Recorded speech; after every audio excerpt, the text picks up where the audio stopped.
the natural born citizens or natural born societies of this here continent known as America, right? And they did it in North and South America. So it's just they refuse to change those laws because of our voting practices and to further marginalize the sovereignty of the indigenous. You bringing up a good point. Maybe the sovereign citizens are right. There are no real laws here. And they did call this shit the Great Experiment. So it just made me wonder over time, like, is this shit even, does it have a real structure? You know? I don't think so. When you said sovereignty, you reminded me of a sovereign citizen, and what you're saying just kind of connects, you know? But back to the Chinese shit, I think Trump should stop Pete Hegseth from doing what he's doing because it says they're trying to quarantine Venezuelan oil. And that, to me, those words are very problematic for me. You know what you said about real laws? What's a real law to you, Jesse? Say that one more time. What's a law to you? Like, what would you consider something that is a real law? So for me, I don't know if you've ever heard of sovereign citizens argument, but all the laws are real to me. But to a sovereign citizen, they're not real. So you would say something like something that can be enforced. You would consider being a real law, like has some enforcement mechanism with it. So like when you just said Venezuela, right? Like we've had sanctions on Venezuela oil for, I don't know, 5-7 long, but I was in a matrix. Like when you mentioned Venezuela, right? Like we've had sanctions on Venezuelan oil, like for a very long time. The enforcement mechanism is now being deployed. Right, but the thing, what I'm trying to tell you is we're not allowed. Venezuela is a sovereign country. Absolutely. America should not be allowed to tell them who they can and can't sell oil to. Why not? Because it's not right. And that's what I mean by there are no real laws. Like, I understand what the sovereign citizens are saying. There's no law that says America can fuck with countries in its continent or nearing continents when they feel like it. This is not cool. Right? Right, it don't matter. It doesn't, bros. I'm not willing to have this argument with you. I said what the fuck I said. You're losing it. Yeah, I'm losing it. I am because you're always trying to make everything a fucking argument. All right, let me zoom out. All right, so let me zoom out. Damn, I don't want to argue. I'd rather talk. So if you feel differently, just tell me how you feel. But you're not gonna make me change my motherfucking mind. I said what the fuck I said. America does not have the right, regardless if they're doing it or not. They don't have the fucking right to do it. Period. Ooh, that's a now, if you can pull that shit out your ass and show me where they have the fucking right on paper, other than being big dick bullies, right? Show me. But what you're not gonna do is go down this dumbass rabbit hole. You be taking everybody else down these dumbass rabbit holes. It ain't gonna be me, nigga. It ain't gonna be me. I'm not doing it. I'm going to get my motherfucking tire fixed. Can you be quiet now? No, I'm not done. I can do that for you. Yeah. I was right in the middle. That shit on 24 pressure. PSI. Yeah, I got you. Yeah. Pull up over this. All right. Yeah, so I'll Where you need to be after me. Who the fuck are you? Yeah, so when people... 335. All right, brother. So yeah, so like when you put sanctions on somebody, it's in response of something. Okay, leave me alone, bro. Can we get? I'm not talking to you. No, I was talking though. No, you weren't. It was literally yes, I was. And then I went in the Matrix. It was literally a pause. Stop lying. No, the conversation be so good till you jump your. I'm talking to Kindle right now. Bald-headed ass in the Congo. Oh damn! Why she? Bro, what's going on? What's going on right now? Relax, it's okay. Get the tire fixed. You're gonna have a wonderful second day after Christmas. I'm not even there yet. So you gotta be messy before you get there? Yes. When I get there, I can't fuck talk. Oh, shit. All right. You finish and I'll go through. Growing their own, breeding their own pigs, which was the most cleanest, best breed of pig in the motherfucking world, right? The international market said, no, Haiti, you can't grow your own rice. It doesn't have any fucking harmful chemicals in it. No. You have to get your rice from Arkansas, where Bill and Hillary Clinton own the rice. That's where you're going to get your rice from, right? So when you do things like this to other countries for no reason, right, like a sanction, you're like, they did it for a reason. Yeah, because they don't want Russia or China buying oil from Venezuela. That's why they did it. And you know what the Saudi Arabians did? They said, well, we'll make oil. Because the money don't stop because America's a big There are way richer countries, way more countries with bigger dicks. They just don't talk as loud. That's all. So glad she was able to get that out. I thought that it was very valuable, especially when you're trying to paint the famous words that are being used here as like narratives. I think that all countries will have a justification on why they do what they do. And the reason why that is because they're called a global community that has treaties that are enforced. So these treaties govern the waters like maritime. They have international like waterways. So like the world is cut up through all of these agreed upon borders that are set by these individual entities. Sanctions are imposed by multiple countries on one country, not just one, multiple countries. They say, hey, like Iran, for example, South Korea is holding the money right now that was frozen because of what they were doing with terrorism and the funding of the Houthis and the Somalian or whatever. So you're talking about 17 to 25 different countries sanctioning Iran's oil.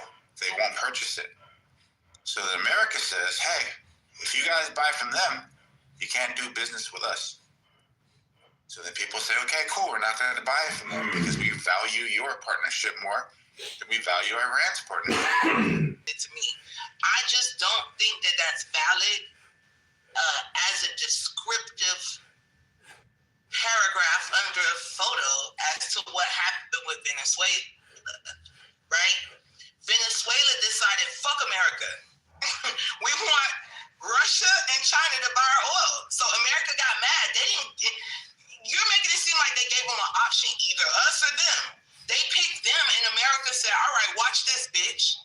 So it's not ethical and it's not like free choice. It's like telling your child, eat your dinner but to make it seem like you cannot eat your dinner and still get ice cream is a fallacy, right?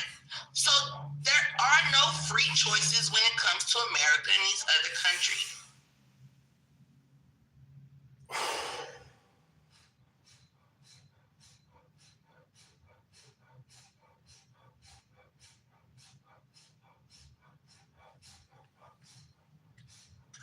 Yeah, I think it's the HOA argument, Jesse. I think that when you're part of a community and you're not mowing your lawn, you decide to go outside of like the color coordination of your home.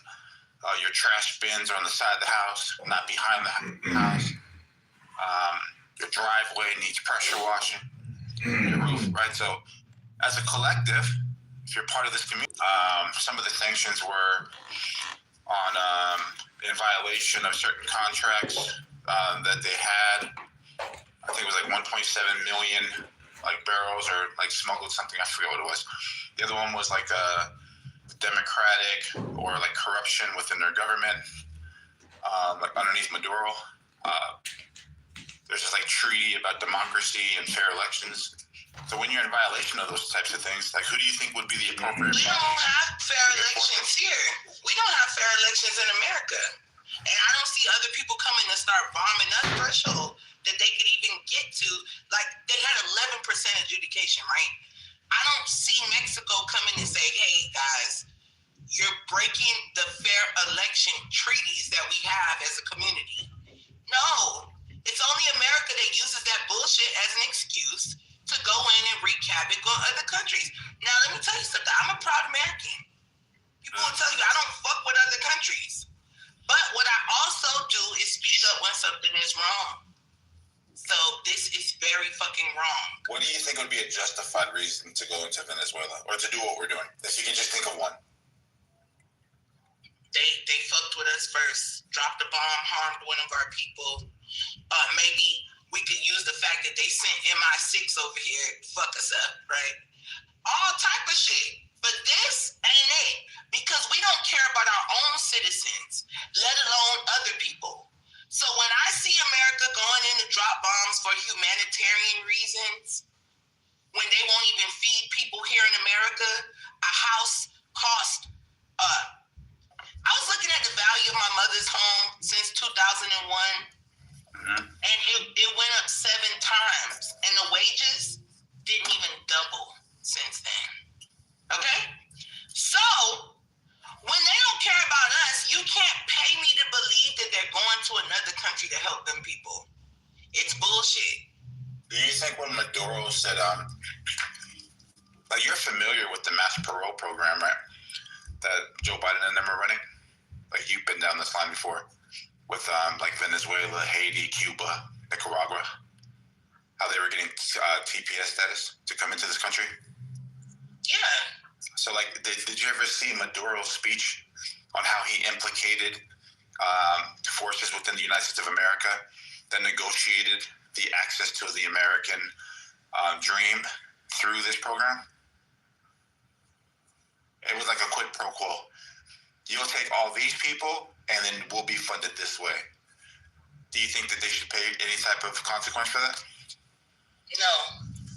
Not more consequence than anybody pays here in America for being corrupt and trafficking little children that still have not been faced with any type of motherfucking consequences. So no, I don't think that's a big of a deal as what we have going on in our own backyard. That's what I'm trying to tell you.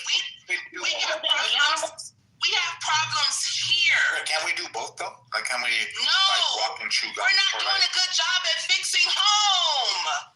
We need to fix home. Now, what we can do is deport criminals, deport pedophiles, right? That's a start. But to go to that country and start fighting, I think it's a deterrence. I think Pete Hegseth works for somebody from another foreign entity that is making them do this. So you think Pete Hegseth is superseding Donald Trump's agenda?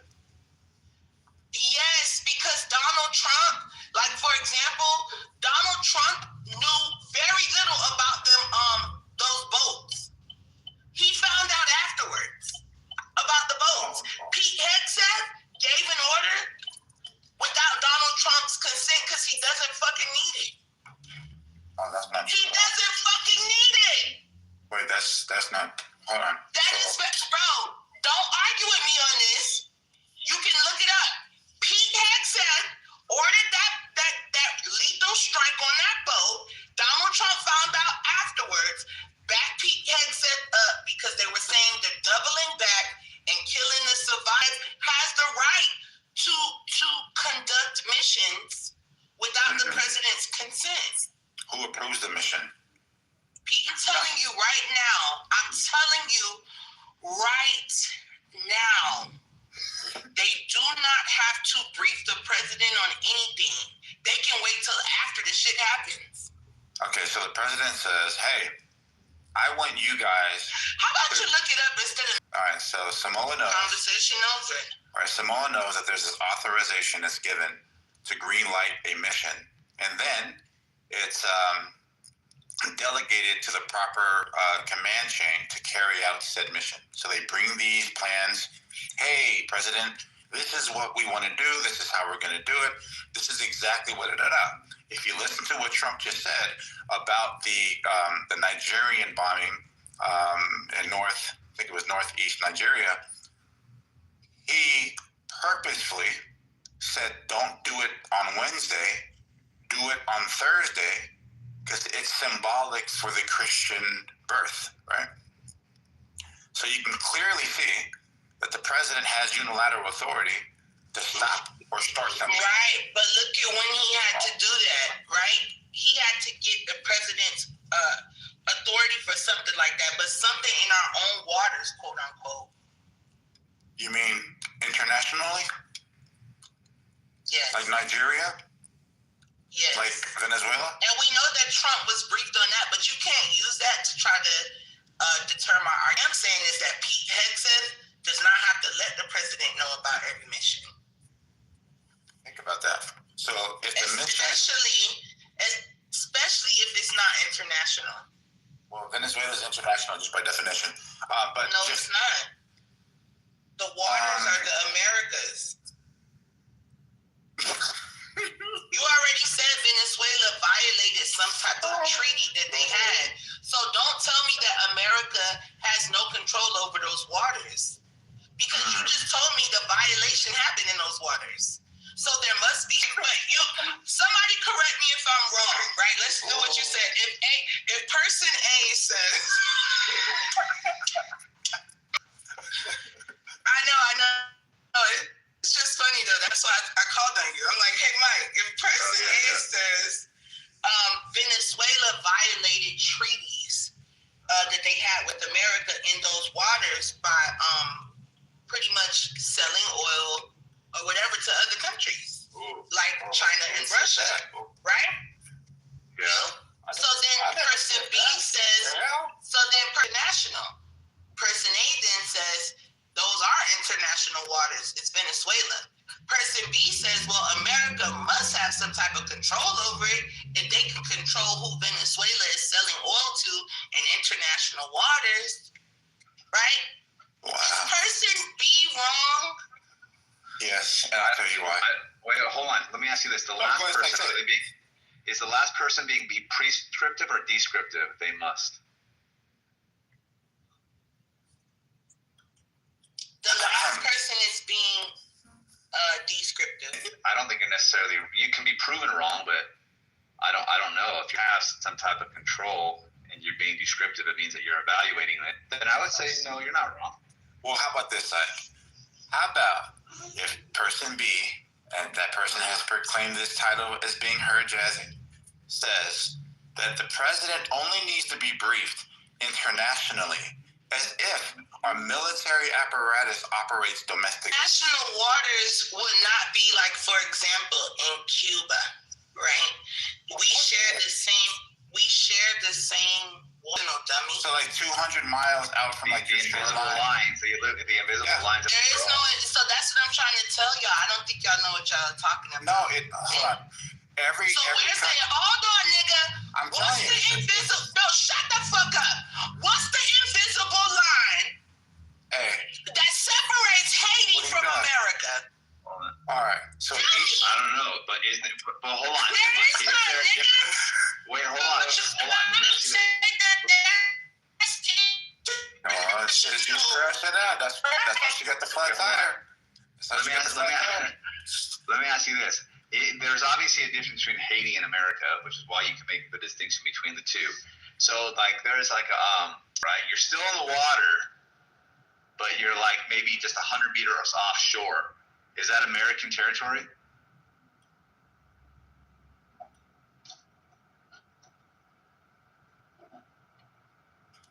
She doesn't know, but I just looked it up real quick. It says approximately 12 nautical miles extending from coastline is all theirs. So everybody gets this like distance from their coastline out towards the ocean, and then anything that's in between that point and another line is called international waters. So hold on. Now so that would be 12 miles off the shoreline would be the invisible line, then, right? Yes. Right. So in the middle of those waters, who is the authority? It's called international waters. That means it's called maritime laws. Yeah, I said that 5 minutes ago. Okay. Yeah. So now, because you're making it seem like it was domestic. I wasn't using the word domestic. You used the word international, right? Because I brought up another country. country. So you're like, oh, internationally. That's not the words I wanted to use. Oh. Pete Hegseth does not need to brief Donald Trump if he sees a boat in the waters that he thinks is carrying drugs and they're coming to America. He can fucking order a lethal strike that Donald Trump doesn't know about until afterwards. That's the point I'm making. So then at one point he does have to brief him. He just doesn't. You're saying he could use his own discretion if he feels like imminent danger. Okay. Yes. I agree with that. No, the problem here is that I'm saying that the whole plan on what they're going to attack, like the scenarios, right? Like the progressions of what could possibly happen, they're all given to Trump. And Trump has to decide, is this a plausible plan to reach that goal? So Donald Trump knows that all these things are within the actual mission. This boat moves here, we're going to blow it up. This boat moves here, we're going to blow it up. And then we're going to give a little, and we're going to push it down the line. So I forgot what this one's actually called. It's called something Spirit or whatever the hell it is. But if you look it up, it's a comprehensive plan on reaching the outcome or their objective. And so are you saying that they go through hypotheticals? Are you saying that they go through hypotheticals to be proactive? So Hegseth is like somewhat already like has an understanding. Hey, look, the reason why I don't have to ask Trump or run this through Trump is because he's already given me these kind of like parameters at which that. It's kind of like game theory. Yeah. Okay, right. That makes sense. It's like if there wasn't a situation where the hypothetical like was planned out, Hegseth can still use his own discretion if he feels like there's danger. No, then the mission would never get like off the ground, right? Like, so this is what I'm trying to tell. No, I'm saying this is not a mission. I'm saying like. Well, she's making it about the Venezuelan mission. So you know about WikiLeaks? Yep. Okay, you remember the video where they shot the unarmed journalist? Yep. You think the president knew that they were doing that? Probably. Wow.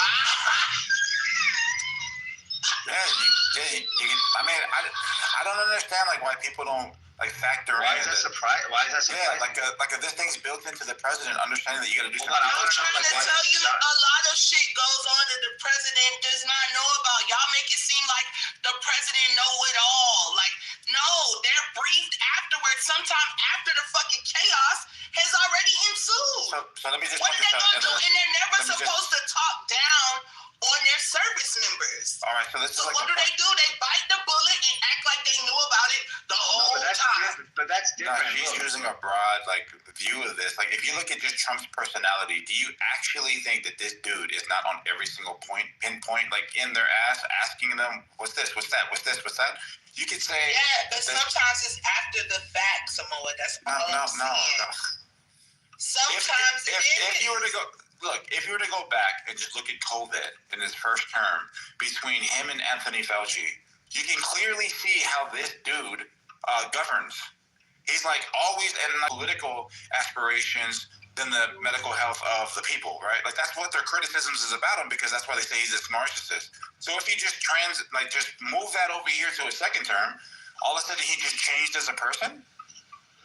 He's no longer the controlling, micromanaging, narcissist, pompous orange guy? No, I'm telling you, a lot of the military things that go on, he does direct them. It's his direct. Under, like, the general narrative as to what he's allowed to do. And then let's just say, for example, he doesn't run something by Trump and he, like, takes his own initiative. Then Trump, basically evaluates that and determines whether he did something right or wrong. Right? Yes. Okay, and if we don't hear that he's done something wrong, then what's the like? Well, to be fair, it wouldn't always be the president that criticizes him. Like the last thing Pete Hegseth did, Congress had something to say, right? So I don't think the president, that's his branch. He's over the military. He's never going to. That's the only reason why I'm talking about it. I'm sure other people go on to a lot of people. I'm just saying in reference to Hegseth and Trump, right? That's the relationship we're talking. He has to at least tell him what he's done. I'm sure you acknowledge I said that. That's what I said. Okay, yeah, okay, I perfect. said that. And what I'm I saying said he will tell him after. He has to know. Whether or not he knows before is another topic. I got that. So if I gave you like some description to say, hey, look, like, keep the house clean, you don't think that I'm talking about outside of the house, right? It's more like what's inside. So there's a general idea, which is like, okay, don't leave trash on the ground, wash your dish. There's certain things within that broad statement that covers, quote unquote, keep your house clean. So if Trump gives him some type of broad directive that can like basically touch upon something like more specific, right? He doesn't have to run it by Trump, but when he does do a thing, Trump will eventually know about it, and Trump will basically determine whether he did something within the granted parameters or not. Right. And I'm saying so far, so I guess we set the parameters, though, right? It's like the lawyers. So before every single strike, they got JAG lawyers that are there. They got certain like military lawyers that are there to understand like the rules of engagement and when they cross those lines. So if anybody were to watch the interview of the admiral that resigned, and they were talking to him like during this hearing, he pointed out like it's super comprehensive. It's like check, and there's like all these people that have to check if this is a good shoot or not. So like there's already that built into this. Whoa, hold on. So now I'm gonna bring up the Iraq War, and there's a lot of people who work for the Pentagon, work for the intelligence agency, that all were telling everyone this. You're right about this checklist of stuff. They were saying Iraq had no ties to Al Qaeda, and they didn't know where they were getting this information from. So even though everyone in the room were not checking the boxes, we still went to war with Iraq for no fucking reason, right? So long story short, it don't matter if everybody in the room checked the boxes off. What they want to do is going to get done. And Douglas Fee was in Pete Hegseth's position right now. And he convinced George Bush that it was the right thing to do. So you're saying like, oh, all these people have to agree. I disagree with that. I feel like whatever they want to get done, for whatever corrupt reason they want to get it done, it's going to get done even if nobody agrees. It could be two people that agree. Just like the Iraq War, it's going to happen. Well, I mean, look, to me, that sounds like a separate conversation. From what I heard, what Samoa was just saying is like, you have people that interpret the legal, like authorities that interpret the law to either say Trump's allowed to do this or not. It doesn't mean that you're not going to have other legal fucking authorities to say, hey, look, this is not the case. Now, what you're saying is, nah, but they said go to Iraq. We didn't have shit. That's not referring to interpretation of the law. That's just lying. That's lying. No, it is. No, I'll tell you why it's not. Because the claim they interpreted the law and said that them niggas had no right to go to Iraq, and it still happened. Even after they were in the room checking off the boxes, they're like, hey, the law says no. We still win. Oh, so you're saying the legal scholars become exposed to what our intelligence agency proposed to them? Because I don't think that the legal scholars have access to what the intelligence. Okay, to me it sounds like they this. do, and they were saying that Colin Powell got on TV and lied, like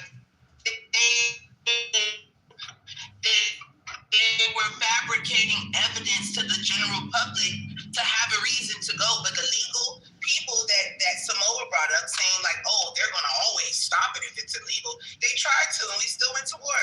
So all I'm saying is the president don't have to be on board. Like I think that. And this is just all I'm trying to say. It's not as clear cut and dry as we make it seem. Like, it's just not. That's all. Like, I don't want to get into the semantics of it, right?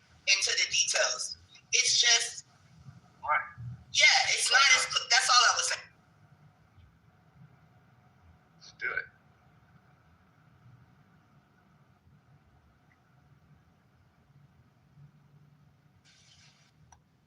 Samoa wants to argue. You sound like you're on a real one. That for real? Especially now. What about now? Sounds better now, yeah. Samoa just was trying to tell me that the president knows about every mission being carried out before it's being carried out. I just disagree. That's all. I disagree. That sounds like so wrong. A mission? I would think he has to. Wait, so let me just point out, like... Wait, hold on. Let me ask you, are you talking about, like, micro... Go ahead. Are you talking about, like, micro missions? Like, yeah, you're in a war. Go ahead. You're in a war, like... Again, I don't know much about what I'm talking about, but you're in a war, and then within that war, there's the broad idea, but then, like, there's troops all over said area, and then there are missions to kind of, like, establish dominance in certain areas. He might not know... He might have access to all that information if he looked into it, but there you go. Yeah, it might not be the most. So let's use a couple of examples, though. Let's use a couple of examples. The point where they were going to go into Iran in his first term because they shot down a drone. They were on the way, and he stopped the whole thing. But he talked about how he was briefed to it. When it came to getting the ISIS guy, Abdi Dadi, whatever his name was.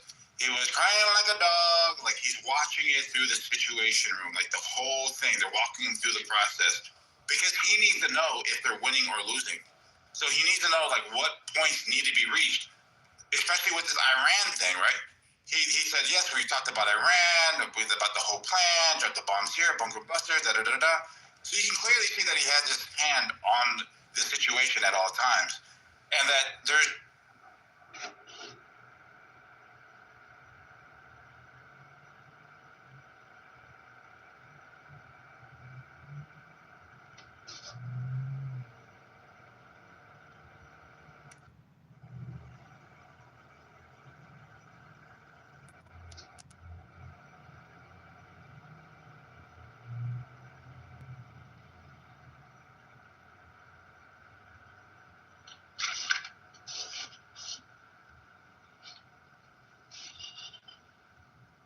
Not bad. I can't talk. I'm getting my tire fixed. I'll be back. What's wrong? No.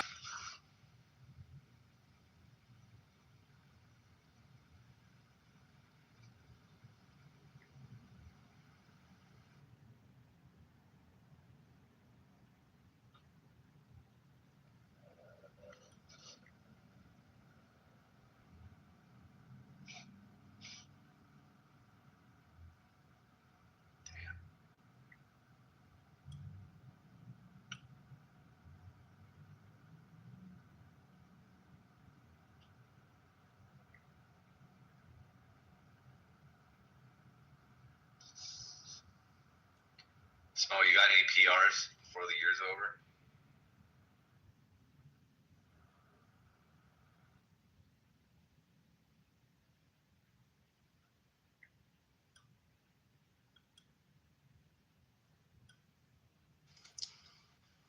This a janky ass tire shop. They only take cash. They lucky I got cash, but like, what the fuck?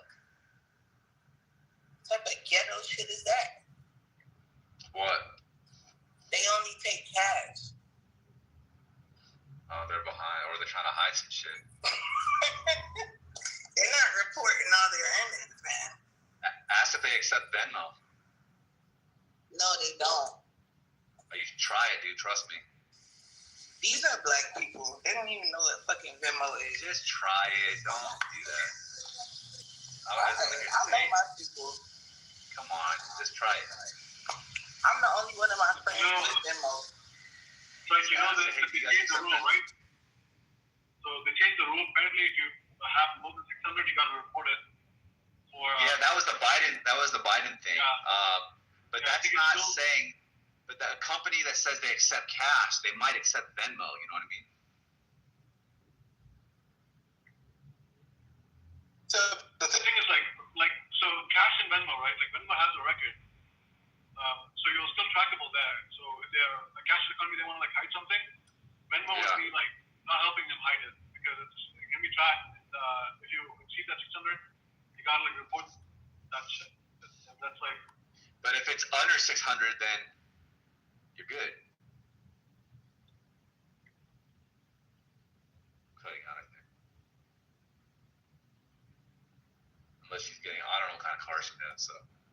Yeah, man. Next time, we have to, I don't know if I was probably in the Matrix because you guys carried the conversation on. So I was in the Matrix. Do you have any, like, Any closures in the gym that you've done before the year's over? No, I'm still in that last phase to peak in 2 weeks. So, like, what do you mean by just things to finish off? Like, I was stoked because I was coming off a shoulder injury, but I was able to this is not even a 1 rep max, but the top of my pyramid on my bench, I was able to hit fucking 350 pounds, pretty smooth too. Oh hell yeah, bro. Yeah, it's pretty good. So I did 5 for 5, 315 for 3, 345 for 1, and then I hit 350 for 1. So I could probably hit around 365, which is good for me at this point in my life. Shit, bro, that's pretty crazy good. Am I what? Are you a bodybuilder, site? I'm a former professional bodybuilder, yeah. I can't say that I am anymore because I don't necessarily compete. I might have 1 more in the tank just to kind of show my son when I get a little older, but as of now, no, I'm just a father that wants to be an athlete. Bro, those numbers, I can't even bench press those numbers. You're shoulder press those shit, that's crazy. Yeah, no, thanks. It is rare, statistically, especially for my weight. Yeah, for my weight and stuff like that, and how lean I am, it's not normal. But that's why I'm saying, I'm just happy because I'm coming off of a shoulder injury, and this one's been lagging a little bit, and it's funny how I didn't fucking even do anything dramatic. So I think that's pretty. It's for me, the part of my program that I'm in right now is moving moving heavy weight, 80%, fast, 3 rep max, 3 reps. Reps. So that's where I'm at right now. Just keeping every movement, super snappy, aggressive. Force productions. Yes, force. Yeah. So that's where I'm at right now.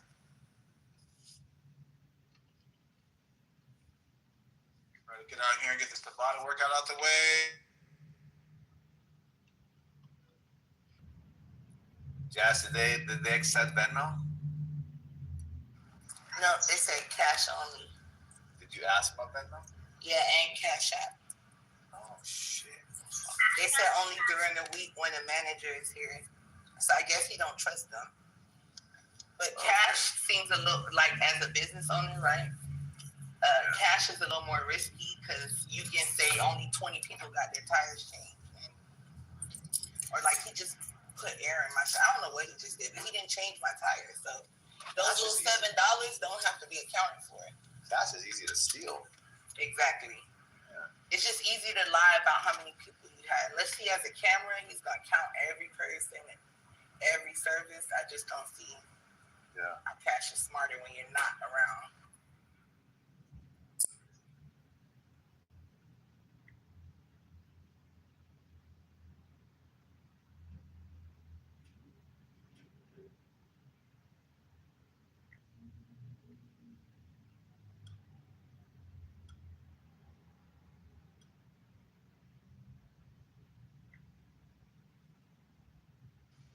Oh my God, what are y'all doing? Y'all don't want to talk about the drama that's been happening? No. We can talk about the messenger and when do you risk censure by saying something when do you call out poor behavior, or do you ever, or you just mind your business?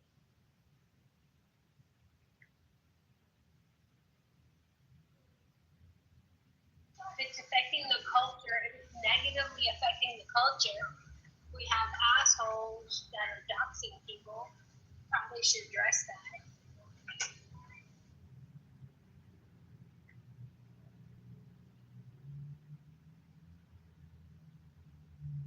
Hello?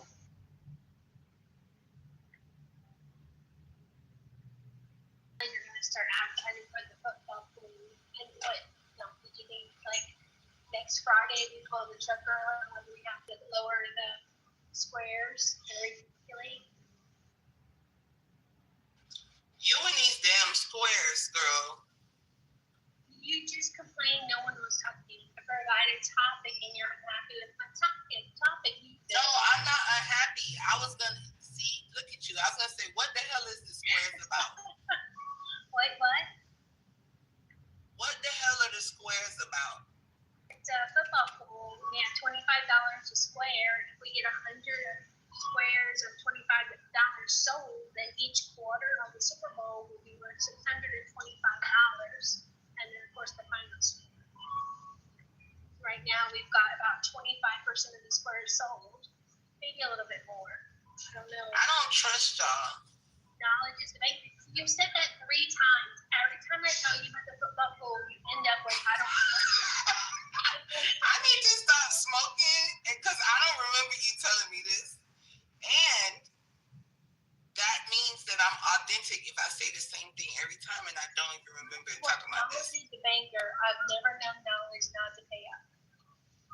I found him incredibly trustworthy. And his reputation means more to him than $2,500. It doesn't mean more to him than $3,000, but it does mean more to him than $2,500. Okay.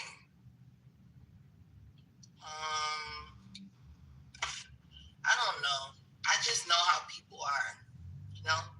Not knowledge in general, but I feel like if I want to keep my composure and not curse anybody out about my raggedy $25, that I just should not participate.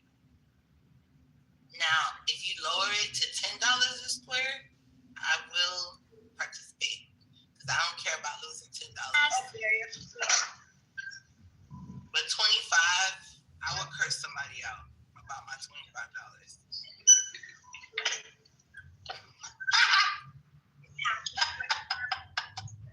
But you're right. I think I had a lot of mixed up today. So not all the dishes, yeah, and then the little bitty, these little things. Why is it going, mute? Perfect.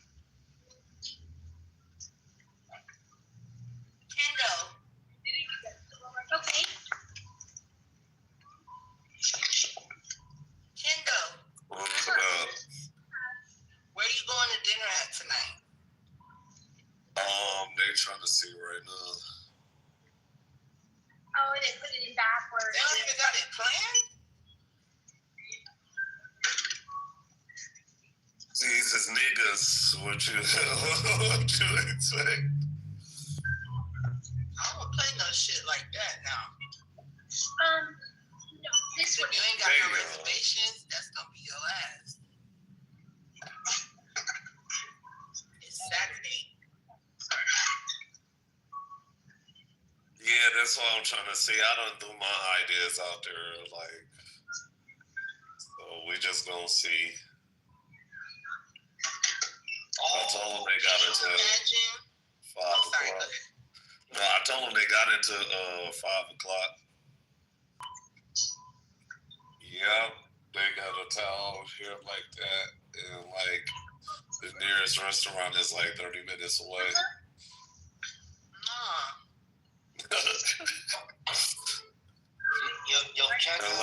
Unless you go into like the bar. That's how it is with my mom and stuff. You're It's right. a little ass motherfucking place. And ain't no restaurants. You gotta go to Augusta to go to like the biggest city. It's Augusta. And chorizo, you're going to Taco Bell, like whatever.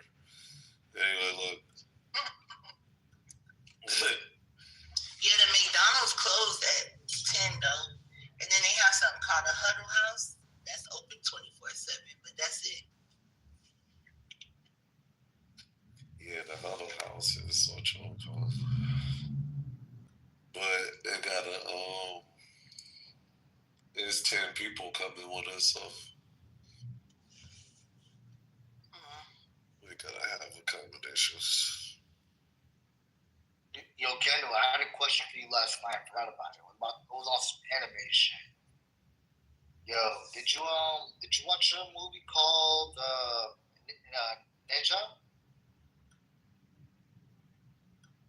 Asia. Yeah.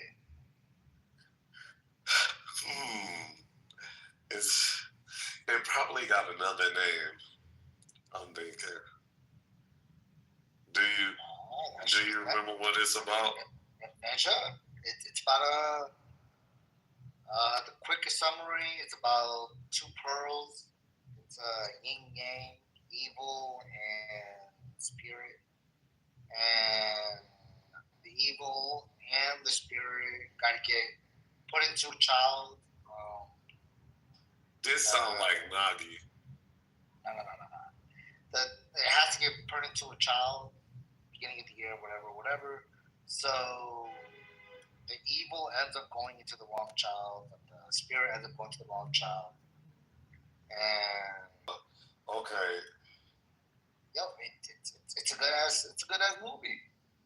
No, yeah. This kind of okay. No, I probably haven't seen this one then. Yeah, no, I didn't want to watch it. I'm like, fuck some shit. And then I watched it. Oh shit, this shit low key was good.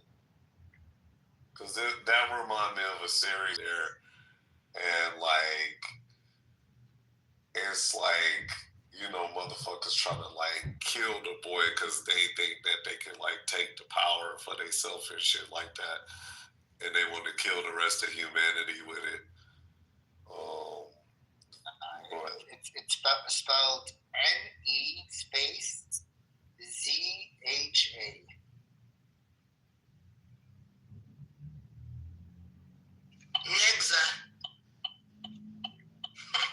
Niggas. I know, it sounds pretty close to that. Let me see if I can find this motherfucker on my anime tracker right now. I think it's called Crunchyroll. Crunchyroll, yeah. Yeah, some niggas got all the anime episodes. They got some stuff. They ain't got all of it. They ain't got that. To the rest. They ain't got the Chinese animes that I'll be looking for, or the Korean ones. You said it's NEG.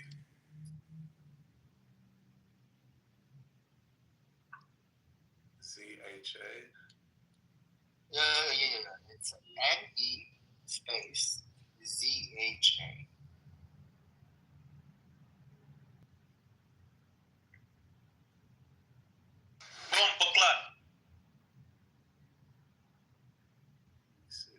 Yeah, I think I saw it on. It was either Prime. I think it was Prime.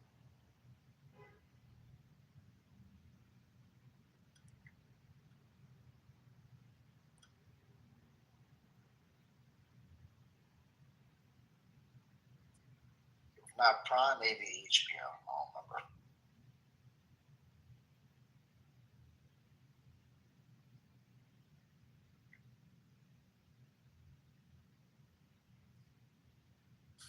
This is it from the heavenly object known as the Chaos Pearl. Yeah. Elements are extracted, the spirit pearl and the demon orb, and attempt to suppress their power. The Lord from heaven sends the spirit pearl to earth to reincarnate it as a nature. Sure. Knowledge. So it's a discussion about nature versus nurture. Does the evil kid become good, and does the good kid, born good, become evil?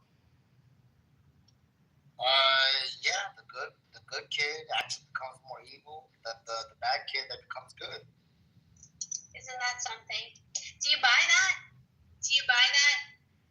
Because I struggle with that. I do buy it. It costs me like $20.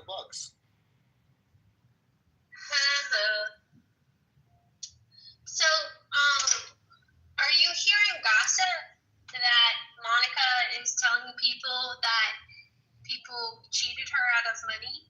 Knowledge? Wait, no, I haven't heard this yet. Good. Wait, is it like a new rumor? I'm confused. That was random. No, it was in the mind of one person. I can dismiss it. If people are spreading gossip, that's a problem for me because I don't like people lying on my name. Now, I haven't heard of it yet. Good.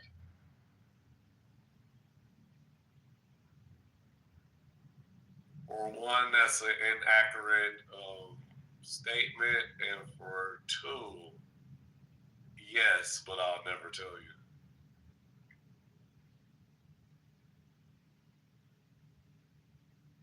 You're welcome. I don't know. Anyway, bro. It was mine. Hey. No. You gonna learn by sight before you see by sound. That's right, because I've got ninjas killed on this app before. And I never said that. See, that's the crazy man. You said it. Keep it. Clearly. No. I said there was people that have died at other clubs before. You idiot, dumb whore. Knowledge knows, but I'm. That's it. That's insensitive as fuck. You sit your fat ass in here and whine and complain so much, but this the same person that like was trying to take people from this club and to the other club. What's wrong? Like snatched? Ain't got time for you today? They too busy for you? Wait, yo, Kendall, I got another stupid ass question. You know how cats be like assholes, right? Like complete assholes? Oh, yeah. All right. So I got a cat. I've had it for like 7 years. It's a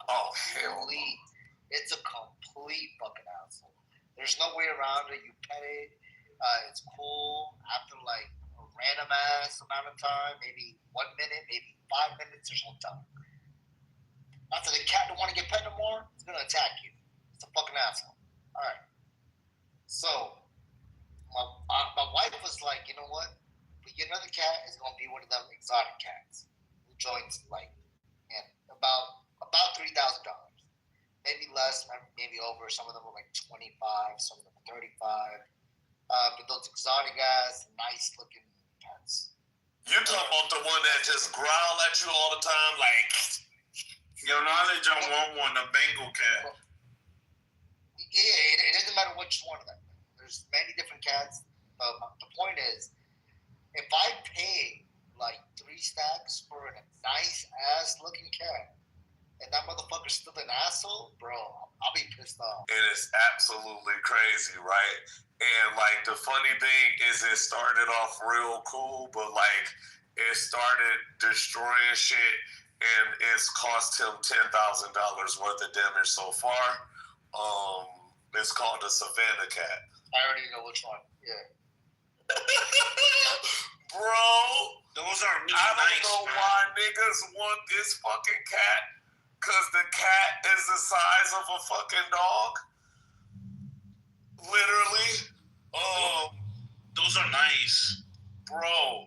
but It's nice, but it's like not worth it. Nigga, what? Cause like, It's not like Hughes cat. yes. Yeah, big. It's some fucking tiger nigga cat. And I don't know why you want some fucking tiger nigga cat in your house that's that big, that's possibly capable of eating you. Yeah, that cat could fuck you up if it wants to. That cat can literally damn near eat you. Hold on, let me see if I can get a YouTube video of this motherfucker. Because, bro, ain't no way. Like, what y'all don't want, like a shelter cat that's super sweet? Because it's all, I do. Nah, Kendall, you know what cat I fuck with too, but it's a wild cat you can't domesticate? It's called an African black-footed cat. That shit lives in like the safari or in the wild. Yo, those cats are the most killingest cats on the planet, bro. Yo, they're so cute and adorable. And they constantly keep eating. They look like regular house cats, but like cute and shit. But yeah, they're fucking deadly as fuck. Yeah, like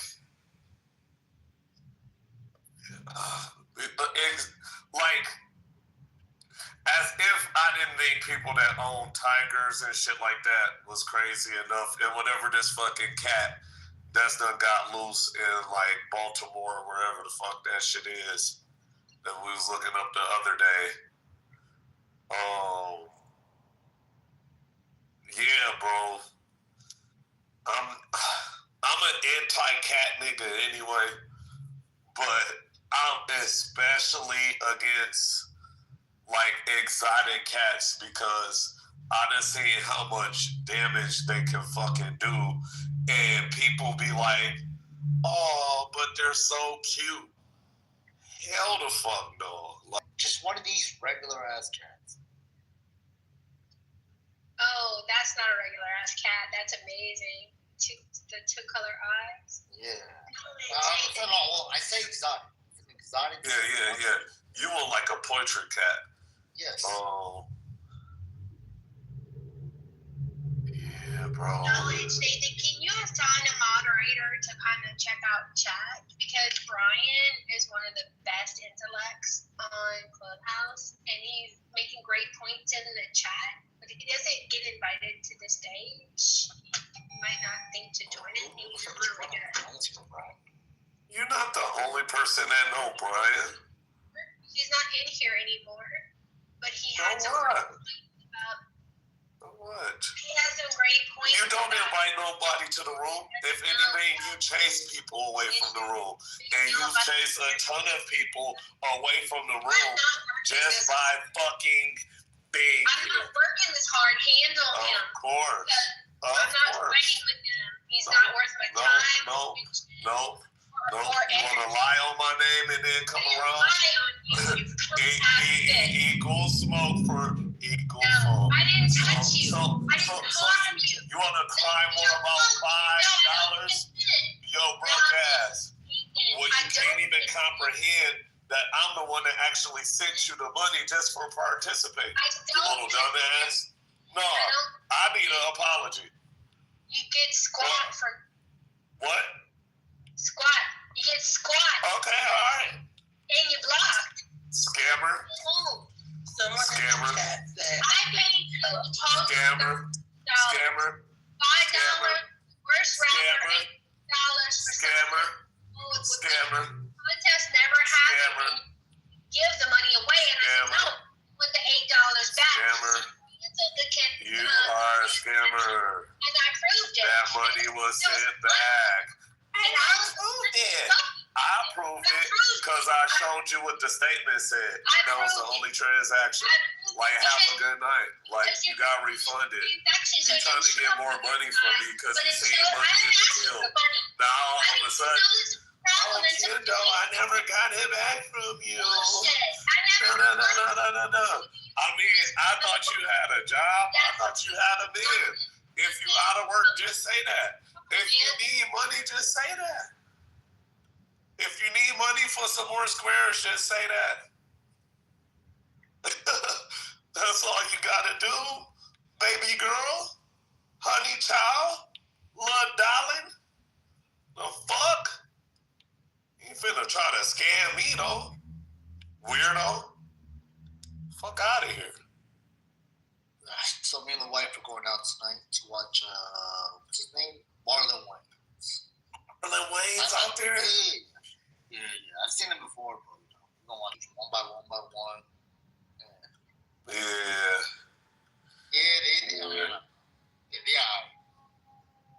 Keenan was only like the real kind of one anyway, and even he was kind of... Exactly. I agree. I ain't gonna lie, like, Wait, Kendra, you know what I saw, like, the last... I don't know if it was last month or the month before that was trash. What's his name? Dane Cook. Bro. Dane Cook is fucking garbage, bro. Garbage. I thought maybe he re-upped himself. Nah, it was still trash.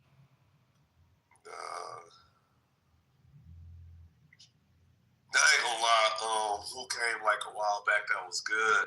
Like a newer comedian, Tony Baker. Now, he was funny. He do a lot of voiceover work and shit like that, but I fuck with Tony Baker, bro.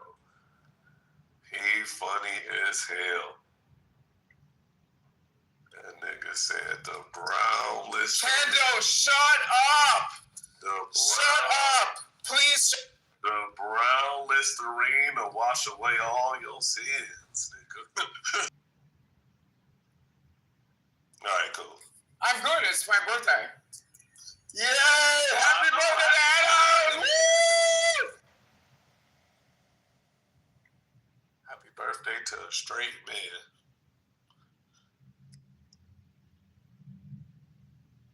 I'm gonna lie, Adams, you let me down. You let me down. I fought hard, pause. I was like, yo, Adams is not a gay man. Oh my God! Like, are we doing this? Are we doing this? Okay. Adams, you let All me down. I All right. Yep. Here we go. These people in Chili's, I said, Here we go. He's not gay. He's just from California. That's what I said, quote unquote. Okay. So he's just for. What's up, y'all? What's up, y'all? Hi. Hey, Adam, you sound good. How are you? Hearing you. Yes, I've had sleep. I'm amazing. I just brought some new pillows today, hoping that that'll help. Bond over like supporting your mutual friend. Like, this is crazy. This is us bonding. Monica likes when I talk to her. Wait, hold on. My dad's calling me. She But like when I talk to her. I think you're here now, Daddy. I think you add dimension to the room. So I'm glad you wake up to listen. I don't know if I joined.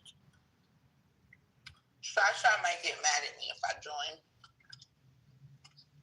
Oh, well, let's not get Shasha mad, because that's not pleasant. Wait, Jasmine. I mean, it's not like you ain't. I mean, you part of the big three anyway. Jasmine, you heard that Dr. Adams got married, right? Yeah, why? I'm asking. I thought I was the only one hurt. I was the only one hurt by this.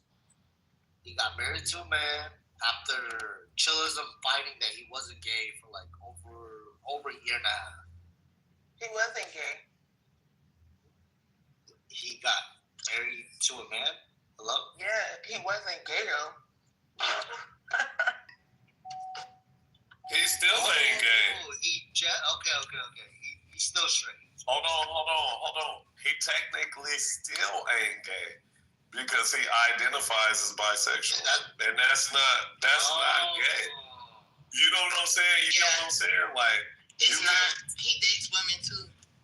Yeah, he still date women, which is absolutely like, man, he like. And that's my point. He wasn't gay until he married her. Well, to be gay, even whatever. I'm saying he was in a gay marriage, so that's what made him gay.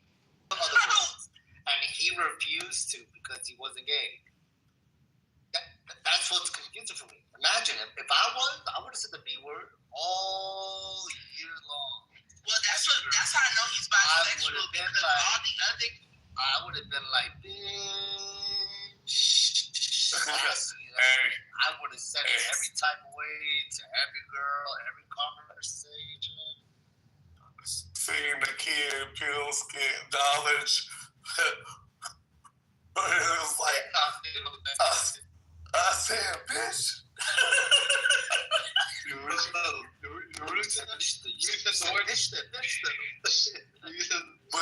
But you said bitch though. Yeah. Wait, hold on. I gotta find that bitch. Okay.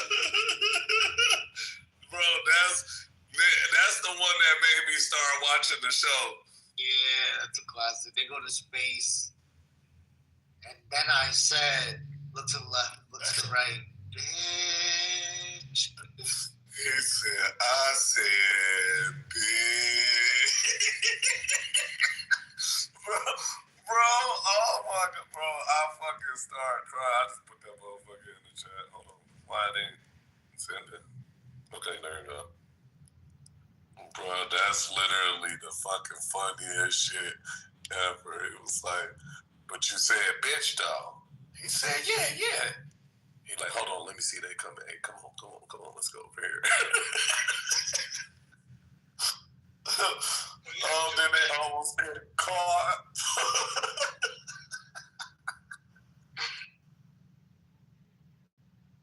No. Hey, I ain't gonna lie, that show, boy, hey, look. No, it came out at the perfect time. It came out at the perfect time, because, like, bro. That show would have came out years later, would have got canceled. It probably would have. That's what I'm saying, because they had some shit on there, boy. Especially the little, the Monica shit. Oh my God, nigga. The nigga got his ass whooped at the club. He's like, Monica, no. She's like, no. Oh, shit. All it was the Dave Chappelle 2.0, right? Like, yeah. More updated. You ever see the nigger skit by Dave Chappelle? Which one? The N-I-G. One more time. The N-I-G-G-A-R is the nigger family. Yeah, the niggers. Yeah. What I do, dog? They'll be low-key, like, hitting on the lot of shit. Bars, yeah. Yeah, it's crazy. But yeah. You know, Knowledge, you got one more time. Just one. Just one. Who are you talking to, honey? Knowledge. She's talking knowledge. Knowledge, do you ever go to world famous egg rolls? Oh, no. I haven't been there. Is it good? No. No. I haven't been there. Is it good? I think you should go. It's good. Like, it's different. Like, if you're tired of eating the same shit, it is definitely satisfying. I'll try it. Are there egg rolls like the shit or what? It's stuffed egg rolls. So they have like a soul food roll, a seafood roll, a Philly cheesesteak. Why do women take so long to make their fucking mind up? That need to be like a study. We get cravings, right? Nigeria got bombed. I don't Sometimes we don't That's nothing know to do with me. what the cravings are for. We just That's the northern part. right? And so we got to quench that thirst. We got to fill that craving, right? And that's why we take so long. We don't know what the craving for. Oh, sorry. Go ahead. Oh, fat ass Jasmine, what's up? Hey, America's just doing that. Jasmine, remember you trying to say that the Yoruba tribe came from the east or whatever? No, I didn't. My DNA proves that. I debunked you, ugly bitch. Chill. You called me a bitch. Yeah, I know. Don't say that. Come on, chill. Yeah, that's a warning.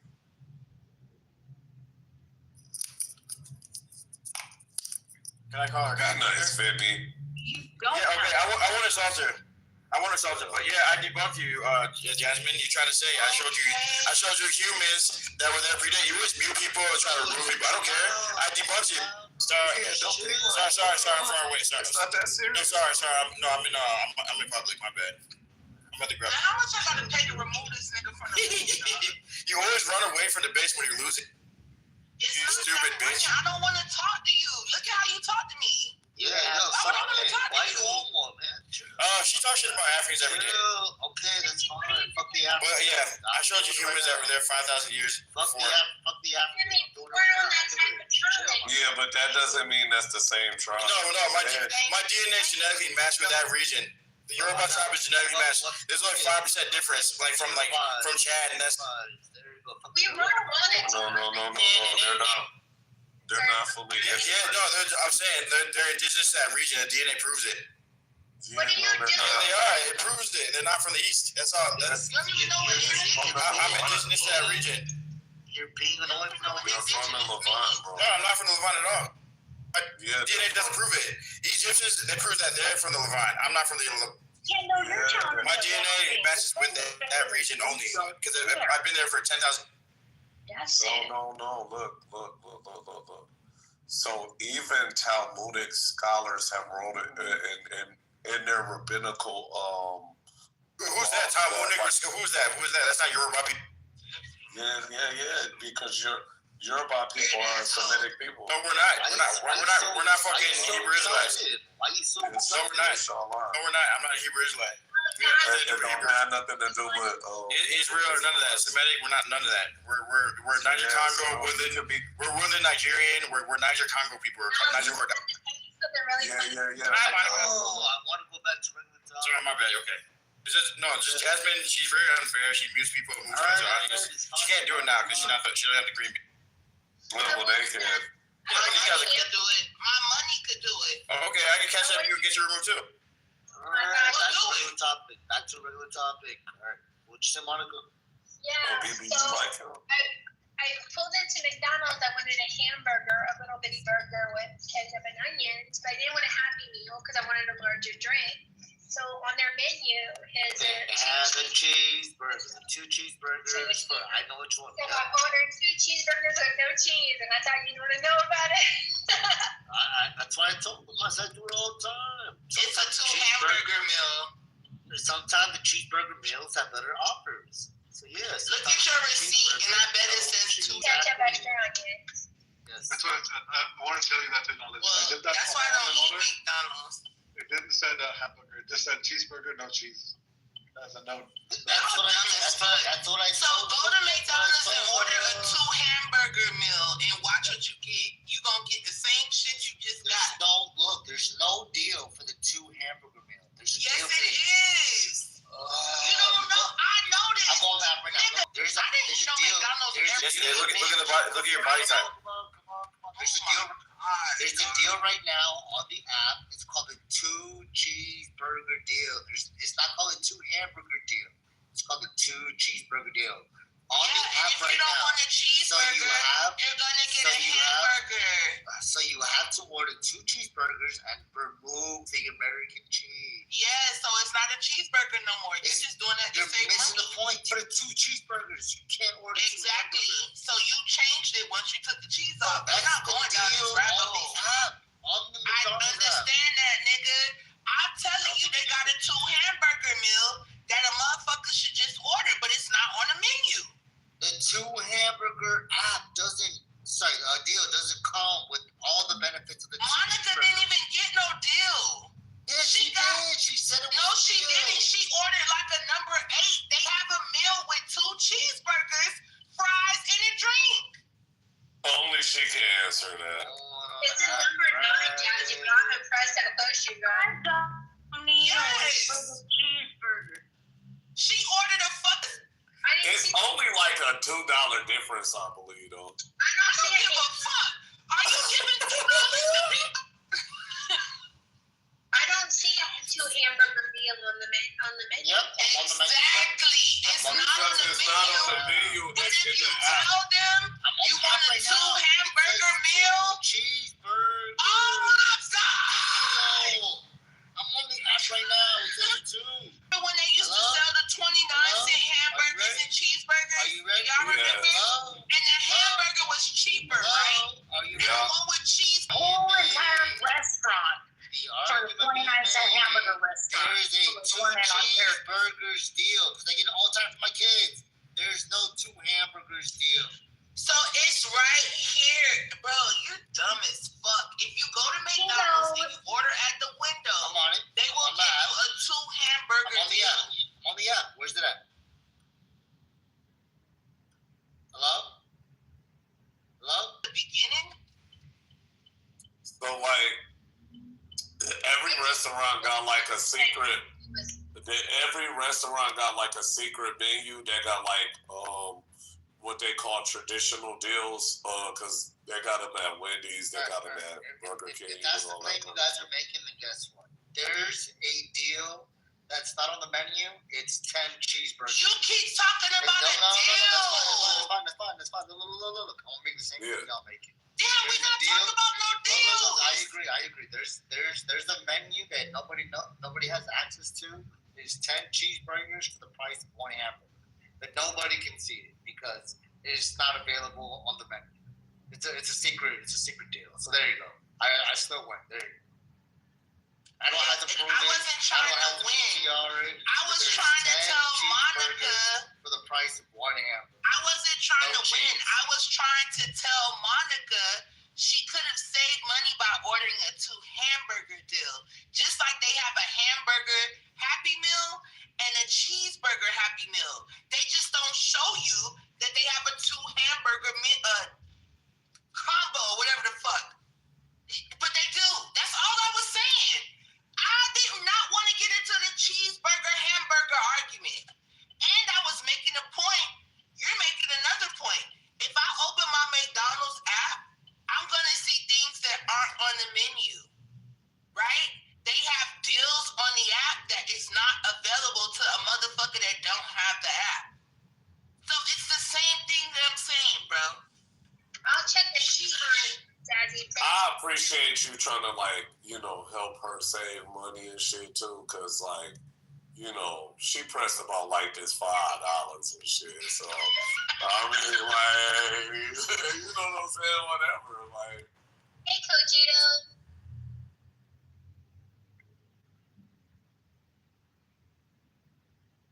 So I appreciate this. Jazzy, just such a great human. So what I was saying earlier was, Kendall, if I paid $3,000 plus for a cat, and the cat is still an asshole, yo, I'd be mad pissed. Yo, I swear to God, that cat better be the best cat That's what I'm saying. in the world. Like, or have something. Like, bro, I was looking up this breed of dogs in the other room. This was in another club and shit like that. And you literally, like, this dog was considered an appliance and shit. That's how I look at cats. Like, how the fuck they didn't fucking, like, breed cats like that, like, to be appliances, like, just professional rodent killers and shit like that. Like, oh shit, this nigga killing me? Fuck. My wife said I want one of those cats I can put in my purse and carry around while I walk around the mall. I'm like, all right, yeah, I can get them joints. I don't know if they're gonna be nice. That's the only issue I got. I don't want no cats. Yeah, like, I feel like that's a specific breed, and whatever breed that is. Because you can't, like, I've heard of lap dogs, and I've heard of dogs being able to be carried in purses and they don't run away. I can't see a cat being that biddable and compliant. It is. It's like they little. They don't get that. They don't live long. Oh, because that's a hybrid. That's a good thing to be paying attention to. Knowledge. $500. That's going to live 5 last years. 3 to 5 years. Holy hell! That's a grand to keep. So Kendall. So the other one I was looking at was a Pomsky. It's a dog. You know what a Pomsky is? Mm-hmm. Yeah, that's the first Pomeranian with a husky. Yeah. So the reason why we came to that one was because I want a husky. She wants something like a Pomeranian. We were like, all right, there's a Pomsky right in the middle. It's not huge, but it's small. Yo, you better get used to shedding them. It's crazy. I don't mind the shit. That's why I said I wanted a husky. She wants a She wants a Pomeranian. She wants something she can carry around. I don't think you can do that with a Pomsky. Aren't they medium-sized dogs? Yeah, they become medium-sized. Yeah, they become medium-sized, but you'll carry it for like a little. Y'all, Ralph Lauren be out of their mind for these prices. A pair of Ralph pants is $245. Like, it's crazy. Though. It is. I'm not gonna lie. So everything I buy my son, Ralph Lauren, he could wear it for years. Yeah, the dress I wore to my granddad's funeral was Ralph Lauren, and man, that shit looked like I just bought it yesterday. It's been down there 10 years. Yo, Jazzy, you ever gone to Aventura Mall where they have the polo store in there? No, but I go out of town to the Polo stores, but I don't like Aventura Mall. Like, you have to pay me to go there. Yo, you gotta do it one day. Go to the actual Polo store in Aventura Mall, and the starting price, anything in that store, starting price is like $300 to $400 and up. Well, that's not the regular Ralph Lauren store then. You sure that's not like a high end? That's real. No, that's real Polo product. Real Polo product at the Aventura Mall starts off at $300 to $400. Ralph Lauren is different from Polo. It's the same person. I know. That's what I'm saying. You must be talking about some black, purple label shit. Because why the fuck is $400? Look, just one of these days, one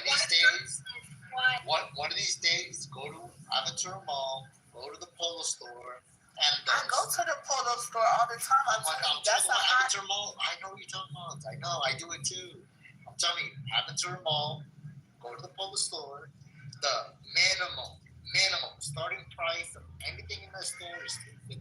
So you want me to get mad? Yeah, get mad. Hold on. You know what the worst thing about it? Though, you see the sizes of all the shirts and jeans.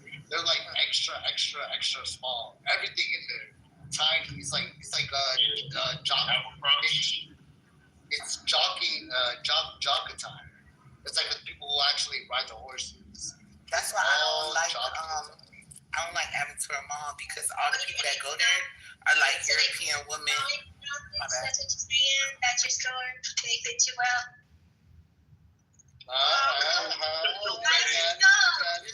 Hey, what's your name? Stop it. I was gonna say Knowledge. That's why I'm here. I think with their life savings to shop, like they be spending $10,000. I can't stand that mall. Listen, the cheap ones, the ones looking for a deal, I can fuck with them. I like Sawgrass, yeah. If you live in Miami, you know that shit too far to go to, man. Well, I live in Miramar, so I could go. That's why you said, you live in Miami, you go to 163rd Street. That's where you. Oh, wait. I was gonna say, are you slow? The best school. It makes sense now. I'm like, cause what are you talking about? You're crazy. NMB.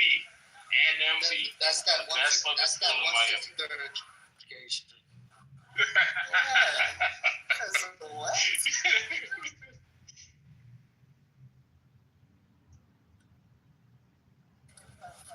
163rd Street Mall used to be. Yes, you know what NMB? You remember Jen? The battle rapper? Oh God, not this again. Yes. No, but NMB. Now, who came from?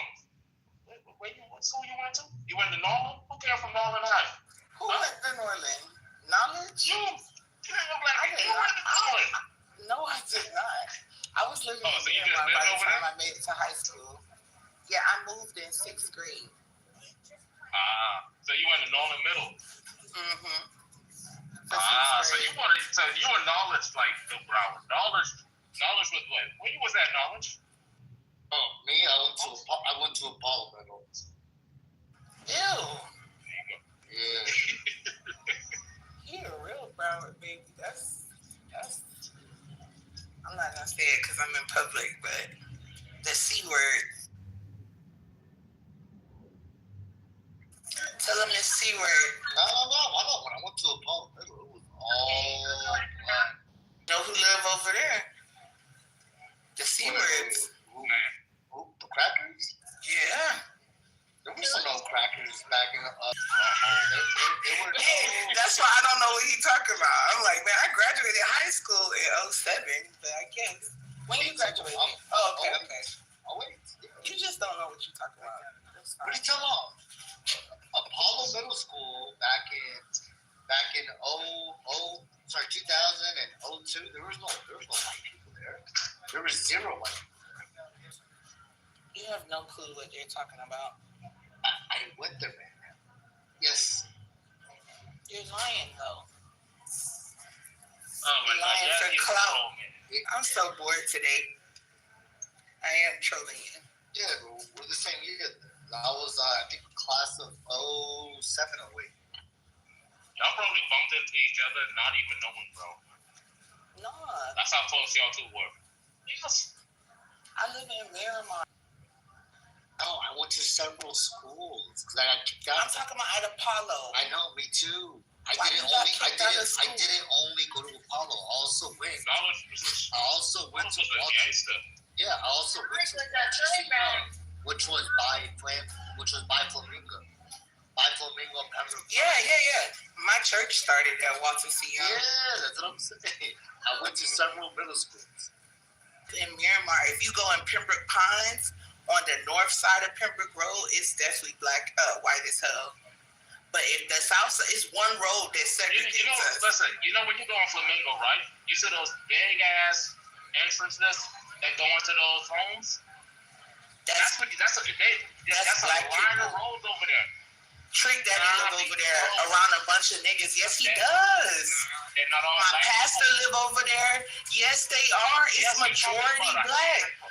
No, I'm telling you.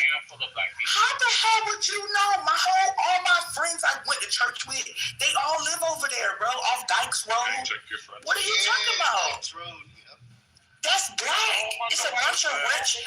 No, it's a bunch of rich black people. You're wrong, bro. I get what you're saying, right? But I'm just telling you, it's all niggas over there. It's all white people on Dykes Road. I gotta keep it one. No, it's not. And Pembroke Pines, you're forgetting Dykes goes from Miramar to Pembroke Pines. In Miramar, it is not. In Miramar, it is not white.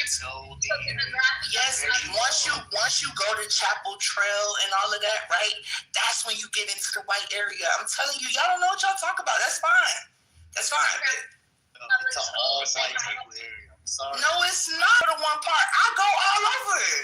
Y'all be going to one part. You're a visitor. You sound silly as hell. Where is she the ambassador of Miramar, bro? I am. I've been here since 2001. I seen the crackers flee. I seen them leave white flight. You feel me? 2001, that's when you seen them? Get out of here. That's when I moved to Miramar. You got a point. You got a point. Yeah. A lot of shit. I saw the white flight. We're over 50% black now, bro. Like, you're tripping. I get it. Every time I go in that area, right? You know what I see? One of the most famous spots in the world. What? A Chick-fil-A and a Starbucks. See, and that's what I hate that y'all think black people can't have nothing. It's because you're from Miami and you stuck in the Miami mentality. No. They come in specific areas. They come in specific areas, right? They open up in specific areas for specific people. You're wrong. Now, if you told me about a Raising Cane's, I'd say, hey, you got a point. We have a Raising Cane's that just opened on Miramar Parkway all the way out west where you say the white people are. Now, that place in West. Customers are white. I think it's 60-30. I have a question. Compared to Chick-fil-A?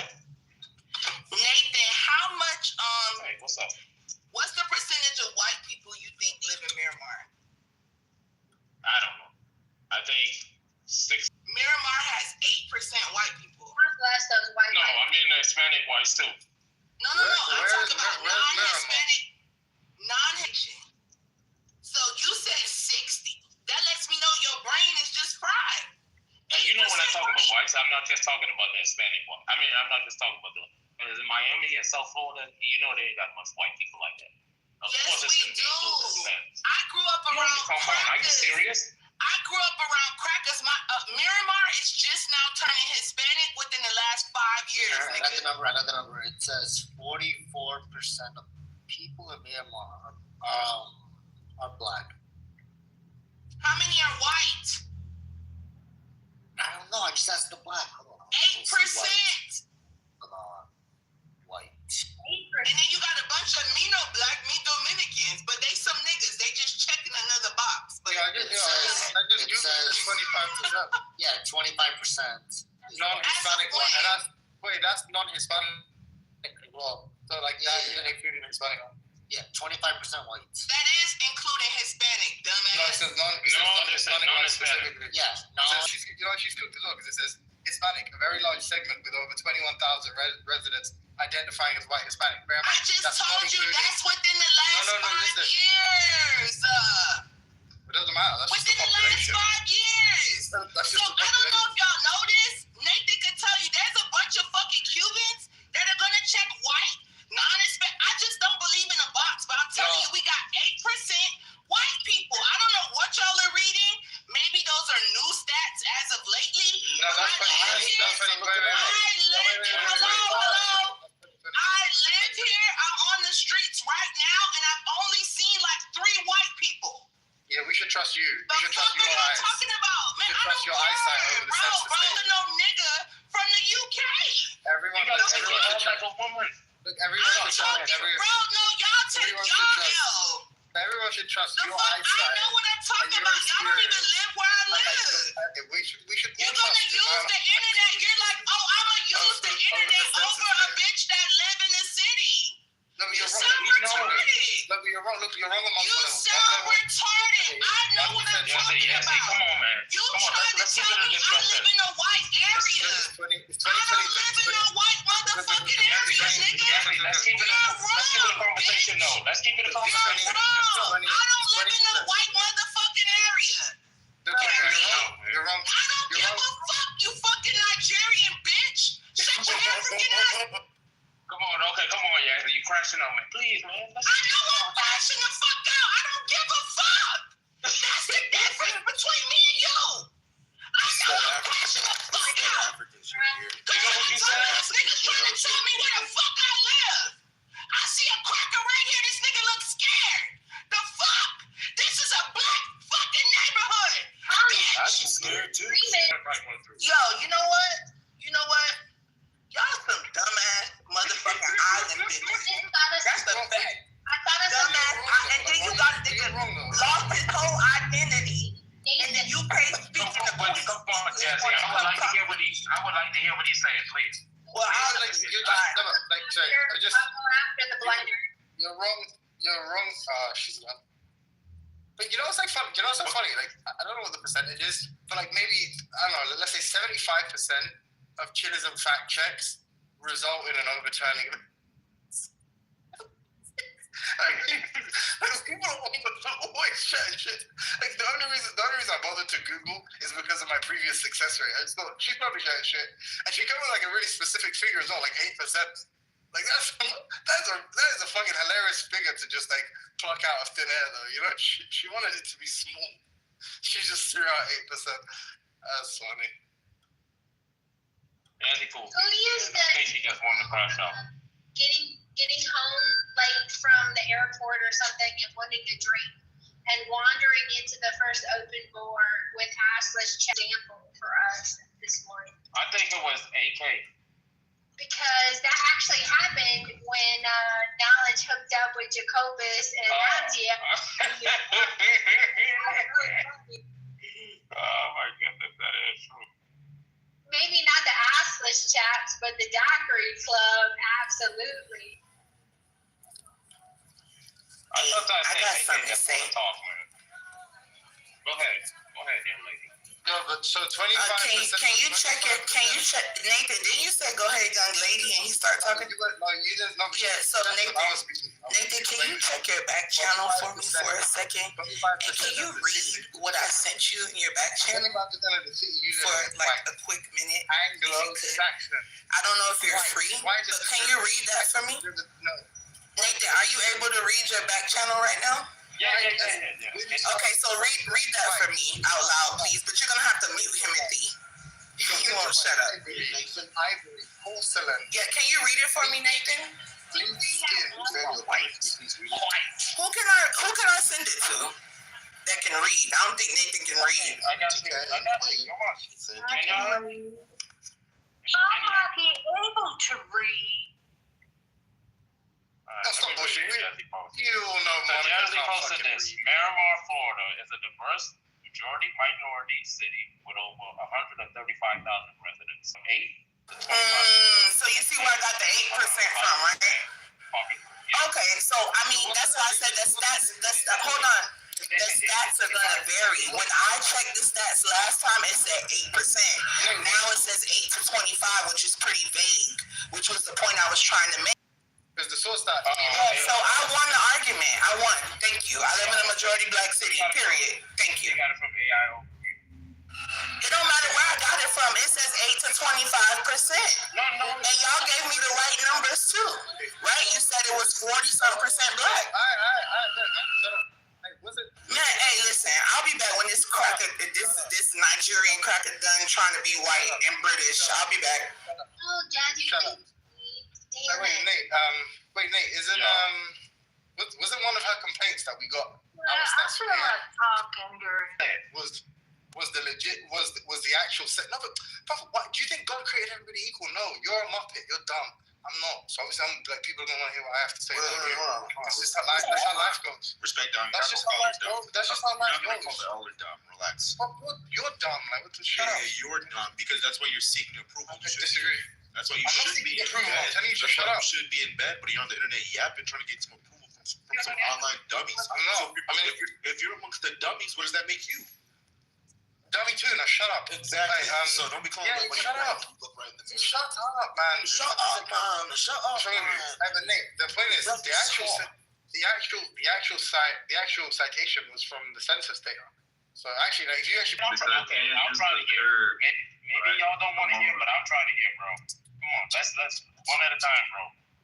So I'm saying, the complaint was that we pulled from AI over. I feel like Ironically, it was she. Like, bro, why do you subhumans? I know where I'm.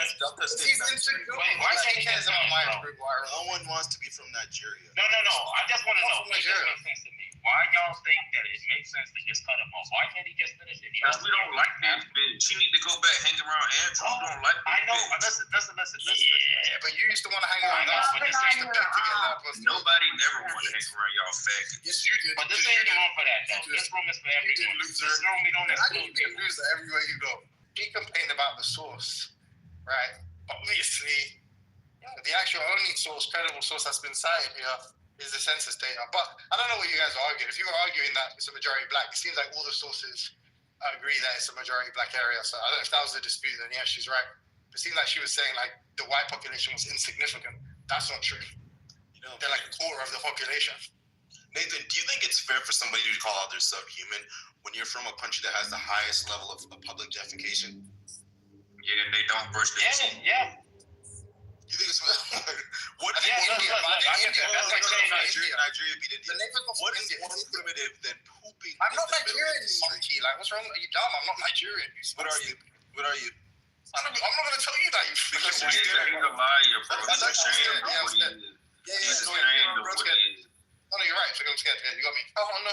Guilty as charged. What am I going to do? Yeah, so where are you from? You're so tough and you're so confident where you're from. I just told you I'm scared of you. Because you're some people. Yeah, we know you're scared. You might attack me. You might attack me. Drink your tea and go to bed. You're some violent pro-magnum. Hey, yo, learn from your people. Hey, yo, let's kick this nigga out. You can't like process your emotions. So you don't really know how to interact. That's why your cry's not on everybody.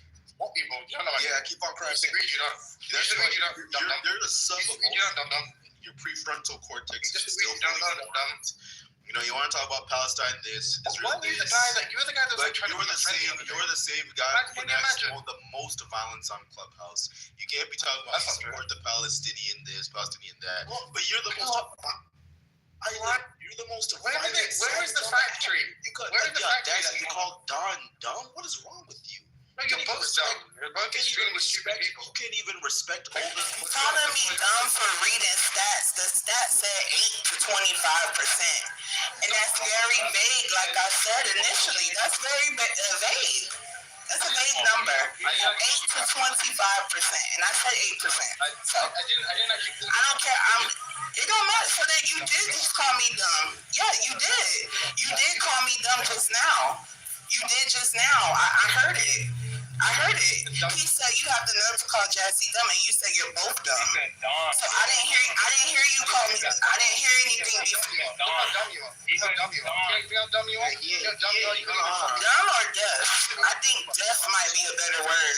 Dumb, most likely blind. Yeah, maybe I can't hear because you're all yelling and you have a horrible accent. That's hard to understand. I speak American English. I don't speak the Queen's English, so it's pretty hard for me to understand you. And you have like a little Nigerian undertone going on, so it's like a bad mix. It's African for sure.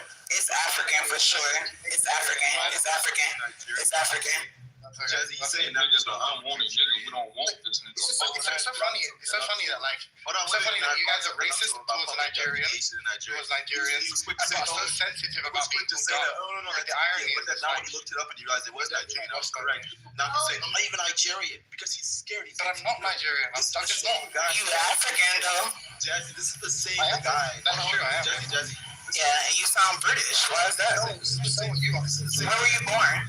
So are you, unfortunately. Where were you born? I was born here. My family been here for 400 years.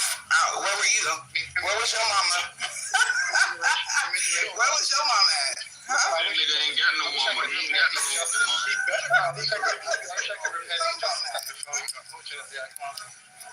I'm sorry. I'm deeply sorry. Condolences, commiserations. I'm sorry that happened to you and your people. That's a good boy. Apologize. This subhuman kid. What do you want? My attention? What do you want? Kid. What do you want me to give you? Brother, I'm What do you want to give you? Just want attention? What do you want? Do you want to debate me or something? I'm probably older than you. Got more degrees than you. I'm more intelligent than I am. Hold on. What does publicize mean? You got YouTube. You got YouTube channels. Hold on. So, brother, you're talking to a magna cum laude graduate, brother. I know you probably. From where? I'm not gonna say my university because I don't want to. Oh, who's a coward now? So what? You're trying to flex? But you can't even tell me how prestigious your university is. So you just graduated. Are you like the first person? Are you the first person to graduate in your family? Are you the first person to graduate in your family? Hey, the fact still stands. I live in a majority black city. Y'all tried to tell me I was wrong, and I was right. Sorry, I'm just confused. Were you the guy that tried to flex? Were you the first person to graduate in your family? University. A Were you the first person to graduate in your family? Known for being Look at him, coward. How prestigious was your university? How prestigious was your university? How prestigious was fucking monkey? Tier 1 Look at he's running. University. Where? You don't even know what that is. A tier 1 university. Where? Do you even know what that is? Where? Where did you go? Where are you from? Where are you from? This guy's like such a coward. You just tried to flex. I didn't try to flex with monkey. I didn't try to flex. You don't like Nigeria. Yeah, everything you're not talking to a normal human being, bro. It might feel like it, because most of the room I think is normal, but this one, it's not gonna call drunk old woman.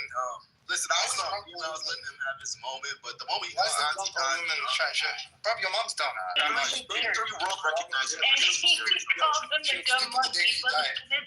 You see my PTR? That's what I think of when I look at you. Your grandma looks at my PTR, brother. That's what I think of when I look at you. Name 3 world recognized universities from your country. Name 3. Name 3 recognized world recognized universities. It's like so dumb. Like you tried to flex. Where did you go? You're so smart, right?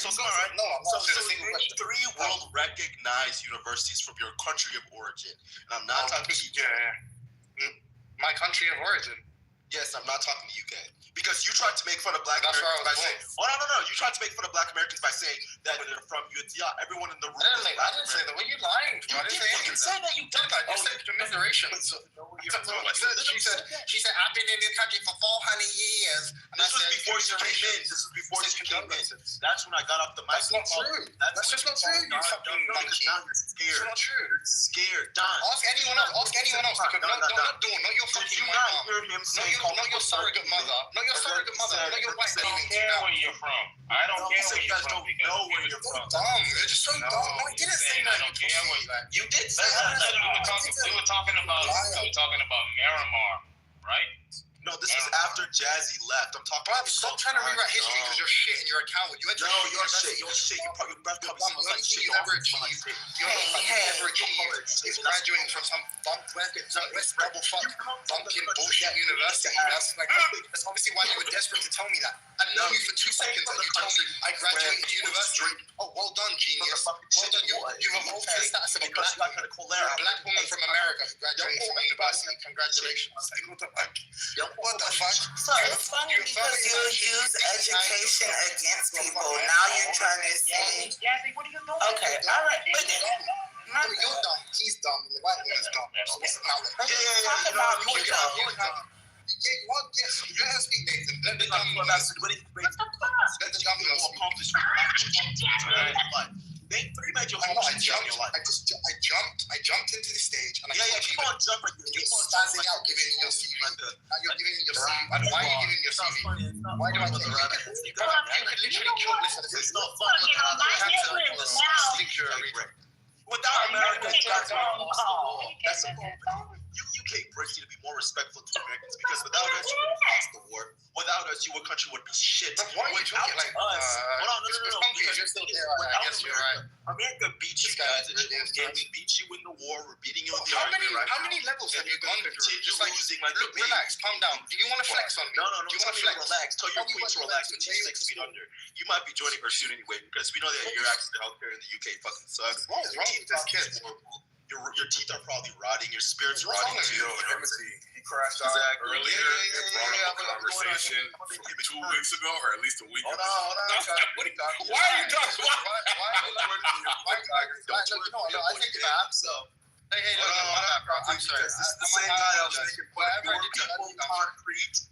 Do you want me to apologize to mom? Don't be quick to say what's your mommy's name again? I'll apologize to her. What's your Nathan, he's getting jumped. He calls himself a Christian. King is getting I'm jumped. talking to Himothy. He calls himself a Christian. Oh, Himothy's getting Booty jumped. clap for a devil. He booty clap for a female devil every day and calls himself a Christian. But look, this is how it usually works, just in life, yeah. It's like if you want to flex on someone, if you want I'm driving the car, you're not whipping. You're too Usually you'd be like, no, but usually you'd be like, no, my guy, usually you're starving. You are the people that they said some concepts for the starving. They were talking about you, Timothy. You can't flex. You don't got no muscle on you, brother. You got skin and bones. This is what passion without skill looks like, right? So he's got to flood his zone. You look like He's got to flood his zone on proper amount. You no savvy, no strategery, just noise, constant noise. You look like obesity That's without without nutrition. skills. Just coming into a room calling people dumb fucking monkeys. Here goes Don. And that is not original at all. Yeah, because that was original. Look, this is what Rick's not proposing. That's all the you person who people wants to flex. Why don't you offer something to flex? You can get a degree as a. You people from Sandra saying that I'm running away. Is this hold on, wait a minute. Is this Luca in the chat saying that I'm running away? The big fat Luca who gets mad when we talk about religion? Why do you let these people noise trouble? It's just like, I'll let you go. I'll let you go for as long as you want. When I'm done, when you're done, you tell me, I go. You know what I'm saying? Yeah, that's how they're gonna do it. No, you can't go in here, bro. We can't go in here, bro. That's a fact. Even I like who's gonna flow with his ass, bro? Okay, so what we doing, bro? We're gonna let one at a time, bro. We're not gonna do this whole thing with one person talking. Don't give another person a chance to talk. Nah, we gotta go one at a time, bro. All right, go ahead. Go. Kane, finish up, and after Kane, it's gonna be Timothy uninterrupted. And then me. I think we just all gotta donate a couple of cents for this guy so he can have some food in his system and hopefully get some rest because we know he's up because he's hungry, he's starving. He wants some online validation for the lack of accomplishments he's had in his life. He wants to feel smart on Clubhouse. He's a Clubhouse guy. Shame to say where he's from. But go ahead, Jazz. I mean, it's me, but now, how is that on Jazzy? It's on him. He was giving me his time. He's not. You can think whatever you want about me, and it wouldn't bother me. The reality is, you did want to flex on me. Like you did want to everybody in this room that you were better than me somehow, and the measurement or the metric you wanted to use I thought we all was your silently education. agreed that we were gonna talk across this nigga. Just move him down. Yeah, I'm gonna move him. He's not finna move me down for your bitch ass. Bye. Your grandma Nathan, don't move him. He called me dumb, so I responded. No, please. He's gonna be quiet. Can you organize anything? Okay, no. Alright, anyone else interrupts, they get moved down. Alright, and thank you because of the polite young brother. We're gonna reset. So to begin, okay. Look, I don't give a shit what you think. Obviously, I don't care. Like, you can ask me a million questions, and if I choose to answer them, I will. But absolutely, there's no benefit for me. It's not going to advance my position in any way to explain absolutely anything to a subhuman like you. The reality is, you do care what I think about you. That's why you were trying to convince me that you'd achieve some high educational achievement. Ooh, you know what? Bullshit. Like, what's the statistic about like black women, and obviously it's consistent with you being a black woman that you would have achieved some high education. Or I don't know anywhere. Sorry, I'm a tourist. I'm just doing something right now. Sorry. Sorry, I'm right now in the marina in Dubai. People just asked me to take a picture.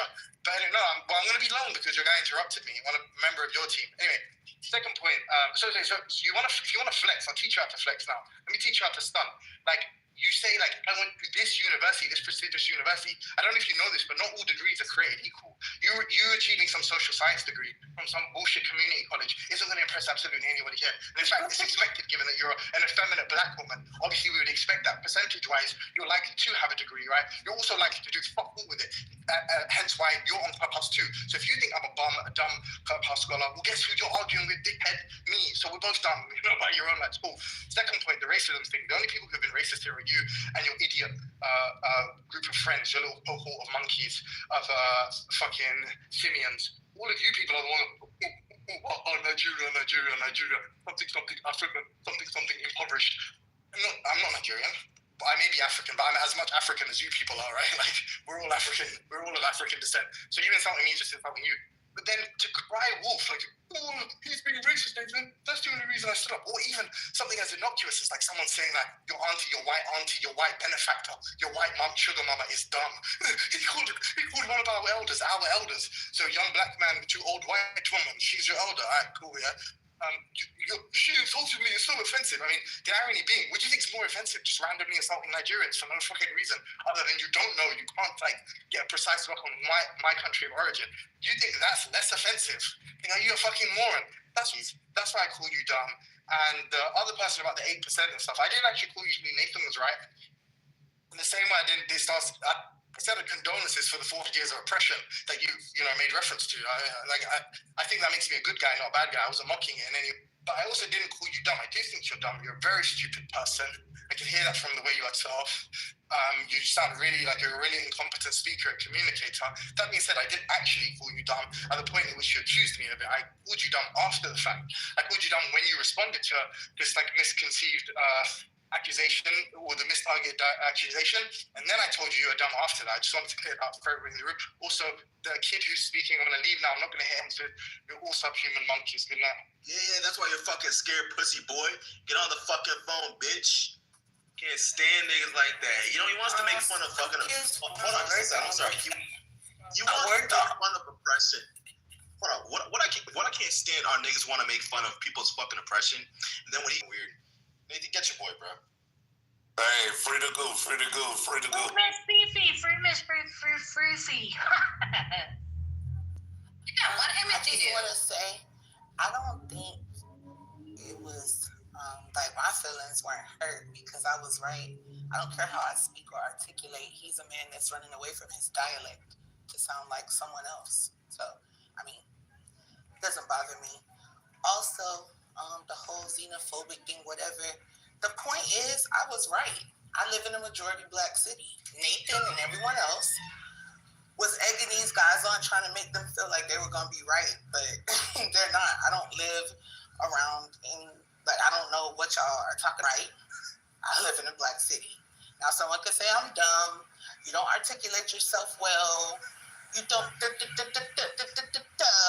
I don't care. Right? Call me whatever you want. You're still a dirty African nigga whose mama was probably carrying jugs of water on her head in her young childhood. Don't give a fuck. Right? And I never referenced 400 years of oppression. I referenced 400 years of being Black American and not knowing any African family members that I may have. That's all.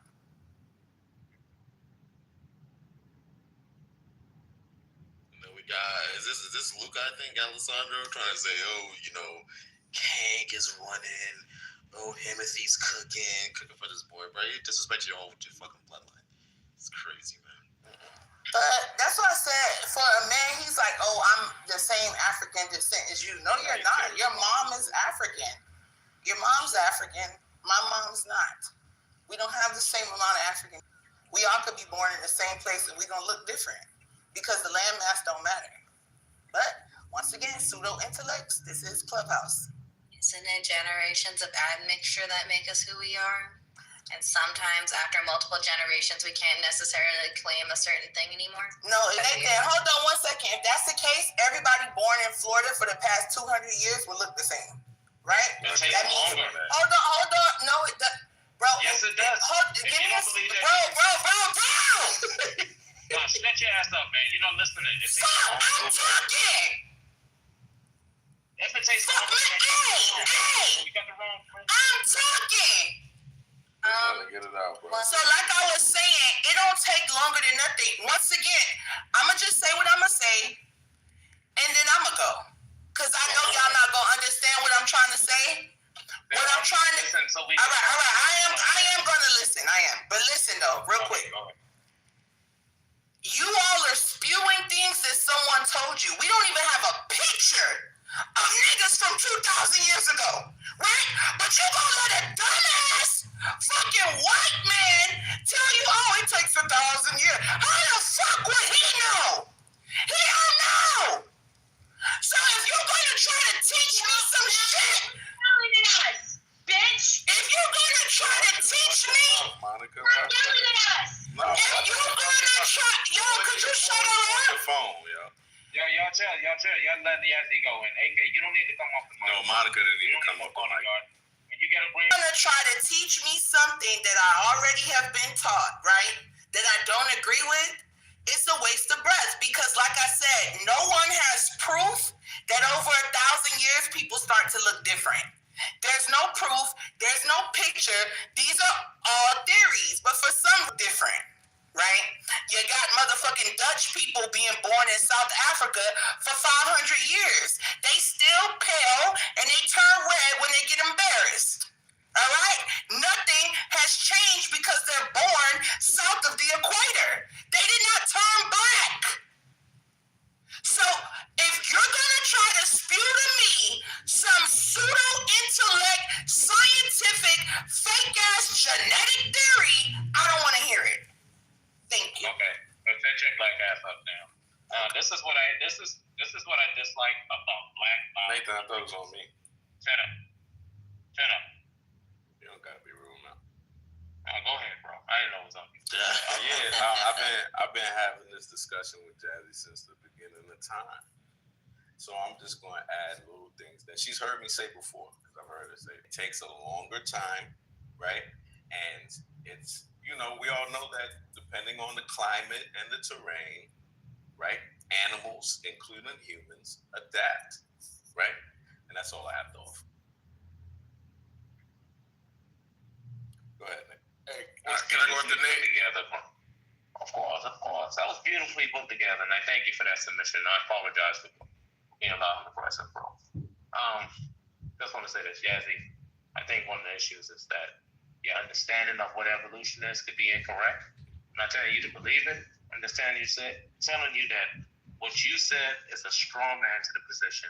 Because they're not saying that it takes 500 years. They're saying thousands, like 10,000 or something like, up to 20,000, 30,000, 40,000. I don't know. They say years. They say, look, just like how my boy Ops tried to explain, right? If you put a species in an environment, given time, the species can adapt given time. And some of that adaptation is determined by the environment, right? For example, let's say we have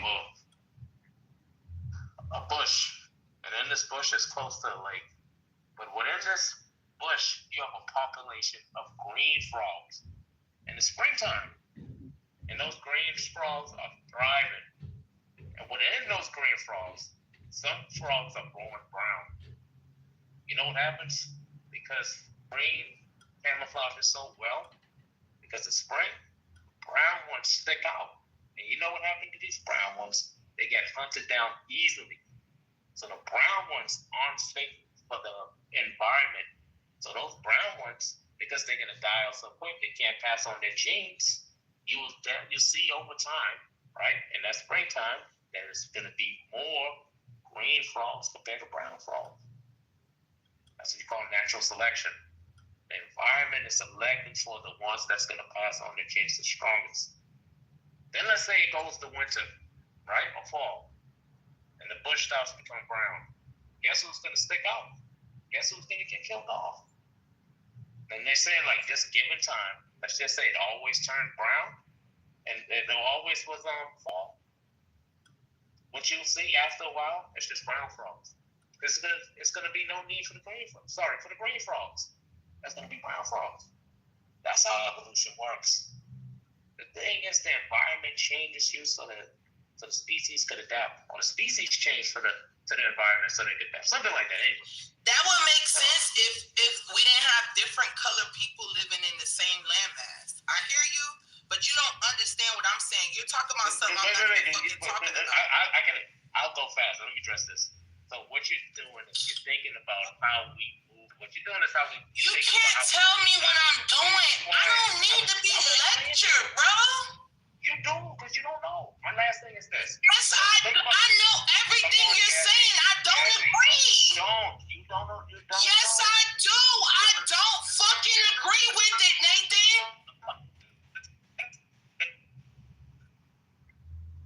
What don't y'all understand? Get your black ass up and let me talk, man. And I'm done after this. This is my last thing. I'm saying this, and then we go to concrete. Last thing is, Yazzie, still on. She's thinking about how we, me and you, how we move to different continents this day and age. Like with a plane. Back in those days, people go to part of the world just like that. No. During that time, you could much like places, what you call it, groups can move through, right? But now is the community where you could have a whole population of white people go to you, and then they intermingle, and then it wasn't like that. Not like that. Like places were cut off, and given time, just like how the brown frogs adapt. That's what happened. The ones that wasn't surviving, yeah, they died out. That has nothing to do with what I'm talking about. Random genetic. I've been waiting patiently, random genetic bro. mutations. It's not your turn. It's not your turn. It's not your said I could go after him. No. It is just saying. Come on, man. Let it go. I'm done. You told me I could go. No, he didn't. He said he won't let concrete go. He did tell me I could go after him. He just said that. You misheard. But Yazzie, he was in Q though. If I said that, my fault. But no, you didn't say that. You said concrete. Did she leave? All right, good. Yo, AK, this is to you. I don't understand it. So Jazzy is yelling in the middle of a conversation that's not even personal, and it's just annoying for no reason. Monica screams at her, and then you scream at Monica, or you check. So Jazzy got a text in the back channel from me, and a text message from me, right? Monica is not a mod. She's added to the chaos. So I came off mute to check Monica. You saw what happened. Yeah, and other things too, as far as like Nathan, no disrespect, but Nathan, I wanted to see who he would choose to shut up, and he chose to shut me up. And then he followed up by telling Monica to shut up. So it's just gets into these fits of rage for no reason. It's a conversation about Africa and genetics. Genetics. Why are we screaming? And I feel like, all right, your other experimentation going on, that's fine. But Monica had to help the problem. And you're... By calling her a bitch? Attacking. Yes. All right. Yes. She's screaming for no fucking reason. No one is attacking her. It's a conversation about genetics. Let's just put that in perspective. A conversation about genetics. You preaching to the choir, bro. Okay. Me and her, then come on, bro. And I didn't take a break earlier when she brought it up. She was talking about. Bro, can you stop trying to ride a nigga away, bro? Let that nigga talk, bro. What the fuck did nigga ask me? I'm done. God damn, nigga, what the fuck? That nigga asked me a question. No, I thought he wasn't done. My fault, bro. I read it wrong. My bad. Nah, I don't forget. Okay, well, you suck muscle. Yo, this suck muscle shit, bro. Nah, bro, I don't know. You remember when we was talking about the Sims? Many times. Which comment? Yeah, yesterday, and someone read this definition. that simping is being overly sympathetic or giving women black ass up there, right? And Monica rightfully said, shut the fuck, because it was loud and for no reason. When she said, shut the fuck up, bitch, right? So why you ain't saying You jumped up. I did say something. You a moderator. No, you told him to let me talk. You told him to let me yell. Why you ain't stop me as a moderator? So rightfully so, Monica jumped in as a fat white bitch. I'm gonna tell you. As a fat wide booty white bitch. One second. Yeah, that's a good question. Why did it stop you? Because listen, I'm gonna let a coon be a coon. If you're gonna booty shame for white people and you're gonna put on that role as an angry black woman, I'm gonna let your coon answer that. So that this shit ain't got nothing to do with me. You wanna be a coon? You be a coon. Because I know if I said something to you, you're gonna say, why can't I do this? Why can't you always do that? So be a coon. Booty shame for the whites. But the point is this: when Monica was like rightfully shut your black ass up, you bitch. Now she didn't say that. She said shut up, bitch. My definition is fucking simple, bro. Yeah, it is simple, but this is my point though. I notice how when I make arguments about points, I have to yell because no one lets me talk. Everyone calls me dumb, right?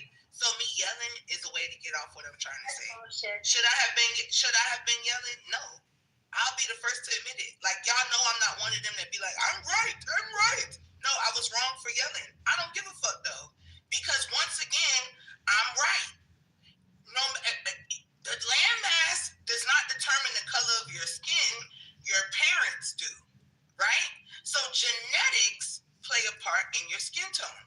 Now, once again, instead of attacking my argument, niggas are attacking me. Attack my argument. Don't attack me. Thank you. Yeah, I got. Oh, wait. I wasn't even done, though. Real quick, to address what Nathan said. Someone in the chat said exactly what I said. They said, it's not simply land masses, it's genetic mutation and climate, right? But what colonization has done, including the Catholic Church, which is why the last pope that died, they wanted. So the narrative that have been painted through the doctrine of discovery is that certain people come from certain land masses. No, I might inhabit that land mass or may have been inhabiting that land mass for 1,000 years. It doesn't mean I'm from there. It doesn't mean that the land mass I'm on produces people that look like me. The people on the land mass, I'm not done. The people on the land mass will make the phenotype. I could take Chinese people and put them in Africa. Everybody born in Africa after that day will be Chinese, right? But not really because they're born in Africa. So this is the point I'm trying to make. Migration and all these other things have kind of muddied the indigenous waters. Yeah, you're indigenous if I roll up on you and you're there. That makes you indigenous. It don't mean you was always there. You could have migrated, just like Native Americans came from Siberia. So how the fuck are they indigenous to here? They're only in tone about all these things. Land masses do not produce a look. People do. And I rest my case. I don't want to talk about it no more. I don't agree with nothing that you say. Period. That makes sense to you right there? If I'm wrong, I don't care about being right. I'm not wrong. I'm wrong to you. But I'm actually correct. How you know you're not wrong? How you know you're not wrong? Because I know. These are things that they're starting to Have you ever been wrong before? Have you ever? Have you ever been wrong? Have you ever been wrong? Have you ever been wrong about something you were so sure? So why is this not excluded? No, when I'm really sure, When I'm really sure about something, and AK can tell you this too. When I'm really sure about something, I'm dying on the hill, is because I know what I'm talking about. When I don't know what I'm talking about. And you can't be wrong about things you know. So how did you get to 100%? Because I know what I'm talking about right now. Now you're doing the God knowledge. Nathan, you're doing the God knowledge shit. Nathan, no, I'm not. If I didn't know what I was talking about, I would be on mute. Like I'm talking about. No, that's not what I'm talking about. I know you listen. I know you believe what you're saying is true. When I know, yeah, it is true. I know you believe that. My question. It is true. It's not true to you, and that's the truth. You're not convincing me. Bye. Right? I already said I know that you believe that. I'm asking you, how do you know you're right? It's annoying, like Timothy, when he pulls his stunt. He wants to be heard. He insists that we all listen to him. But there's no exchange of ideas. As soon as he gets his shit off, he abandons the room. I feel like that's taking advantage of us. Okay, so you're okay. You mean us? You part of I got snatched. I actually agree with Monica. Go ahead, Monica. You're good, Nathan? Holding us hostage while he talks and then not valuing or respecting us enough to stick around and hear our rebuttal? I don't take what he says personal. So if he's talking about, I don't think he's talking to me. I think he's just complaining about the people that was interrupting him. I think she's talking about a pattern, not specifically this situation, though. Oh. Yeah. Even if she's talking about a pattern. What I saw was this, right?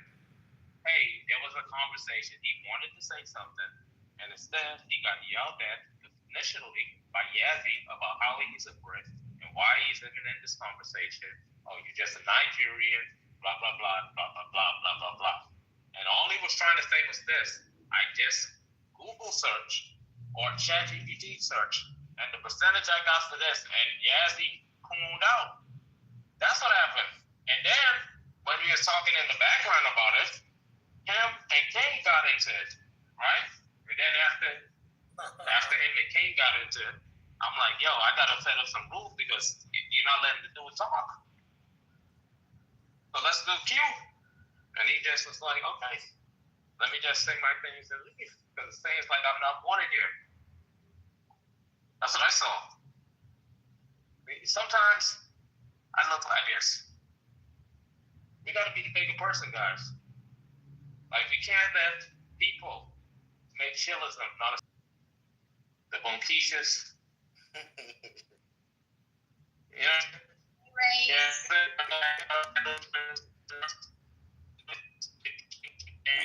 see, look at the Matrix, man. They got you. You brought up that atheism. Even the BBs, and we know we love our BBs. Even the Jessicas. Who is down there? So, even the hands. Not the Ashleys ever. I can't even get a good morning. Good morning, Ashley. What the fuck? You're not a big... Even the concretes. Everyone, man. Everyone. What about the revolters? What about the people who are anti-communal? They ain't even on the space yet because... What about the doxers? What about the backtrackers who stand on business and then backtrack on their business? She will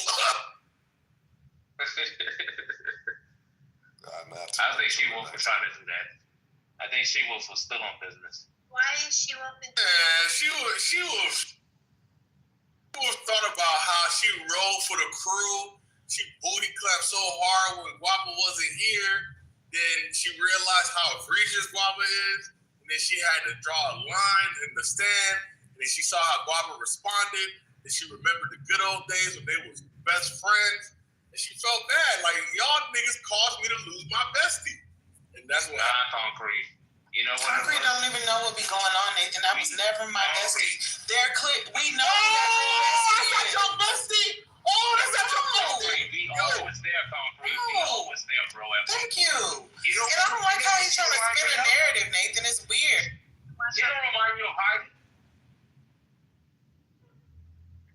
Huh, Concrete? Who, She Wolf? No. Who?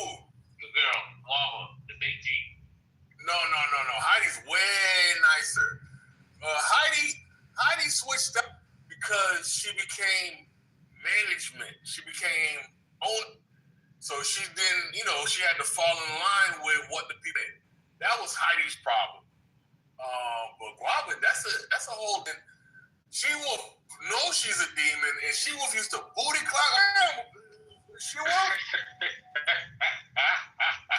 Now that's a fact.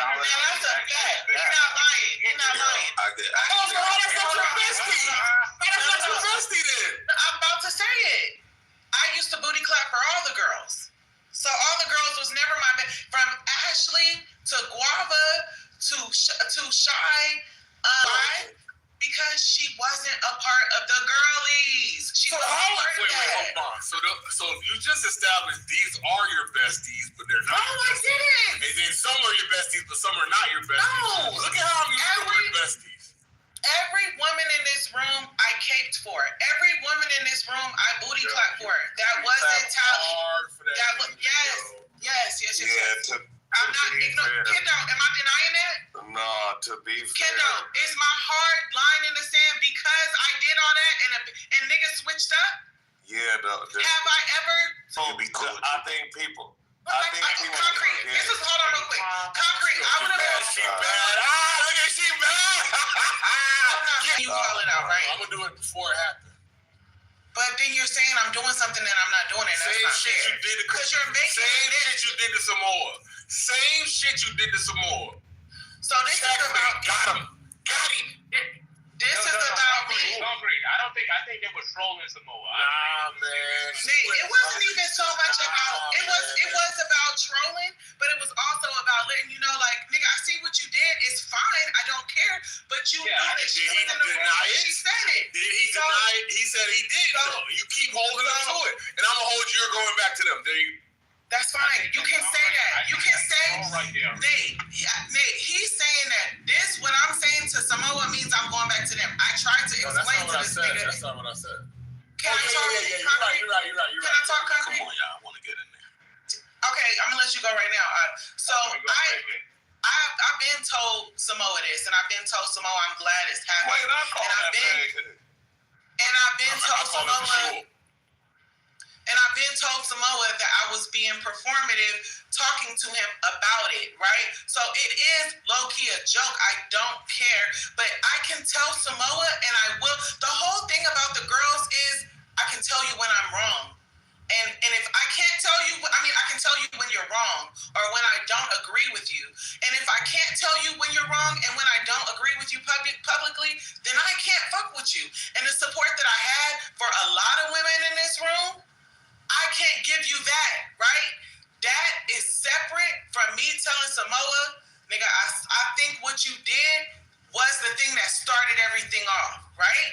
And if I want to joke with Samoa and tell him that that's messy, and a lot of women are telling him that got nothing to do with the girls. And I would appreciate if Concrete stopped correlating the two because he's like calling Samoa messy, so he wants to say, oh, she's going back with the girlies because she wants to call Samoa messy. If you feel like I'm going back booty clapping for them, I would appreciate that you will wait. I'm at the end of the queue. All right. You said something at the very end, please. I do have a question for the. Yeah. Are you after me, Ashley? Sorry, Concrete at the very end. No, y'all figure it out. I'm after the last question. All right. So since the Samoa thing is fresh in my mind, I'm gonna say it. It was a messy question. Exactly. That's all I said. I go back and see where she got the information from and call that person messy, and then go ahead and go back further. And you have give me. That's why I like to say a percentage of messiness. Now, he asked the question, right? Fine. You should know that the question was messy. Now, he should also know that you're being a little facetious, and not to take it too serious. I don't think Samoa is. I think the people around him are taking it more serious than he is, right? After that, Samoa likes the attention. Samoa likes for you to call shit out and say that he's the center.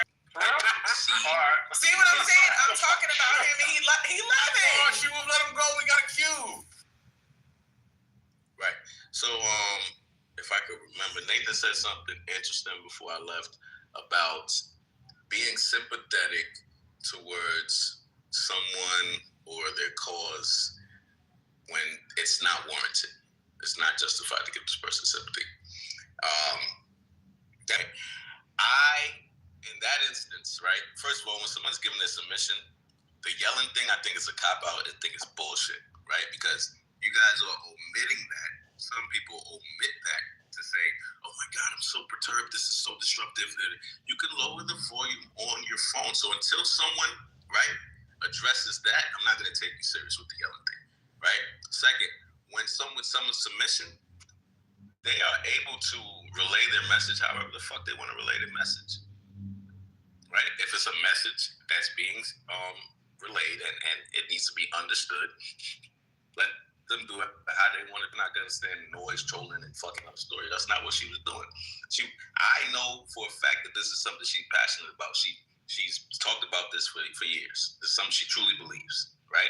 So when someone's talking about something they're passionate about, they tend to, have certain voice inflections. They tend to crescendo, decrescendo in certain instances, right?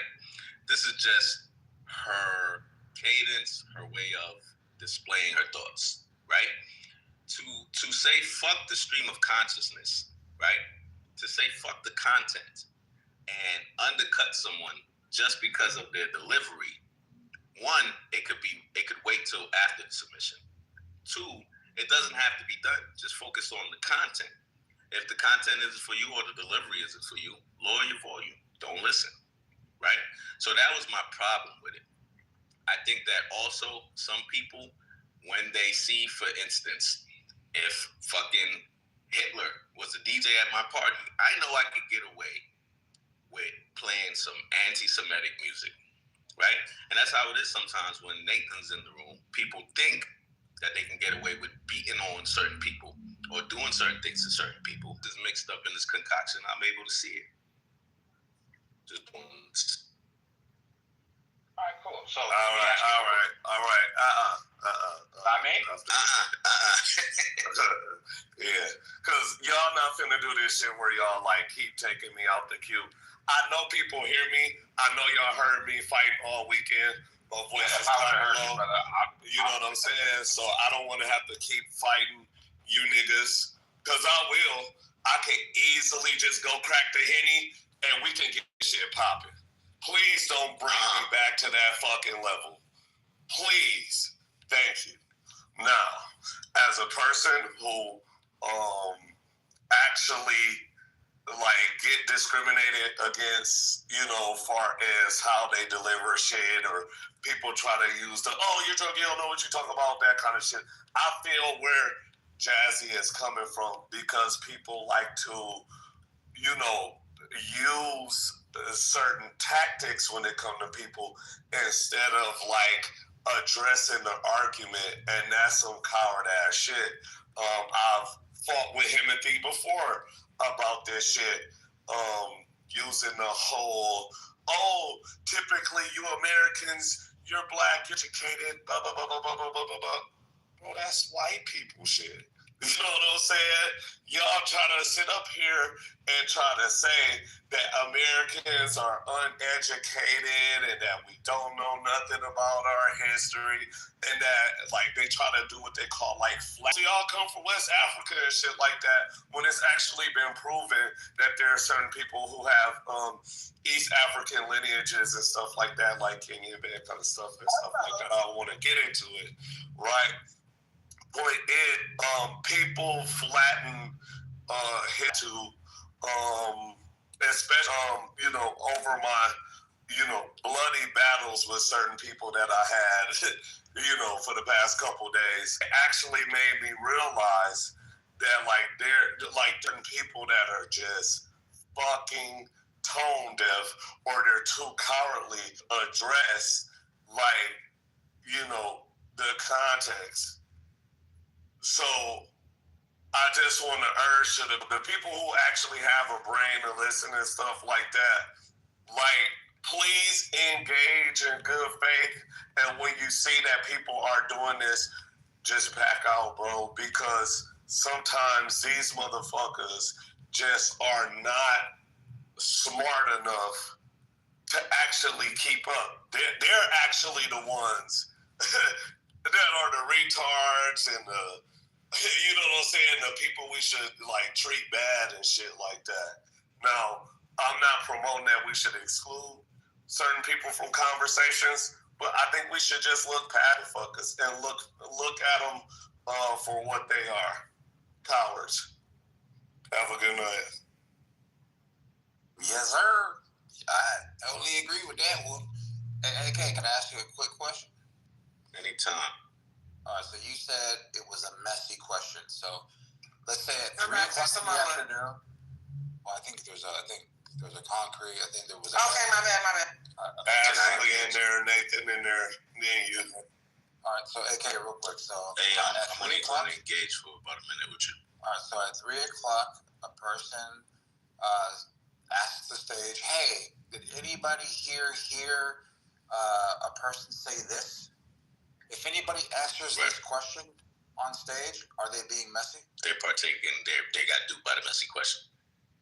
All right, so she's asking a question. Do we have to check for the person that she's talking about on stage for it not to be a messy question? You don't have to do shit. All right, so then we don't have to answer the question at all. You don't have to answer the question. Because if we answer the question, then we're being messy, like under your, who's asking the question, if you're being consistent. Yes. Right? All right, so then Caroline's messy, all right? That's what you just said. All right, so then Samoa answers the question. He said, yeah, I heard it that way. All right, fast forward to 7 p.m. Person Bima enters into the room. Samoa says, hey, Bima, did you say this? Bima says, absolutely. Oh, wait. I didn't know that. You then again brought it up on your own volition. That's the messy part, not him being asked. You see how he keep on trying to confuse you when somebody asks him? And he's not really emphasizing the part where he asked. Can you go on mute? Come on, man. Obviously, I know where you're at, bro. I just repeated it. So if you could just indulge just for a moment. You said you only had a minute, so we don't have that long, right? All right, so Samoa said that he recalls something. Then the person who said the thing... Any point where those actions could lead, did lead, and most likely would lead to chaos. No, because the moment... Hold on, the motion has already been... He knows it's led to chaos, so why is he saying no? Hey, bro. If Jinx already told her that she heard it, and everybody else has already said she heard it, then she's actively looking for Bima, right? Wait, I'm sorry. She actively is looking for someone to question, obviously. She actually... So you're saying, Samoa, can I ask this question, Samoa? Are you saying that... You shot himself too, right, She-Wolf? I'm trying to make sure. Because y'all niggas is slick. What's something that's slick? What's something you can't really catch? Y'all niggas is slippery as fuck. Like, I swear to God. Hot dog. How about that?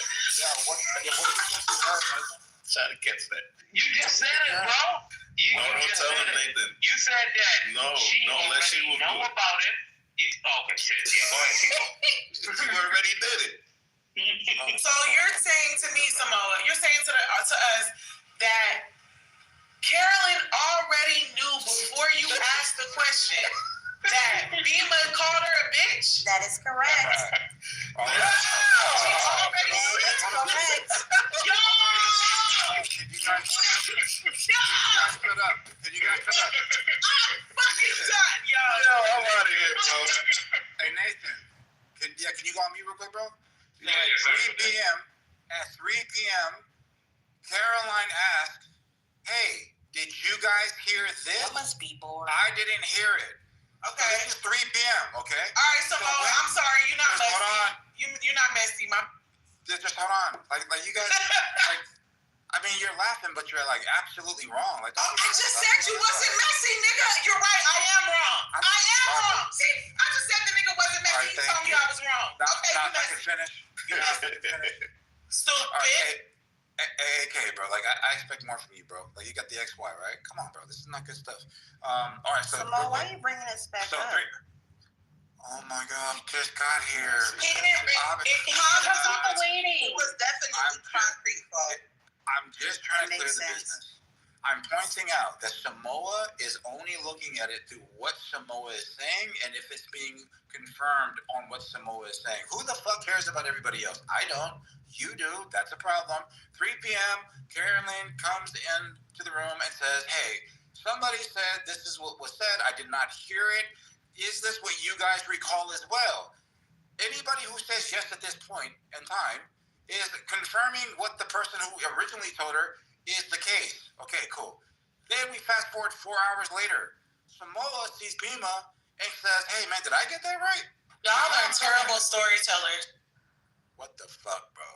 Yeah, why Samoa? Why did you have to bring it? Like, it was brought back up, but you don't have to. Just hold on, Jesse. If Bima would have said no, I never. Hold on. If Bima would have said no, I never said that, then I would immediately go to Carolyn and say, "Hey, I fucked up. Like, I thought I heard that shit, but she said she didn't say that shit, right?" No take backs. Just come on. Oh, so you told Carolyn, that you heard that. You were the source of the messy nigga. It was a bunch of people who told me. It wasn't just If I could just say this again, Samoa didn't go seek anybody out. This is so stupid. Isn't it? I didn't go looking for Carolyn, right? Carolyn came to the stage while we were all having a discussion that had nothing to do with anything and asked the question, do you guys recall this? Samoa said, yeah, I heard that. Or like, I heard that. Wait, who originally asked that? Ask her. Who originally asked? I asked Bima, hey, I remembered you saying this. Did you say it? She says, yes.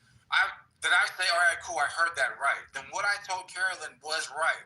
If she would have said, no, I never said that, then I would immediately go back to Carolyn and say, oops, I fucked up. And you was being even more messy. And when it's my wait, I'll tell you why you was being even more. Can I get the queue still on? Oh, yeah. She was answering the question. Y'all niggas are obsessed with Guava. Because we got Dawn, we got you at the end of the queue. We got a long queue, man. Y'all chill. We talking about some. Man, you chill. Bro, well, my name is being brought up, so clearly it's wrapped around me. Nobody brought your name up. Disengage. It's been all day though. It's not about disengage.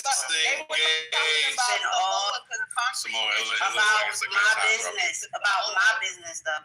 Yeah, but that's you're just being brought up. I know. We're ready for some more. Good to talk about it with a certain audience, but now you know. There was She-Wolf, and Concrete started it all. Concrete started drafting. Exactly, bro. That's on me. Oh, you're doing Samoa, whatever, like you did. You're going back to your leader. You missed him. Look at you scared. Coward, She-Wolf. Y'all can't let this nigga words get to y'all heart like that. Come on. It's either niggas is bored or niggas is obsessed.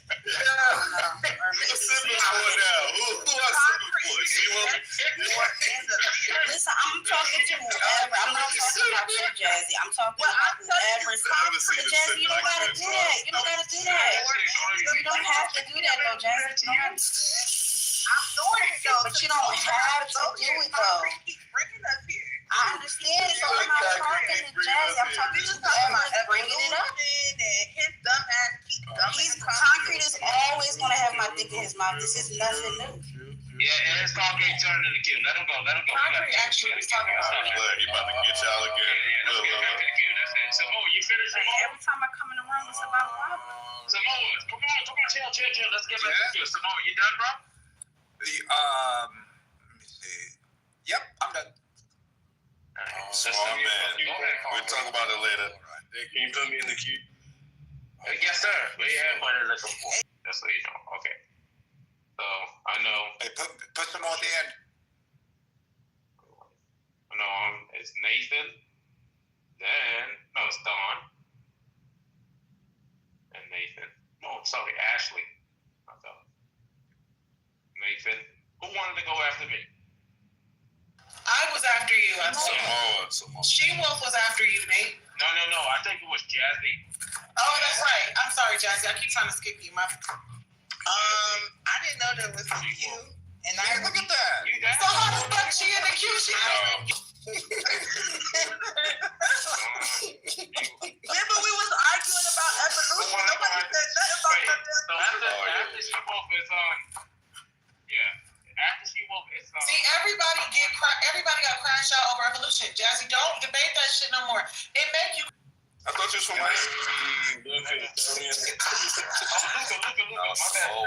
Samoa wants to be the caboose. No. Wants to be the caboose of the train. Can you please write my name narrowly in? I've ridden on a caboose. It's not a very comfortable. No, let me not lie. I've ridden on a caboose. I have ridden on a caboose. You know what a caboose is? Yeah, it's the last part. I've ridden before. Shouldn't have said that in the human train. That's what a caboose is for. It's the caboose is made for a human to ride on the back of the train so they don't gotta hold on to a train car. So they could comfortably be at the end of the train. Told that she's going back to the big three. She's gonna get on her knees and crawl back to the big three. Then she said, "Nuh-uh, I'm not finna crawl back." And I said, "Oh yes, you are." Then she got all mad, and somebody else was talking. She cut them off because she wanted to make an emphatic declaration of non-moonwalking capitulation to the big three, the pressure. And I said, "Oh, look at her get mad, get mad, get mad." And then she kind of calmed down. She was really going to get mad, but then when I said get mad, she kind of calmed down. And she said, "Concrete, I really appreciate it. And don't say I'm going to go back unless I really go back. When I go back, then you could say that I went back. But don't say I went back until I go back." And I said, "Oh, I got you." I said, "What about Samoa?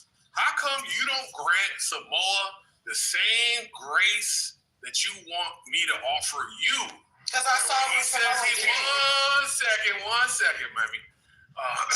Where he said, "Yo, it's me. I'm gonna stand on." I just make a mental note.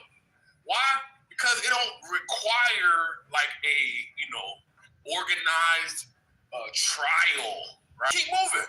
But no, you want to engage in what we call a public execution and a humiliation ritual. You want to punish Samoa. You don't want to let him live his fucking life. And if he's messy, that's his fucking cross to deal with, right? You want to whoop his ass. Why? Because you feel like that is a part of your falling out with the big three. And even though, you had to purge your surroundings of all the evil amongst you, you still have remorse, buyer's remorse. And this is how it's manifesting, where you now are waging this multi-hour war against Samoa about some shit you can't even confirm is true or not, whether or not he knew what he knew when he knew it, right? That's how messy about it. And you just found out who originally answered the question, and you still stood on your bullshit because you thought he's the one that was the catalyst. You didn't realize she was the catalyst, and we know I was going to say another word. We know you're scared of Big Mama, and you've already got whooped by Big Mama, and you don't want to deal with it again. You're a coward, She-Wolf. I'm sorry. You are a coward. You're picking your fucking poison per your, lady logic, right? You're using lady logic to blame this shit on Samoa when it's really Big Mama. And you can't fucking deal with Big Mama because it costs you so much in blood and fucking sweat and broken bones that you don't want to deal with it again. And that's because you're a coward. And you want to attack Samoa. And that's sad that you're a coward on the internet. Fucking amazing. Thank you, everyone. Yo, watch your fucking mouth, yo. Nah, nigga, she got to deal with it. We're going to talk about the Samoa thing. You can go ahead if you would like. No, if you're going to talk about the Samoa thing, because mine's kind of going to change it. If you want to say, Ashley, I'm after you. Your voice matters. I was just trying to be courteous. I was given information this morning, and I want to find out. I'm not going to give out names, but did anybody hear anybody refer to my children as crackheads? I didn't do that. Samoa? Did you hear anything, Samoa? I heard that someone referred to them as that. She asked a question, and I expected she wanted an answer. There you go. That is because he grew up with you. You ain't say no names. I don't know if somebody has heard that. Yes, I heard that someone said that, Ashley. And after we get through Messy, bro. Yeah, see, that's different. Right there, different. Yeah, that's messy. Hey, I heard you said my kids were secondhand gossip and hearsay is how a lot of shit gets started. That was a real statement. Who's next? Well, I don't know cooking, but I already went some. Hey, Kay, man, you gotta get a wife, bro. You're chopping shit. You don't know what I'm chopping, G. I'm cubing out this sweet potato. I'm making Who is next? God damn, you want to get back to the drama. Go ahead. Go. Nathan. He just peeled out. He's back. Next, your turn. No, because I thought it was she was cooking. Everybody need a grill. Yeah, men make better cooks. For sure, bro. Look at the kitchens. Come on now. Well, good afternoon, everyone. Gender wars, same like. What's up? Yo, Q. One mic on me. Innocent. He's not fucking talking and they just going off. What the fuck? Skip him then. Who's next? We having organic conversation. All right, no more Q. Q has been disbanded because there we go. I was next. You gotta just go to the next person. She-Wolf, just say what you gotta say. You gotta go to the next person. Terrible ass fucking moderation. Go. That's right. Because I want to talk about cooking. I ain't gonna lie. But why do I gotta hear you chop though? It's a sweet potato. It's kind of nice though in the background. It like sets this. No, that knife sounds dull as hell. You see how domesticated shit make concrete. You see how domesticated shit make motherfuckers go crazy? Just chopping some damn. Said to me, "Oh, I think She-Wolf is the real queen of chillism. I think She-Wolf can take Carolyn, right?" Concrete would say messy ass shit like this before we even had Asthma-gate, right? He was saying messy ass shit. It's my turn.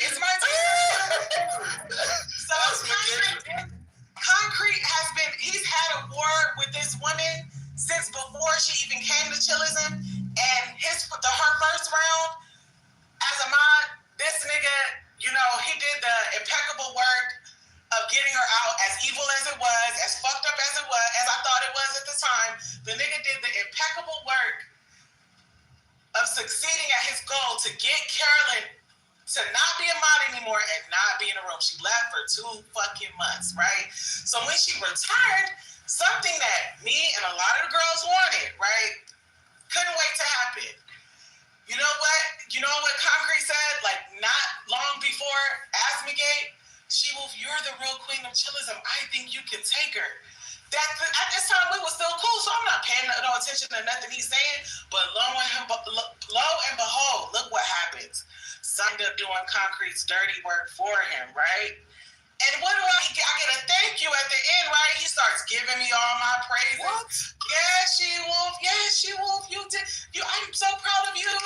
You turned away from the big 3. You made a good decision. Your morals, you're this, you're that. And then what does Concrete do? As soon as I say something that he disagrees with, he attacks my character. He attacks my morals. I'm getting on my knees and doing all this shit. So essentially, I want y'all to pay attention. If a motherfucker is not doing Concrete's bidding, if you don't do everything 100% as he fucking agrees with it, he's going to attack you. The nigga left me a couple days ago when I was doing his bidding, and I still love shit that he fucking liked, right? He was, yes, She-Wolf, yes. But because inflation of things that aren't even mixing together. 2 things can be true at the same time. The girls can have said some stuff that was super anti-fucking girly, right? Super anti-female unity in a space where women have to unite to survive in this fucking room, right? That was very anti-woman. So I can stand against that and say, well, it's messy. Now I'm going to get to Samoa. I'm so cool with Samoa. I don't have a problem with what Samoa did. I can label it as messy and still not give a fuck and say I'm glad that it happened. Situations need people like how I'm standing on my 10 about whatever else, right? So I did not have I wasn't privy to the information at the prior to Samoa, yes. So prior to Samoa asking Bima the question. I thought that was when Bima found out. I mean, I thought that's when Carolyn found out that Bima called her a bitch. I didn't know that she knew that before. And I'm going to say this, and I'll close with this. Yes, right. So, it makes Samoa even more messy because he knew. I'm going to tell you why. Listen. Because he knew, Carolyn already knew, we know that he knew Bima was in the room because Bima had just came in the room and not said nothing. So we know he knew who was on stage, right? We know Samoa knew who was on stage. We know Samoa knew that Carolyn knew that Bima called. Hold on. I'm telling you. Okay, guys, Samoa, stop. This is what I'll say this statement. I'll put it like this then. I feel confident. I can't say that I know, right? I have a reasonable amount of confidence to say that I believe, right? We believe things because we can't prove them to be factual, right? You believe something to be true. I believe that's to him knowing who else is on stage, i.e. Carolyn. And because he knew Carolyn already knew what was said, him looking like, oh, they're both in here. This is from what I believe, right? What I believe. And nobody can stop me from believing what I believe. I believe Samoa knew they were both in the room. And I believe at that moment he said, Carolyn knows Bima called her a bitch. I'ma make sure Bima make sure Bima admits to it in front of Carolyn. So Carolyn can have her confirmation and everything. And then do a 180. Do that. Right? You can believe whatever you want to believe. You can push whatever narrative and say whatever attacks against me because you think it's gonna make me fall back in line and not disagree with shit that you support. Like you're essentially doing the same thing as the girls. You're attacking me for not agreeing with you, Concrete, and that's weird. That's what the fuck I went through with them. Motherfuckers want beef. Motherfuckers want beef because I don't agree with them and I said what they said was wrong. You are no, hold on, Samoa. Aren't you in the queue? Samoa wants to attack. Concrete wants to attack me because I said I don't agree with something Samoa did. Not even I don't agree because I don't care. Because I labeled something Samoa did as messy. Right? So that right there is the same thing the fucking girls do. So like Concrete is acting like a fucking girl right now. Like I can't have my opinion and it not be connected to some other motivation. Like my opinion on what Samoa did is my opinion on what Samoa did. My opinion on what certain girls did is my opinion on what either one is going to change, and they're not connected. And you're not going to get me through your bidding or to agree with you because you're attacking me every time I fucking disagree. Her sources, like whoever she was talking to at 3 p.m. Just hold on. It's a clarifying question for Son. There's company here. Clarifying question for She-Wolf. If I wasn't there, with the information that Carolyn had, as soon as she seen Bima, she would beeline to her? No? Yes? What? What do you think? She would make a beeline straight to Bima, right? Even if I wasn't there. Okay. Said, bitch. Okay. So Samoa, I accept that. But if I go, there she go right there, go get her. That makes it so that she didn't have to beeline herself. I inserted myself to the beeline. I directed you to make the beeline. Hold on, Samoa, you asked me a question. You asked me a question, Samoa. So essentially, I understand what you're saying. She was going to come after Bima anyway. But you made sure. That's what I'm saying. Somebody's conflating two different lines of thread, and you're the actual connector. I'm just pointing out how you're connecting. All I did was ask Bima, did I hear this correctly? Come on, man. Samoa, what if she would have said, I didn't say that? What would you have? Bro, I brought this up 5 minutes ago. I would have said, you know what? A question, a man should be able to answer that question as he understands it. If you think a man should run away from a question because the girls don't like it or some other nigga don't like it, that's not fucking ethics and morals. A man shouldn't know what he doesn't know, sir. I'm sorry. Principles state that you stand on the fucking truth, not with some other weird ass niggas. Because I got information that I still have on the board because I don't care. That's not true. Thank you. Have a nice day. Anyway, She-Wolf is a blatant liar. You can tell now that she's a liar. And Concrete, you trying to get She-Wolf to do your nasty work, Concrete. What's so weird? You're a weirdo. Trying to make it seem like it's worse. She was trying to divide the girls. I'm not gonna Concrete. I'm not going to capitulate and say I'm wrong. I'm going to double down. I watched She-Wolf fail one moral fucking position after the other. One moral position after the other. And the one time it got so egregious, she finally stood up.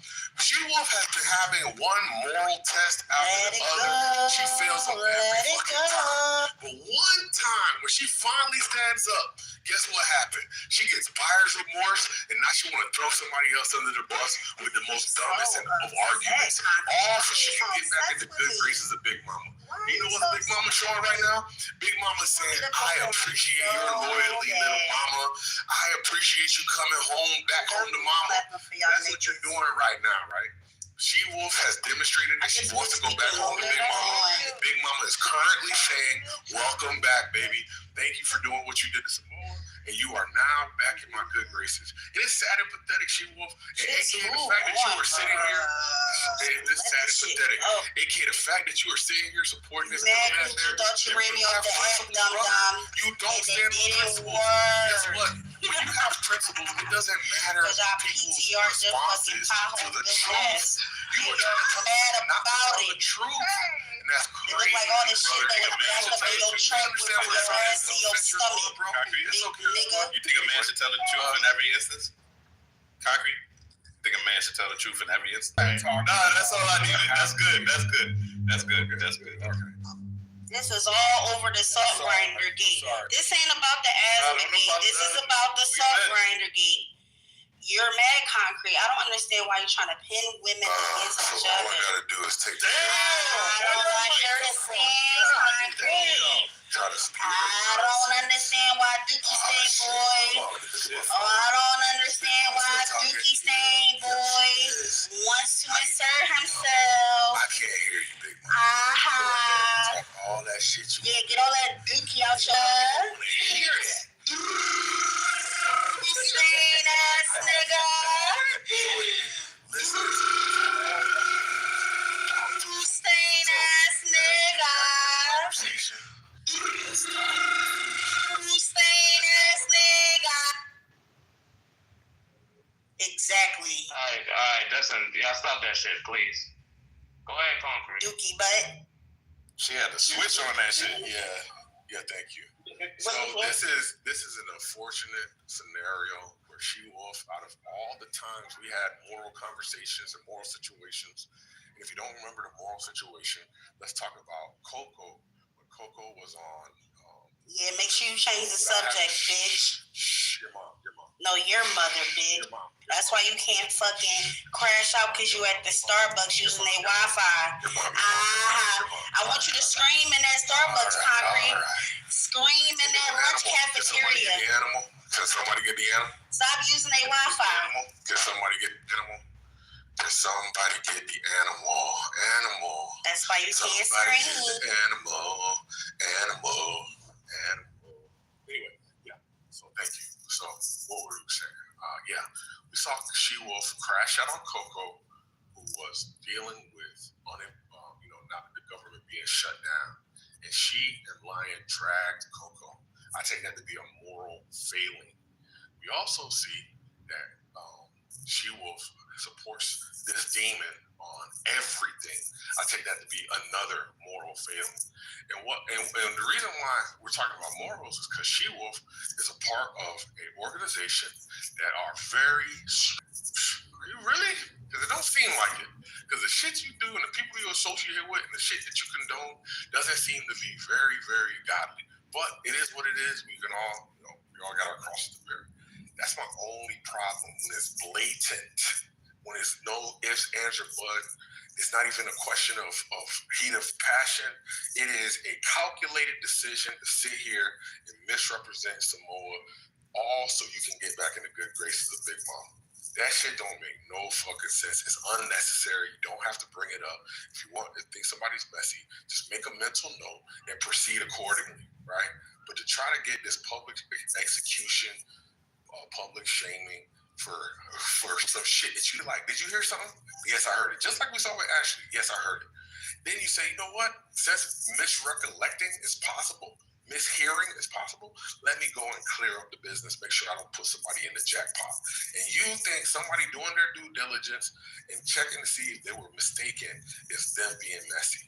That is crazy, backward, demonic thinking, and unfortunate She-Wolf. You know better. That's the problem. Wait, you see her? She left. All right. Is it my time? Did someone skip me?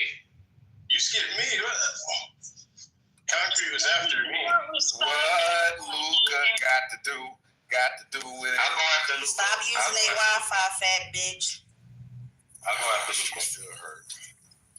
The shit that you should never talk against. Come on. Let's let Luca go. Did Don go? Everybody went, bro. But how y'all skip me? That's all right.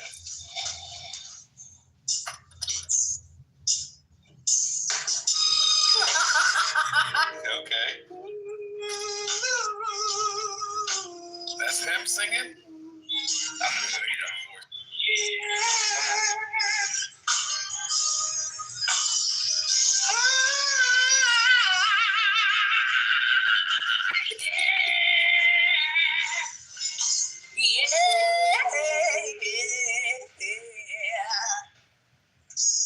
On a perfect day.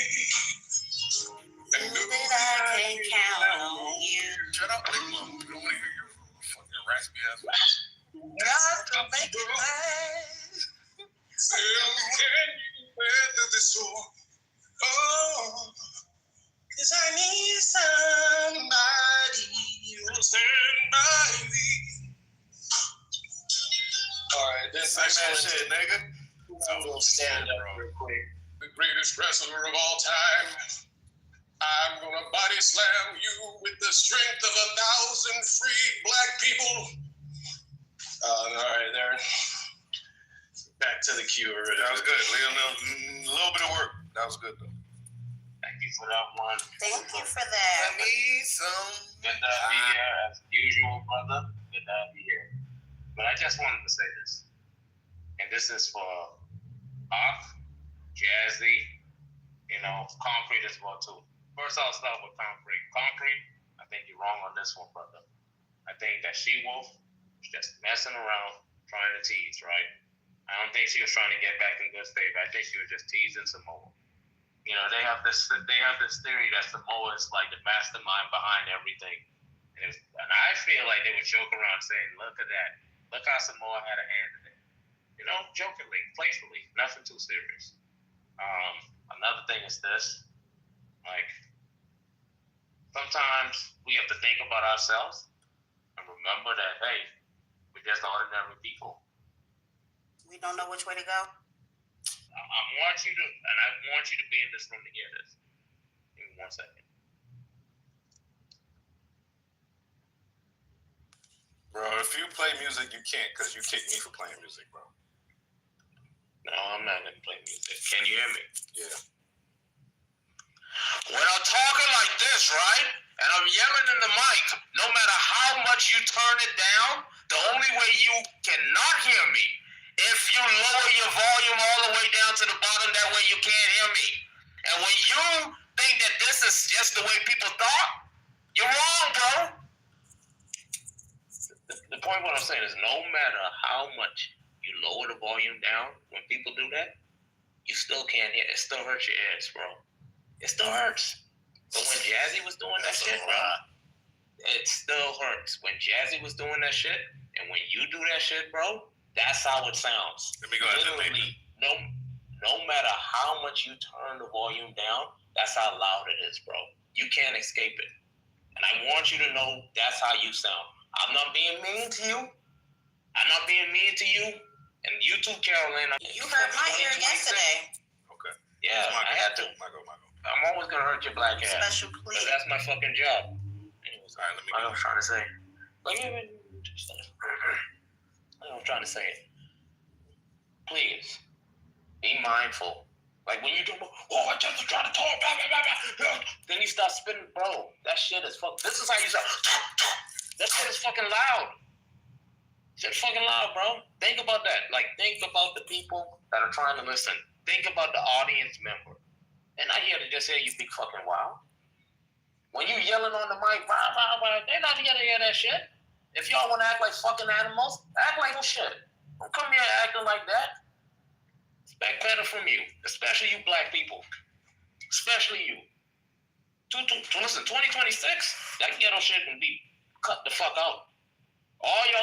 shit cute. And for the ones who didn't grow up in it, who watch it on TV and just think it's cool to action with people like that, fuck you too. You know what I'm talking about.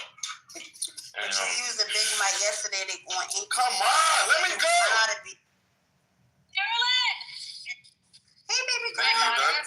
I got us a place where we Jinx, can this is stay not the time to whenever talk. we want. This is not the time to talk, Membership in Jinx. Cabo. Yo, there's back channels for that shit. You can wave at this person. No, it seems to be always on my turn. Love you, Jinx. All right, let me go ahead and speak on what Nathan just said, right? I lowered my volume when he did. Jinx. So Ashley, you want some rec? I just wanted to tell Jinx. Ashley, do you want some rec? I'm playing with you. But yeah, I lowered my volume. Ashley, I lowered my volume.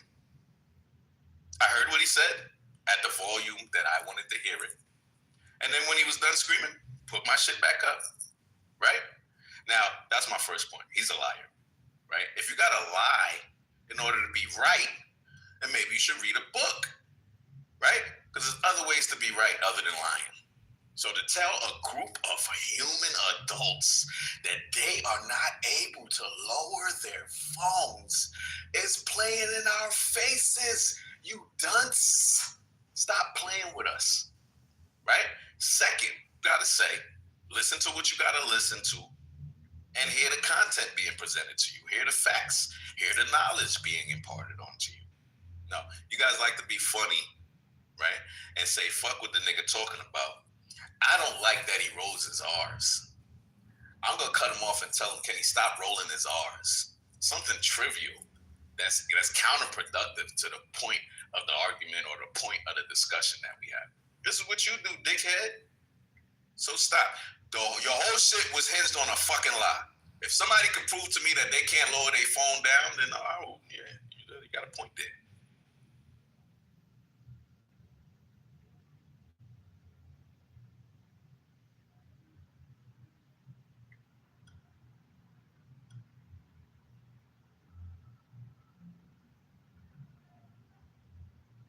Can I go next? Is there a queue? No, go now. So if I'm living my life, I'm working. Do your thing, girl. Do your thing, Momo. Groceries in, I'm not really by my phone. And if I have to listen to some fishwife screaming at me when I'm listening, I'm actively. I'm in the queue, Nate. I was in the queue. I put my name. She like the performative screaming. One second. It's not. Yo, shut your whole ass up, nigga. You don't hear her talking. What's wrong with you? Yo, stop screaming Nate's name, boy. Stop doing that, bro. He's doing it. I was away from my phone. Bro, it's all good, bro. So let's say you and Monica talking, bro. Please. So, AJ, My apologies. Victimize yourself. Thank you. No, my apologies, Monica. Look, I didn't know it was you and we doing you right now. My apologies. My apologies. Why you see you're doing that shit right now, bro? What I'm doing? You're trying to mod when you're not a mod. The same I'm just trying to be the more high ground guy. I know. Shut the fuck up. No one asked you to do it. No. We're not gonna let. Bro, just shut up. He Let me English, just get Nathan. this shit down. Anyway, so let me.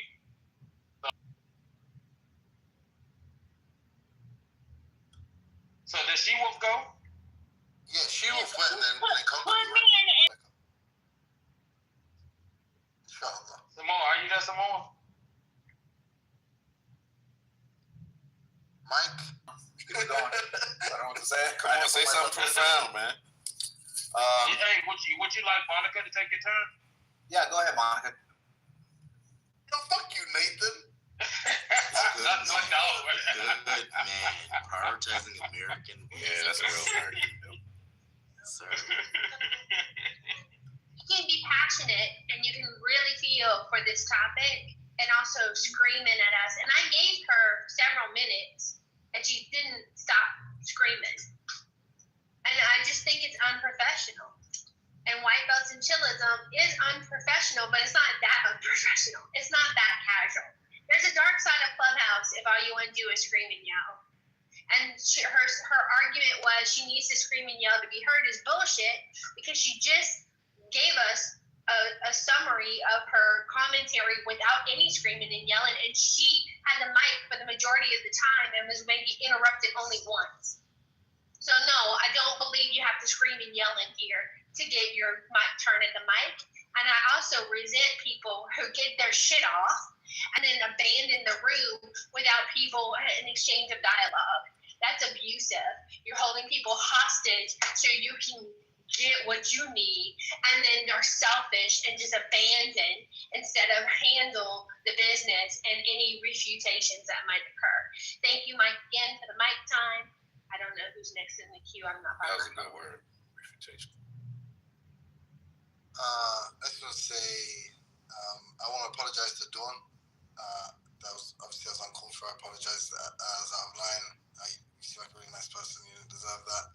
And then also, like, all these like fucking weirdo extra people, stop fucking addressing me. Like, unless you're someone else like old school kind of chillism or you're an interesting person, then cool. But like, just stop that. No. What's your name? AK, the other kid I was talking to earlier. Just allow me, please. Don't at me. No. Were you gay? Like, no, I want to speak to you. I'm gonna speak to you. No. Wait, no. I don't take requests. That's what that was. I don't take requests from no Englishman. Yeah, stop telling me what to do, bro. We already severed from Britain, bro. Cut it out. Y'all think y'all got power over here, bro. Cut it out. I do. You motherfuckers with accents. No, I'm just saying that. You motherfuckers with accents, you walk into a room and think that the red carpet should just roll. Alright, bro. We don't need your opinion right now, bro. We do what the fuck we do, bro. Alright, put me in that. Yeah, bro, but you don't have to wiggle everything, bro. This way. Yo, I'm telling you this, bro. No one cares about your opinion. No one, bro. Only man right here. Yo, Concrete, are you there? Tupac cares if nobody else. Alright, Concrete isn't there. I don't see Concrete. So now we can go to Timothy. And then afterwards, Dawn. And if you want to be added to the queue, just put your name there. Why you ain't put my name? You can be added to the queue. No, I just want to say, you said Timothy, right? Yeah. I appreciate you, big dog. Huey, why do you think the Palestinians aren't victims of apartheid? I heard this earlier. Someone said that you deny their claim to apartheid. Where's this? Who said that? I can't remember. Someone said that. Respectfully, I'm not trying to wait. I think that there are a couple of things that happen or allowed to happen under the Palestinian governance that just weren't allowed during apartheid. I don't think it's a fair comparison, despite the fact that like lots of South African politicians have made that comparison themselves. But they obviously do it because it's politically. For example, the Palestinians are allowed to have schools for themselves. Right? They're allowed to have schools institutionally. That's something that wasn't allowed during apartheid, which is a really big thing. No, but it's not saying that they're one and the same. It's saying that it satisfies the conditions of the convention and the prevention of it. Not that like this is exactly the same as South Africa, because you can look at the other way. We say like more Palestinians have been killed, during whilst Israel has maintained this like apartheid regime than in South Africa. So you wouldn't say, oh, well, South Africa is not an apartheid because not as. I'd say there's a specific kind of name that you can call it. You could call it a Palestinian Wahala or whatever. They have their own specific term. It's not about the belief in one's own superior or anything like that. Okay, sure. And there's a convention. It's been codified by a convention on the prevention of it. And that is so. It's not saying it's like South Africa. It's saying like this thing that happened in South Africa, and we. So why not? What is this thing? Okay, is this thing like Jim Crow? Pardon? Is this thing definitionally like Jim Crow? Jim Crow preceded the convention, right? Sure, but would it be so if a Palestinian is like, oh, what we're going through is just like Jim Crow, would that make sense? No, but Jim Crow was a specific set of laws, so it wouldn't make sense. That's what he's saying about. He doesn't get it. It's not really that complicated. What I'm saying in whenever it was the 70s, the 80s, when the international community convened to construct this convention on the punishment, the identification and the punishment and the prevention of apartheid, they said this is what constitutes an apartheid. Not there has to be white South Africans and black South Africans, because if that was the case, then nothing else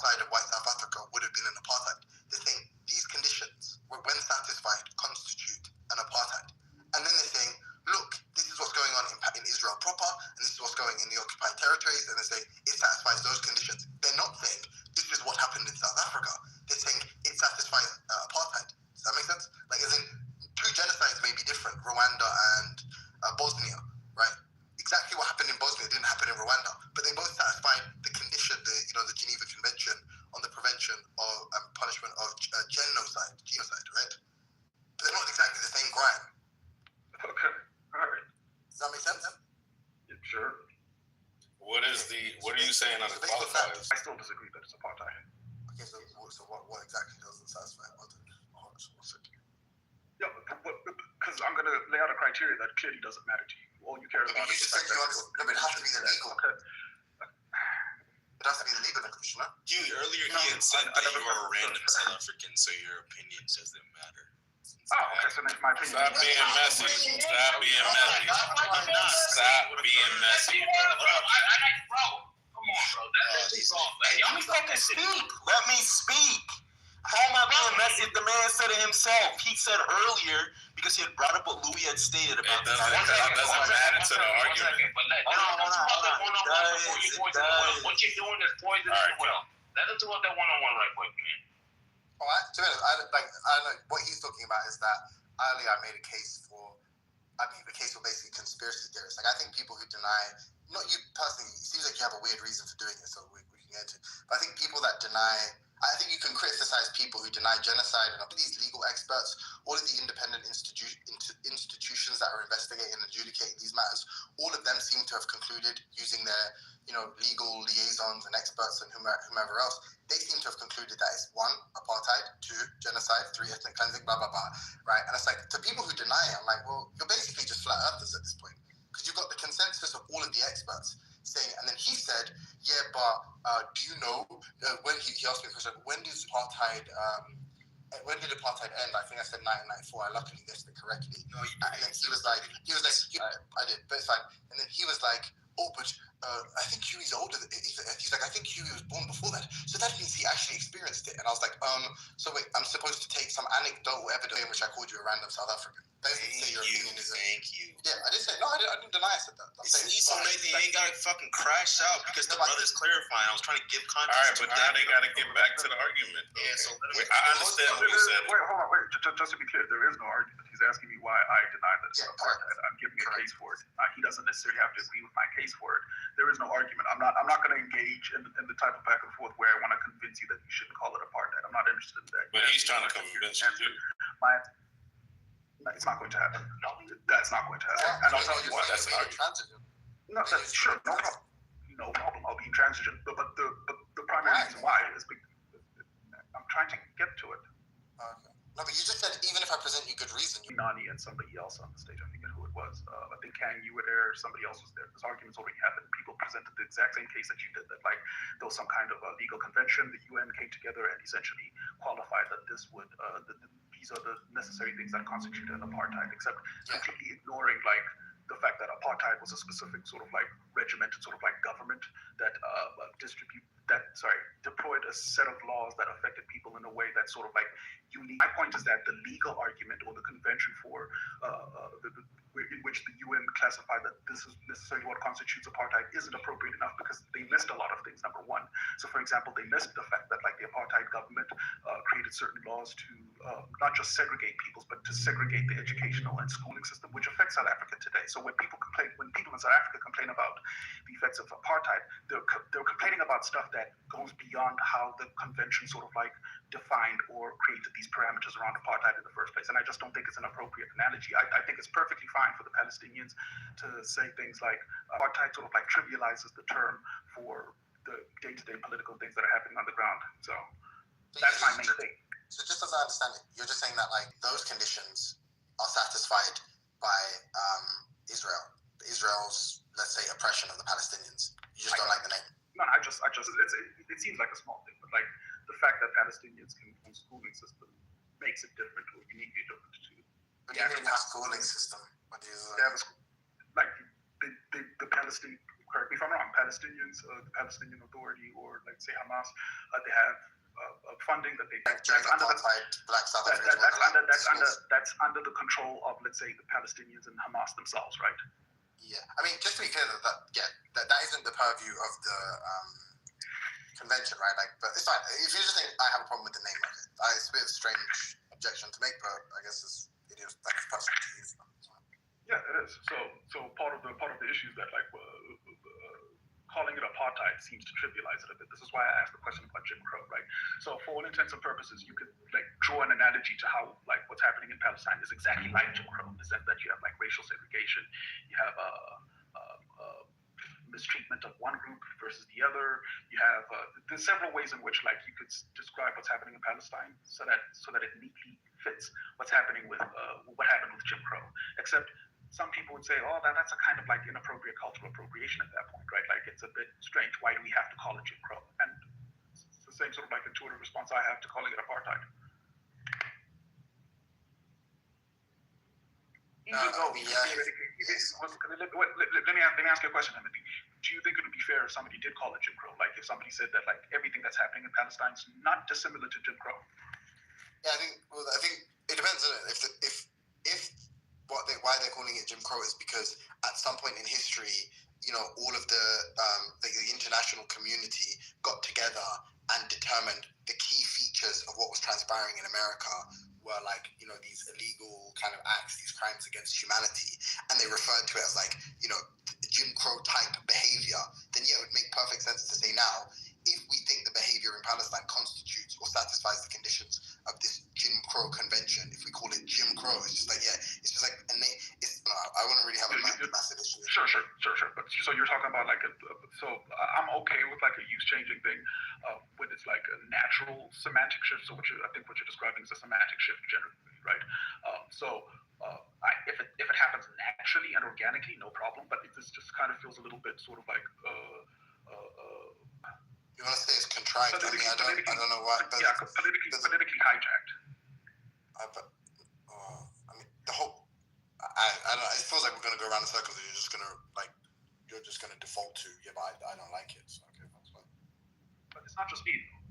Just to be clear, it's not just me. So there's lots of like. Yeah, but I mean, if the objection is just like, I wish they had used another name because it's like it's highly like I'm highly sensitive to the use of this. To people failing to acknowledge that basically it was a unique case that befell the Black South Africans.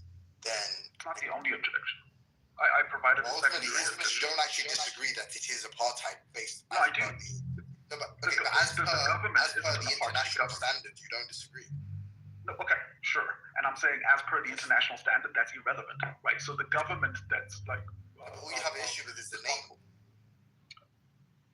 I think what he's simply saying is he has an issue not just with the name but with the connotation. So it's not his issue. It's not just the name. It's not just the name, nor the connotation. It's also the fact that, like, even just, I guess, technically speaking, right, apartheid representing like the government, right? Like this is the name of apartheid. This is the name of the apartheid party. It's not the apartheid party that's ruling the Palestinians right now, right?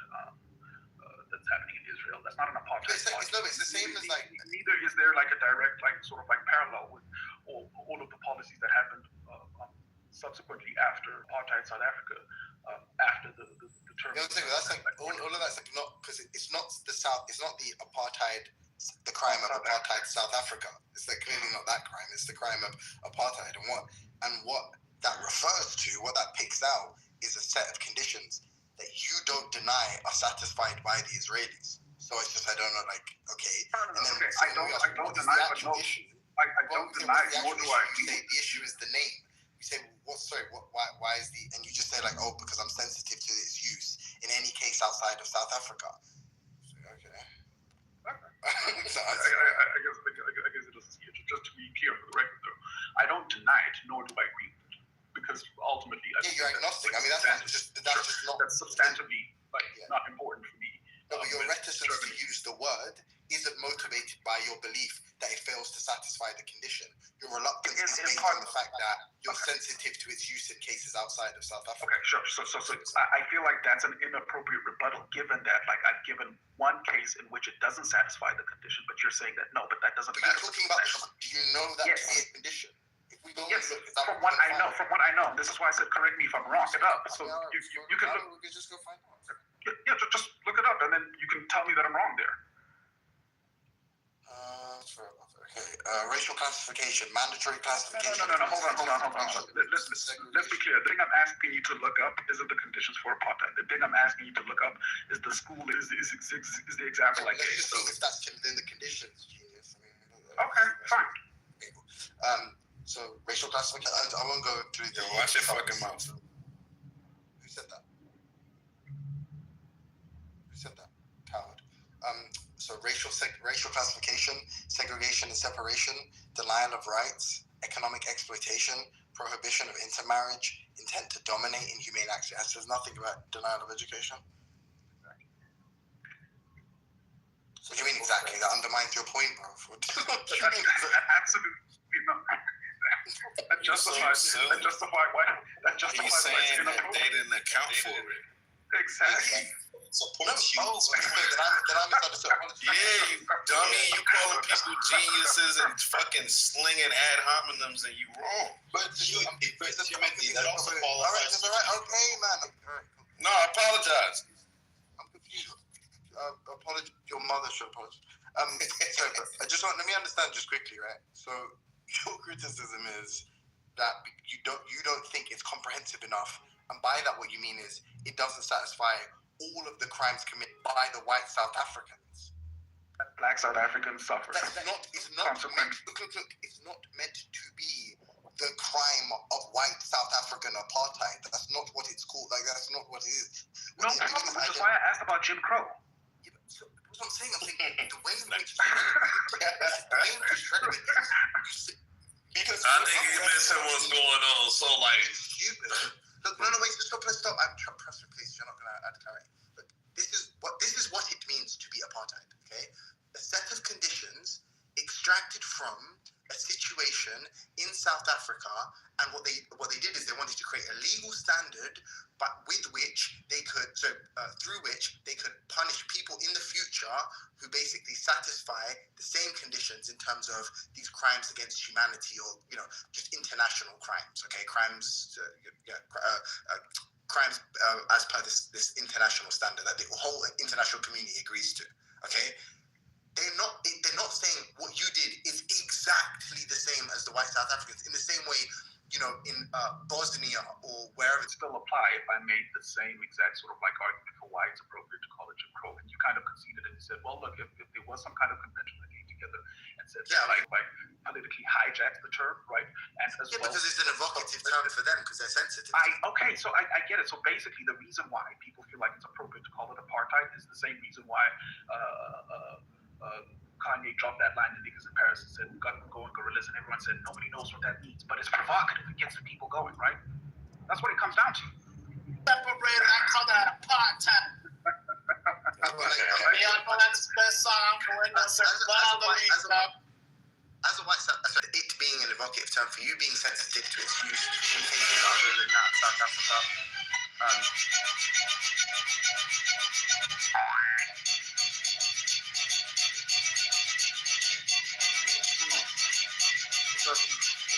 Have you ever moved in? Yeah.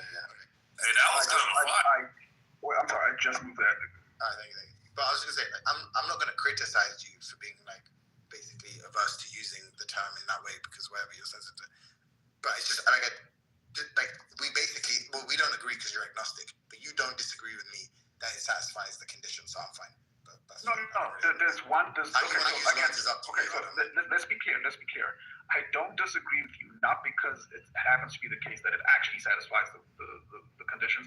I'm saying I don't disagree with you because I don't find it necessary to, because it's not relevant for me to disagree with you on that particular point. Like it's like the least interesting part of the discussion for me. But if we're going to play that particular game, I'm giving you an example of an apartheid policy that just doesn't seem to be present in Palestine. Now, if you want to take it upon yourself to look up you're saying South African. You're saying South African apartheid policy. Okay, wait. Is the word South African? Is the word South African? Pardon? Is the word itself South African? Yes. Oh, apartheid. I imagine it was Afrikaans. So would it matter? Would it matter that we'd be talking about South African policies? No. What in the fuck? Yo, I'm supposed to be the dumbest one in this room, bro. I ain't gonna lie to you. I don't know who that is. Just stop. Obviously, no, because what it's based on is I think it's the 70s or 80s, I forget, 75, let's say. It's based on this international convention on the prevention and punishment of it. So no, it's like, as in, we might say that was is somewhat derived from all the the paradigm case of apartheid, the key features that we think constitute apartheid, and we're saying those apply to the Palestinians. That's what we're saying. We're not saying, because look, it cuts both ways. Like, there's some ways in which apartheid in South Africa was far more egregious, right? In terms of the explicit racial segregation, there wasn't any justification. In fact, the justification was based on the inferiority of the black population. Clearly, the Israelis are being a bit more cagey with the way they're approaching it, where they're saying, oh, it's a security threat, it's a security risk, okay? So clearly, it's not the same in that way. That's more egregious. But then also, the Israelis have killed fucking almost 10 times as many black people that were killed by the apartheid regime. So clearly, we might say, okay, it cuts the other way on that front, right? No. We wouldn't have to, because I'm saying here that like the Palestinians are more than welcome to come up with a particular term that encapsulates the egregiousness. South Africa faced was based on a policy that they were enforcing at the time, and then the international community got together and said, "Hey, what are we going to criticize them about this policy? What exactly violates these like international the human rights of the black South Africans?" And they said it's all of these conditions being violated. They said, "Well, you just have to satisfy those conditions." And I get it. You're saying, hey, I'm a fucking South African. I'm living with I live in the legacy of this fucking oppressive, these oppressive policies. So I feel uncomfortable anyone else using this term because it feels like very unique to the experience that we suffered, essentially. I get that. That's the law. That just is what the law is. That's just what happened in 1975 or whatever. That's it. I don't know. You don't have a say in that. You have a say in like how you feel and shit, but you don't have a say in the fucking law because you're not a jurist. You're not part of the ICJ. Okay, so if that's the case, I definitely can't defeat an argument like that. Just that, like, I didn't get to define the law, so therefore, argument lost. So because I wasn't there on the committee to weigh in, sounds like a non-argument at that point. Like, I'm not like I think this is kind of like substantively like missing the point that I'm making about why I have an aversion to calling it apartheid. But look, if you feel like the committee did a good enough job in encapsulating what the term actually means, ignoring the fact that what they were trying to do is capture what was happening in South Africa, then that's fine. Call it apartheid. I'm not going to stop. Listen, I'm not going to stop you. Hold on. I'm not stop you from calling it apartheid, but I'm going to call it the type of like sort of like cultural appropriation and political hijacking of the term that necessarily like makes me averse to like supporting the Palestinians in the first place. Because hold on, wait. Because the argument I made to Nani is this, right? Everybody's fine with calling it apartheid, but everybody's not okay with like reconciling it the way South Africa did with the Truth and Reconciliation Council. It's like people are happy to call it apartheid for political expediency, but they're not happy. So everybody wants to hijack the suffering of the black South Africans, but they don't want to look to the solutions that the black South Africans like employed. I'm confused. Interesting. Like there's one point I understood. The other point I failed to track. Sorry. So feel free to repeat it to me. But like the initial point, but I mean, you just agree the conditions of these kinds of policies. You agree. So I think, namely, racial classification, so mandatory classification of all citizens into racial groups, segregation and separation, laws enforcing separation in housing, amenities, education, and social life, denial of rights, depriving groups of fundamental freedoms like political participation, freedom of movement, work, unionization and expression, economic exploitation, blah, blah, blah, blah, blah, blah, blah. You agree that's like bad, right? I agree that those things like just those things because we have to go into the but it's like minimum. No, we'd have to. Right, so for example, okay, let's start with the first one. You said something like the racial classification of citizens, right? That in and of itself, classifying citizens into like racial groups. Into racial groups. Okay, so the problem, I can't just jump and say that that's bad because I need to know like what's happening after the classification, right? So if the implication there is that like there's a classification and then there's like a mandatory hierarchy placing those citizens who are classified one race over the other, like there's a mandatory sort of like hierarchy.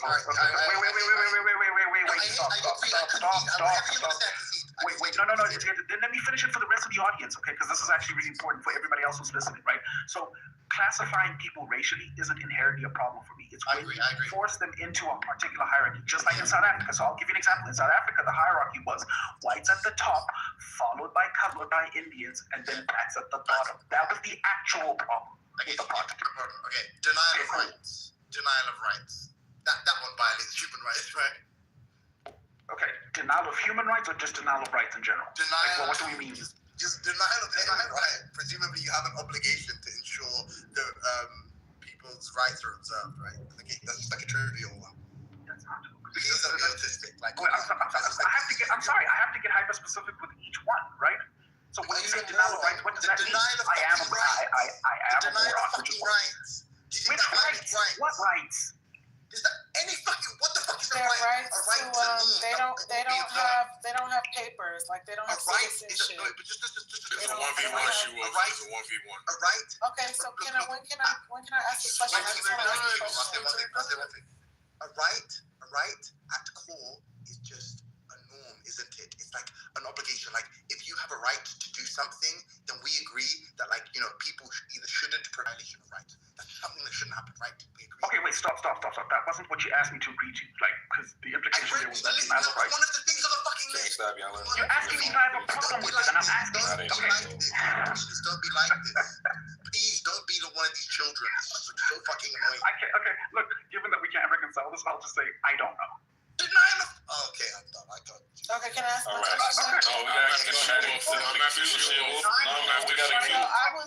We got a queue, guys. It's on Dawn than me. I've been waiting. They did this in the middle of a queue. All right, I'm after Ak. Oh, he said Dawn is after him. I'm after Dawn.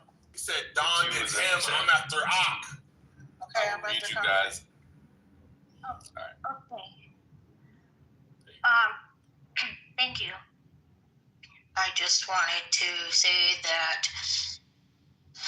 I accept your apology, Missy. No need.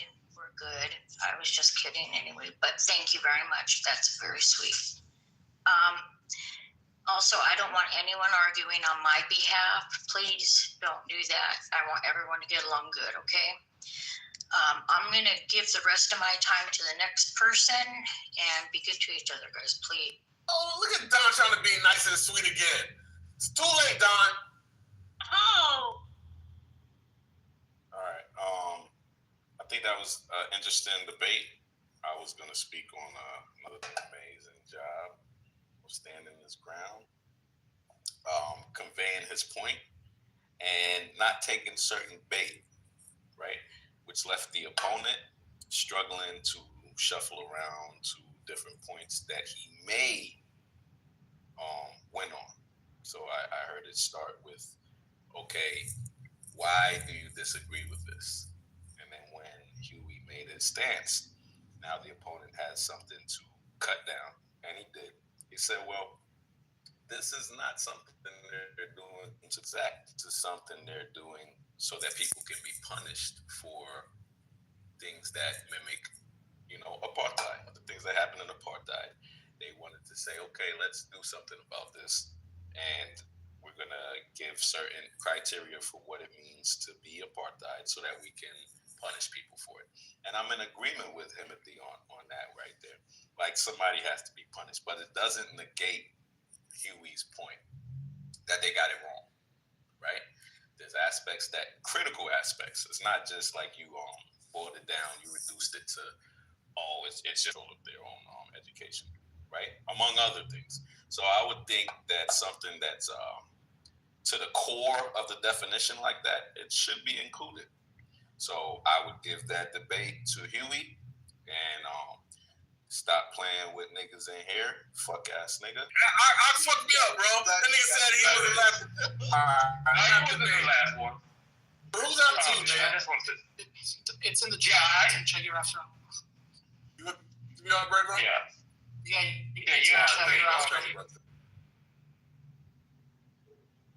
So I just want to say this to the viewers. Like, it's like you just a mouth breather, like at this time, bro. Like, I they use it in this way. I'm using it in that way with the majority of people use the term. I did not point to that. I'd like to get one. Wow. Huh? I did not point to that. No.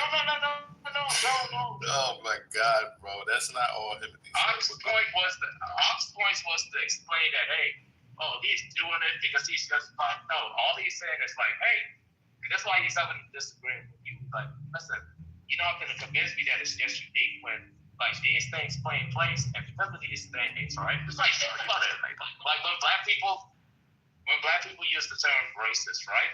And they try to exclude themselves from being racist. They come up with their own proprietary definitions for what it is to be racist and all this other stuff, right? But they can do it, they can fight for that too. That's it. And another thing is that Nathan, can I point out something? And there was like a list of, I think, 4 things that were him and he listed out. He didn't get to finish the other. Are they wrong?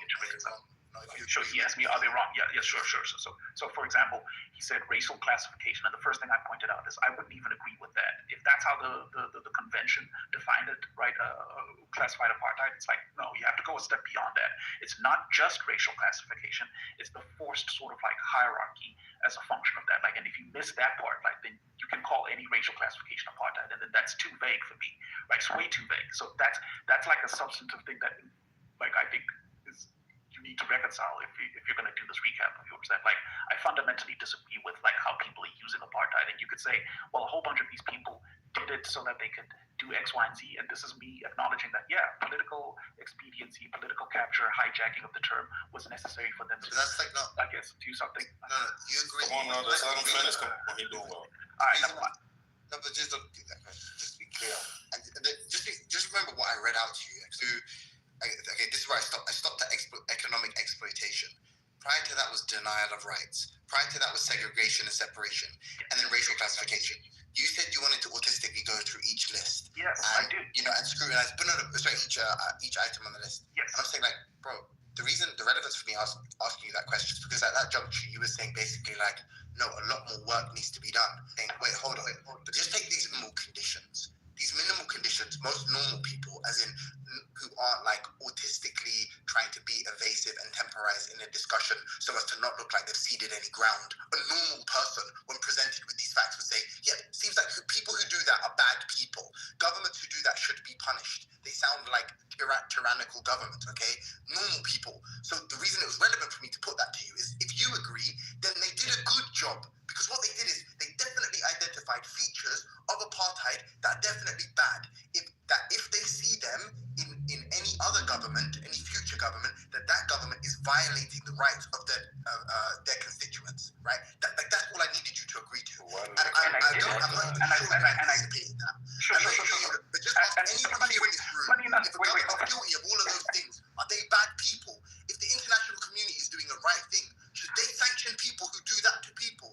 And if everybody here thinks yes, then why fucking can't you just say that they did a decent job? And here's why. And it's funny because, like, ironically, bringing that list out kind of demonstrated precisely why it shouldn't even be called apartheid in the first place, right? Like, that's the irony of you bringing out that list, because for one, simply ending it at racial classification, right, isn't enough, right? It says nothing, like, because the government post-apartheid, the ANC government, had use the same racial classifications to create corrective policy. So, Karen, you might know about this in NetBank, for example, right? You still get asked those particular questions, right? So the racial classifications happened, but are they like sort of like placing people forcibly within a hierarchy of sorts? You could theoretically say that like a hierarchy of needs, maybe, but the point is that you're not going to. So yes, I am to demonstrate to Nathan. Address this point. This point is. Okay, what's the point? Do you think the conjunction of all of these policies occupying, fucking terrorizing, do you think if a government is responsible for that government should be sanctioned by the international community and or punished and or deposed? So I can agree. I can certainly agree to that. Wait. No.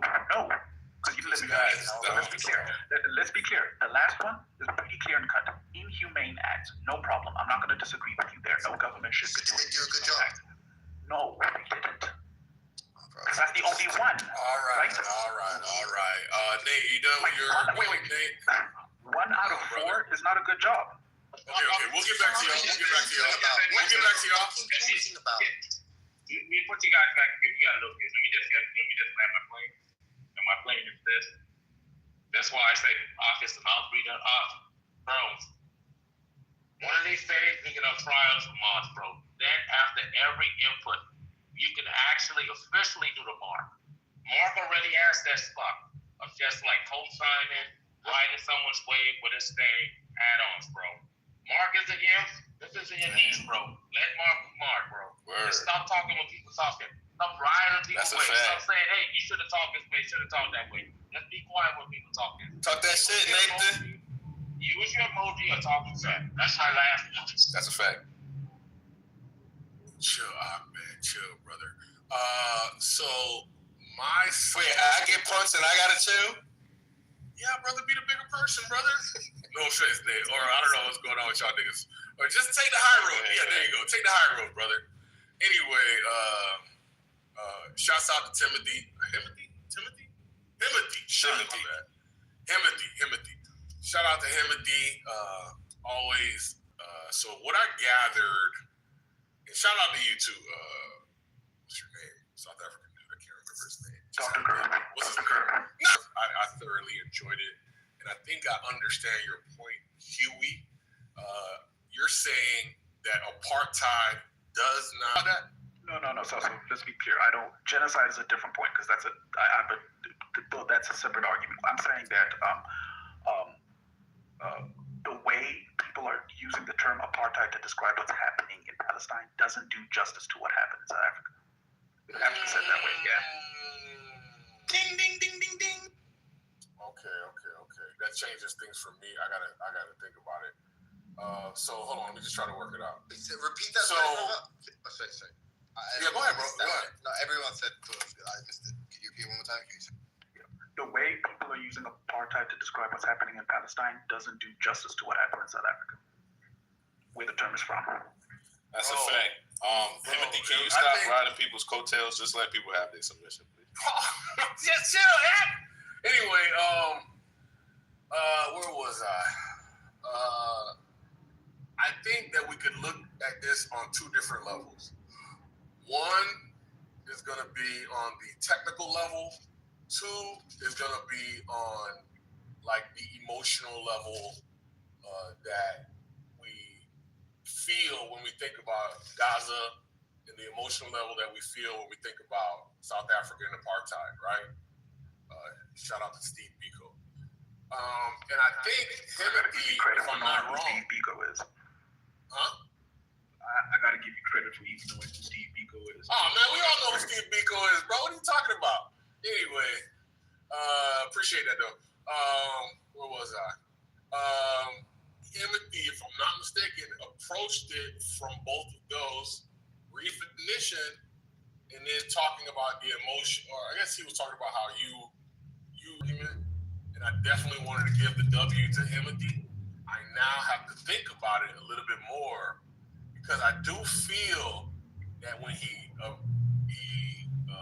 talked to you on the technical level, the definitional level, you did kind of stonewall at the end, and that kind of left the lasting impression about the overall discussion. And before that occurred, what I was going to say was, actually that was my other submission was based on my misunderstanding. So let me take that back. I had to think about it, but it was a good back and forth. I'll just have to. Let me go after Concrete. Maybe y'all will go back again. Can I go after AK? No, I'm this is after for sure. Concrete. Let me go after Cheaty Wolf. I'll go after AK. Okay, so I've listened. Point of moderation. Let me just say this. Sorry, Steve Wolf. I'm be fast. If you need to just copy the place to queue and put your name out there. You don't have to announce it in the chat. Just do it in the chat. No, you don't have to announce it on stage. Do it in the chat. I was listening really closely because I've actually heard Huey make this argument a couple times. He's had this conversation with Alaska a couple times. So I've listened, and it's actually one of the arguments I enjoy to hear Huey make the best, because it feels really visceral, right? It's like he's really invested in it, and I like that. But the question that I had for Huey was around the fact that I feel like he's saying that he doesn't want apartheid to be used as a descriptor for what's happening in Palestine. And he said that due to the fact that they won't take advice from South Africans on how they chose to resolve. What was it called again? The Truth and what? Truth and Reconciliation Council. Say TRC. I call it TRC. Thank you. Yep. So because they won't take you guys' advice in reconciling the situation how you guys did, that you are holding back your support for Palestine based on that, right? And that, Huey, makes me feel like it is not quite. Okay. But go on. Sorry. So I misheard you? No, it's okay. Just how ironic it is, right? That like on the one hand, you'll steal this term for Black suffering, but then you won't like take with that the prescriptive sort of like cure for that situation. You know what I mean? I'm only pointing to the irony of it, right? And that makes you feel like I won't give you my full support because you guys want to use one aspect of this suffering that's happened, but you don't want to adopt the other part, right? Kind of like it makes it seem like you really actually don't care about whatever happens in South Africa. You only care about like the fact that the term is inside. I'm not gonna lie. I'm not gonna lie, because I was just about to tell him it proves that it really is just about the term situation, very similar to what you guys did, and whatever nuance that's different. If you're gonna hold back your support based on the fact that they just want to use the term, but don't want to truth and reconciliate. What is it called again? Counseling and truth and reconciliation. Yeah, truth and reconciliation. They don't want to use that. But then it's like I'm hearing you out, and I see what you're saying about how it doesn't give respect to what you guys went through. So damn, I feel like concrete. I'm still on the fence, and I might. Can I give you an example? Because in the second debate, and I'm not sure if you were here for this, yes. I made a concession. Like I told the story about like this one time on Clubhouse, I was debating a couple of Black Americans about Jim Crow, and I kind of got humbled by the fact that like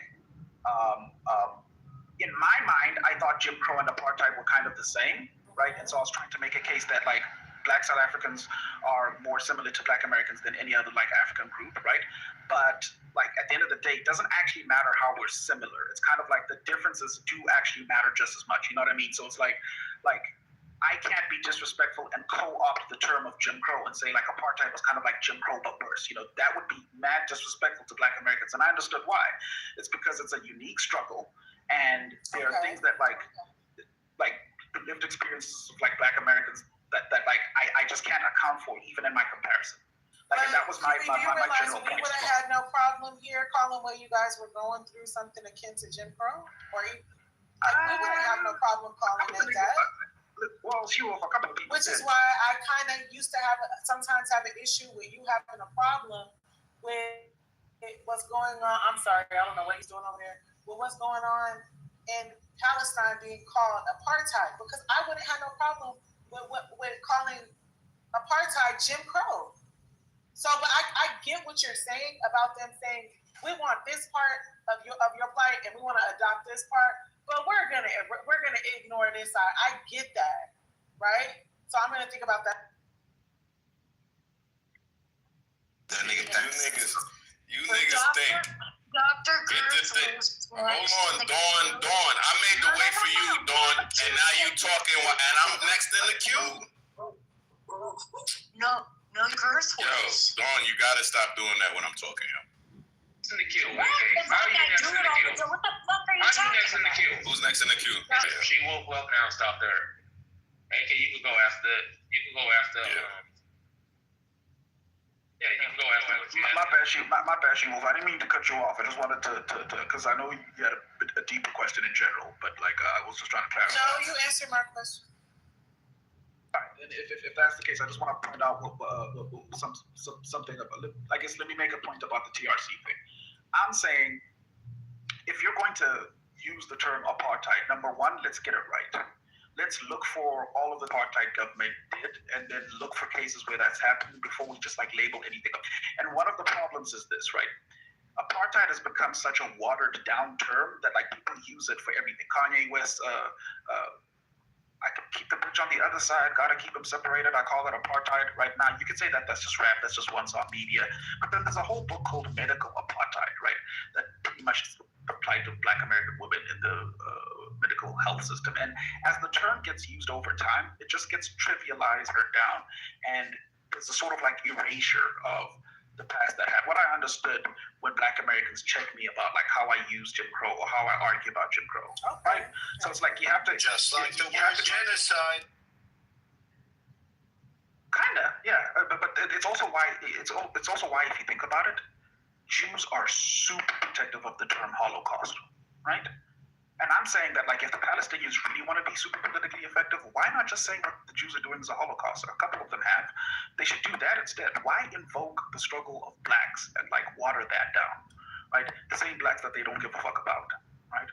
And if any of you are interested, like, because we talked about this, and Himothy brought this up about the whole international council and X, Y, and Z. These international councils don't mean shit in a discussion like this. Don't forget, South Africa is also the same country that managed to, like, bribe FIFA to have the 2010 World Cup happen here. South Africa is also the same country that took Saudi Arabian money and money from Iran, right, essentially to take Israel to the international, the most corrupt, like, countries in Africa. And you think the academics and intellectuals that, like, participate in this discussion aren't going to just, like, sell themselves out or sell? All right. Try. I'm not trying to be rude, Huey, but, like, next time, can you just back up a little bit from the mic? Just a little bit. You see how you did that on my turn? I don't know. I'm gonna return the favor. I'm not trying to be. That's okay. I don't be trying. Okay, I'm not talking to you. Yeah, it's my turn.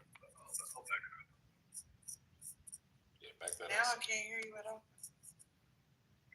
All right, so I don't got the big mic. I have a big mic, but it's just I'm not using it right now. I don't want you to think I've got a small mic, you know. All right, more the words of Jacoby. Settle down. Shut up, Kane.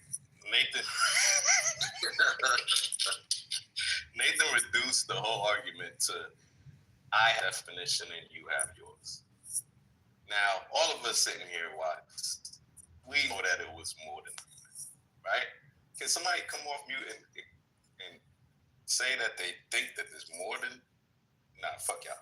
Anyway, there was more to the argument than what Nathan presented, right? It doesn't do Himothy any justice because he said more than this is my definition, right?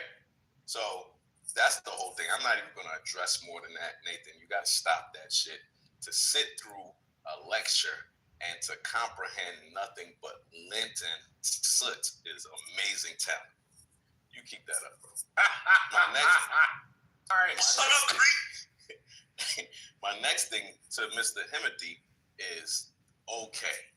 They need a way to punish. Okay. The things you're listing is bad. Why don't or didn't they just call it racialized authoritarianism? Racialized authoritarianism. Authoritarianism. Authoritative. Authoritarianism. Oh! Let it talk. Yeah, I like my smart women. I'm gonna teach that first one how to do it. So racialized. We had to suck dick. I could do that too.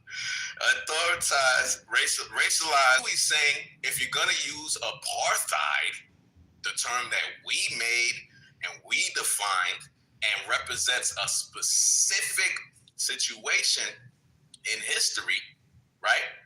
Then represent it correctly. Nathan, this is what he was saying, right? Just listen. Racialized authoritarianism. I'm going to say it 4 more times so I get it right to myself. That includes systemic racism. That includes state-sponsored racism. It says here, it includes ethno-political control. That goes to what he's saying about the academics, people controlling the education, right? It also includes apartheid logic, meaning like historical and it's morally loaded. So it's in that term, there's some aspects of apartheid in there too, and racial governance, right? More neutral than sharp. So that's what Huey's saying. If you're going to use apartheid, use it right. If not, he's not saying he's mad at the UN or whoever the fuck trying to penalize people for doing this, but they could have called it something else. There's many words that describe the attributes that you brought up of a government state doing this. There's many words that authoritarianism. Ooh. All right, so I'm next in the queue, so I'm gonna just go. Right, I think a lot of what you said does make sense. Himmet brought out criteria, right? That the internal community has decided as a whole, like this is what many leading experts among humans have decided are the defining attributes of apartheid. And that's fine, because we need language that we can use to refer to something, right? Unfortunately, there's not a great word that we can use to describe what they're doing to the Palestinians. We can say they're oppressed, we can say they're this, they're that, but apartheid kind of seems to fit best, right? Because like they're discriminating against you, obviously based on like your origins, your indigeneity, your ethnicity, your race, right? They're obviously doing that. They obviously have a multi-tiered system of engagement with, the authorities, shit like that, right? But I think that Timothy does raise valid criteria, but I think that Huey understands a little bit more about the details of it, and he's validly objecting. All of that shit makes sense. Huey already did this. I have a question for you, which I think would be more interesting, right? So, like, Huey, do you think that Israel is engaged in a genocide, right? Because we can play the word game all day. It's not an apartheid, it's an apartheid. It's not an apartheid, it's an apartheid. Like, who cares what you call it? I think genocide is more cut and dry. If you're not willing to say it's a genocide, that says something about how you think, or it indicates that you're open to a challenge, right? So I'm curious, Huey, would you say that they're engaged in a genocide? Is Israel engaged in a genocide? I think Israel is engaged in a very callous war that resulted in millions, I think, over hundreds of thousands of people. I think Israel is engaged in a very brutal slaughtering campaign before it necessarily meet the technical definition of a genocide. I'm not sure. So to make sure I'm not sitting on the fence here, just to give you a direct, straight up answer, no. Okay, cool. Wait, just to clarify. I feel like before we pass it, I'll let you finish and then I'll just land. Okay. You can go ahead and finish and then I'll land. I was going to say, I can be convinced otherwise if we're willing to sort of like play the semantic games that I know you don't like, which is defining what genocide means and showing me the mens rea, like that the intent is the actual sort of like complete eradication. Right. So, and we already did that, Timothy. So I already know how that goes. So, like, I was just curious how Timothy would handle it. Timothy's not here, so it's like, damn. Whatever, though. All right. These are the words of concrete. I think Huey decimated that guy, right? Earlier in the convo, spoke to Nathan. I crashed out. I kind of, shut Timothy up because he was trying to, state the argument by saying, oh, the experts do this. I'm not going to take some random South Africans, whatever. But it's like, if these people if this person has experienced the effects of apartheid specifically, he's not a random. His experience is very much valid in this case. He had brought up aspects of the experience of what apartheid was like in the definition that his source, Himidi, didn't even include, right? So I just think it's a bit, in the words of Huey, but I think it would be even more powerful on behalf of the Palestinians for them to advocate for a word, not even advocate, but use a word that's more culturally aligned to them, so that when that word gets used, people think specifically of what's going on with the Palestinians rather than trying to mix up different culture. Huey, I gotta give him the win. Fuck the fence. I took that shit off. Huey.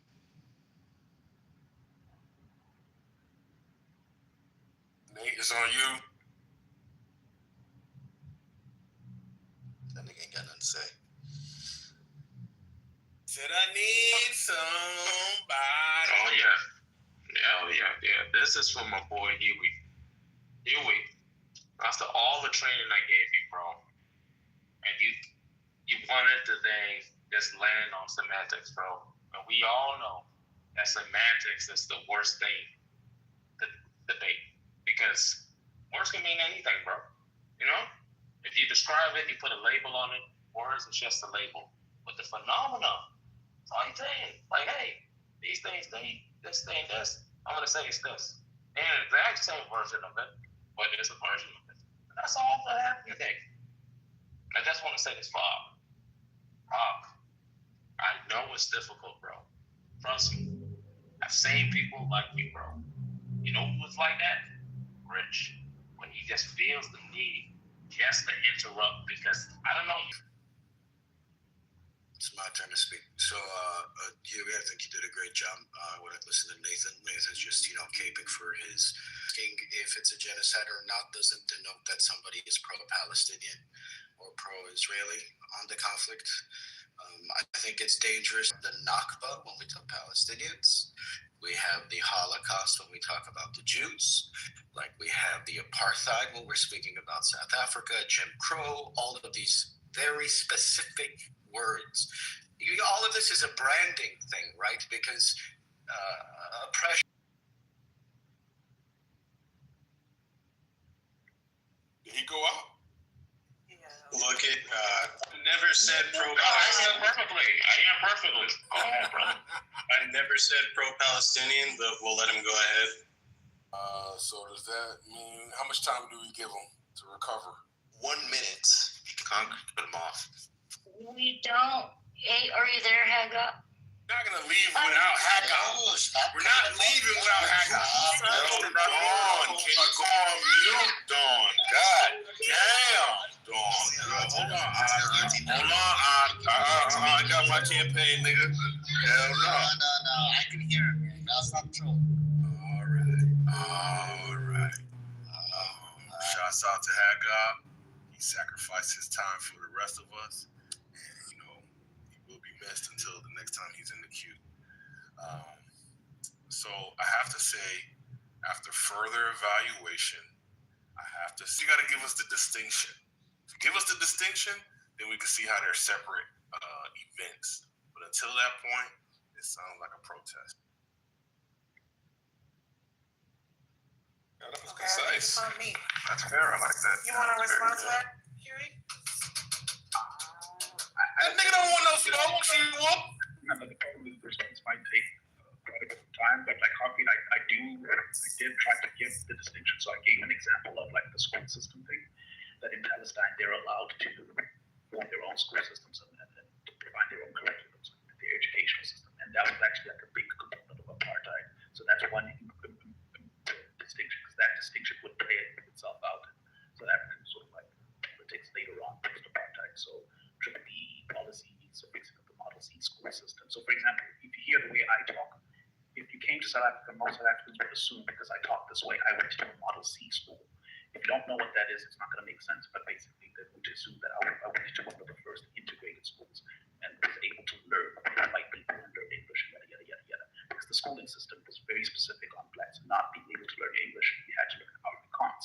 You had to be taught specific things as approved by the apartheid government, whereas in Palestine, they don't have something like that. So that's a distinction, because blacks can't get jobs today because we're not qualified, because we weren't sent to the right schools, right? Shit like that. My will, she wolf. No, you disrespected me. I didn't I had to put belt to ass. No, shut up. It's not his turn. Be quiet. So I just wanted to tell you that the topic of you withholding your support because they refuse accept the reconciliation tactics. I would say don't hold that against the Palestinians, because they have no choice in the matter. Like, if Israel don't want to use that, then it's how do you know the Palestinians specifically are rejecting the Truth and Reconciliation Council? Like, we can't say that. Like, we don't know that the Palestinians are rejecting it. It could be the Israelis that are like, we need any reconciliation. We're happy with the conditions that we have, right? So I would say just consider it. Oh shit. I think, damn, because I only got back in the queue because Haga was saying, I'm literally next. You're not, sir. Okay, What's the cue? It's in the chat. What app was that? It's in the chat. It's in the chat. Y'all ready? Oh shit, my bad. Nah, you good. You motherfuckers be Q warriors, bro. You know, a lot of random ass people. Y'all skip that nigga.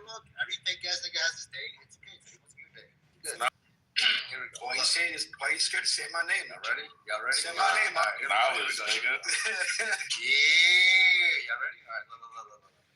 Here we go. I am Sam. Sam. I am. That Sam. I am Sam. I am. I do not like green eggs and ham. But would you like them here or there? I would not like them here or there. I would not like them anywhere. I do not like green eggs and ham. I do not like them, Sam. I am. Would you like them in the house? Yeah. Anywhere. My wife just called me. I gotta go. All right. So yeah, man. Mrs. Knowledge. Shout out Mrs. Knowledge. Damn. Okay. Yeah. Shout out Mrs. Knowledge. All of that. You know. I mean, but here's one thing though, Hagop. I think you did fuck up my submission a little bit. I think you're responding to shit I didn't say, right? Like, I never said your position on whether or not it's a genocide indicates whether you're pro-Palestinian or pro-Israel. I intentionally didn't say that. I said on purpose, like it shows that there is motivated reasoning, right? Now, by that, what I mean is, and I think this is me just talking to Huey's point. He made a similar point, right? Like, the vast majority of experts from international credited communities, right, would say this is, right? So Huey would not dispute that most experts from credited fields and credited institutions in the field have concluded that it is not only an apartheid, but also a genocide, right? Now, if you disagree with most experts, then you have motivated reasoning. Now, I think that when Huey disagrees regarding it being an apartheid, he is motivated by valid facts about reality and history. So his dispute regarding apartheid is understandable. When a person says this is not a genocide, then it seems like they're not motivated by facts about reality, right? It seems like at that point, it's more of about, and here's where I feel like it would be true to say, you just don't like that word, right? It's like if I was to say, like if Huey says this is not an apartheid, it's not as simple as, oh, you don't like that word, because Huey has valid reasoning and rationale behind saying this is not an apartheid. Now, me and Huey have discussed whether or not it's a genocide, and we agreed to disagree, right? So he didn't say anything that was logically inconsistent. He didn't say anything that means you automatically lose because you're a dumbass, but we just agreed to disagree. And he agreed to disagree with most experts. So you know what I mean? That's what I'm saying, Hagop. You dig what I'm saying? So I wasn't saying, for clarity, I don't think it's a genocide either, by the way. That's, if you don't, that's fine. I'm not even saying that makes you pro-Israel or Palestinian. I'm just saying, like, there's no way that you're just looking at most of the facts. There has to be some other shit in your mind. Would you like to have a back and forth one-on-one about this? I'm open to it. I don't have it. And if you're right, bro, I'll agree with you. I just like to point out that once again, his argument is you disagree with most experts, quote unquote. That's not, no, because me and me and Huey went back and forth. We went source for source. I pulled up quotes. I cited data. Me and Huey have already had this conversation where I went to the sources. I went to the. You think so? If somebody's saying that I can't talk about the facts, then they're wrong because Huey knows I already did that. So, all right, so come on. Do you know what separates? Go ahead. Wait, can I just quickly throw a span at the work, Alessandro? I think you'd find this interesting. I think people misunderstand it. I'm not saying that you can't call certain things apartheid, right? I'm saying that what's happening in Palestine specifically, I don't think is appropriate to call that apartheid. But I'll make this interesting for you. I was once asked, what do I think about the comparison between apartheid and what happened to the Aboriginals in Australia? Do I think it's comparable? I would sooner call what happened to the Aboriginals in Australia apartheid than I would what's happening in Pakistan. Yep. So it's not. So the issue for me isn't like the use of the term strictly. It's about like the political co-opting for it for let's say optics, like expediency and convenience. It's accuracy. You're saying it's literally inaccurate. I appreciate that. I'm not trying to make it seem like you're not saying that. I see what you mean. I'm not saying you were saying that, but I just wanted to see how you would respond to that. Like that gives you more context. I'm gonna fuck the queue up though. I think there's a queue. Is there a queue? No, fuck it up. No, I think. I got what to say.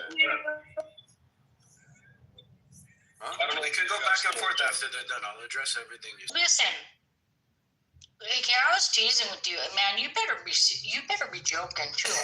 I'm gonna hurt you. I love you, though. I love you too, little guy.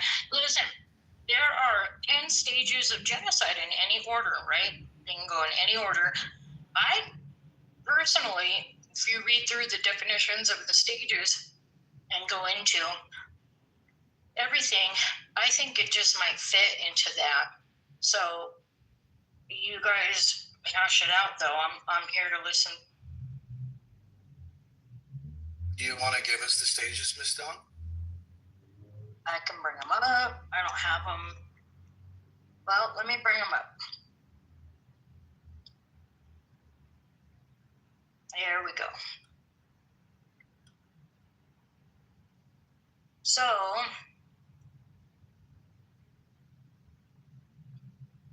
the first stage,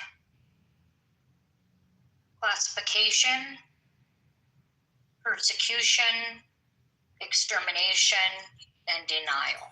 I want to know what symbolization and another one. 10 stages. I would highly Stages of what? I would highly recommend and suggest looking at the Raphael Lemkin website, right? We have to go to the actual rules and stages of a genocide. Okay, let's go to that one. It's Wait, Haga, do they have to be Lemkin Institute. Haga, do the stages have to be in order? No. Okay.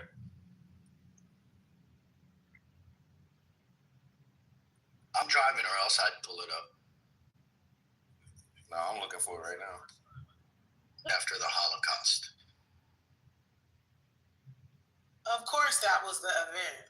Yes, but it's based off of what happened to the Armenians in the turn of the 20th century.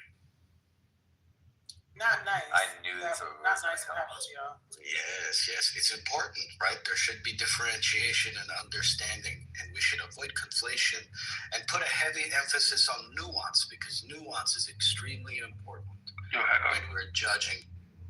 Because I'm about to have to be quiet for a minute. I'm about to make sure the baby's calmed down. But I wanted to send a special shout out to Nathan. I want to thank you, Nathan. I consider you redeemed and vindicated now. That setup was beautiful. I think you know in your heart what just went down. And thanks for letting me correct the record once and for all with the right Chillism members watching. Because the people. You just want to say. Okay, that's annoying when people talking. Doing that right there. That's annoying when people talking. Stop writing people. Look at him. Look. So I'm going to Cabo with Chicks next year. You are? Wow. Who paid for it? Raphael Lemkin. Raphael Lemkin was the lawyer who coined the term genocide. Simultaneously, the 10 stages are just leading me to Stanton's model.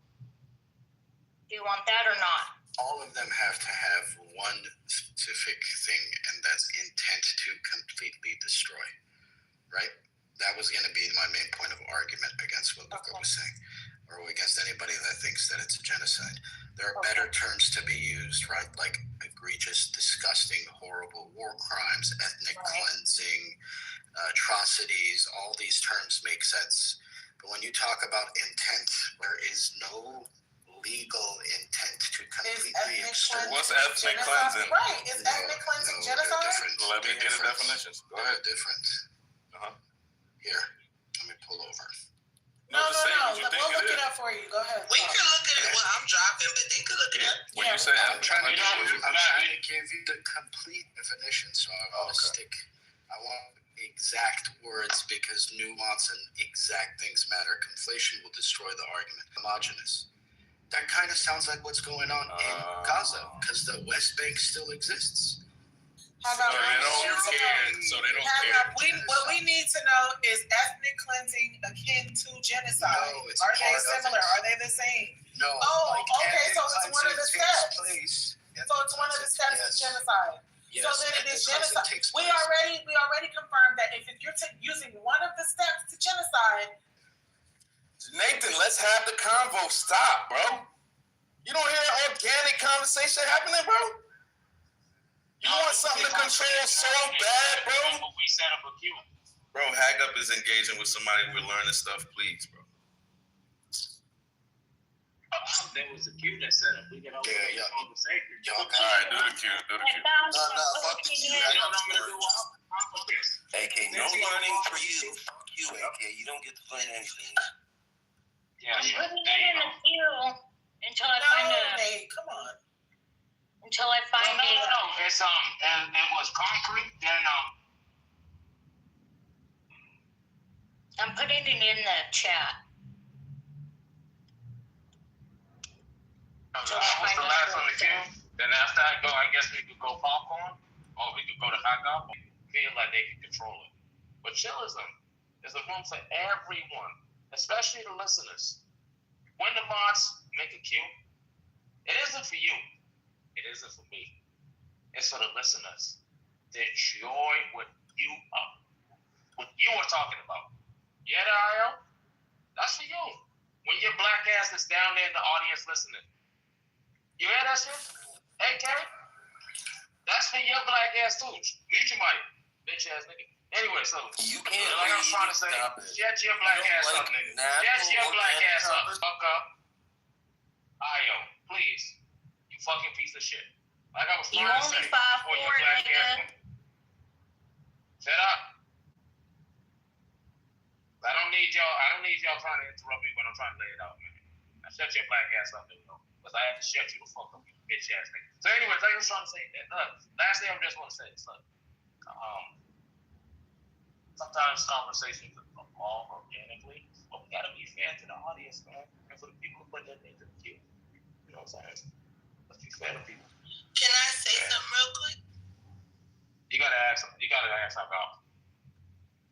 Well, it's for Hag Up. Actually, I put ethnic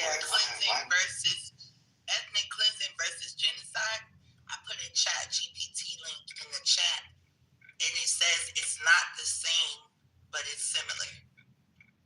For anyone that gives a fuck. And it gives a breakdown too, so you guys should click it.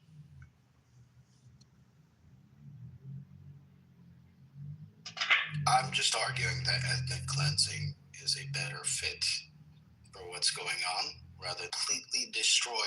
There's a reason why it's called geno, right? It's a genetic group. You're completely eradicating them. That's not what's happening in Palestine. These are horrible war crimes. You can be pro-Palestinian, such as I am. You can be fighting for the cause. But words side requires governmental intent to completely wipe out that group. That is not what's occurring. You don't have aid during genocide. Crimes horrible. But at the same time, they're sending out fair warning, and at the same time, they're fucking allowing the aid to take place. They have freedom of religion in Palestine, right? West Bank can completely operate on its own under the Palestinian government. Hamas doesn't allow anybody to practice anything other than fucking Islam. That's not a fucking religious, what would be the opposite of freedom? Control? Palestinians can practice their Islam comfortably. They can't visit They holy don't sites allow without them to going practice. Doctor, you're doing the AK right now. No, don't go for it. Don't go for it. We're building. We're building. It's all good. Jazzy knows I love her. She could yell at me. I didn't yell. I was talking regularly. I know, but I'm anticipating it. He wants you to yell at him. I do want He does. He's off right now. I'm not doing it. I just want to tell you you're wrong. Real quick, Hamas does allow people to practice things other. They don't care about that. Like, I'm tired of them being to the people about, like, all this shit is based on religion. Like, come on. You know how much haram goes on in these Islamic countries? Stop. Yo, even in your ChatGPT, it says that I'm right, by the way. Yeah, I was supporting you. I was supporting you. Fuck ChatGPT. ChatGPT is stupid sometimes. There, again, like we could go back to it. The Jews are not imposing religious persecution, and like you can practice your religion freely in Israel, in the West Bank. Sure, maybe even in Gaza, under Hamas control, you can practice Christianity. But there is a complaint from Christian clergymen, especially Arab clergymen, that they cannot practice freely. The Palestinian Christians are actually the ones that are getting the most shit end of the stick out of both the West Bank and in Gaza, where it's almost impossible to access religious sites because they're controlled by two factions that hate them equally, right? The Jews and the Muslims. I was going to say, you just said one group is not persecuting people religiously, and they are, right? So I don't even know what you're saying anymore, because We're specifically talking about Palestinian. No, we were talking about Hamas. Sure, they're also not allowing people to practice freely. Yes, they are. Is it my turn yet? Q. Wait, hold up. Let me finish this. And you can go. Concrete, you missed your turn, bro. And then I'll get back to you, Jesse. Luca, do you see my point and what I'm trying to make? Yeah, I think you're doing a better job at creating a definitional distinction. You're saying that the definition of genocide, in accordance with what you're with, is so particular that observing Gaza does not meet your standards, right? And so by doing that, you've done what many people fail to do, and you've made it a semantic disagreement. So, I mean, by making it a semantic disagreement, you've turned it into a draw. Am I mistaken on that, or is that what just happened? It's not a draw. No, it's not a draw, because the reason there needs to be accuracy in what is definitionally a genocide is because these things are laws that need to be imposed, that need to be punished. And I subscribe to another. Then we have to argue for which definition is best, right? Now, I think, like, for example, with Huey and Imadi, I think Huey has a solid ground to stand on when he disagrees about the definition of apartheid. Therefore, it's a draw. Now, unless you're saying that I'm being unreasonable by calling it a genocide, like if you're saying I'm being unreasonable, then yeah, you win. But if I feel like that's an L for. I don't think I'm taking an L here. I think that there needs to be distinction between ethnic cleansing and describe it as that genocide is a type of ethnic cleansing, but not all ethnic cleansings are genocide. So, for example, gentrification is a type of ethnic cleansing, but it's not genocide, right? But genocide is a type of ethnic cleansing. The definition of genocide entails part of the group, not necessarily all of it. Sure. But hold on. He just wanted to hype up said all of the group, and he's saying no, it's in whole or in part. So hang up. Just to make sure I'm understanding you, the distinction you're drawing is that like ethnic cleansing is probably, let's say, a broader category, and genocide is a type of ethnic cleansing and can fit within that category. But it's not necessarily the case that like all ethnic cleansings are genocides. And all genocides aren't ethnic. They have to be. You can't interchangeably use them. No, wait. All genocides are necessarily ethnic cleansing. Definitionally, yes.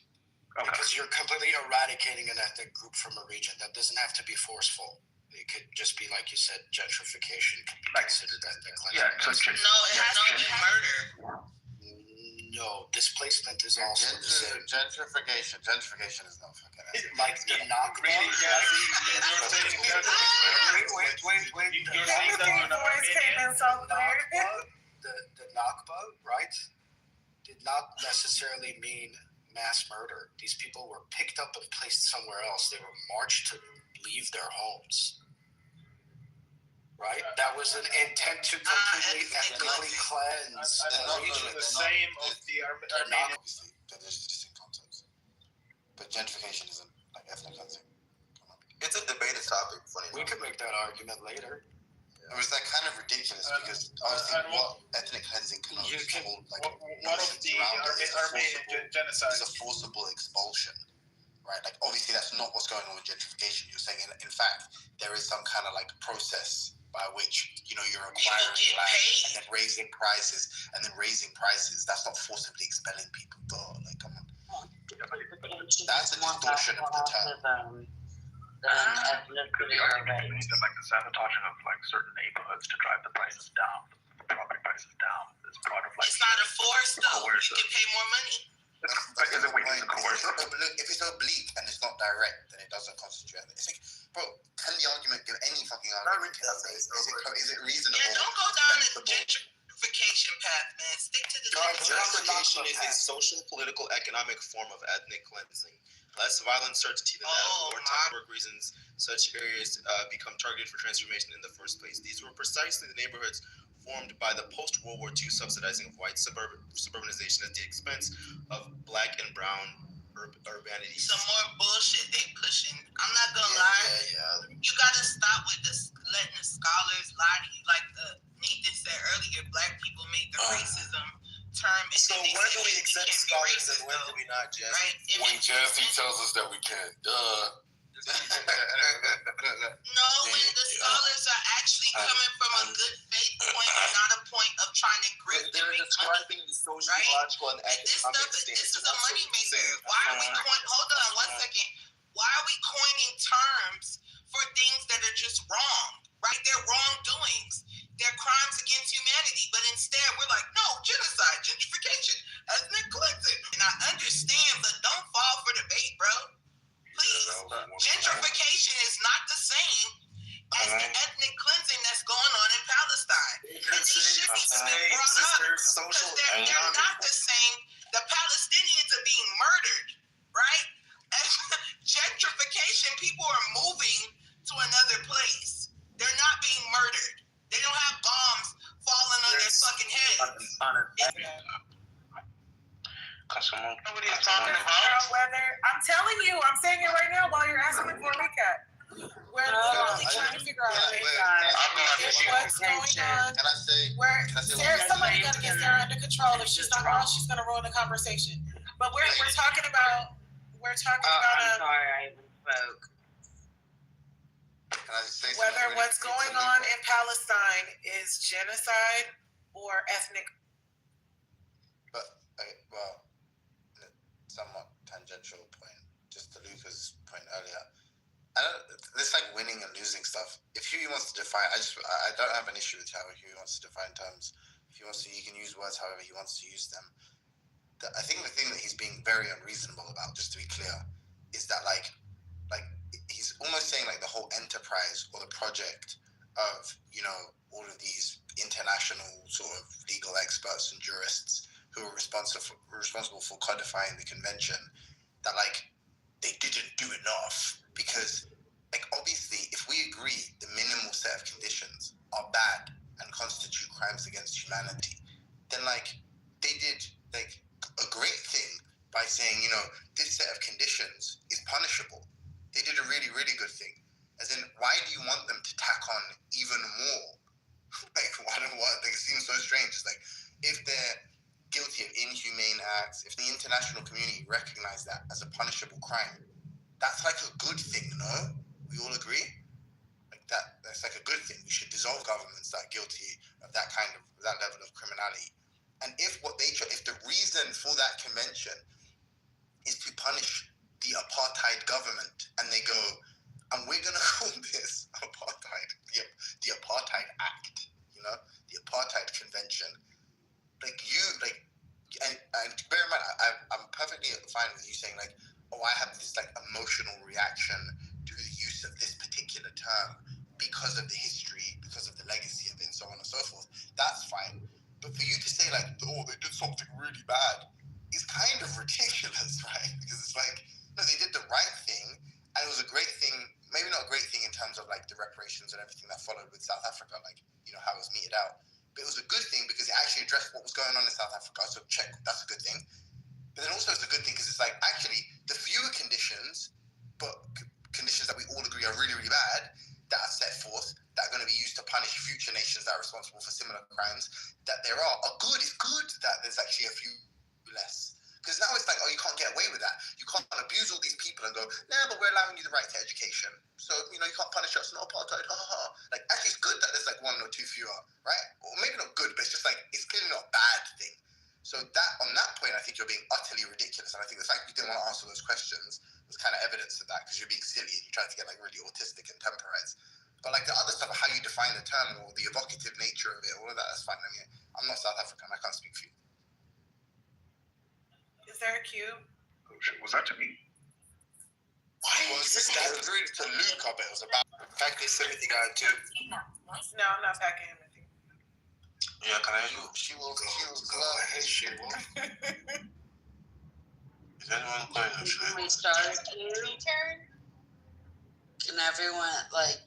Let yourself go, bro. She wanna get into it. Hold on, someone said something. No, don't let. She's that. Oh, sure. So what's like line? Who's going first? Okay. Did you want to go, Seds? You have something to say on the topic? Whoever did that thing. I'll go after you if you want to say something. Okay, the last cue I found in the chat had Concrete, Knowledge, and Nathan. Wait, Concrete, Tim, Knowledge, and Nathan? So what I'll just say is, I feel like what is happening in Gaza is not good, but like the way they keep shouting the word genocide, it just like gentrifies the word, and it makes the word not hold water. Like next time, if an actual genocide is happening somewhere else, people will be like, people are already so acclimatized to the term genocide, so it doesn't really mean much. It doesn't really shrink people so much. So, but what is happening in Gaza is bad though. But I just feel like the way they keep screaming the name genocide just keeps like watering down the severity of the word.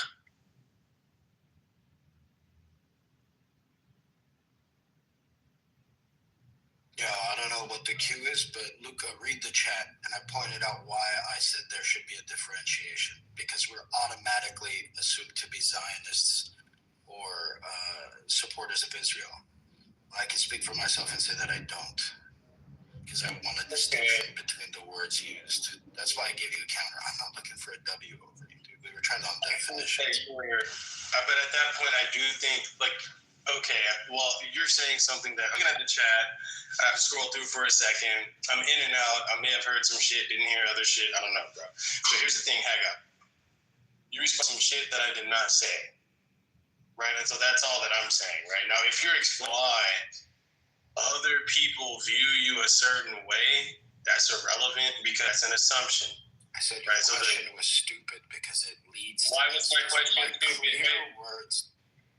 Well, okay, so wait, Haga, finish this sentence. Luca, your question was stupid because... We were talking about apartheid and the definition. Okay, and what did I say that was irrelevant? You asked Huey to qualify his position on genocide versus ethnic cleansing.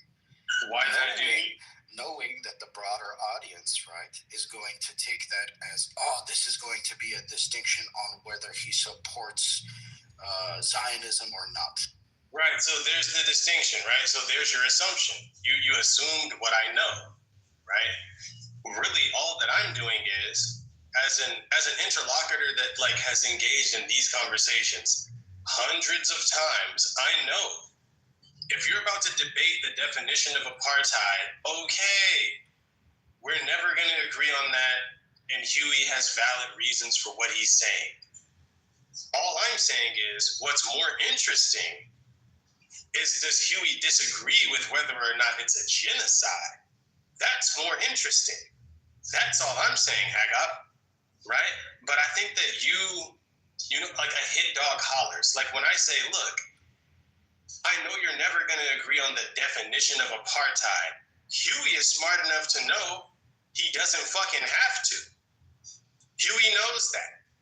Huey knows that all he has to do is have good reasons, and he's fine, and that's fine. Okay, so this is going nowhere. I'm saying, as a person that's not a fucking idiot, why don't you actually get to the bottom of it? Is it a fucking genocide? Now, here comes Hagop, who feels like I accidentally kicked him in the balls while I was trying to shoot a goal. And it's like, I'm not saying anyone naturally supports anything. I'm just trying to get to an actual disagreement, because they don't fucking disagree, Hagop. They don't disagree. It's a semantic issue, right? So I'm just pushing it to where it should go. Is it a genocide? Right? So when you left Timothy, when you left, right, Huey said it's not a genocide. Huey said it's not a genocide. I don't know how he... You're trying Let me, no, but see, no, Hagop, no, look, you accuse me, if your accusation is that I'm being messy, fine. I just want to watch you motherfuckers argue.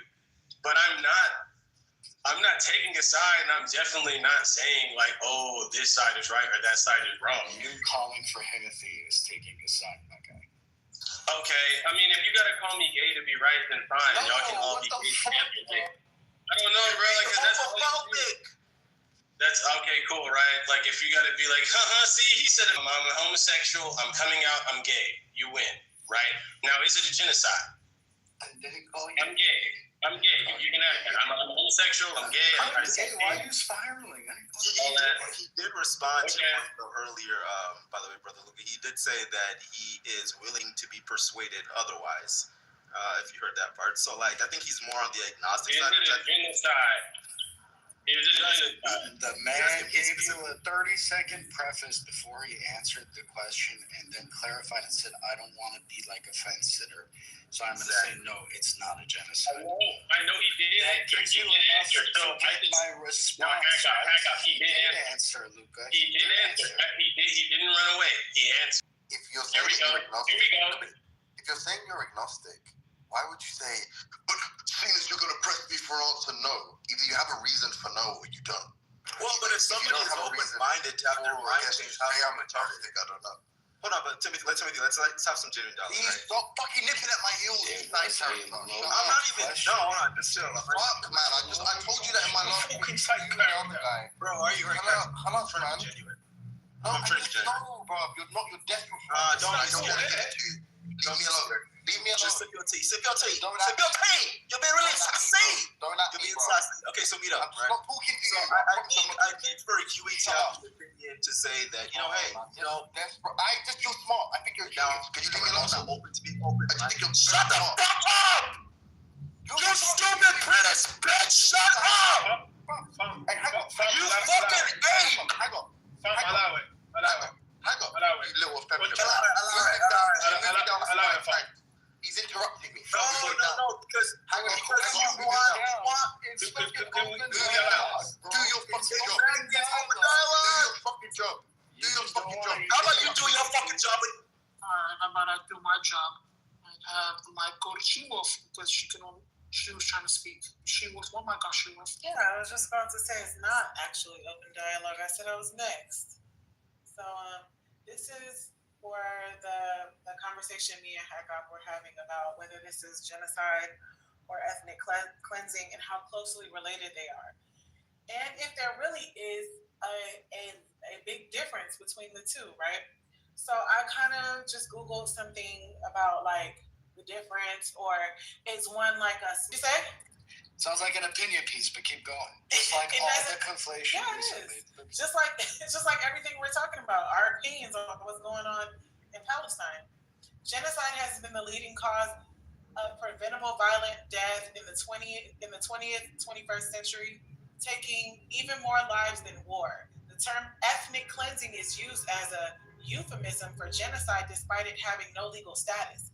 Like, I'm sorry, I don't know this word, Judenrein and racial hygiene in Nazi medicine, it expropriates pseudo-medical terminology to justify massacre.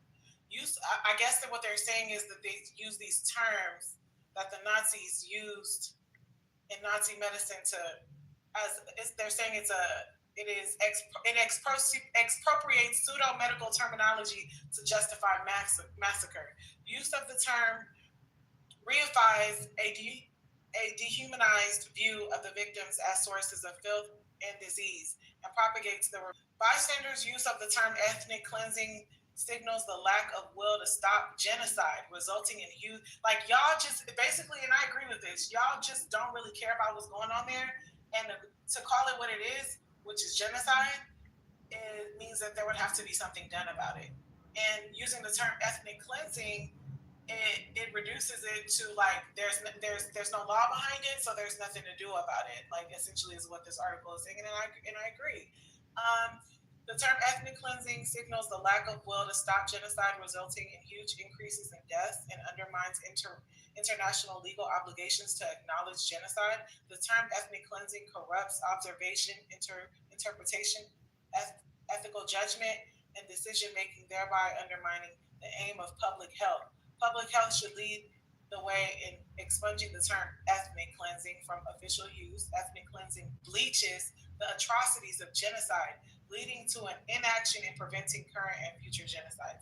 And I totally agree with this. And I get that it's an opinion piece. I think it expresses exactly what I was trying to say about there not really being a significant difference between the two. Can I give you a quick counter and then we can get back Yes, to sir. I would look up the laws that the International Criminal Court follows, right? And notice how they also consider forcible deportation, i.e. ethnic cleansing, a crime that is punishable. It's considered a war crime. Okay. No one says saying people should it needs to punished, bro. But her point is that, like, it's basically innocuous. Like, it's a more innocuous term. So it's like it's whitewashing what essentially was transpiring in Gaza, in the West Bank. Like, saying, like, look, you might be right. I don't know about the point about the legality, but it's like, obviously it's a less egregious sort of crime, you know? Like, ethnic cleansing doesn't necessarily, like, doesn't require the people responsible for it essentially murder or target based on ethnic membership groups, members of the group, right? Whereas, like, obviously genocide would imply some killing or forcible deportation, transfer of children. No, it's like children it requires like children basically separating families and stuff like that. Whereas like ethnic cleansing doesn't have those necessary conditions. So clearly, like, the point is just like people who use that term, who basically use the lesser term, are essentially trying to attenuate genocide in Palestine is right let him now. finish. He was in the middle of a sentence. You'll go You're after. saying the same thing over and over again. You'll go after. Yeah, I mean, that was they're trying to attenuate the seriousness of it, basically. I was curious of what the fuck he was gonna say. You mumbled the rest of it, but let Sarah go. Sarah's been trying to speak on here, and you can go after.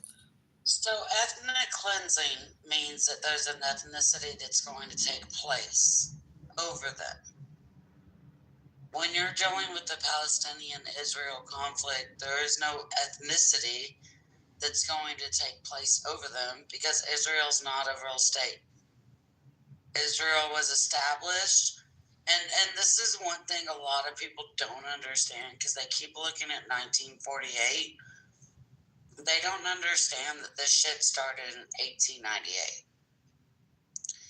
Is when Israel was actually established as like a few kilometers, acres, whatever the fuck, land that they were given. And passed a law, and they said we have a government. And then they established their own government. And through establishing their own government, they have gone through 100+ years of war crimes through that government. And that, I mean, it happened in Texas, okay? People bought a bunch of land, they called it a city, and then they established laws so that they could sell alcohol. Like, where you couldn't sell alcohol. It's really to get you a chunk of land and just claim that you have your own government. That's what Israel did. They are not an ethnicity. So you cannot cleanse, and you can't wipe out an ethnicity when you don't have an ethnicity to replace it. Which is why this is blatant genocide. And I'll land with that. All right, cool. To me, and I can look up terms and I'm receiving the definitions that people are putting forth. But to me, genocide, and I get what you're saying, She-Wolf. It's like a cop-out, the ethnic cleansing shit. It can be used as a cop-out. And I understand that, but I do understand there's a difference in the terms. Genocide meaning you want these people to be wiped off the planet Earth, right? You don't want them, no trace of them on the fucking Earth, right? That's genocide. There's no use for them in the human race, right? Ethnic cleansing, you don't care. By the way. Can I say something real quick to you, Og? Essentially, that definition of genocide means that I have to be in the minds of the Israelis to prove that genocide, right? And that's a unrealistic expectation, and it's a goal. It's an ever moving goal. Like I can't prove that what the Israelis are thinking in their minds and their intentions, right? And that goes back to what Timothy was saying about the mens rea. So you're telling me I have to only prove. if. Come on. I know. I was just gonna say I took too much here.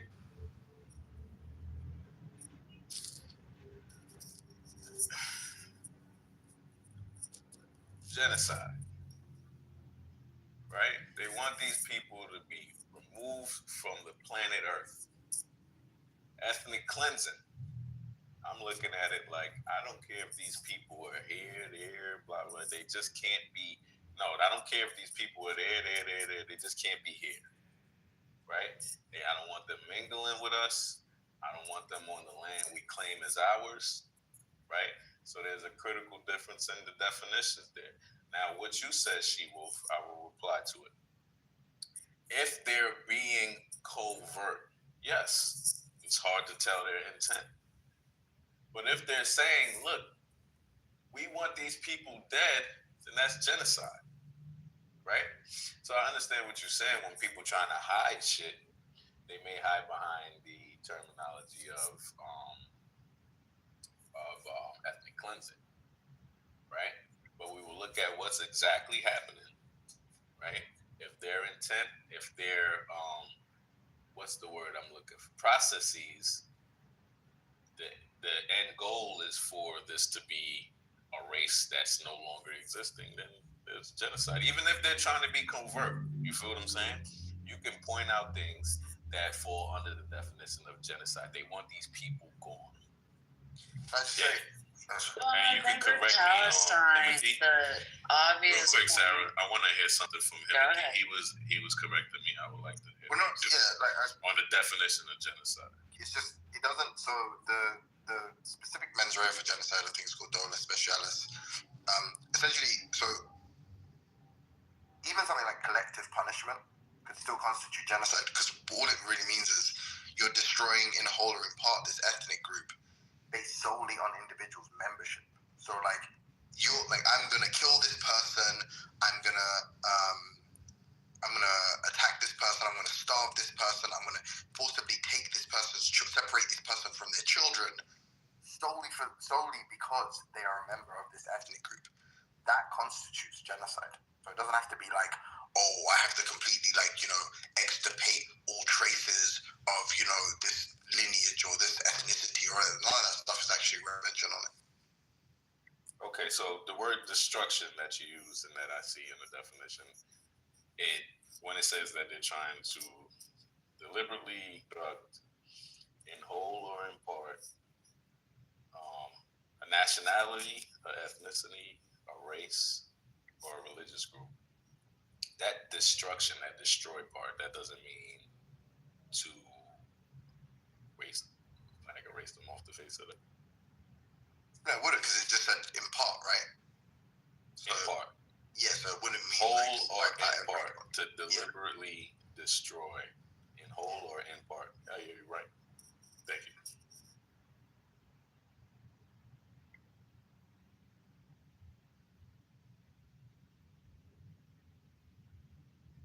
But to the point with Huey earlier, like, bro, you can just be agnostic about stuff. Like, you don't like saying like it's not. It doesn't work like either you believe it's a genocide. You're saying Huey believes that he said that he doesn't believe that it is a genocide. Well, no, someone. And I believe Haggard also said the same thing. Well, no, Lucas said. So it seemed like, if I could be misunderstanding the situation, but it seemed like what happened was Lucas said, "Hey, by the way, if you don't have a reason to believe it's not a genocide, you can just remain agnostic." I mean, you can believe what you want. Excuse me, I'm sober. Excuse me. Huey said he could be convinced with a good argument. I'm screaming, I'm just screaming at myself too, you know? Hey, Red so 4 letters, one word, don't. That's right. If Huey feels whatever like you want, but belief doesn't make facts. Facts are it's a fucking genocide. That's just what it is. You can believe whatever you want. You can have feelings, all that stuff. You know what? Hago, remember when we used to have this conversation? Hago used to say something about how there's this thing where they like to throw the word genocide out there for everything, and there's a specific difference in the genocides we know and this specific one. I remember you gave a really good example. I don't know, maybe you did earlier. Nobody throws genocide out there. This is not some random word we just throw around. Okay, let me ask you a question. Genocide is not a big law. Yeah, hello. People aren't just out here like, oh yeah, genocide this, genocide that. That's not how it works. Out your way. The genocide thing. If Huey. No. Is it me or is it back in the Matrix again? Oh, I'm sorry.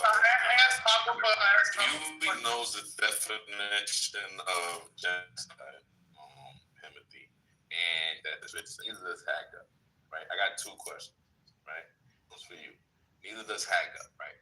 Why are you telling them that they should just be like they don't know? Right? That's my question. Really take a position. If you force him, he's going to say, "Okay, no, I'm going to say no, it's not a genocide." You know, and I'm saying you don't have to. Like, why would you like? You're agnostic. You're agnostic, bro. So. I got you. And my question for Haggard is: can you compare? And you can tell me if this is tacky. Could you compare the Armenian genocide to what's going on in Israel? Right.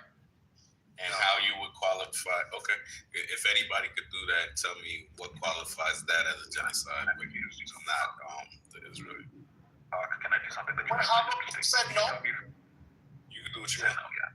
Yeah. Real quick, so I want to use Kang as an example, right? Kang, you might be familiar with this, but Zimbabwe got its independence from the British. Sorry,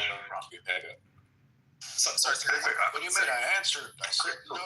You know that Zimbabwe got its independence from the prime minister, because Zimbabwe had a president and a prime minister at some point. Right after that, there was a genocide that happened in Zimbabwe. Now, here's what made it a genocide, right? The operation was called Gukurahondi, executed by something called the 5th Brigade, right? Here's what made it a genocide. They would go door to door, house to house in Blueair, right? Asking people a bunch of questions and having conversations with them to determine how good their grasp of the Shona language was, and whether or not they spoke any Ndebele at all, right? So they would give up Ndebele people who were harboring them as well, right? So they were specifically targeting the specific ethnic group, the Ndebeles, right? I would say that that's a genocide. I could be convinced otherwise if you point out to me that, well, it didn't meet the Dolo Specialis and whatnot. I could say, okay, sure, it might not be a genocide because because it doesn't meet that criteria, but I fail to see how. So this is the distinction that I'm sort of like making. I don't know if that's happening in Palestine as well. Like that kind of thing is happening in Palestine as well. This is why I'm on the side of the fence that's like, no, it's not a genocide. It's a lot of things. It's atrocious for sure. But if you can show me that that's happening in Palestine, like if you give me They literally group all people to live in Gaza or the West Bank. Regardless, you're gonna get killed. You're not like basing it like, I don't know, if there's some sort of like I don't know, like a Sudanese Palestinian or something like that. I think that's a simple point. That they're basing off of I'd like to address an occurrence that happens, especially in Western culture, and particularly this tactic comes from European ruling class. The idea that once you, it's almost Machiavellian, what's right in front of your eye, right? Like, so if you see in front of you, somebody takes a hammer and squishes an ant. If I could bring up a debate that, well, he didn't really squish the ant. The ant was imploded on itself, right? The ant didn't get squished by the hammer. It imploded on itself. And the hammer, and if you have enough of a debate about it, I can get you to walk away from the idea that the ant was squished by the hammer. And even though that's what you saw right in front of your eye, and this is what Western culture does and Western ruling class does to in the way they propagandize the masses. And they get you into these debates where you can look at something that's actually happening and you'll actually start to intellectualize it, or, you know, and you go, oh, well, maybe this is technically in this word and that word. And the next thing you know, you're in this weird conversation where you're actually ignoring or omitting actuality for what it is. And it's a bit insane, actually, when you step away from it. Like, for instance, like genocide, you know, murdering massive amounts of people, or, you know, killing off an entire group of people. You could do it slowly, you could do it quickly. Still genocide, right? So, like you know, if I was to compare it to Black Americans, you know, if you were to kind of like, oh shoot, we can't hang them anymore, we can't enslave them anymore. I know, we'll poison their water systems. We'll make sure that only companies that got you know, bad foods, bad grocery stores go in their neighborhoods. Okay, yeah, we'll bar them from, we'll block them from opening up businesses, block them from loans, block them out of economics, and you know, slowly kill them to death. You know, destroy them on healthcare. Do all these things, even if it hurts our own people, as long as more of them die, right? So these things, you know, we'll experiment on them. You know, we'll do Tuskegee experiment. We'll do all these things. You know, little by little. You can't technically call it a genocide because it happened all at once, but it's over a long period of time. And so technically, we're not a genocide. And this is all this nonsense. And technically, even though we're squashing them, it didn't technically fit the definition of genocide in Gaza. You know, man, I'm so sick of that mentality. The one good thing I did hear this year, I'm not going to say who quoted it, who said it. Maybe you might know, but I heard this quote this year, and I said, I'm sorry if you know, I'm so sorry, I don't even want to quote this person, but I have to. They said, you know, war is the ultimate Supreme Court. And that was the best thing I've heard this person say. And it's really true, because it's going to be, it's going to backfire. Nature has a way of balancing itself. The people that do these things, you can't do it forever. It's impossible. Now I know why Hago refused to answer that question. Everything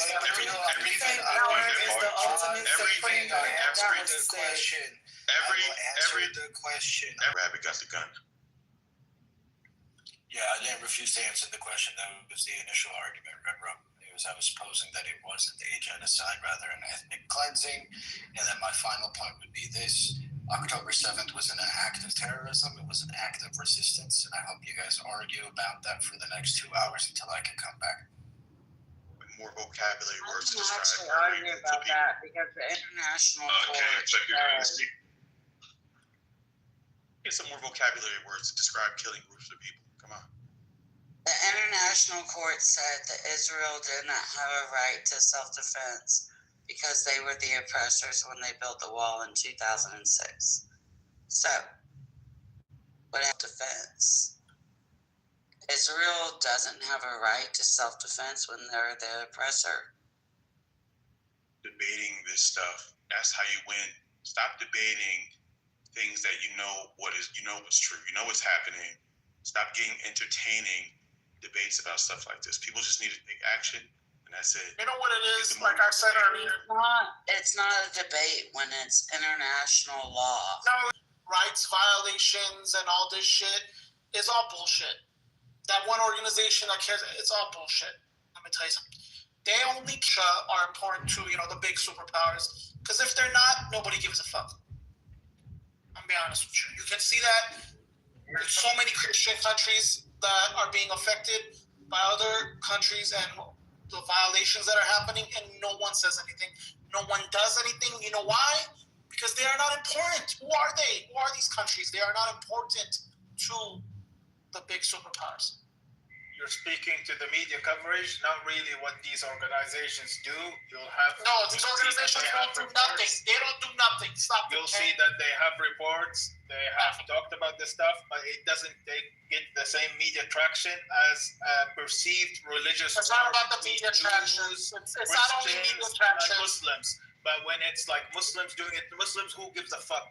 When it's Christians doing it, Christians, who gives a fuck? And so on and so on. It's the media. No, what about? I really doubt that. What about Muslims to Christians? What about Muslims to Christians? You want me to bring up multiple Muslims and Christians and they don't do it? They don't say anything? Stop the cap. Stop the cap. When it's Muslims doing it to Christians, but there are organizations don't do nothing. Absolutely nothing.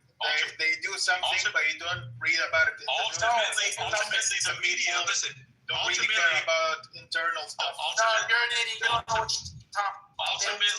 Ultimately, the media plays a crucial role in the masses in how they respond to threats, how they respond to crisis, right? You can spread your resources, but you can clearly see there's preferential treatment and who gets prioritized. That's clear. Everybody can see that with their own two eyes. So, yes, you both are making the same point. Actually, Red Drum, what you're saying is so fucking stupid. If you see the International Court of Justice have called on the genocides that are happening in so many countries, but it doesn't get the same media traction. The organization isn't doing the due diligence. I think to the acceptable extent, more than that. But saying they're doing it only to specific countries. Bro, it doesn't matter which one. You're basically saying that some people, you agree that some people don't get media coverage. You agree to that. You guys are saying the same thing. Come on, bro.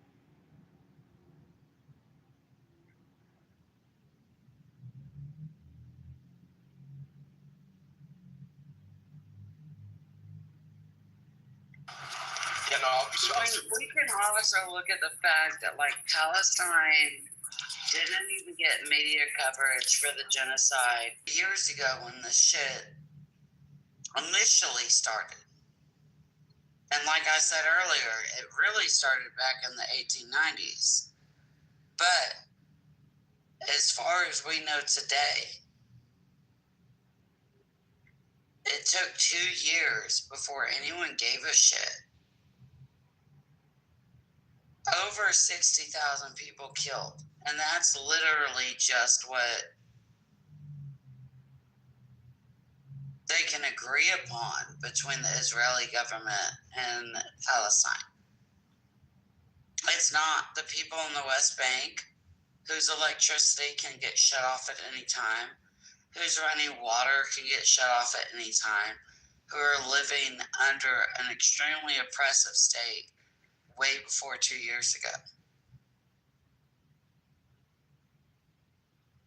These people are jailed for nothing at all. No charges. What evidence do you have of this? What evidence do you have of these allegations? It's not an allegation, it's facts. What in the world is happening, man?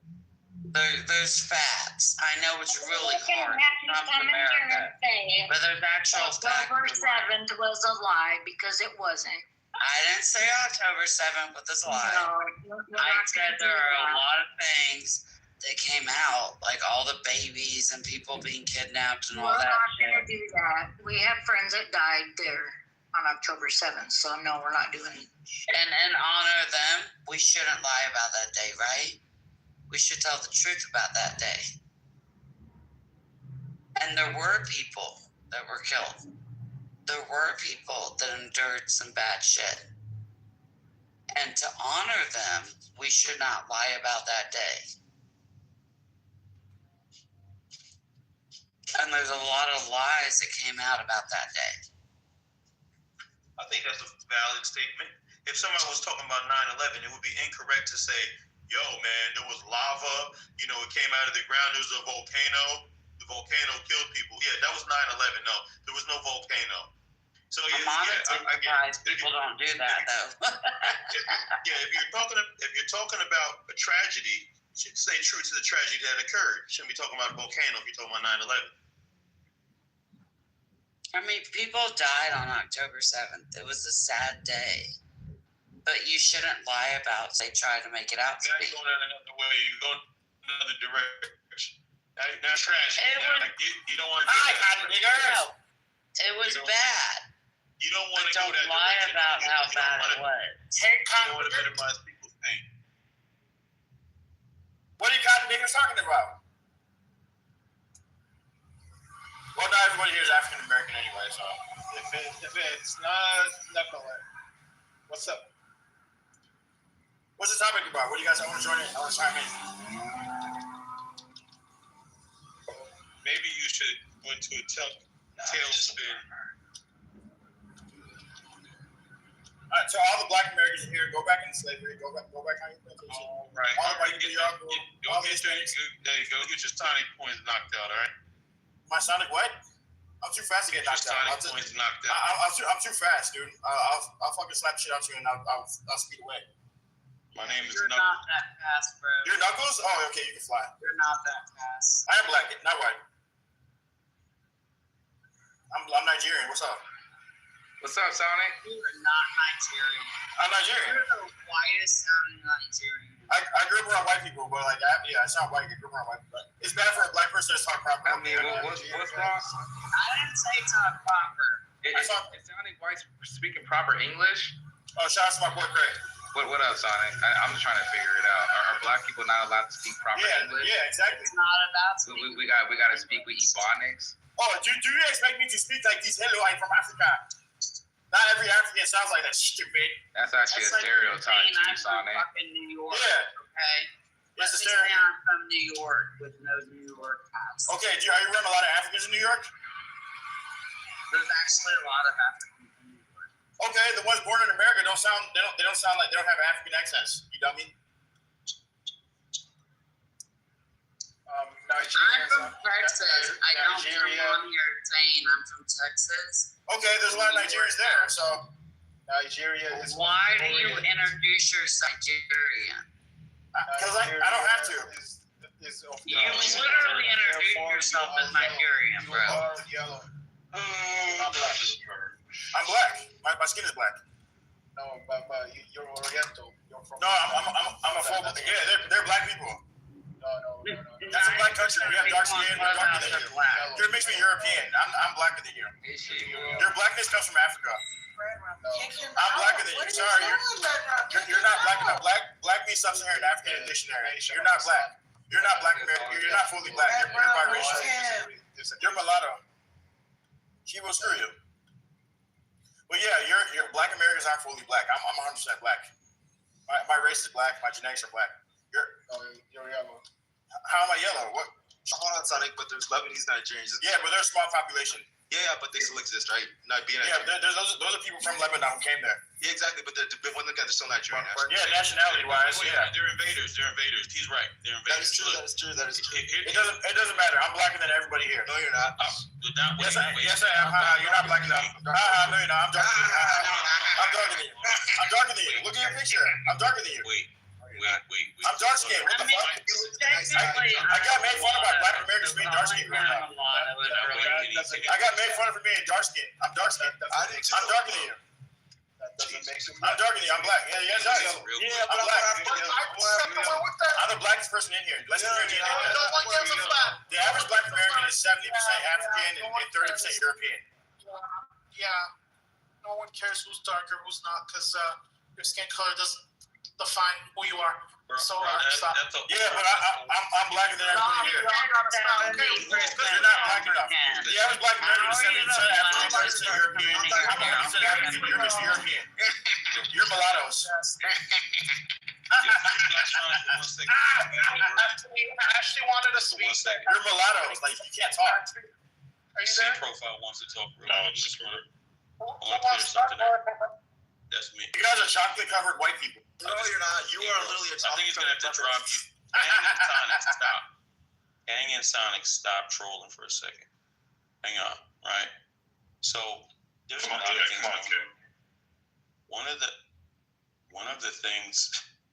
Oh, my God. That's not all Nigerian. Hey. You guys talking. One mic on profile. Stop bullshit. Jesus, right. All right. So I'll try to be quick because this is. Wait, which profile? At the same time, my mind continues to get blown by the level of ignorance, and I'm so disappointed. Thank you, Psych. There's 4 people here. There's 4 people here. I'm going to identify them real quick. Knowledge, Sonic, Kang, and Psych. They have no intention of having a civilized conversation. They're very impulsive. They don't want to have discussion. They don't want to have a civilized discussion. And I know I'm taking away from that. Does your profile represent your personality? You're just looking down all the time, like you're sad. Who's trying to make like a fucking CD album cover, all looking sad and shit. Without a doubt. Hey, buddy, pick your head up. Pick your head up. Yeah, hold your head high.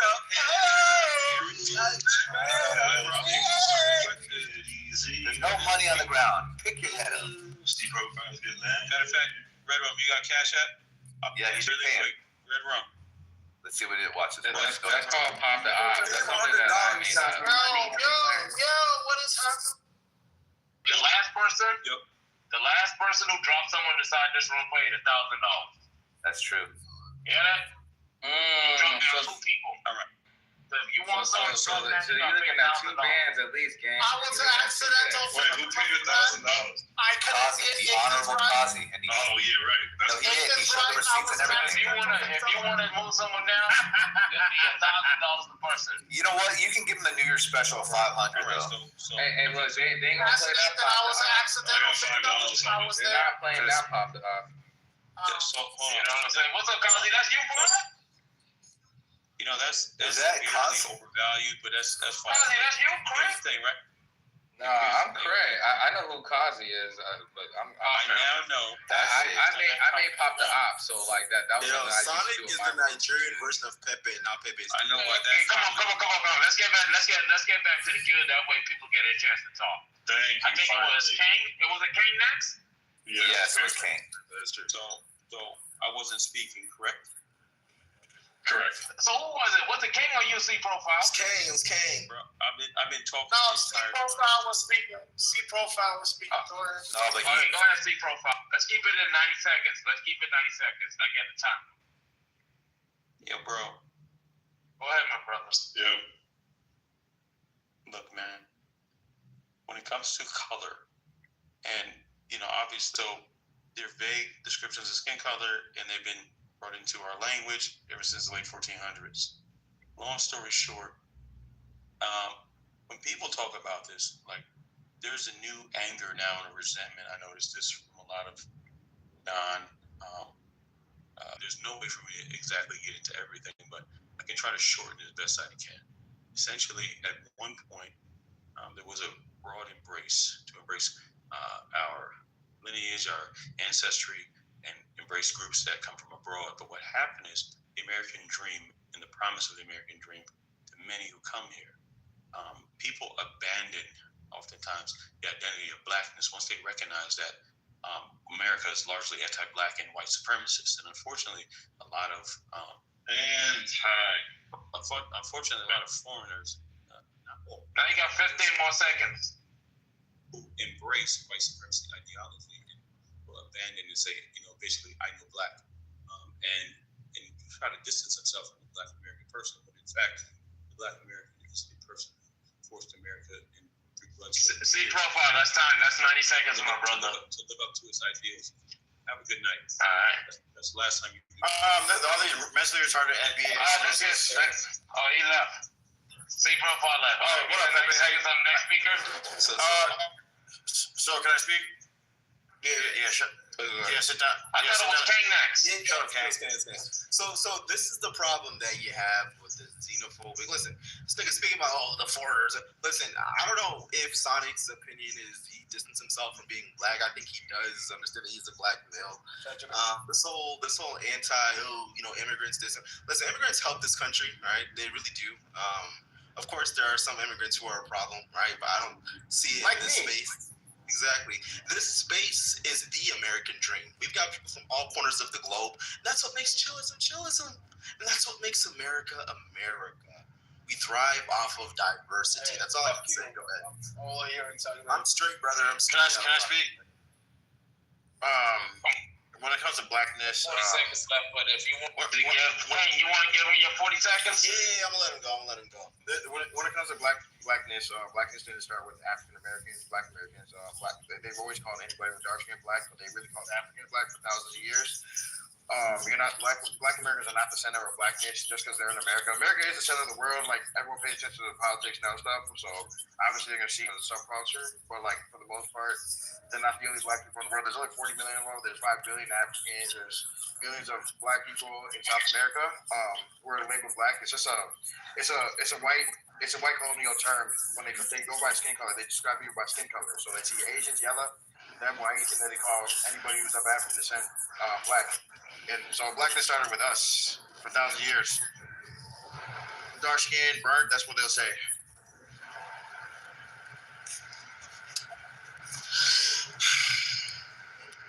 Who's next on the queue? And you know he's wrong. You know that nigga wrong. And black people are missing European. From Australia.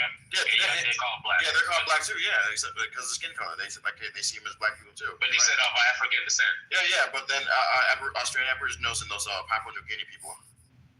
Yeah, they're the exception. Yeah, it's just like the people who love the phenotype. Yeah. But anyway, let's get back to the queue. Who's next? Okay, small point, guys. I think that was it. I mean, I just wanted to say the identity of America has always been white. Our founders were white. You were only allowed to vote if you were white. You couldn't be a woman, and even most white men were not allowed to vote. You could only be a citizen here or move here if you were white. So all of you niggers trying to talk about who's actually American can suck my fucking dick. And that's all I had to say. Thank you. Hold on, but you're literally considered one unionized tribe, buddy. You're not white yourself. Yeah, happy belated Merry Christmas, Pepe. Merry Christmas. When was the last time you got horchata, Pepe? It's been a few years. I can tell.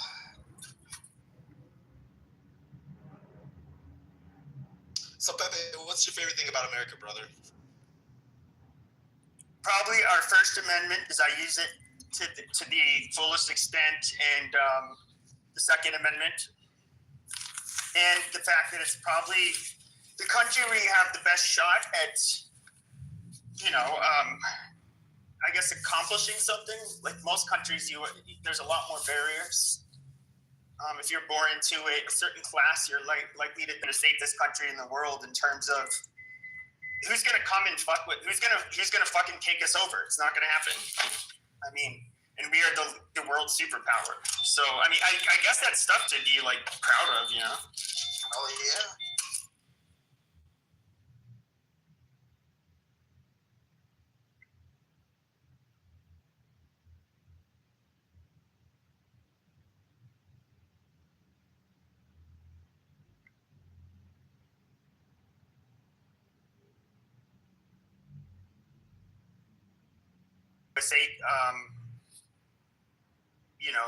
Events on college campuses and kind of ask like troll questions, but they were in a way legitimate.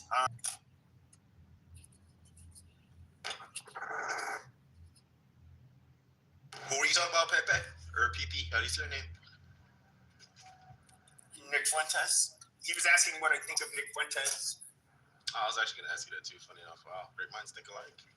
That's a lot of us have thought that for quite some time. It's just very unnatural. And he's somebody that does have like a groupie, groupies. his female stan accounts that he could totally bang one of them if he wanted to. It's just unnatural for somebody to have gone through their late teens, early 20s, and not touched a woman. We're wired to feel incredibly compelled to do so. The fact that he hasn't done it, I think it's just because he's hiding something. What if he's a Christian and he's waiting till marriage? I doubt that's the case. No, so now you're policing because. And you haven't even seen him date.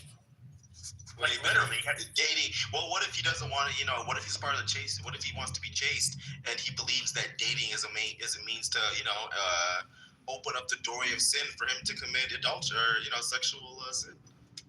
What if that's the case? I don't think that's it. So do you think that he has lost his value because he's a virgin? Sorry, brother. No, I don't think he's lost his value. Wait, Ox? Yeah, I don't even see Ox on my screen. Let's go find. Is it a ghost? Gotta refresh my shit. Let's see. So, what's your hottest political take, Pepe? Oh, geez, any more? One that triggers. Takes that are probably that extreme in comparison to what people are saying today. I'd have to think about it. I really don't. I don't really know.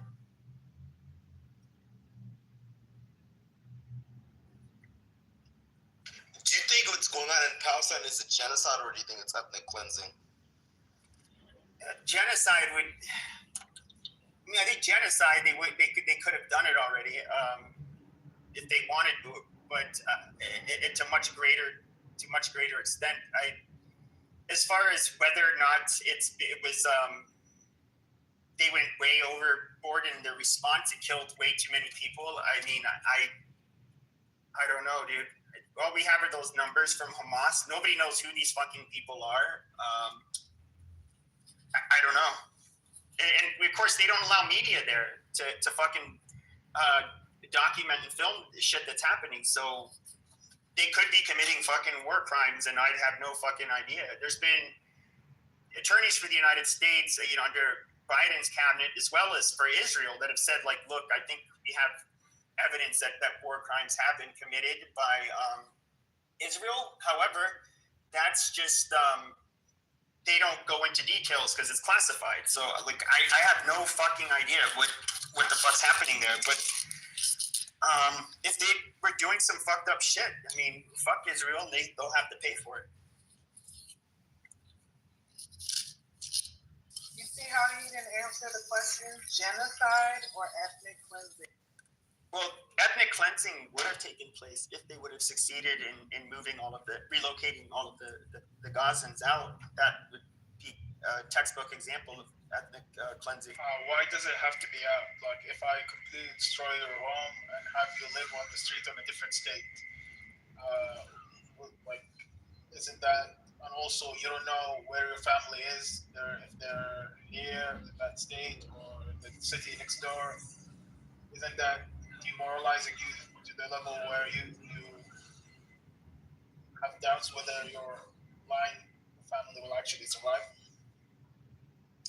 I mean, I think people to have to experience what they experience. I'm not going to downplay that.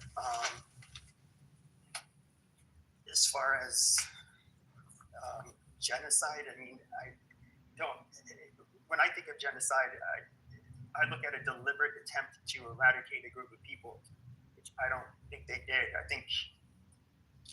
just think they caused a shit ton of destruction and death. Do you think it's justified when some of them believe in chanting "Death to America," Pepe? Who?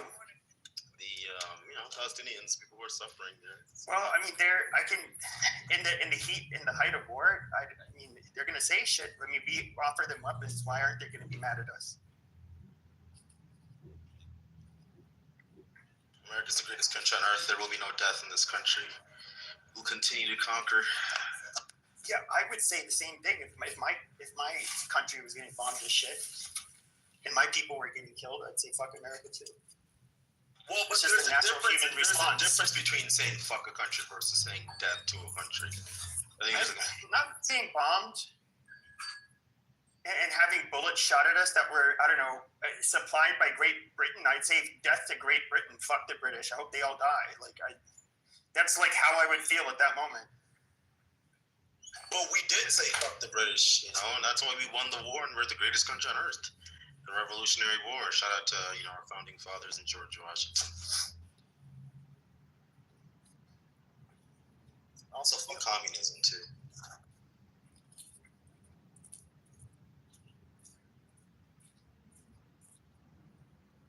Yeah, I'm not for that stuff. You don't agree? I'm not a communist. So yeah, no, I don't like communism. Chester Bennett. I think people use terms like Marxist and communist way too much to explain everything. I agree. So Pepe, let me ask you this, brother.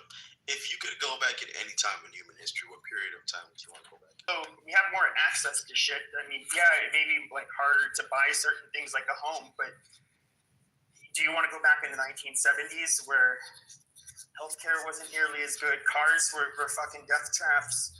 You didn't have a cell phone. Travel was very expensive, especially out of the country. I don't think I'd really want to go back.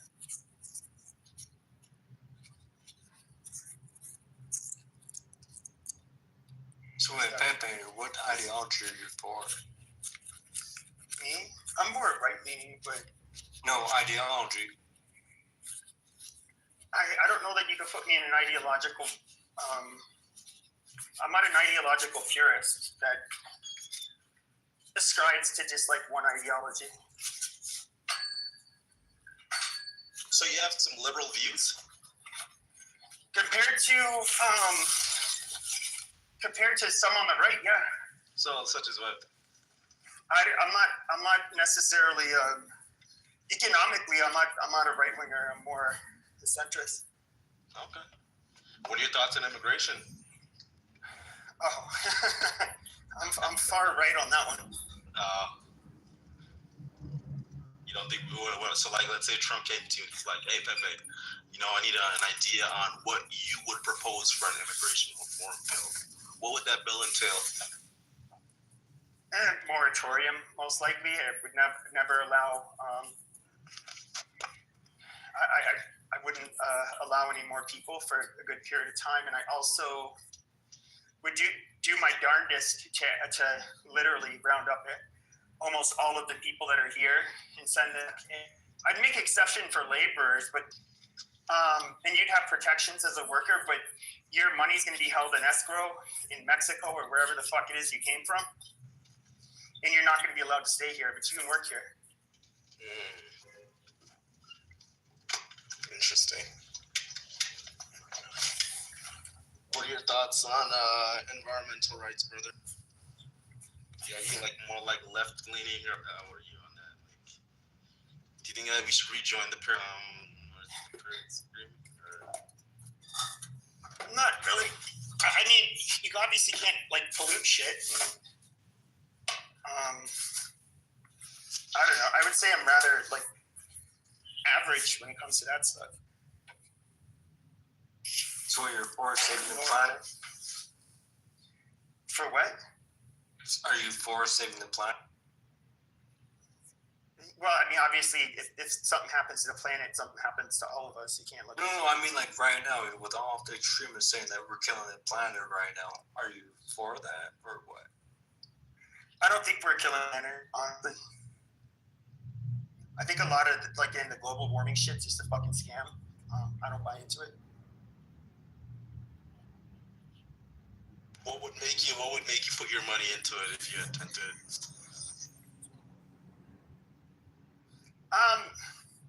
Yeah, I mean, I'd have to, and the proof is super dodgy, and the estimates are always changing, and all of the people that talk about, we need green energy, we need this and that. Sea levels are rising, but every fucking billionaire has beachfront property. They don't buy into this shit. Why should I? I think it's just a waste of time, and it's a way for people to spend money. They're just trying to. It's like a con. So no, I think it's silly when it comes to polluting soil and waterways and fucking up the air quality. Like I care about that kind of stuff. But if you're fucking up the air quality, that would have a direct correlation with the impact of climate change too, right? Yeah, but I mean, that's even though they're not mutually exclusive. I mean, yeah, I don't think it's healthy for people to be bringing in like smoggy shit. But I can't blame large cities in India where they don't have the money to for clean energy. So, okay, so let's say, for example, you're at a UN meeting, right? The president of India is like, you know what, Pepe, we need to hear your advice on something. What would you propose to, combat our issue with climate change? What would you say? Nothing really. So you just let the earth suffer? Sure. Wow. I tell those fucking Jeets to quit dumping all their fucking trash in the ocean, number one. So where are they going to put it instead if it's not the ocean? I don't know if we do to fucking landfill like everybody else. What if their landfills are overfilled? I don't know. Well, the oceans are for everybody. Pepe, are you for space colonization? I mean, I don't know how that would all work out. Seems like a lofty goal, but So you would rather force everyone to stay on the planet? No, if people want to live on other planets, why would I care? All right. What if they end up polluting those other planets because you said that you're against pollution or polluting? Well, if they're the only life forms on that planet, I don't know if it really matters. Interesting. So do you believe that aliens exist? Galaxies? Yeah. Galaxies. So you have. Okay, with all of these planets, with the sun, and of course we have like debris that hits the Earth that comes from outer space. And what's fascinating is that when you look at the elements of asteroids that fall, they're elements you contain here on Earth. And so, I would just have to think there has to be other planets where other things are living, whether they're something, whether they're species that are even similar at all to what you find on Earth, or maybe there's some that are similar. I have no way of knowing, but I would think there'd be a high probability there'd be other things on other. I don't know. What do they look like? They're humanoid. They're green, maybe big eyes. So they look like a stereotypical alien from TV. Or they might look scary, or they might look ugly, or who knows? What if those things were as smart as us or smarter, but they look like spiders and they were our size? I'd say go fuck yourself. What do they eat? Exactly. Vegetables, they're not carnivorous. They're extremely smart. Maybe they provide resources for us to advance our military, stuff like that. Well, if they're peaceful, why would they have a military? Because of course they have to protect themselves from other nations or empires. Yeah. And so if they have that dumb, you gotta defend yourself against shit. Yeah, right. I didn't insult you. Do not start with me. You sure? Come on, Monica. Don't you fucking start with me. Come on, Monica. Let's choose peace, sister. All right. So here's the thing, right? So Pepe, if the aliens decide to come to the Earth, right, and they're like, yo, we got some research, maybe just advance our military, shit like that. Maybe they also provide advances in science, right? Would you be in support of illegal immigration from the aliens as well in that case, or what? Illegal? No. Why wouldn't you just bring in legal aliens? Well, because these aliens are from outer space, so they wouldn't be defined by our legal system. So technically, by that definition, right? Well, we don't exactly have a space or a flying saucer to ship them back out, but we can tell them to get back on their flying saucer. We could kill them, right? And we could kill them or send them back out, take their bodies back to space. So technically, still, once again, there would be illegal aliens. So would you be in support of them coming to Earth if they provided and gave us that transactional, relationship? If they improved our lives, sure, but we wouldn't. Would I want to be necessarily ruled over by them? Which then is kind of like a dilemma, because if they are so much better than us and able to travel, their technology is likely superior. If they're willing to talk to us, to ask us to be here, we probably don't want to fuck with them because they're asking us. They're probably saying, hey, we could take this shit over in a hostile takeover, but willing to try to talk, right? Especially if we don't know their weapons. So it's probably like a lose-lose. You probably just gotta pick your losses. Like, yeah, we'll let you get some of this shit. Yeah, I mean, if they were like the Ferengis, like full on Starfleet, we couldn't do anything. We want to stay here, but fuck your AIs, nigga. Fuck. What? They're like, we're eligible with that. Please stop that shit. Yo, they yeah, they have a problem with the AI. So as long as you guys stop that industry, we want to stay here. Otherwise, we're okay with dying out. Humans, right? Humans are, let's say there's somebody from another country, they bring skill sets to this country that they could, of course, better our country. Maybe in the workforce, they provide tech that can advance our, our various,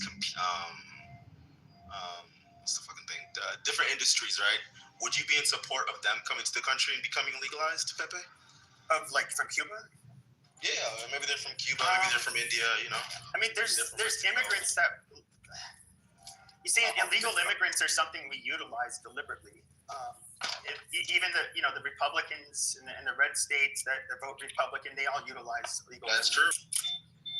As far as like the first wave of Cubans in 1959 that came here to the United States, after the revolution, all of the people that owned businesses that were the highly educated, they all had to leave because they were the first that were going to get killed. And they ended up doing very well, way better than the native born Americans. And so, I wouldn't say the Cubans were like a bad group, but they're obviously a lot different from a lot of the migrants you'd get today because they're not the educated and the business owners. They're the poorest and least educated. That's why they're coming here. Wouldn't that be dependent on the country?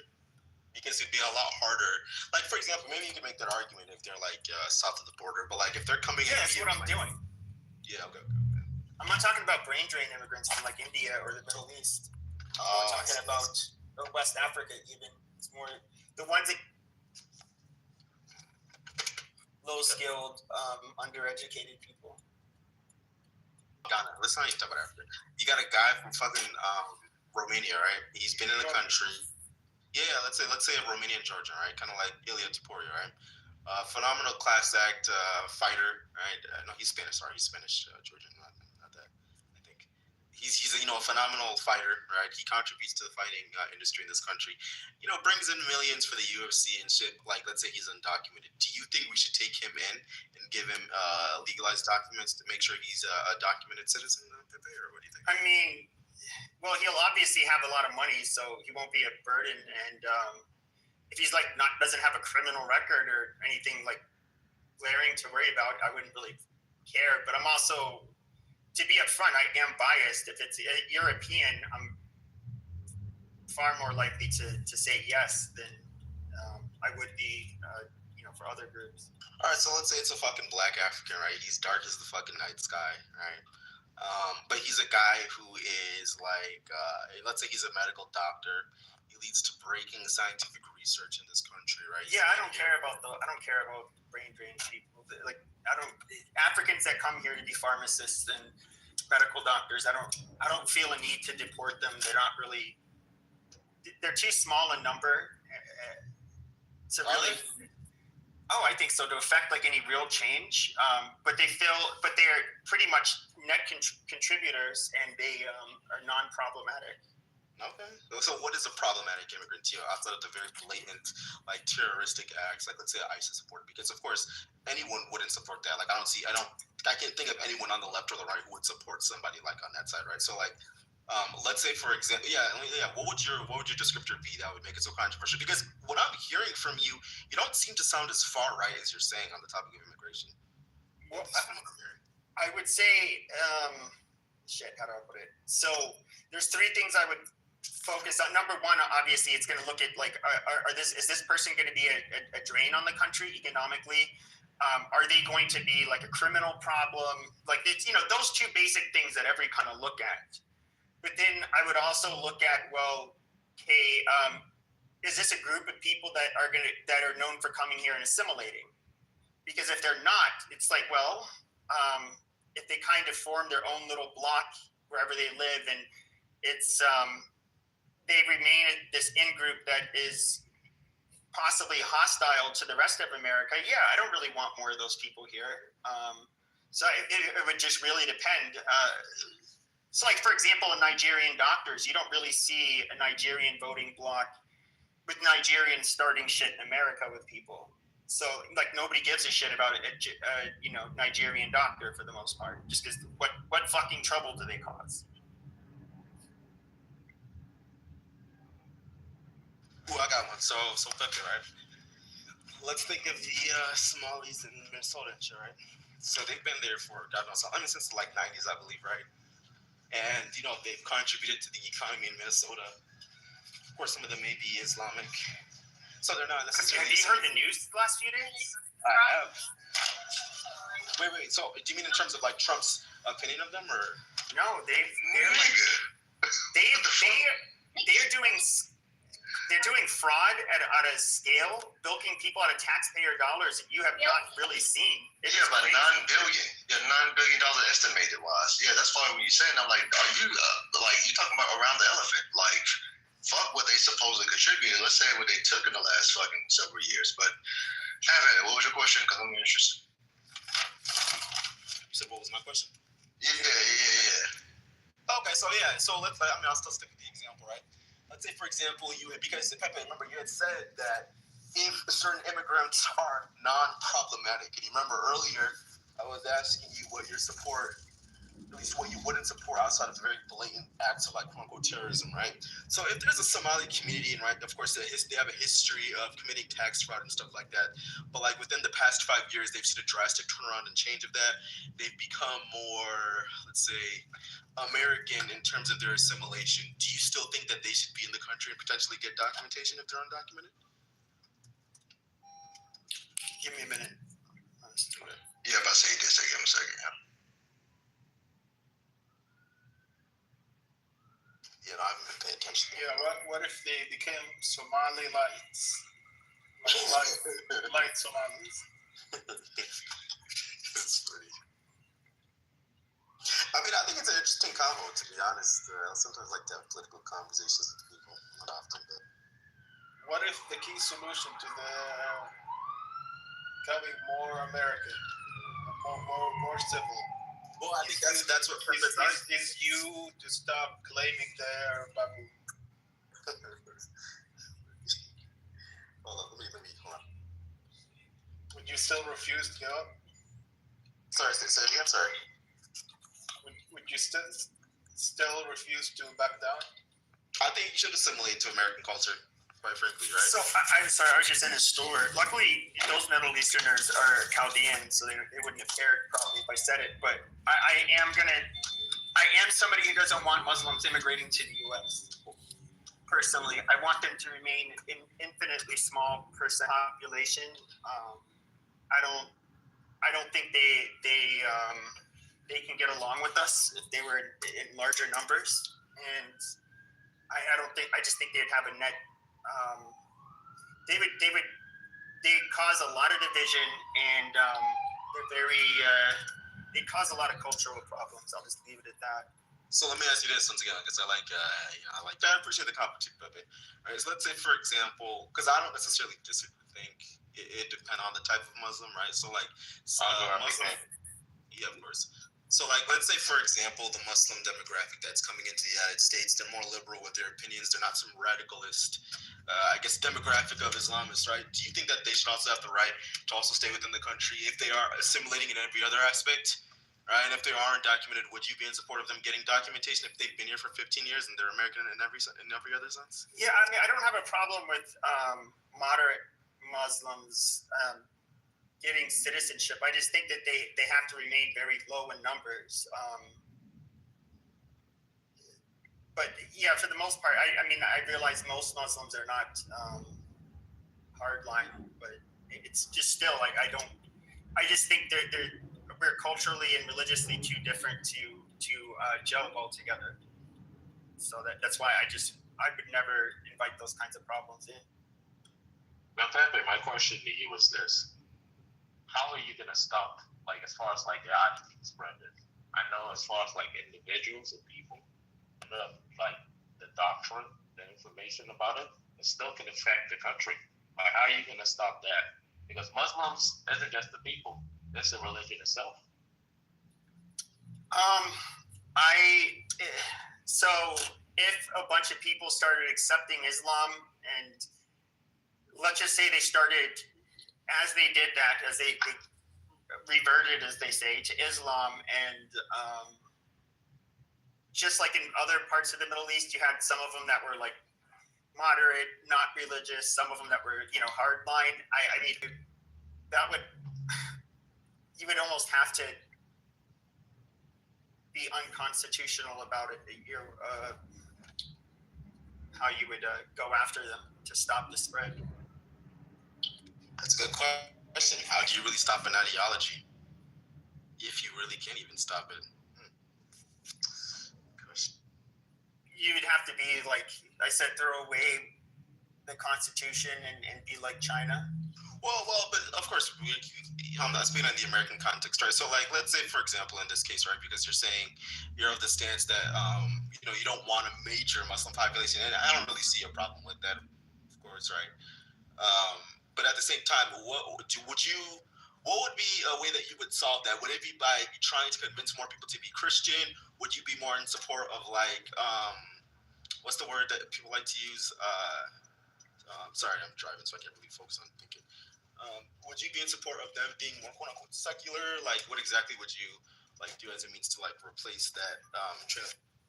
I mean, you're asking me a question I couldn't answer. That would have to do with propaganda. If theoretically, if Muslims were offering the better explanation for why you should be Muslim, and they are more convincing to the population, you would have to have basically rhetoric that would be even more convincing than theirs, and explain things better. Without that, I don't think you could do it. Right, but aren't we kind of seeing that with the rise of like Islamic conversion in the United States? All right, so I mean, in that regard, do you think from the quote-unquote religious right, or even the left, that they should have much more of a responsibility into being more truthful and understanding of their own faith, or? In a way, there's Christians I don't care for, like evangelical Christians, but. Oh wow, Pepe, what the fuck? Wow, I am shocked. You're not nearly as right as I thought. Wow, this is amazing, brother. Well, so what's your issue with the evangelical Christians? Let's hear this.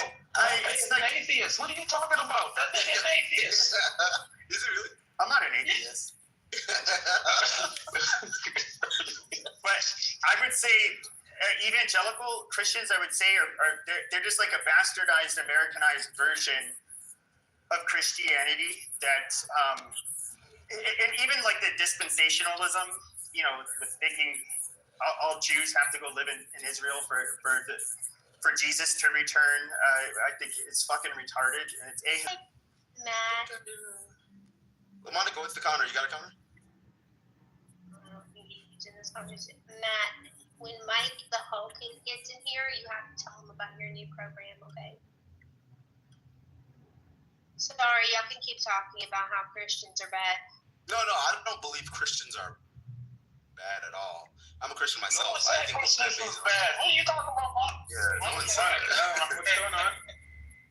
I believe I have a problem with evangelical Christians. Are all Christians evangelical? No. If you He specified a sect he of specified. that religion. He said, I can't. He didn't say Christians. I can't stand Christians. I actually agree with Pepe. Actually, hold on. Like the I can't stand. Gentlemen, thank you. I can't stand pink booty warriors. What Pepe described was like, and I agree with him. The Muslim religion should be like a minority position in America. But how would you stop the spread of it when it doesn't just for the people? Back then. If you look at Philly, bro, there's a whole bunch of Muslims there. And it's getting so bad when you go on Instagram, they have the Muslim propaganda on how to be cool with your fucking kufi. How to be cool with a kufi? What the fuck is that, bro? Well, I would say this for some people, or even maybe a lot of people, perhaps converting to Islam and practicing Islam would be better for you. If it made you a better person, you stopped stealing, lying, cheating. You became, obviously more honest, hardworking. Just think of all of the positive traits that made. And of course, you don't drink, you don't do drugs. Imagine if you're like a person who does, that kind of stuff, which a lot of us do. Perhaps Islam is like, it will have a better answer. A lot of people like to have like a structured way of living. So at what point, though, does a good answer become a bad answer? And the reason why I'm asking you that, let me say, it's too much of a good answer, a bad answer. And the reason why I'm asking you that is because if you lay out what you were just like responding to, the Muslim might be like, you know what, this gives me structure. I don't drink, I don't smoke. I believe, and they're like, I believe more people should do this, right? And by that, when I say more, I mean we should make this to be a legislative, like law frame from which we can, of course, improve society. Right? So, like, if people are believing that, let's say, the practice of one religion would be better for society in this case, would you still be in support of Islam? That isn't the case of like Sharia law, right? No, that's my problem with Islam is that they don't really have the separation of church and state. You kind of do in Turkey, but other than that, it's pretty much non-existent. And also, I'd say Muslims are very punitive to non-Muslims when it comes to laws, and they're forceful about it. And I just don't. That's precisely what I avoid. Why I would avoid having any large amount of Muslims come into the country. What do you mean by that? As in their religious laws, or what do you mean by laws? I would say socially strip rights or give the Muslims more rights. And of course, they, throughout history, they've kind of tried to forcefully convert people, especially through coercion and the threat of violence or through actual violence. I just personally don't want that trouble. So that's why I wouldn't want a large number of them. Do you see any of that happening today? Historically, I agree, and so is with Christianity and other religions. But today in America, do you see the Muslims are going on trying to coercively? Not in America, but they're also a very small portion of the population. So that's why I want them to remain a small portion of the population. Or even in the West, say in France. And France is becoming has one of the largest Muslim diaspora. Mm-hmm. Are they coercively trying to convert people? Well, I don't know about them. You can look at the riots. We can look at, of course, a lot of them. Not recently, but especially in the 2010s, there were problems with Islamic terrorist attacks in Europe, and there should be no reason they have Islamic terrorist attacks in Europe. They shouldn't let in foreigners that will ever do anything like that. Wait, but why not? Once again, hold on. Like maybe it seems like you're somehow thinking that Muslims have beef with the West.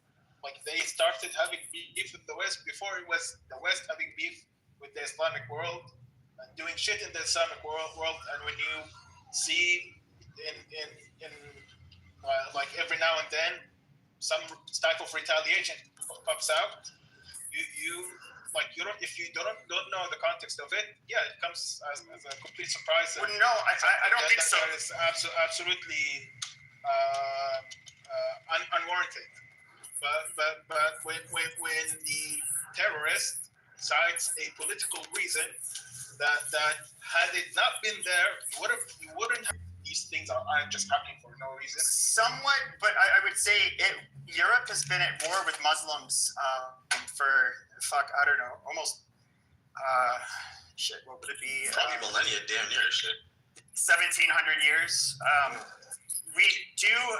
So if you look at the United States, as far as we are from the Middle East, the first war that we fought after we became the United States, after the War of Independence, was in Barbaria.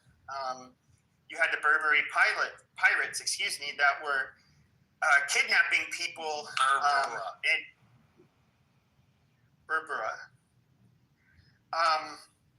And so it was interesting because the diplomat had asked, "Why will you please stop?" And he said, "Well, Allah has commanded us to seek you out and to find you and kill you," and yada yada yada. Like, he was saying straight up jihadi shit, and that's when the battle hymn for the United States Marines comes from. That the fight in Tripoli. But why did he do that? Because you kidnapped a bunch of Muslims. Who? What do you mean? 15% of all of the slaves that came to America were Muslim. I'm not aware of that. And also, more than that. Hold on, wait. Let me finish. Let me. They were West African Muslims. Everybody knows we're talking about Arab Muslims right now. Ain't nobody talking about no West African Muslims, bro. Take off your American racist lens. Okay, I'm sorry. In Africa, there is Mali. Yeah, Mali is a mix. It is a Berber country for the most part. In West Africa, it's very close to other West African countries. So obviously, if you had taken people from West Africa, you would have taken from the Berber. Well, no, the Berberi slave trade, that was something that was happening. They've been targeting Europe for centuries. And by the way, they definitely had a lot of white slaves. That's what you're getting to. They definitely had a lot of white slaves. Hold on, but go ahead, Pepe. But they were terrorizing the Mediterranean. Being pirates was something that's a centuries-old tradition for them. They were just horrible. And I would say that the Berbers, they are perhaps, I believe they're comprised of two of the same waves of migration that ended up entering into Europe and becoming European. They're the most similar to Europeans. They're obviously the lightest skinned people on the continent of Africa. It wasn't really a race thing. It was just a different religion. That's inaccurate. Like the Berbers, the Amazigh people, they span across the entire color spectrum. Yeah, there are very dark ones. There are ones in the middle. Thank you. The paler ones. No, but I was talking about the original Berbers. Now, if you go today, yes, in the south. Original niggas. Like, what do you mean the OGs? Well, because that population. Right, so one more time to say nigga. There's been a lot of mixing. You can look at the Sudanese. You can look at the. He's right on this, actually. In Mali, fighting. Yeah, they're a lot more mixed now, in particular. But traditionally, no, they were their own kind of isolated ethnic group. But I think even also She-Wolves. Hold on, just a second. I will say, and I'll let you guys back. What She-Wolves said, I think, was actually something that needs to be accounted for when we're talking about West African Muslims. If you look at, for example, the Mali Empire, right? They did, of course, have Sharia law, but they're also very open-minded and in support of people who also practiced other religions as well. Right? There was a small demographic of Christians, some who even practiced and combined traditional beliefs with Islam. So I think there is a bit of a distinction when we're talking about Muslims from 600 years ago versus today, because given context, you got to consider things like the Egyptian Brotherhood, how the British Empire and colonialism and stuff, how modern day Europe dislikes, once again, Islam in that regard, because let's be honest, right? The Islamic Brotherhood and the Egyptian Brotherhood kind of were posed as a means to combat colonialism. So in a regard, they're a bit of a threat to the modern day structures which were given. That's what doesn't care that I'm speaking, so I'm just going to keep going. What I was going to say is that I actually agree that really the Muslims are incompatible with values, and all the countries that are Muslim majority, actually even the ones that have large majority of Muslims, are coming to America. This is one of the few things that Pepe and I 100% agree with. We cannot filter out the violent Muslims from the Muslims. Therefore, they should all be stopped from coming. We don't need them. What do we need them for? Bring in Christians, bring Hispanics, bring in Asians. Stop the Muslim migration to. Okay, but you know Asians are Muslims too, right? But they're not violent. You know white people are Muslims too, right? Stop being that when we talk about Islam, it's not the Pakistanis. Faisal, I'm making a point. Everybody knows that when we talk about Islam, people view Arab Muslims different than they do, say, a Turkish Muslim or a black African Muslim. What about Pakistani? They're not viewed the same. What about Pakistani? Nigga, they one of y'all. Those. I would actually disagree. One of us. I know they're Indian. I'm just kidding, but we can't tell the difference. We can't tell the difference between a Pakistani and an Afghani and a motherfucking Saudi. We don't know. That's like asking an American the difference between a Chinese, a Korean, and a Vietnamese. We don't fucking know. You just learn. Faisal, do you know when you're looking at a Caribbean, Black American, African American from the United States, or you're Caribbean. It's a skin color thing. But once they vocalize, obviously, if they don't speak the same language as another nation, obviously they're not the same. Right, come on, like from all 20 countries. If you look at Mexican in America, like you're not special. Like that's true. You're not the majority culture. People cannot tell. But anyways, can you move the goalpost? But I would say this. You knew my reply was goddamn damning. Africa and like Northern Africa in general, people overlap in a crazy way, and therefore there's why they were Muslims and so on and so forth. Like you can't say that the West African slave trade wasn't targeted at people that the Berbers would defend. Yeah, no. They could view them as theirs. No, I was agreeing with you that the Berbers, of course, aren't just limited to one racial demographic. My response wasn't to you. I was more so agreeing with She-Wolf's point that I think a lot of people were saying, oh, you're just viewing it from an American lens. And the reason why I said that originally, and it wasn't to combat your point, because I agree that when we talk about the Berbers, for example, they're not just like one color, right? They come in different. I agree 100%, right?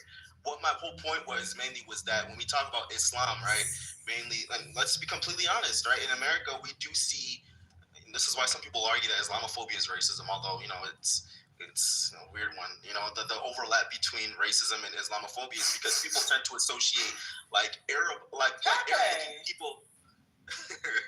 People tend to nigga started, yeah. I'm sorry, I forgot my name. I'm sorry. Sorry, not good. But no, people tend to associate Islamophobia and terrorism and stuff like that in relation to Islam with people who look Arab adjacent, right? Like if you were to get a lesson, for example, I swear to God. Right, so most people won't associate. That's the example I was gonna bring up though. If you were to look at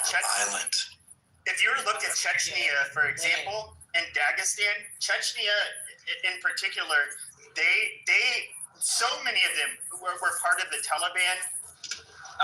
They are known for being very, I would say, not only a lot of them are hardline Muslims, but they're also known for being very, very tough and more, I would say, warrior-like than other Muslims. No, I agree, but what I'm saying is in the American context, when we associate Muslims with a specific demographic, we tend to associate it with a specific look. That's why some will argue the whole thing about Islamophobia is racism, when I think, to be honest, that falls short, that just falls on its face because there's black Muslims. Islam doesn't have a specific color too. So that's why I think She-Wolf, I agree that people really don't have a problem with Islam speaking. They have mainly a problem with Arabic Muslims. Although doctrine, most people don't look into it, they tend to associate it only with Arabs, which is kind of I think, a bit of a problem to a certain degree, in the American context at least.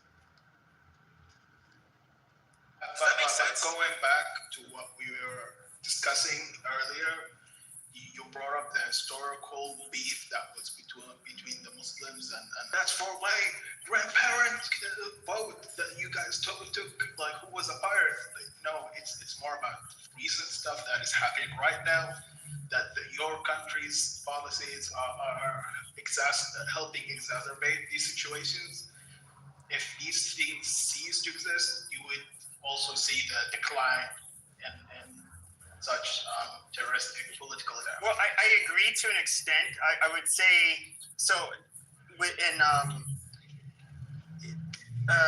Osama bin Laden had given his reasons for attacking the U.S. He named number one was like support for Israel, and I think number two was U.S. military bases on Muslim lands, which he thought was just unacceptable.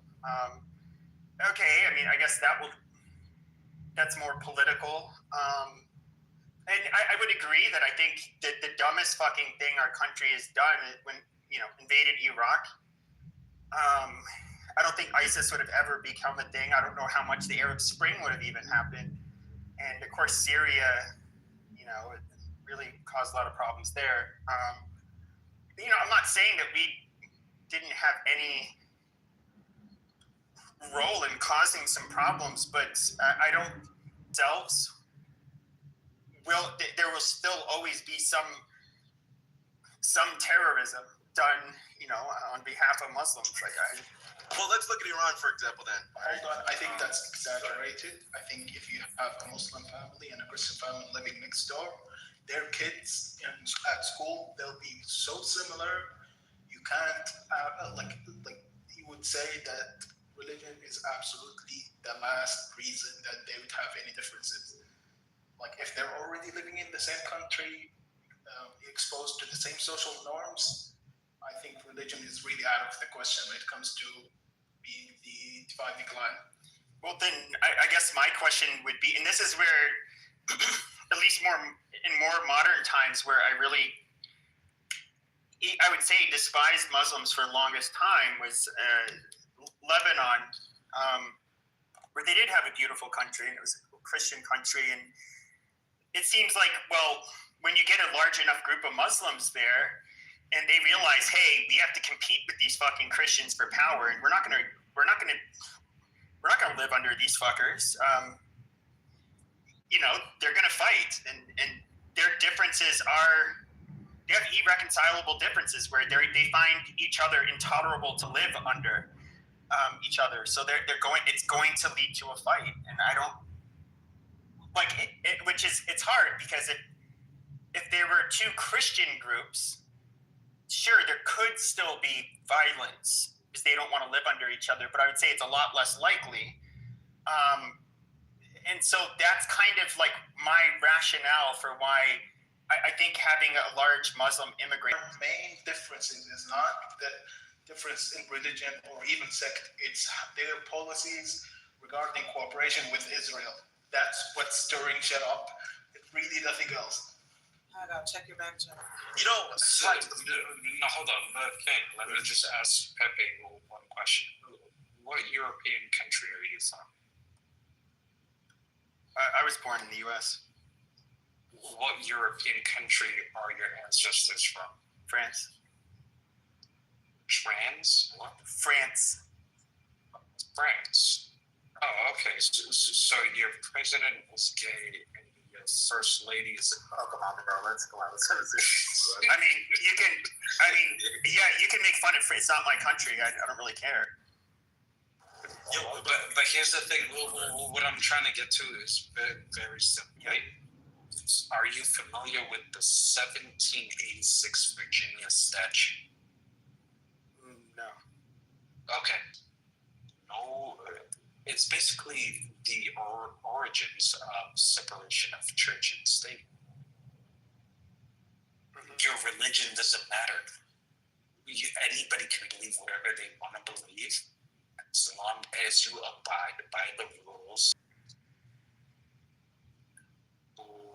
People have said otherwise, and how you have been acting, it seems like you think that we are incompatible. Oh, sure, yeah, I think that, but what I'm talking about is immigration. I didn't say you can't really do anything about Muslims that are American. So I don't know. I can't stop you from becoming Episcopalian or Shia, Muslim. So I don't know. That's not. I'm not trying to make an argument for something unconstitutional. Okay, so as long as you're not trying to do that, then I'll be the bigger man and I'll apologize and say, as long as it's constitutional and what you're arguing for is constitutional, you can say whatever you want. You have the First Amendment. Pepe, I was going to ask you if you're aware of the White Revolution in Iran. And the white what? You're in the Matrix. The Revolution in Iran is that the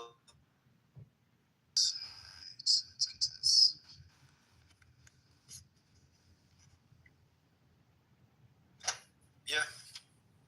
All right, so I was going to ask you because you're of the opinion that the religion of Islam is in direct contradiction to the United States, basically, right? No. I think that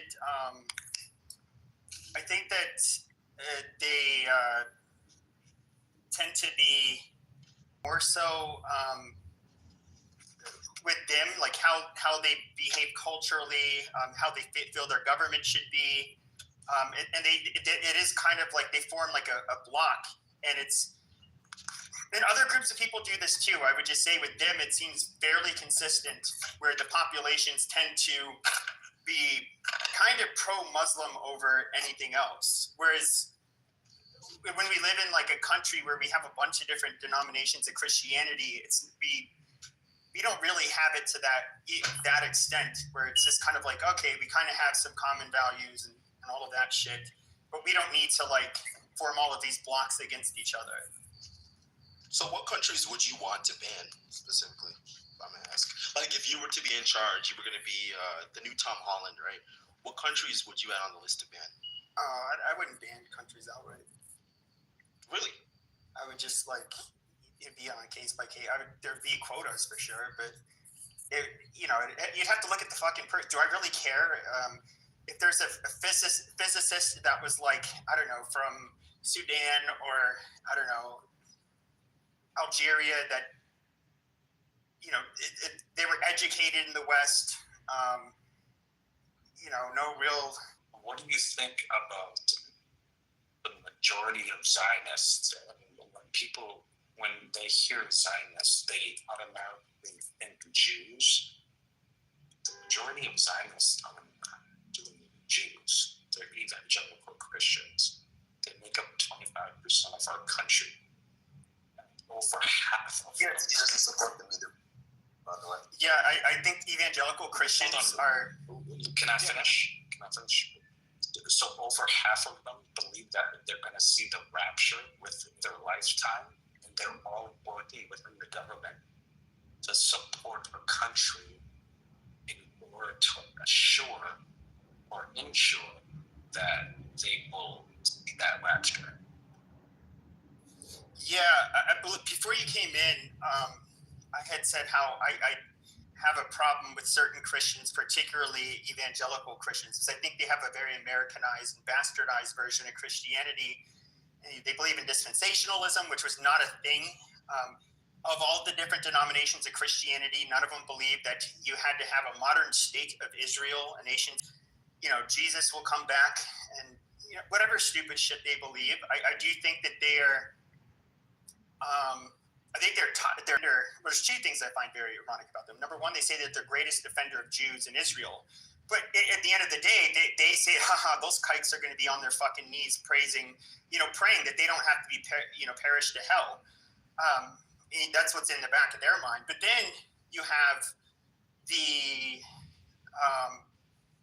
fact that they think that they can force God's hand, that they can vote a certain way and support Israel, and try to speed up the return of Jesus, as if God is not going to do shit on his own time. I find just fucking laughable. And I honestly think that evangelical Christians are a bunch of fucking pigs. I really despise them. The funniest part to me is when they go to Israel and they get spat on and get disrespected. I'd fucking, I'm not offended that Jews do that, because I'd fucking spit on them too. And you know what? The Jews should be offended. These are people who think trying to speed up literally what they think is the end of the world, where Jews are, the majority of them are going to be cast to hell. And, they will. And how the Schofield Bible was created. Well, I know Schofield is like a reference Bible, and that's how it's really. It started in the Anglican Church in England, but it was not very large. No. You should look that up. This predated Israel. The Schofield Bible predated Israel. Yeah, it was like in the early 1900s. Correct. Exactly my point. You should really look it up and see who funded that and who funded that project. Your eyes will open up more and more. Apple with God's eye. And it's just like, he created them to perfection. And I was like, dude, this is laughable. Like, you people are fucking sickening. So let me ask everybody on this stage a question. Can anybody remove, because I'm thinking that the majority of the people on the stage are Christian. Why is it that the churches are not being visited? Why are churches not being funded? Why are churches selling their churches? When you said why churches, basically, why aren't people becoming as religious? In other words, is what you're saying in America? No, I'm saying why Christians are basically going to church and funding their church. Because Muslims, they go to the mosque and they fund their mosque. So I believe America is a secular nation. We're Christian majority in terms of our population, but I don't believe this is a Christian nation at all. Never will. Well, some, not all, but. So I think as a result, because of the secularity of this country, there's been a lot of religiosity that's died down, especially post-COVID and stuff like that. So yeah. I would say that I think with Islam, you got what you get with Islam is you also become Arabized in a way, where I look at cultures that are much different. Europeans are very individualistic in comparison to a lot of other groups, even ones that can outperform us in many areas, like East Asians. They're which tend to be far more conformist and less individualistic. I think, like, when you go to church, you're still your culture doesn't really change that much. Maybe the religion changes you a bit, but I would say with Islam, you do kind of become you end up in and I think that's one of the things with Islam is that, like I said, they kind of form a block where they are a tribal group of people to a sense. I got a question. So when you're saying, it sounds like you're saying there's a default form of being a human, right? When your parents indoctrinate you into worshiping Jesus and believing in talking snakes, all of that is more natural. Now, if you take a human being and you expose them to Islam, that's unnatural, right? Like, that's what you're saying, right? No. It neither is quote unquote natural. An Arab or a white kid that grows up in China with adopted parents, I don't know that they're going to be indoctrinated into the same thing. It's going to be natural for people in that area, in that culture. I don't even want to use the term natural because it is like a way of socially engineering individual humans via the society and the culture. Can I clarify though? Because I feel like, and I'm just trying to understand what you mean when you say Islam changes you, but Christianity doesn't change you. It would change them.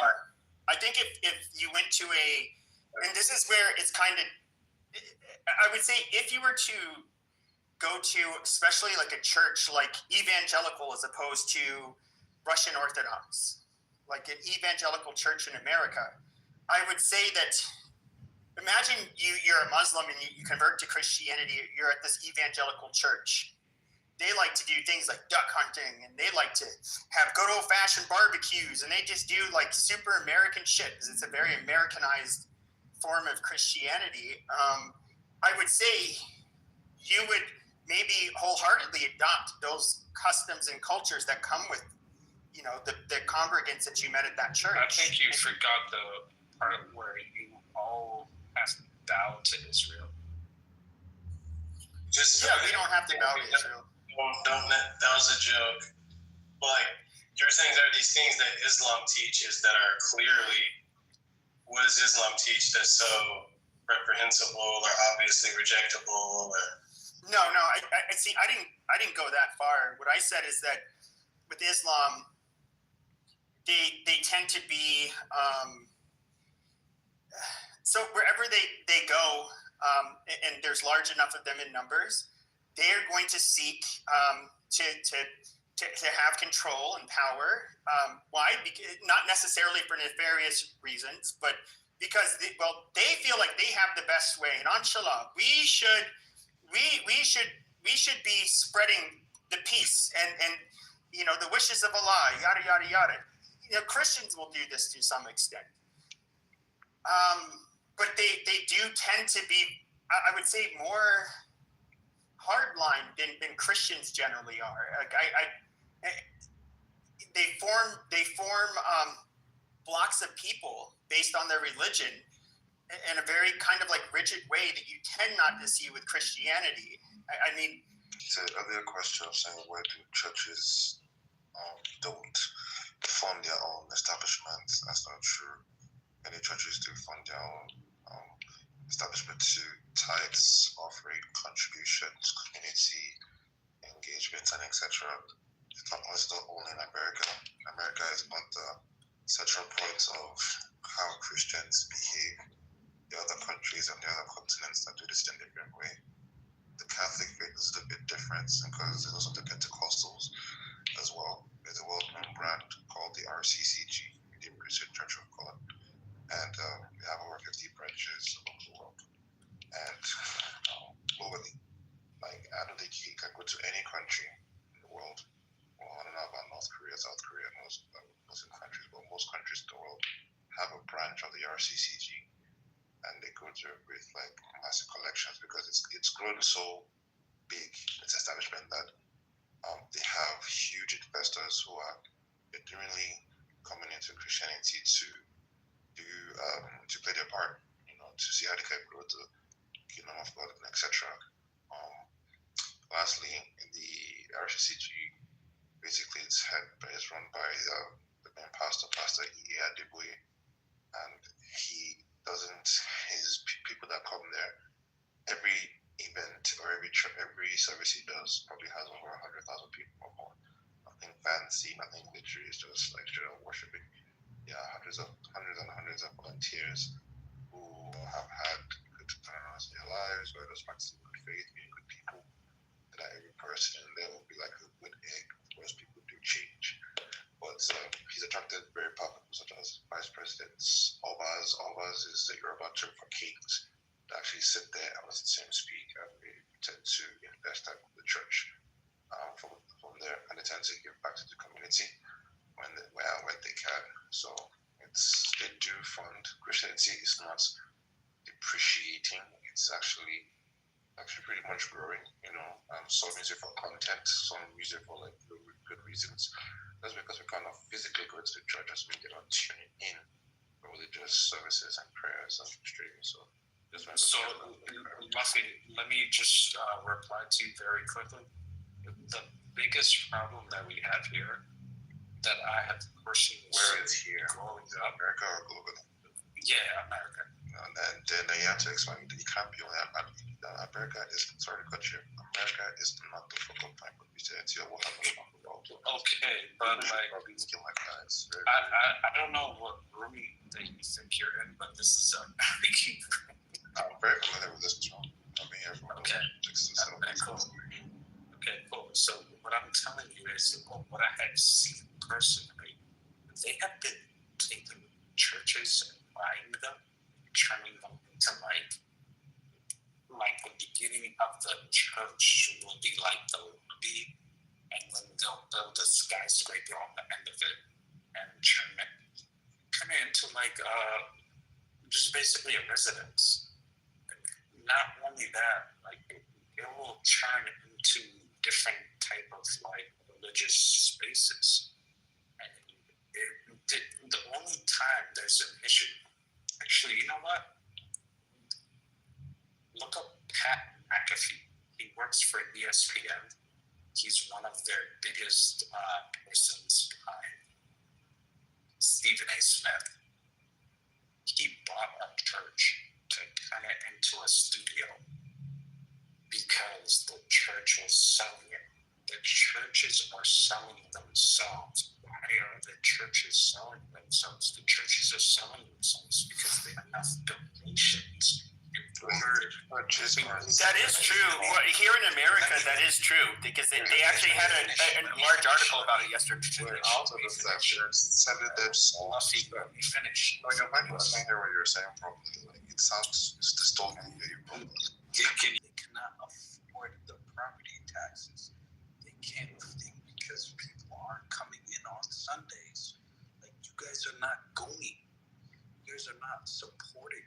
So it's like, how can you blame somebody else for what you're not doing? Like, at a certain point, you have to look in the fucking mirror.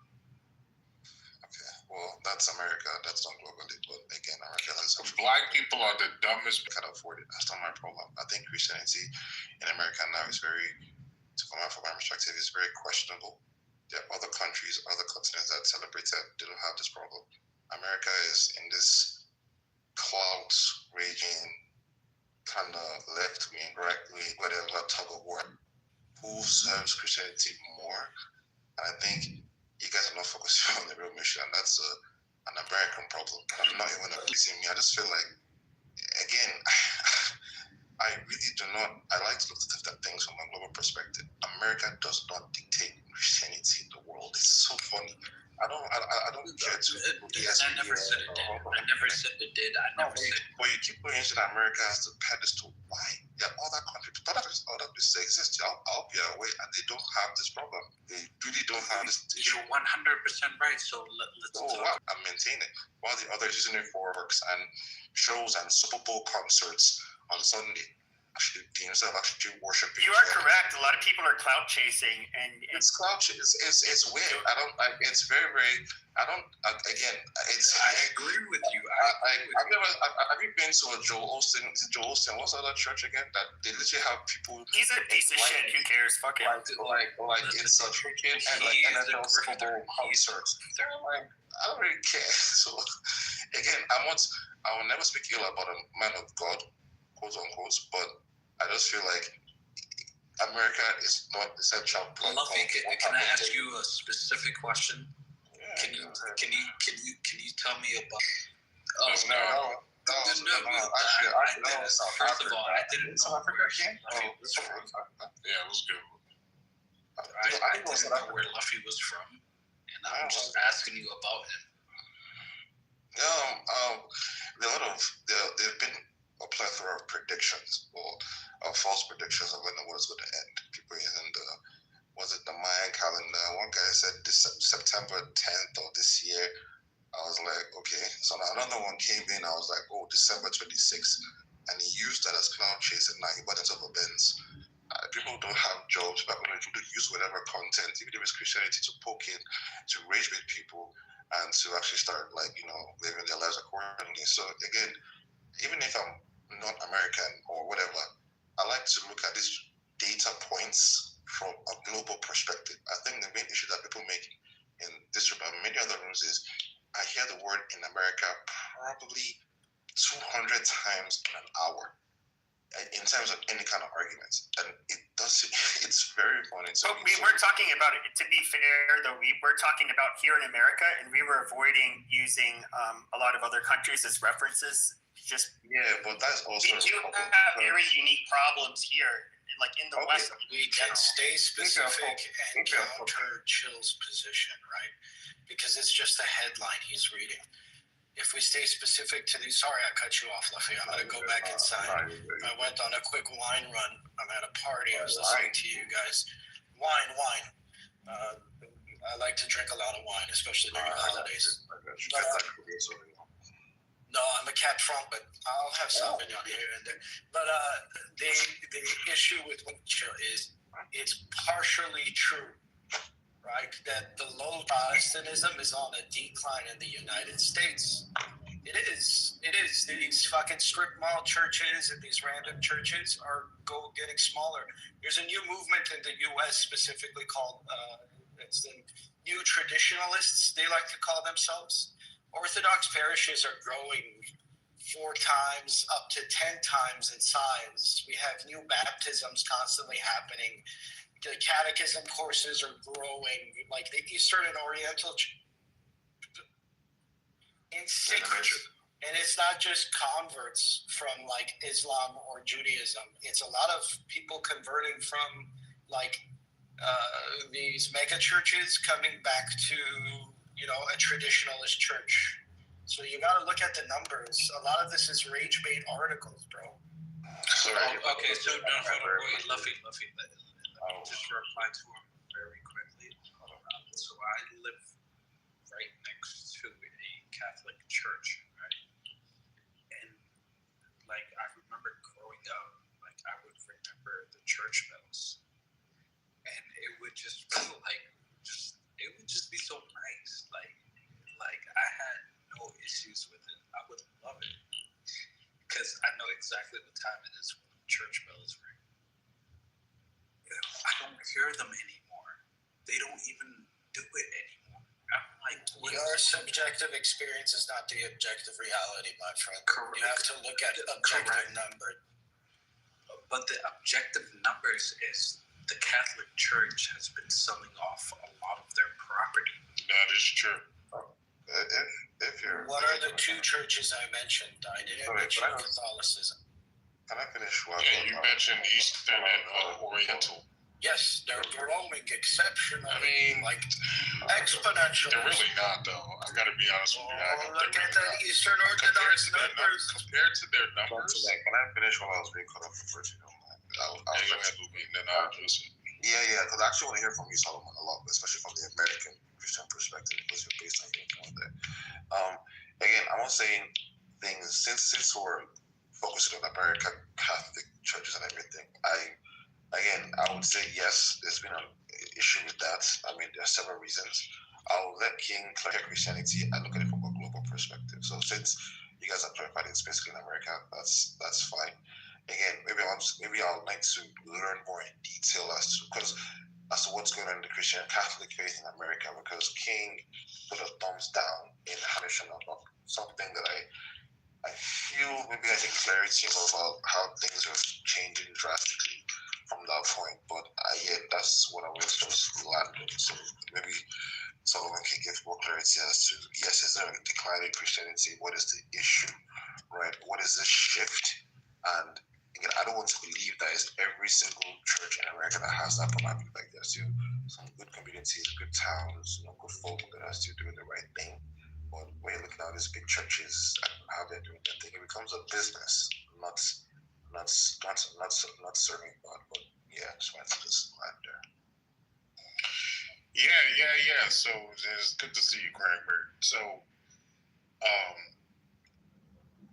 when it comes to this conversation, I think it's important that we look at the actual data, what's being shown and expressed, and because we don't have data on every single thing, pairing that with things that movement that is happening in America. Because I'm going to address your mega church, because I'm a Protestant, so I'm in that. So I'll address that, Luke, but I want you to understand the reason why I thumbs down Haggai was not because he's incorrect. He is right that the traditionalist movement, particularly in the Eastern Orthodox and Orthodox movement, Oriental movement, they are seeing increases in their church. The problem is, though, and this is what doesn't get talked about enough, when you pair that with the people who are leaving the church, a lot of the times the church, but when it comes to the Oriental and Eastern Orthodox in America, the numbers are so small for those two groups that even an increase like the one that we're seeing is not something that's going to have a monumental impact on America's version of Christianity.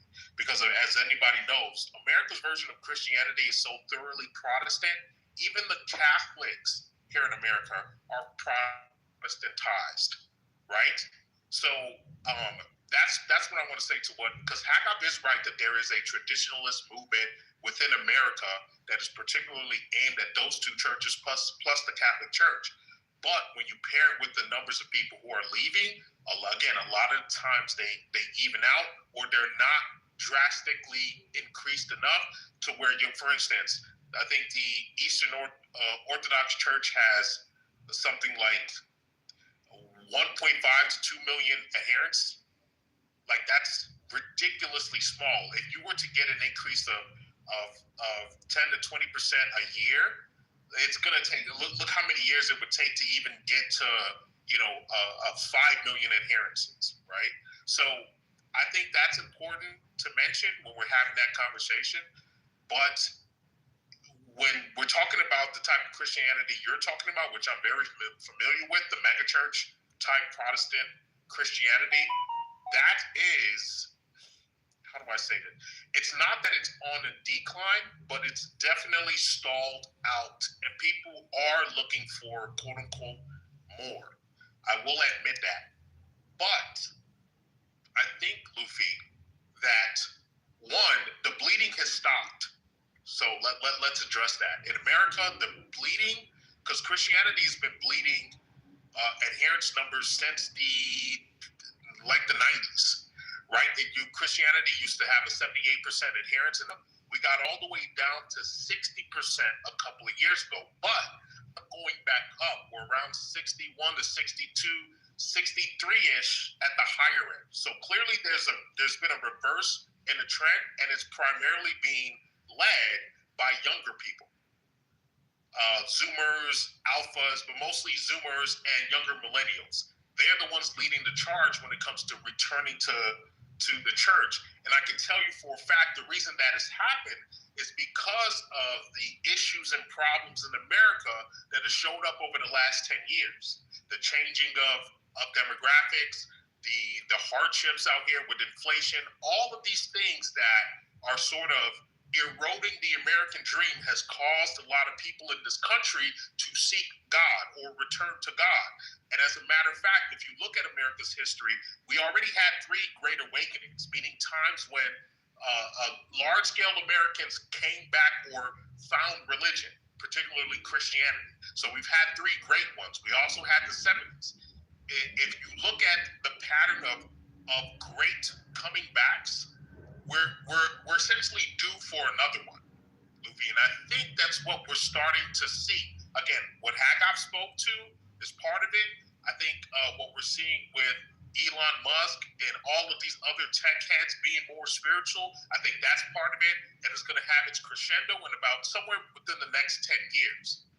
But the Protestantism of mega churches and all of these like businesses that you're talking about, they are on a decline. But that doesn't mean that Protestantism itself is on a decline. It just means that version of it is on a decline. And I think the market is going to fill the void of spirituality, not just in the traditionalist churches, because I think there's a lot of issues with the Catholic Church. Y'all know I have my issues with the Catholic Church. I think Protestantism itself is going to have a Reformation movement. I would count myself as part of that, where we do get back to more traditionalist spiritual aspects of what has always been there for 2,000 years. Because as you know, Luffy, I grew up with my father. My father, right, who has his own church. We're technically in a Protestant church, but we followed Old Testament laws. We did rituals. We did a lot of things that a lot of white people are just realizing is part of the Christian church. They call it traditionalism. We call it, just a normal everyday Sunday service, right? Where we do the prayers, where we do these things that a lot of Christians don't realize is part of our heritage. So I think Luffy, give it another 5 to 10 years. I think we still need to give it time because we are seeing the numbers go back up. We've definitely stopped the bleeding. You can go look at the data. Dude, there was a big Pew Research study that came out in 2023 to 24. Still relevant. You get the numbers. The bleeding has definitely stopped in America, and the numbers are going back up. So you can ask me any follow-up question that you need. Or that was well said. I like the bleeding and basically how you can just get back to normal static. And I believe like the Gen Zs and some millennials actually playing a huge role because my mother too actually owns a church. She had 4 parishes under her. It's basically Pentecostal, basically. And yes, she tends to let like you. She understands like these new generation of youths understand Christianity more because they've had time to digest it and learn it more and actually make an informed decision, not some kind of like grooming or conditioning, as people like to actually like impose on people. Like they genuinely want to just worship God and just have a strong faith and have a good connection. But let me ask you this though. This, and again, I know how emotional this room gets when politics gets involved. 6 questions are asked to get to one answer. I think that's not the way forward. But let me ask just in a sentence, if you may. Again, I'm not counting you as one of them, but these Gen Z, these young people, political perspective, are they more right wing or left wing? 1,000%. The men are more right wing. The women are more left. The men are 1,000%. Okay, good. Now we all know the friction between the left and the right. Correct. Right. The right will say, "Oh yeah, we're more religious based and focus based, and and all that kind of stuff." But the left says, "Well, we're more inclusion and free speech." Yeah. The right does more for Christianity than the left. Would you agree? Or I would agree with that. Although there are obviously exceptions, but the general rule, yes, I would agree with that. And the data plays that out too. It's not just there was a whole entire book written about it. But go ahead. Okay.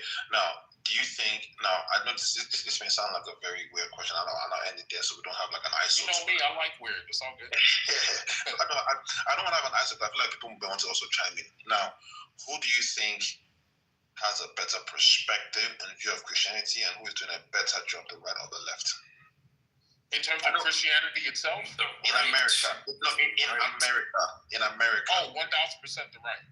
The right. So you believe it wants to. So not that there aren't left. I know plenty of, I'm here in Chicago. I know plenty of people who are on the left that are God-fearing and, So I'm just saying in general, though. You're asking in general, right? Yeah, in America. Okay, so that's fine. Okay, all right. So it seems America values Christianity. So let me like just break that down for you real quick. If you're gonna ask me to stand beside people who want to allow men into women's bathrooms versus people who like wanna fucking just hate me because of my skin complexion or my religion, I'm going to protect the woman first. So I would rather stand beside the Republicans and have them hate me while protecting women. Yeah.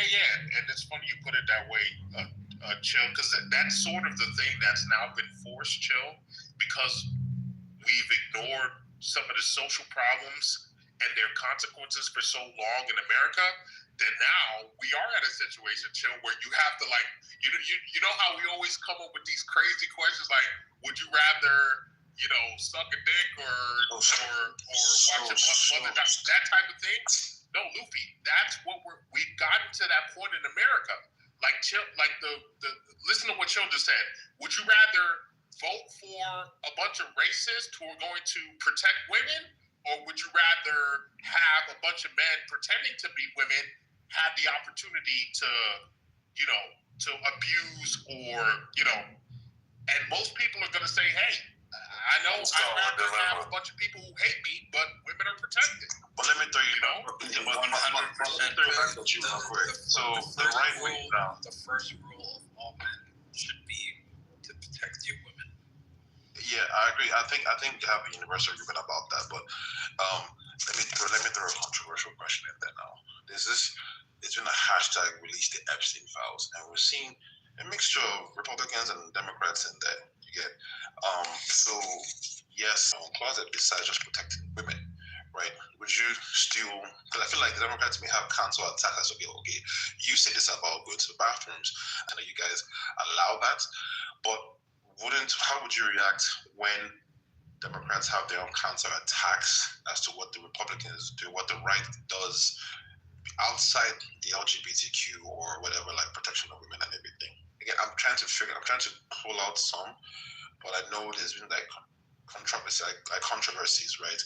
You know, kids, robbery, fraud, extortion. Yeah, you. Wait, what was the question again, Luke? Because I don't know. Yeah, so the question is, like, you said, would you rather let Democrats who support, men in women's bathrooms to protect Christianity, or the right to actually protects, it was actually against? So Democrats is for that, the right is against that, right? But it doesn't mean the right doesn't have their own skeletons in their own closets. Like, what would be your reaction? Like, what would be your response when the left says, "Oh, y'all to do some fucked up shit. You know, you guys are the Epstein files. You guys have done bullshit to young girls and blah blah blah blah." That's like So that's one of the drawbacks of Trump is creating unnecessary talking points that are retarded that should never be associated with the right or people who are adjacent to the right, meaning not necessarily on the right, but because, for instance, we're Christians, we share values and views that make us, strange bedfellows, right, Luffy? So he's creating, and they're creating these weird situations that should never be associated with us because he's not doing what we put him in office to do. Yes, release the Epstein files. Why don't we have them? We said we were going to get them. That is the just off, right? The consequence. Also, I do think those two things are totally different. I don't know if we can compare those. In what way, Louis? One is about normalizing, like making a societal norm that there are no places for women to go. And the other one is, hey, there are some specific bad actors that you need to call out. Those two are like very different accusations, right? What did you say? One is the fear that, they're going to, basically take away safe spaces for women bathrooms, right? Like we're going to normalize, and that's a societal normalization, right? There will be no place for any woman to go, and so that sort of is an affront to all women. Right? The other one is, hey, there are some bad actors here that need to be called out, and you can say, hey, they might be protecting some specific bad actors, but that is not like normalizing the societal normalization of. Are you with protecting all women, no matter what? Yeah, sure, of course. But those are two. Like the idea that's the trade-off. I think those are you can't protect. But sure. Mutually exclusive. The accusation is that neither side is protecting women because and protect them from murder. You can do both. I mean, I think the bare minimum that we can do is allow women to have their own sanctuary in terms. Right. That's why I'm saying it's a bad. That's why I'm saying it's a bad comparison. Don't go too crazy with it because now you're going overboard. The reality is we cannot ignore that women have been instrumental in allowing these policies that are detrimental to themselves. So we cannot ignore that. Yeah, we cannot ignore that women have largely got to protect them. For instance, we're seeing the data that women, because Luffy asked about the rightness or the right-leaningness of America, and it's particularly in the younger generation. All the men, like 95% of the men, are all going right, where you have still an overwhelming majority that are leaning that way, and they're absolutely voting for these retard policies, and we can't ignore that.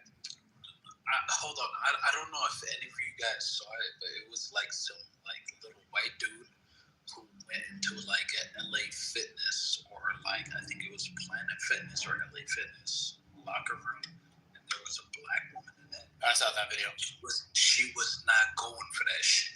Yo, she turned the fuck up. Nobody should. That's fucking perverse and gross. But wait, didn't she get kicked out? What didn't she end up being the one who Was she black? And she was. She was not having it. She was like, she was fucking thrown down. The crazy part. Because then I can imagine how she got kicked out. She was loud and vocal. She was just loud. She was loud. She was vocal. Yeah, I know that one. Yes, And she did a people, good job. I think they kicked her out or revoked her membership. I'm not sure they revoked her membership. No, I don't think they did. So No. you guys They definitely did because one of the girls there was like, you know what? I'm gonna like strip your membership. Okay. Let's not dig deep into that case scenario. I think the point is, because King, you said something very interesting. There seems to be a gender war in this. Yes, because our generation and the older ones, they created the environment for this war now that's happening with the younger kids. Yes, The older ones. What do you mean, like the boomers, or what do you like? Yes, the boomers and the X generation, less of the X gen, but mostly boomers. The fucking Woodstock fucks. The Woodstock fucks created. Yeah, those are Gen X. All of them. They created this environment, Luffy. Sorry, I'll very brief. I think it's very interesting because now what I'm hearing, please correct me if I'm wrong. Women are saying protect us. Women are also saying, oh no, let them in, right? Yeah, correct. This is not an attack, but this is what I'm hearing. Protect me in the bathroom. They're supposed to be here. Get out of the bathroom. They're supposed to be here. Are you left or right? Solomon told me that. Yeah, but the left is going for all this like protect women in bathrooms and they let them like you don't get it yet. No, I'm following. This statement is trying to make me get it. I think someone will clarify. Because there seems to be a box within a woman's mind in the left part, so on the left side, and they want protection, but their own gender, as you're saying, no, let them in still. So there's this kind of bad spot on the right. 95% of men are saying, nah, fuck that bullshit. Pardon my French. We don't believe in that. This is how it should be from a Christian perspective and protective women going forward. So how would this be resolved if men and women can't get along in this particular perspective? So it's strange. Look at how's it resolved? Can we all? How is it resolved? Yeah, how is it resolved? How did feminism begin? Where did it come from?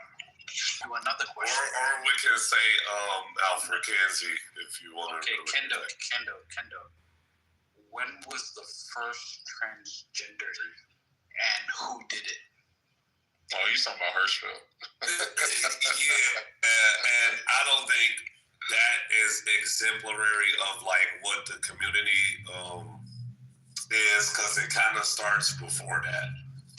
If you really want to be technical, because that's a rabbit hole that we know what that's going to bring. But before we go there and talk about the origin, I don't even think we need to tackle that yet. I don't think it's necessary to tackle the origin of feminism in order to because you specifically, Luffy, you wanna know what is the solution? No, you wanted to know what is the solution. Did you want to know the solution, or what was the solution? Yeah, I want to know the solution moving forward because the women tend to be sorry to say this, they feel like they're confused about this. Yeah, absolutely. And look, I think here's the thing. I think there was a lot of I think Chill, you would agree with this because I think this is where you're trying to go. Although we don't need to go there yet. There was absolutely, Luffy, a lot of social engineering that led to these unfortunate outcomes where people knew, right, that you would essentially cause a system of division to where people are more easily controlled and or you can have outcomes that you want specifically. So that social engineering did happen. But I'll address how do we fix it. So essentially, there's really only two options moving forward, if you ask me. And somebody can present a third, like Dewey. I'd like to hear what you have to say in terms of solution.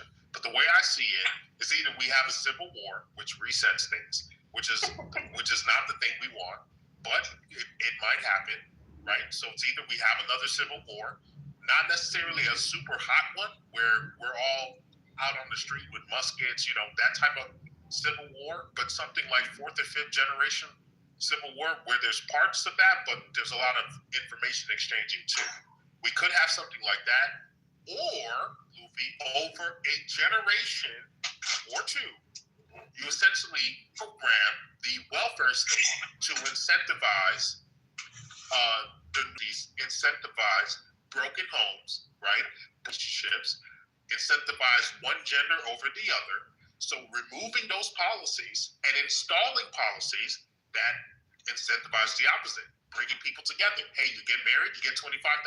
You've been married for 10 years, you get tax credits, right? These type of things. Where you, or for instance, a no-fault divorce, getting rid of that. These are just examples of what I mean by removing incentives that cause breaking of relationships versus installing incentives that cause the forming of nuclear families and even having children.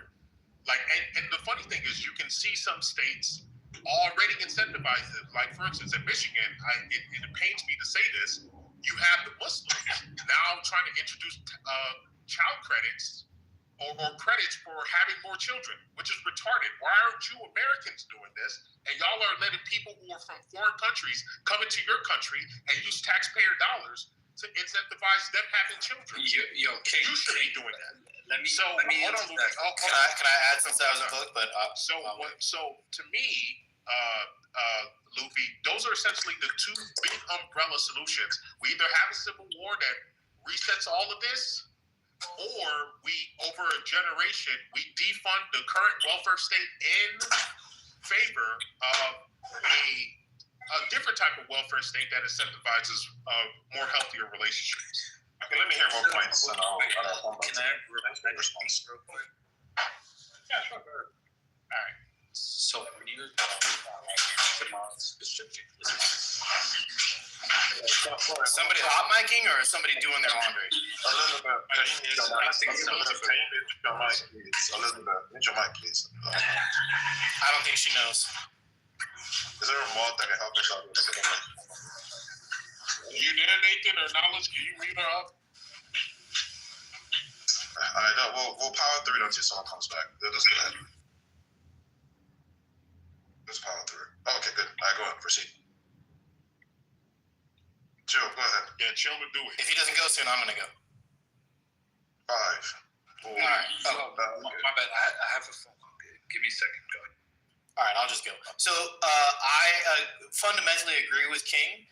The only thing I would add, where he got really specific, I'm going to talk about it in a more abstract sense. So he was getting really specific, like policies of reinstitute, or take away no fault marriages, or think about how welfare could be navigated. Those are specific policy decisions. I think in an abstract sense, what he's talking about, and he can tell me if this is not a correct interpretation, is society has to, in the next generation, renegotiate and also kind of reestablish the position of certain demographics in society, specifically men, and then maybe even more specifically, which is to say, like, there was a big jostling and a renegotiation that happened, and as a result of that, you're seeing people who are not happy essentially with that renegotiation, and there are second order consequences. Even people that feel like they came up on top, right, like women,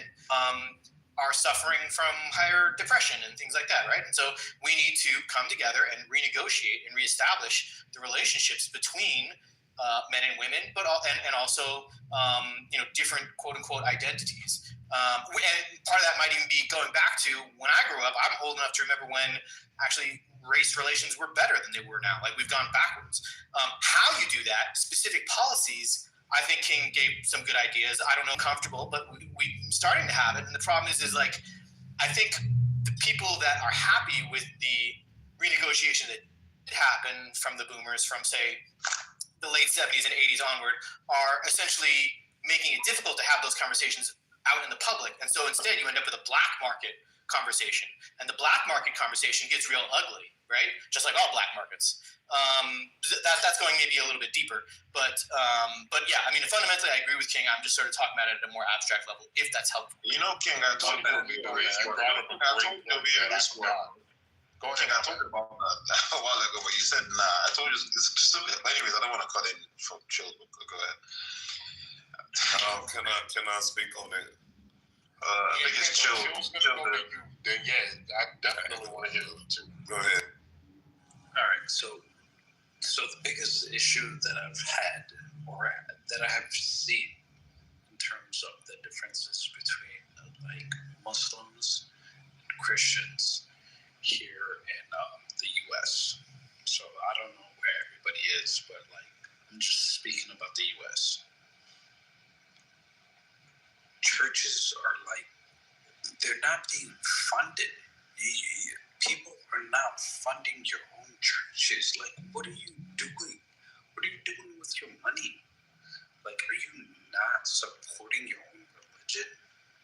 Like, this is, like, honestly, it hurts me to see this, because I would rather live next door to a fucking fully faithful, I apologize for my swear words, but for a fully faithful Christian than anybody else besides a Muslim. Obviously, I would prefer a Muslim first. But second, a Christian. As long as you are abiding by everything the Bible says, oh my God, like, welcome. You're my neighbor. You're my best friend. Like, you guys are amazing. Like, I have no issues with you guys. And I feel like politics uses our religion against us to, like, basically make us hate each other, because, right, bullshit. It's less than 100. It's like 70 people who got committed for fraud. They won't tell you that the leader of the fraud, who forced these people to do this fraud, is a white woman called Amy Bach. It's a white woman, and she basically forced all of them to do it and said, like, if you don't do this, I'm gonna cut you off. Nobody's talking about that. They're just putting it on all the Somalis. And she got to, like, go after Kendo. All right, Kendall, let's hear it, brother. Yeah, because that just, nigga, what? All right. I mean, listen, it's all good. It's all good. It's all good. Shout out to the Landers.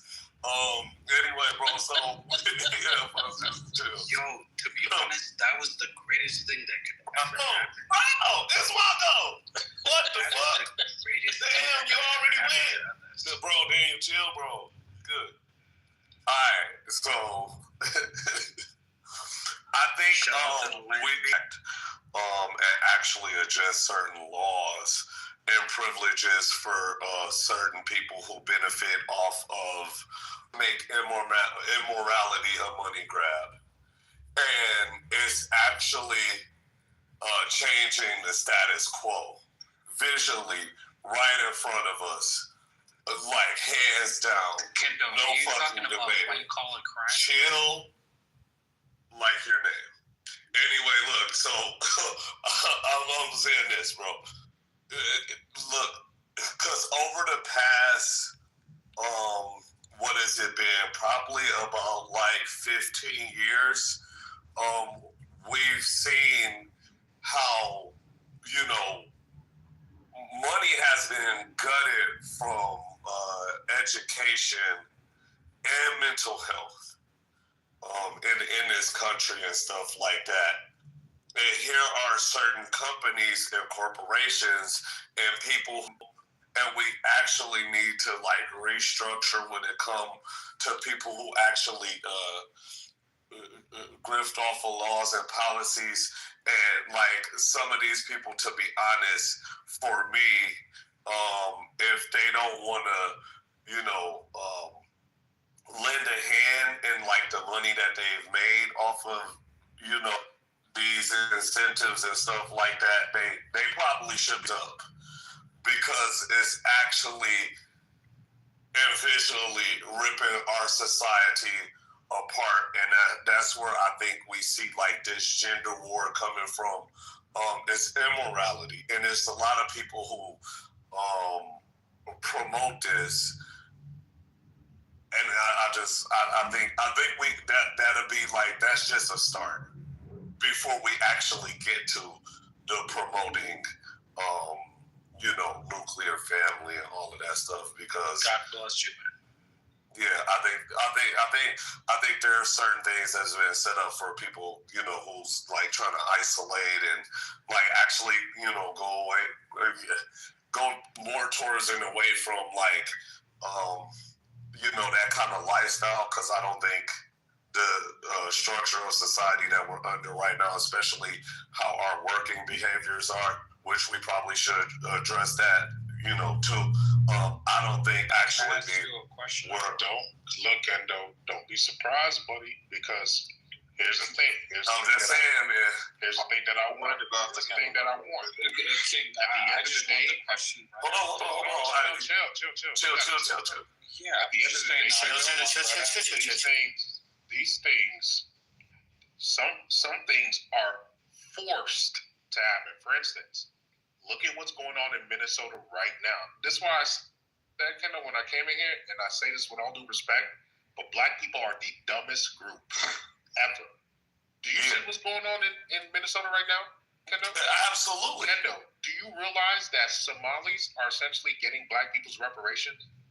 Yes. Do you realize this? Whoa. Yes. Oh, King, I never heard it put like that. No. Do we? No. I hear you. I mean, that's not obviously, you know, true to the letter of the word, but I hear your framing. I totally hear it. Exactly. King, this is from the group. This is happening. When you have a native group, you have a native. Black people are the biggest losers, Kendo, and this shit breaks my fucking heart. And something is going to have to give. I'm telling you now, something is going to have to give, because this $36 trillion bill, or however much it is, probably closer to 40 billion or 40 trillion now, that boomers have essentially left this younger generation. My nigga, you think these kids are going to pay that bill? Approaching 38 trillion. Yeah. Absolutely fucking not. These kids are not paying none of this boomer shit. None of them are. So the reason why I bring that up is because, and Dewey, I like your framing. The renegotiation of this contract is going to come a lot sooner than you think, because unless the younger kids can feel like they have a future, they would rather go to war than pay these old fucks fucking essentially their tax. Yeah, that's exactly why it's a renegotiation. Because it's like, look, either I get a fair deal or fuck you, right? And I get that, right? You know, correct. And that fair deal is going to come with the proliferation of my group, the incentivization or incentives of our relationships, so we actually have money to have families. All of the deportation of a lot of these niggas. All the Somalis gotta go. Right? These things are gonna happen, Kendall. They have to happen. King Solomon, let me just. I have to go after. Wait. Chill, give me a break, so I'll go after you. He's talking directly to me. I don't know. I was talking to Kendall. Yeah, exactly. Chill. You've been in the room long enough to know. A lot of people that's been thinking they fucking me for the last fucking week. It's crazy around. Chill. Just so you like, you've been in the room long enough to know it's not a personal thing. We've been doing very well. We've been doing very well. I actually chill, but chill. You go ahead. I'll go after. But let's just go like that. Like, it's fine. We're doing good. No Q needed. We're flowing. I actually have to Kendall, but you can go ahead since you're. I don't want to disrespect you. No, it's fine. Go ahead. I'll go after you. I appreciate it. All right. So, okay. What I'm asking you is, what is going on right now? Ambassadorship out of Somalia. For what? Why did he do that? 1 week later, Israel recognizes a separatist state in Somalia. Yeah, Somaliland. Thank God. I like Somaliland. But here's the thing. It's 2 cities. It's literally 2 cities. No, it's not. My buddy. Sir, I know what Somaliland is. There are smaller countries than that. Oh my God. So, you asked me not to cut you off. Ever heard of the true state? That's definitely not true. They just all money. Bro. We know what's going on in the country. Yeah, you can't trick us, man. You cannot trick us, man. We know what's going on. Somali been making too much noise. Shout out to CPAC and listen. Look, the jig is up, bro. The jig is up, bro. Maybe they should be the United States. Bro. So where else is Somalia is more democratic than Somaliland? Nowhere else. It's shout out Somaliland. Mogadishu is more. You're Kawati, bro. Like, Wallah, bro, I swear to God, bro, like, you gotta be probably like an ignorant ass guy, or you're either from Djibouti. One of the things, I swear to God, I hate when they get up here and lie, bro. Hey, Kendall, just let him go. Kendall, let him go. Kendall, let him go. Yo, this guy. It'll be easier to just let him go and then we can go from there. Okay, so December 25th, Christmas, we held for the first time a 1-person, 1-vote election across. You don't even fucking know it. You don't want to even know what Somalia did and how Somalia is growing. Go ahead and go to ChatGPT, go to Grok, go anywhere and say, just go ahead and type in, is Mogadishu one of the fastest growing cities in Africa? Just type that in and it'll tell you the truth. Like, if you literally just go on YouTube and just go see it, you guys have never been there, never seen it. Like, the shit is fucking amazing. Like, the way we bounced back is fucking beautiful. But this today, or I'm sorry, technically yesterday, but it's amazing.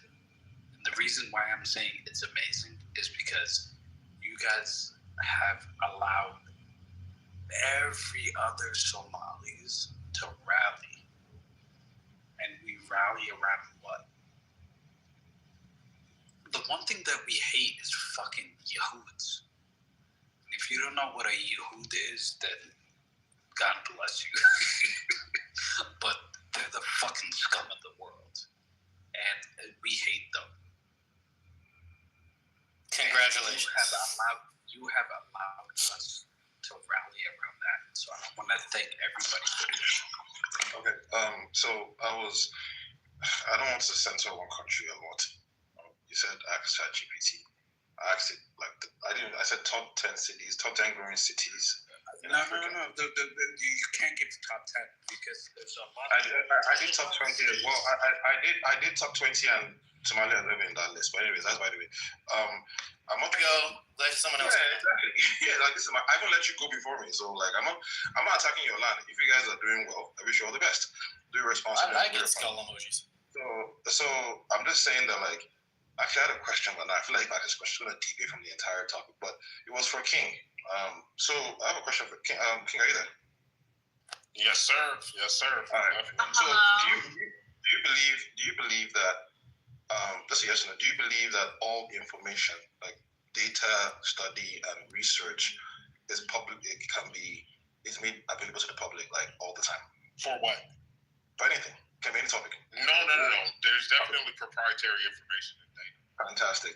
Now, it's just like a different perspective. I think, did yes or no? Did America evade, or has America ever set a base in any Muslim country before 9/11? Yeah, absolutely. We had a couple of bases, which I was very uncomfortable with learning our history in the Middle East. But go ahead. Perfect. Now, I'll leave the rest of my time to you to answer this question because I don't want to make it like a big ass ISO. Like, there's no cute. We're just talking as adults. It's flowing properly. No beef. It's good. I like this kind of chillism discussion. So my question now is, do you believe that most Americans suffer from, of course, I say yes, from PTSD as to what happened in 9/11? Like, it was a terrible thing. People died. But do you think that they triggered this conversation today as to how you view Muslims and how the culture shifted and how you guys don't want them again in your country, knowing well that you were there before? I'm not supporting anybody. I'm not trying to take side. I'm trying to just get the information, right? Do you believe that if America was never there before, the attack would never have happened, and now the attack happened, has it changed it? As how Americans have this different perspective as to how they view Muslims and how, because I hear a lot of like, fuck them, move out of the country, they're terrible, Do you believe that? Yeah, I absolutely do. I think Islam is incompatible with the West in general and America specifically. But when it comes to the Middle East, 9/11 is tricky because there are a lot of players and a lot of things that happen. Because I still remember I was a kid. I think I was in either 7th or 8th grade. I think it was 8th grade. I was in the U.S. when it happened. It was crazy. Yeah, it was insane. I remember the day. It was traumatizing, all of that stuff. It was everything.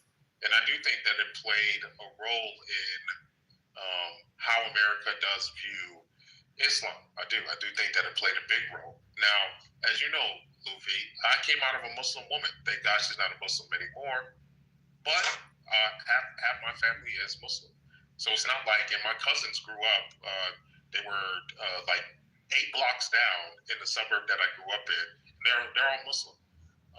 So I'm not speaking as somebody who's, because there'll be a lot of people, and a lot of people like to level this charge of, oh, you've never been around them, you don't know that they're all good people. That type of shit, right? Where they'll say you've never experienced or you don't know.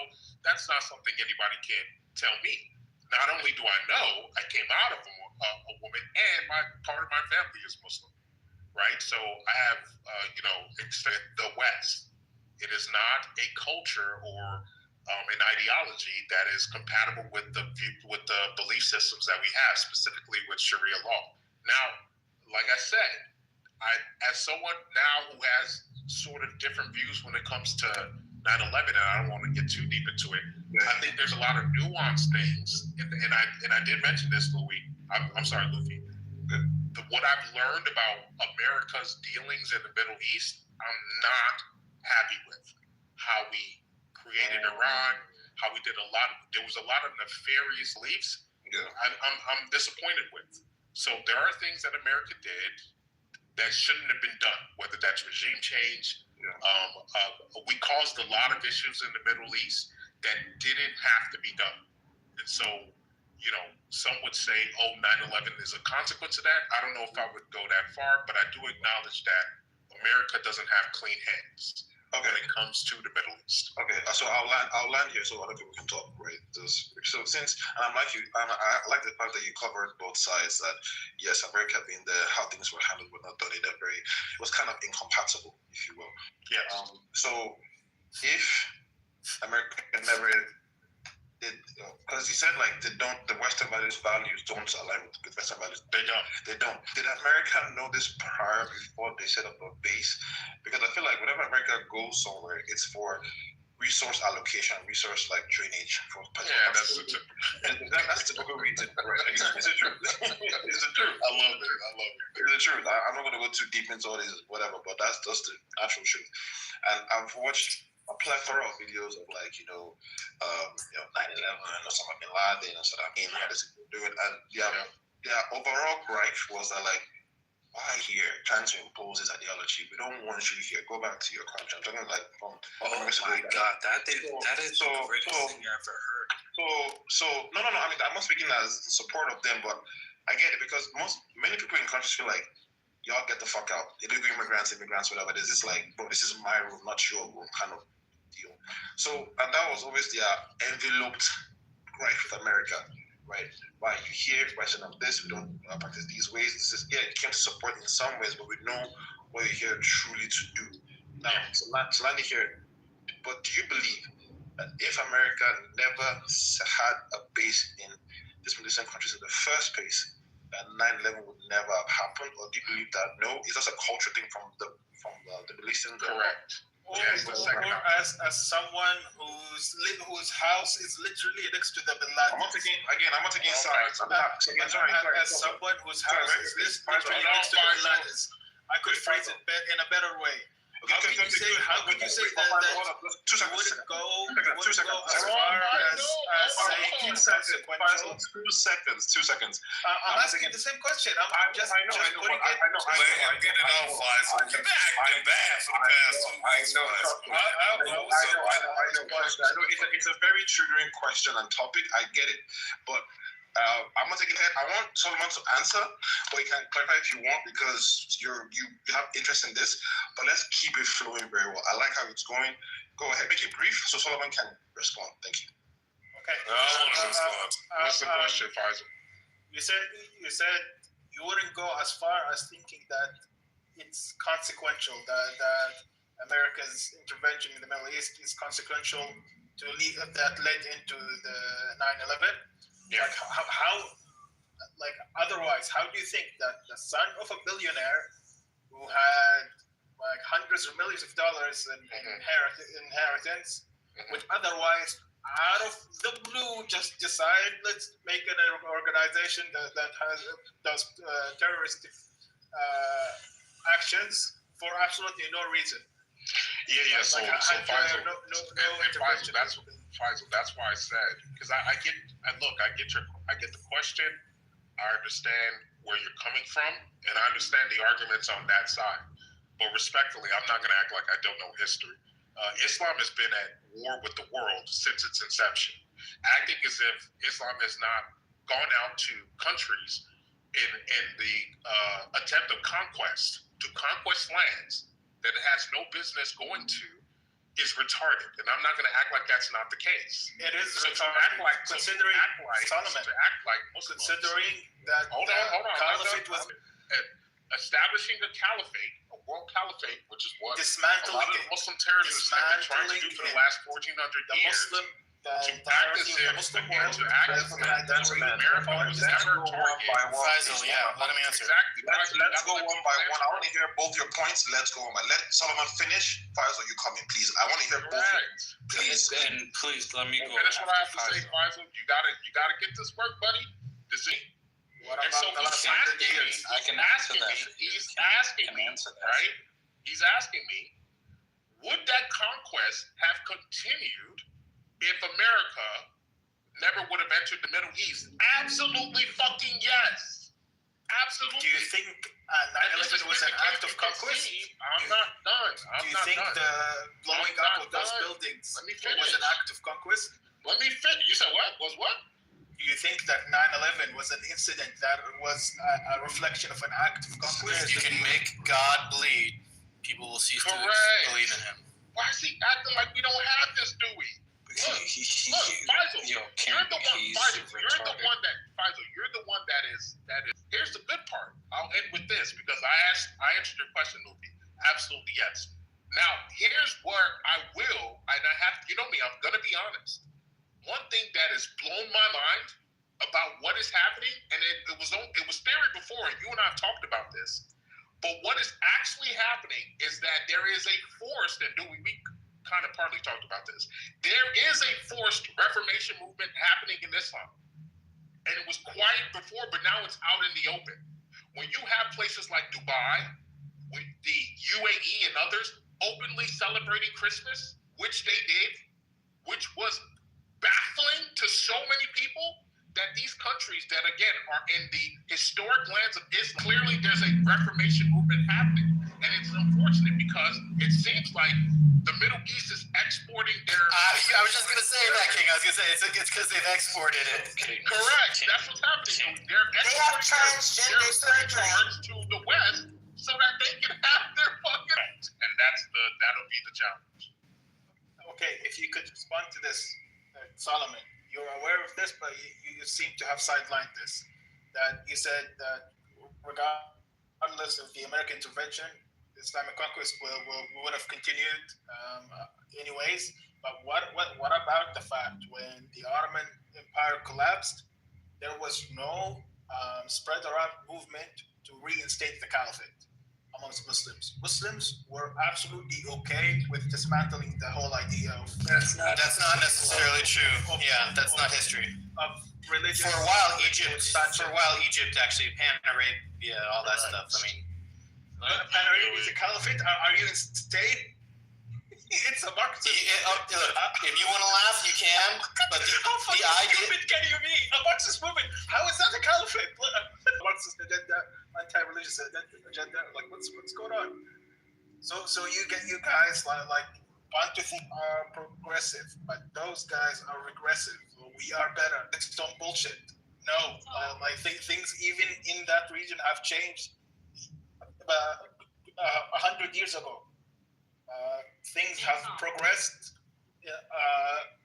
okay, so the biggest in a way that does not reflect in a way that does not reflect. I got a perfect question. Multiple sclerosis is a disease of muscles. Middle East in Islamic Republic of Iran. You go. Transitioning. That's haram.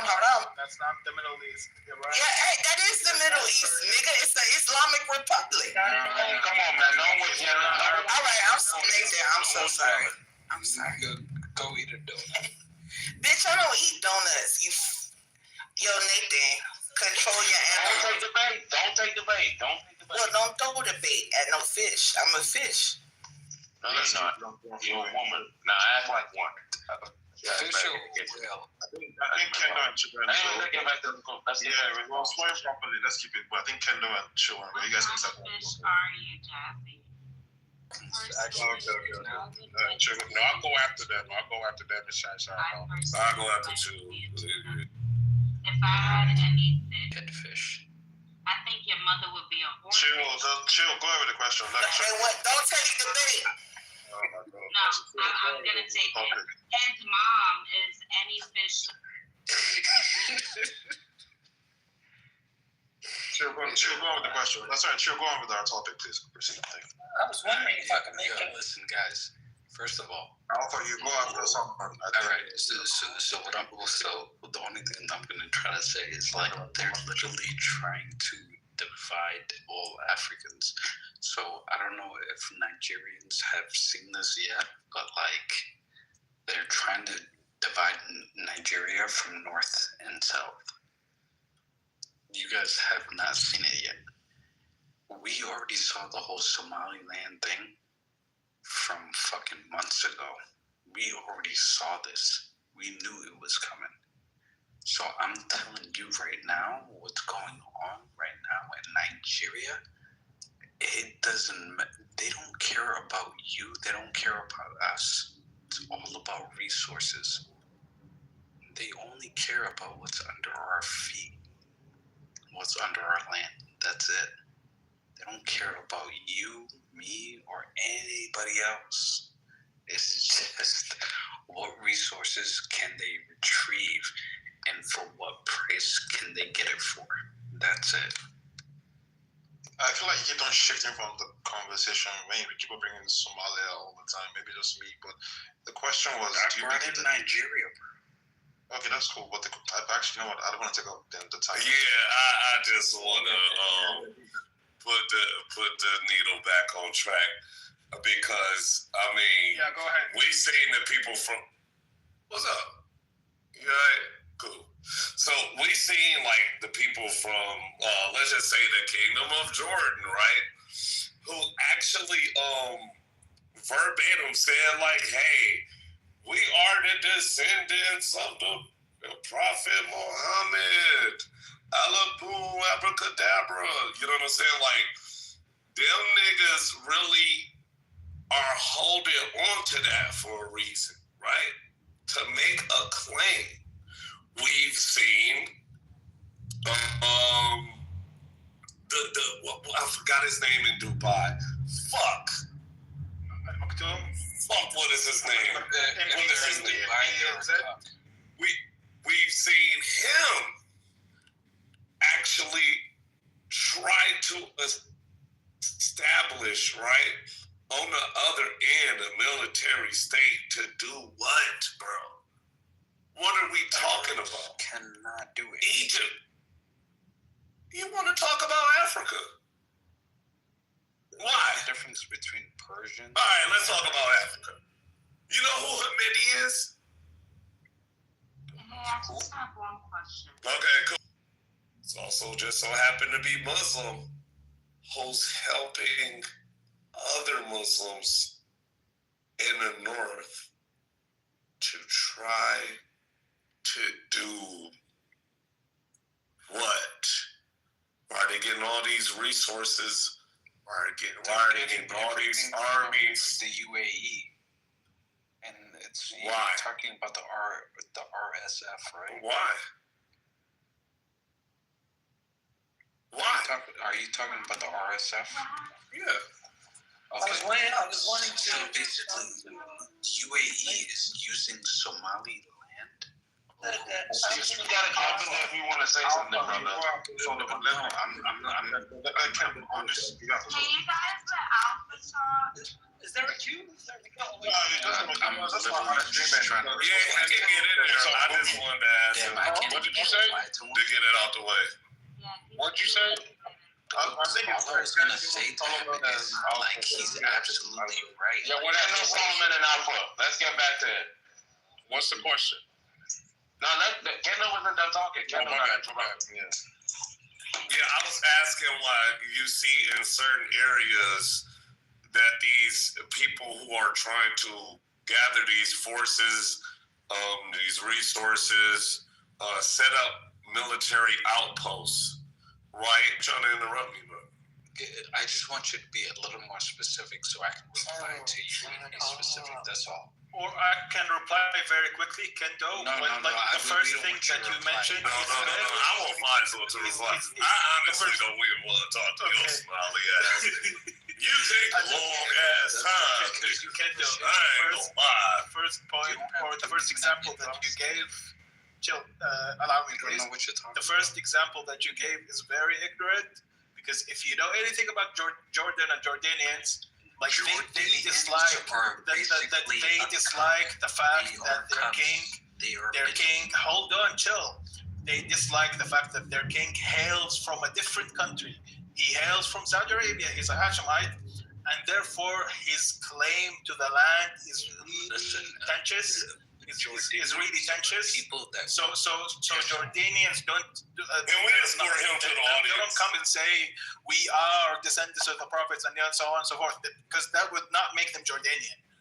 A typical Jordanian would be like, okay, that motherfucker from a different country is ruling us. We're okay as long as he's. Ain't none of y'all from over there. Correct, but see, Faisal, that's my point, right? There's a particular, type of people that's holding on to that claim, right? And we know if we understand in the history of the caliphate, what is it about, bro? Who takes up the mantle? Don't fucking play with me up in here, Faisal. Don't you can you shut the fuck up? I really want you to shut the fuck up. Can't chill. Like something about this nigga, bro. You gotta shut the fuck up, bro. What the fuck is you like noise trolling. You heard Somali earlier, and you been fucking wilding. Right. Shut the fuck up, nigga. You been wilding. If you're speaking, big forehead, bitch. If you're speaking about the Shia, they're the ones who think it's only the descendants of the Prophet that should lead the Islamic nation. I'm trying to get into this. Right. Shasha, why you guys doing what someone The Islamic nation. See that? There you go, right there. In America. After Solomon, so thinking. No, it has nothing to do with the Islamic nation in America. And Faisal, you just kind of sidestepped. I was kidding. Let's be for real. All right, let's get back to the queue. We got other speakers. It's not the majority of this who believe that only the descendants of the Prophet are worthy of leading the Ummah. You're right. Everybody else is wrong. You're the only person that's right. Yo, shut the fuck up. Come on. We got other people that want to speak. Who's next? Let Shy go. So I can go. I've been waiting. They can't answer. Give it. No. Luffy been waiting. Then go to Alpha. Alpha's been waiting. No. Luffy been waiting. No, the queue was Kendo. The queue was Kendo, Solomon, Alpha, then Shasha. But it seems King wants to switch with Shai. I'll let both of you decide that. But I'm Let's not fuck it up. So the only thing that I have to say is something that I've noticed. It's a pattern. And this pattern that I've recognized is that there's this certain facial structure that the Somali has that's very similar to like the Down syndrome facial structure. Like if you notice, if you take a look at like shows of the TR, I'm sure he's not down. People claimed he was in the audience, but he doesn't sound like it to me. Sounds very coherent. I'm just gonna move you down. I'm serious. I'm just gonna move you down. I don't want that conflict. You're doing rich. Let's go ahead and kill. Who's next? Let's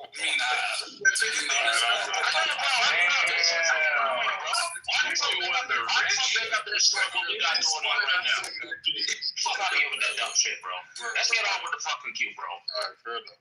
So, I want to make sure I address what you pointed out, because when I responded to Faisal and I was speaking to Kendo and even with Chill, I think we covered most of the ground, but I do want to make one thing clear. So when I speak to the incompatibility of Islam with the West, there is one exception, or really three. So the three exceptions would be to that rule, to essentially that rule, would be one, American black-born Muslims that are either Nation of Islam, which is a majority of that, versus Orthodox Sunni Muslims. So I'm not counting them. American blacks are American. So their form of Islam is very different to the Islam that is native to the Middle East. We see this also with American Catholics. American Catholicism, which is heavily Protestantized, is very different from the Catholicism you see in Latin America or the Catholicism in Europe. So I think it's important to make sure that people understand that they are not, when I say the incompatibility, I'm not referring to them. I'm also not referring to American whites, which is a very small group, but American whites who choose Islam, I'm not referring to them. I know it's weird, but there are people. I think Lynch is even in here. Those people are not. Those people can I reply to you for a second? Hold on, chill. Shut the fuck up, bro. What the fuck? You're not done yet. Shut up. Fuck. You have 10 You got that big ass with all those words stored up. Shut the fuck up, nigga. Get tired of this nigga. So I'm not referring to. I'm not referring to them. So I'm not referring to that second group, and then the third group, which is an even smaller group, would be those. Hold on, Shasha. The third group, which is an even smaller group, would be Muslims who are descendants of those who come from the Middle East, who choose to adopt American framing ahead of their Islam. And one prominent example that a lot of you would probably know would be Myron, if you know Myron Gaines. So Myron Gaines is a perfect example of a first-generation Muslim who doesn't have parents from this country and yet has chosen Americanism in America. So that means you had a question. Yo, stop interrupting me, bro. Stop doing that. Go ahead, girl. So then you had something specific that you wanted me to answer, because I wanted to clarify that within the entire conversation, just so people know that there are exceptions to that rule in general. So go ahead, Luffy. Can you give me the part that I didn't answer? You there? Well, it doesn't seem like he's there. So So yeah, that's what I'm going. That's if he comes back and we come back around to the queue, I'll answer whatever it is I'm right here. you want to answer. But yeah, that's going to be my submission. No, they weren't talking. They were not talking. Yeah, I'm not talking to you, off. But the two other. Yeah, I went Kendo, so that's what I wanted to address. But Luffy's not here, so I'll just wait till I'll get in the back of the line of the queue, and then I'll just go get when he comes. Who's in the queue now? You said. I'm after King Solomon. I'm after King Solomon. Oh, go ahead. No, at the end of the queue.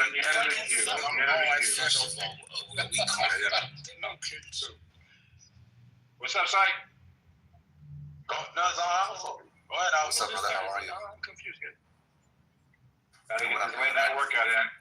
I'm doing the straw man on perplexity. Come on, guys. We got Alpha on the mic. Oh, my bad, brother. I thought you were generally speaking, Nathan. My bad. Actually, there was.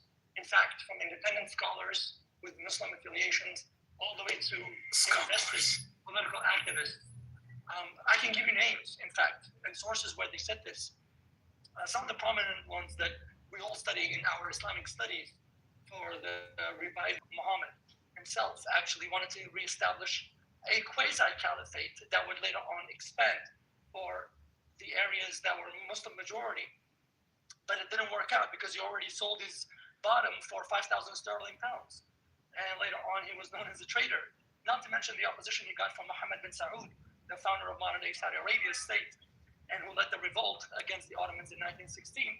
But he also believed himself to be some sort of quasi-caliph or khalifa because he believed that Mecca and Medina, the Hijaz, should be restored to Arabia.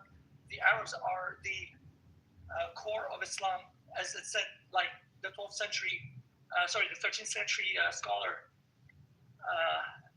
the 12th century scholar, Al-Ghazali said, Al-A'rabu Asl al-Islam, that the people of the Bedouin origin, Islam has the Bedouin origin, and the Bedouins are the origin of Islam. Clearly, this is the principle he was following, but he wanted it within a more market boundary, which is today called the Saudi Arabia. And another one was a co-writer of the Azan. He also, in his, I believe it was a Muslim published newspaper called Al-Hilal. Now, despite himself being an independent activist for independent India, he actually supported the revival of the Caliphate movement, which began in India by the influence of Arab scholars. It began in India, in fact. It was known as, in the Indian Bareilly sect and the Deobandi sect, that today basically occupy two major cities in mid-India. Now, you're in the matrix. What's interesting, even the Mujaddid, that Islam should be revived to its core principles. And one of the reasons why the Ottomans fell was because of their deviations from the principle. He himself actually wrote a book, a journal actually. He published a journal called Al-Manar. And he actually even published a book called Al-Khilafa of Al-Imam Al-Uzma. So he said, if we cannot have the custodianship of the caliphate, perhaps we can have the custodianship of the imamate, basically an imam, which later on became an inspiration for Ali Shari'ati that built the groundwork for people like Khomeini to establish the current Wilayat al-Faqih, or known as the custodian of the jurist in Iran, which is a theocratic totalitarian state. And then later on, you had the Muslim Brotherhood, you had Hassan al-Banna, whose grandson is currently working for the same revival in France by the name of Ramadan. And then you had people like Taqiyuddin al-Nabhani, who heralded from the Levant, and he's the founder of the Hizb al-Tahrir, which is one of the most militant wings of the Muslim Brotherhood today. And he also inspired people like al-Qutb later on in his later works. So even Qutb himself, and these people worked on a stage by stage. So if you guys study the history between them, they all had no less than 20 years or less than 20 years between each of them. And they all successively, symbolically, as well as actively sometimes, supported the revival of a caliphate movement and they wanted to galvanize the Muslim population around the world, specifically in the Middle East. So it would be absurd for my friend Faisal to make the claim that there were no attempts or there were no legitimate attempts. In fact, some of the biggest coup d'etats, from Egypt to Iraq to others, besides Saddam Hussein being an outlier, they were mostly supported by the Muslim Brotherhood for the sake of politicizing the Muslim world, and for the ultimate purpose and aim of reviving the caliphate. So I just wanted to make that point. If you're gonna tell me that there's evidence for people who attempted so, I wouldn't dispute that. What I'm telling you, that the status quo goes to show that it wasn't popular. There was no census upon that opinion. Well, actually, Faisal, besides at the university, which was predominantly infiltrated by some sect people like Mahmoud Mustafa, who was a poet, right? He published his book in this called Al-Islam Ma Huwa, What is Islam? And he tried to be some symbolic metaphorical spirituality, and it was his attempt to get away from the so-called extremism and fundamentalism. Even the Bareilly movement, which predominates the Sufi, so-called peaceful Sufi movement, they were actually at the forefront of many of the revivalist movements for the caliphate. In fact, what's interesting is despite the secularity of some regimes in the Middle East, the major supporters of many coups d'etats or military takeovers has been supported by the Muslim Brotherhood for the sake of causing instability or causing some sort of political vacuum. In fact, Yusuf al-Qaradawi has many times, and of course you know Yusuf al-Qaradawi, who later on became one of the spokespersons and jurists of the Muslim Brotherhood. He himself has spoken about this and written about this at length, that the Muslim Brotherhood should be at the forefront of every form of instability against the secular states for the sake of creating a vacuum that they can opportune to exploit, and that is problematic. So the claim that there was never some active attempt for the revival of the caliphate, I never said so. I said bro, guys, too dead, bro. That the fact that the Islamic world is content with the dismantling of it, for the most part, that goes to show that there is no further incentive or motive for further conquest upon the world with expanding Islamic territory and so on. Sure, you can. Okay, sure. On the superficial, I can agree with that on a superficial level. But I want to make a point what King Solomon said, which I believe he really hit the nail on the head. You are absolutely right, King Solomon. You are absolutely right. The Americanist influence on the Americanized version of Islam that you see in places like Zaytuna College, Lee, California, or in even some fringes of Islam, was definitely influenced by America. So people like Myron Gaines is one of the biggest examples that you gave, which I believe is absolutely correct. Now, this is the Americanized version of Islam. You're absolutely right. I'd be curious how much you know about Zaytuna College sometime, Alpha. A lot of things. I actually studied Arabic. It's a miracle, Alpha. It's a miracle. You studied Arabic there? I know exactly where that is. I studied Arabic. We have an Americanized. No, not a good example in the sense of if you mean by like it's an Americanized. No. It's not a radical. No. Not in terms of that, but in terms of the idea of trying to combine let's say the quote-unquote Western tradition with Islam. So what they do, like Sheikh Hamza Yusuf, right, or Sheikh Shakir, and all of these people, they have a stem, and which started with Tim Winters, right now he calls himself Abdul Hakim Murad. He got his studies. He finished his education in Turkey, and there was a lot of funding from Turkey at the beginning of the 1970s, 60s, and 70s to try to push a form of Islam with the support of the Muslim Brotherhood, just to let you guys know. And there was also another guy, what's his name, Muhammad al-Barzanji, who was a Kurdish guy, and he was receiving $18 million every year to establish institutions that what's the other one? Yale, and all of these all of them began with the funding of the Muslim Brotherhood and especially Turkey as well. So someone like Mohammed al-Barzanji was being paid $80 million a year for the sole purpose of establishing these chapters. And the main goal of these chapters was to simply exploit the liberal arts in order to give or in order to penetrate and establish Islam as a form of religion, as a form of philosophy, as a form of government. And you can actually read this.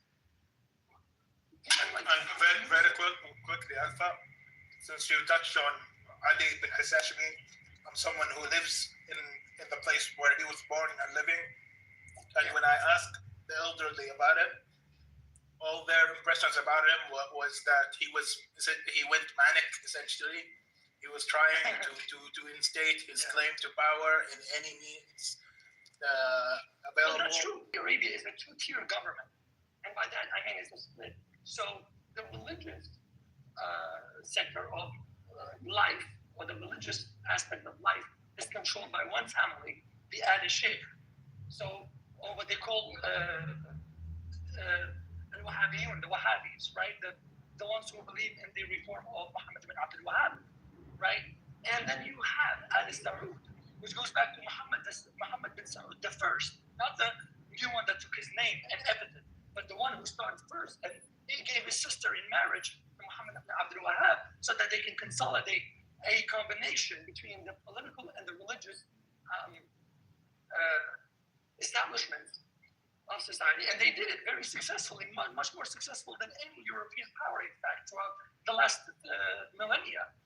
It was one of the most successful combinations of political or marriages between the political and the religious establishment land. That's why it became so predominant. That's why it became so unshakable and impregnable, because of this establishment and the tragedy. Impregnable. Meaning they could not impregnate it with other ideas or try to penetrate to it. Anyway, so the point is, yes, movement, or there was no sentiment amongst the people, right, for the revival of the Caliphate. That's not true. Why? Because Islamic nationalism, which was founded by Muhammad Iqbal in India, the poet, he himself believed that the very foundation of an Islamic state is the burgeoning step for a future where the Caliphate will return, and perhaps maybe Pakistan will lead it into that future. That's why right now, if you look at the Pakistani military injunctions, when Pakistan receives loans, in Pakistan they don't call it loan. They don't say "ye qarza hai" in Urdu. What do they say? They say "ye jizya hai." In Pakistan as well. When you take loans from, like in Urdu, right? Yeah. So they say this is jizya, that we're taking our punitive tax. We're not taking loans. Why? Because this is the foundation of the Pakistani political establishment. You see? Alpha, actually, here's the question in the Islah nafsu. Why aren't the major stable religious countries such as Saudi Arabia advocating for their own version of the caliphate? Because I think it is very likely that other countries would see it as the most fitting of an example where a caliphate should reside. Yeah, it's a bit though. They're not opting for that. I think because it'd be politically disastrous to proclaim that out loud. Essentially, like Faisal, you're not being honest about what's going on. He's not, which is why I'm like, your religion has been a reformation movement, and it's finally having one. And you guys are burying your head in the sand about it. The reason why the Middle East is not on fire is because they finally realized, hey, the way our religion has been written for the last 1,400 years is not going to work in the modern day and age. That is very shocking. We cannot do things this way. This is not complicated. They looked and they said, this shit doesn't work in the modern day and age. We have to change. So this is what they're doing. Hold on, Faisal. In agreement with me, King. Sorry, you're saying that the average Muslim had come to the average Muslim. I said your country, where Islam started. Faisal, this is why I actually decide to actually move and gain power to be able to then now say, hey, we claim the right, we claim this, we claim that. We can go to multiple different Islamic empires and stuff throughout time and see how they started somewhere else and actually took over in that immediate area and then decided to move in. That's always how I did.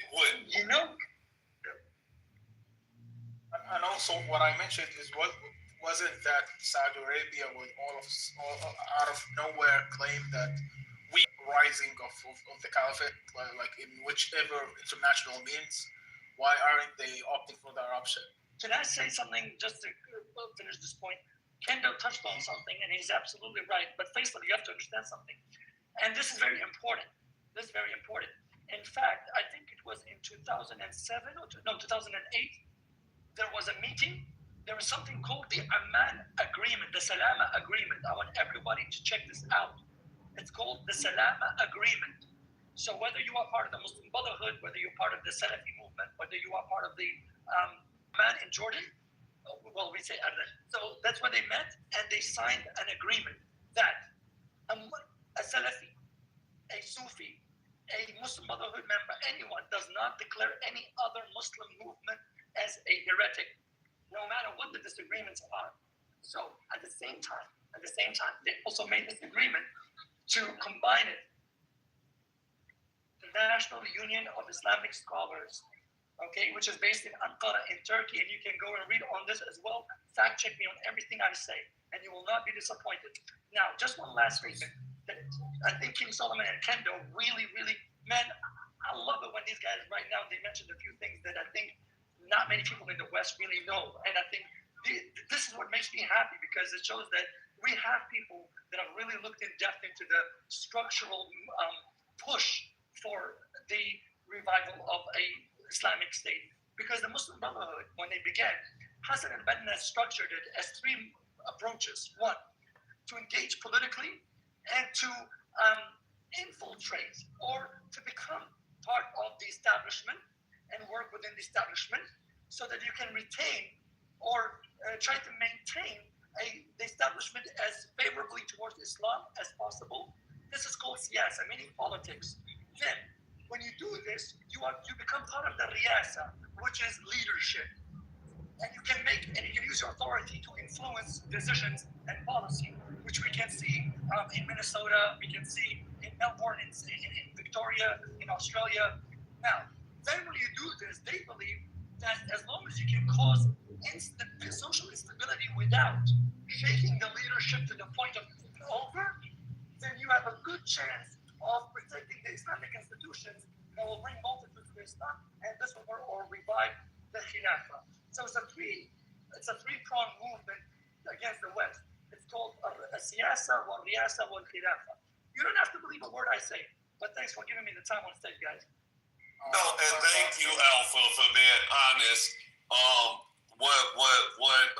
I would say what Faisal is doing is turning his head away, and I'm actually ashamed of him, because you're doing this whole and I borrowed this from Avatar: The Last Airbender. You're doing there's no war in Ba Sing Se. there's no fucking war in Ba Sing Se, bro. Hey, you gotta stop that. I know they're Muslim. I know they're your brother. I know you gotta, you can't, renounce Hezbollah. I know you can't speak on Al Shabaab. All this other shit, right? But it hurts. It hurts when there's people that are hurting for it structurally. And it oozes out. And guess where it bleeds to? It bleeds to the West. So at some point, sometimes you just got to be honest, Faisal. It's very ironic that he keeps citing the Muslim Brotherhood, a political party that is very disliked within our region, most of the Muslim countries are fighting the Muslim Brotherhood. Nobody likes the niggas. They're essentially a chaos factor in any country or place they're in, and then it's not fair to go ahead and address the thing that we were talking about, a movement that is spread out throughout the entire Muslim world. Then you cite a politically destabilizing party in Egypt that has its wings like in other countries. But look, you got to understand that there are players. Look, they might be small, far as by numbers, but they're big in the game. All right, these motherfuckers got money, cha-ching. All right, and they're getting it from somewhere. So I'm not sure about that, because if you know anything about Egyptian politics, you'll know about the incident of Rab'a, where the sitting protest, like in a roundabout, where the Muslim Brotherhood people did it. They were essentially shot by the police, like no. If you ask the average Egyptian about it, they would say that they deserve it rather than like empathizing for them. So yeah, it goes to show that these people, like, first of all, they couldn't defend themselves, and nobody likes them. So you're dealing with like this whole like, hey, because averagely, people will say and speak out against and all of that kind of stuff. Cool, but again, historically, that's not how some of these, especially when we get to like this dictatorship country, the dictatorship Islam and all that kind of shit, that doesn't start. They don't give a fuck about what no average motherfucker is saying, bro. I'm sorry, bro. You're not being honest about the track. Okay. The Moroccan government, the Algerian government, the Moroccan government, all these governments hate the Islamic Because they're just puppets for now. Absolutely. Yes. What, bro? Have you most of their victims, Solomon? Like, be real. Stop being Christians. Like, are you? Your question wasn't who they victimize. Your question is if they're popular, and the answer is yes. They're not popular. It don't matter who they victimize, and that's how power structures work. You're introducing something that has nothing to do with that question. You asked a specific question. Are they popular? Yes. The Muslim world, respectfully, is low IQ. They do not realize that the very things that they're protesting against are the very things they believe. We see this all the time with quote-unquote moderate Muslims. Moderate Muslims absolutely support these extremists. They do. They just don't have the heart to do it themselves. In the U.S. and in the West, you would see a support going towards them when it comes to only foreign politics. Other than like anything other than that, because they go against like U.S. intervention and so on and so forth. But when it comes to where they are situated, anybody that doesn't work for them doesn't accept them. That's not true. For instance, Faisal, there was just a video like a couple weeks ago where those folks went into Dearborn, Michigan, and they were asking the kids, the children, do you believe in these Sharia laws? Like executing someone who leaves Islam. They said yes. These are kids in Dearborn, Michigan. What are you talking about? Do you think we're stupid, Faisal? We know Muslims practice lying and deceitfulness. Most Muslims believe in this terrorist shit. They're being funded. For instance, the Somalis. Right now, the Somalis are literally, they're being uncovered billions of fucking dollars. Right. The Somalis have been defrauding the American taxpayer, and they're sending that money to fucking Al-Shabaab. Al-Shabaab, bro. And I actually brought it up. That's why fucking Chill has been crashing out. Correct. And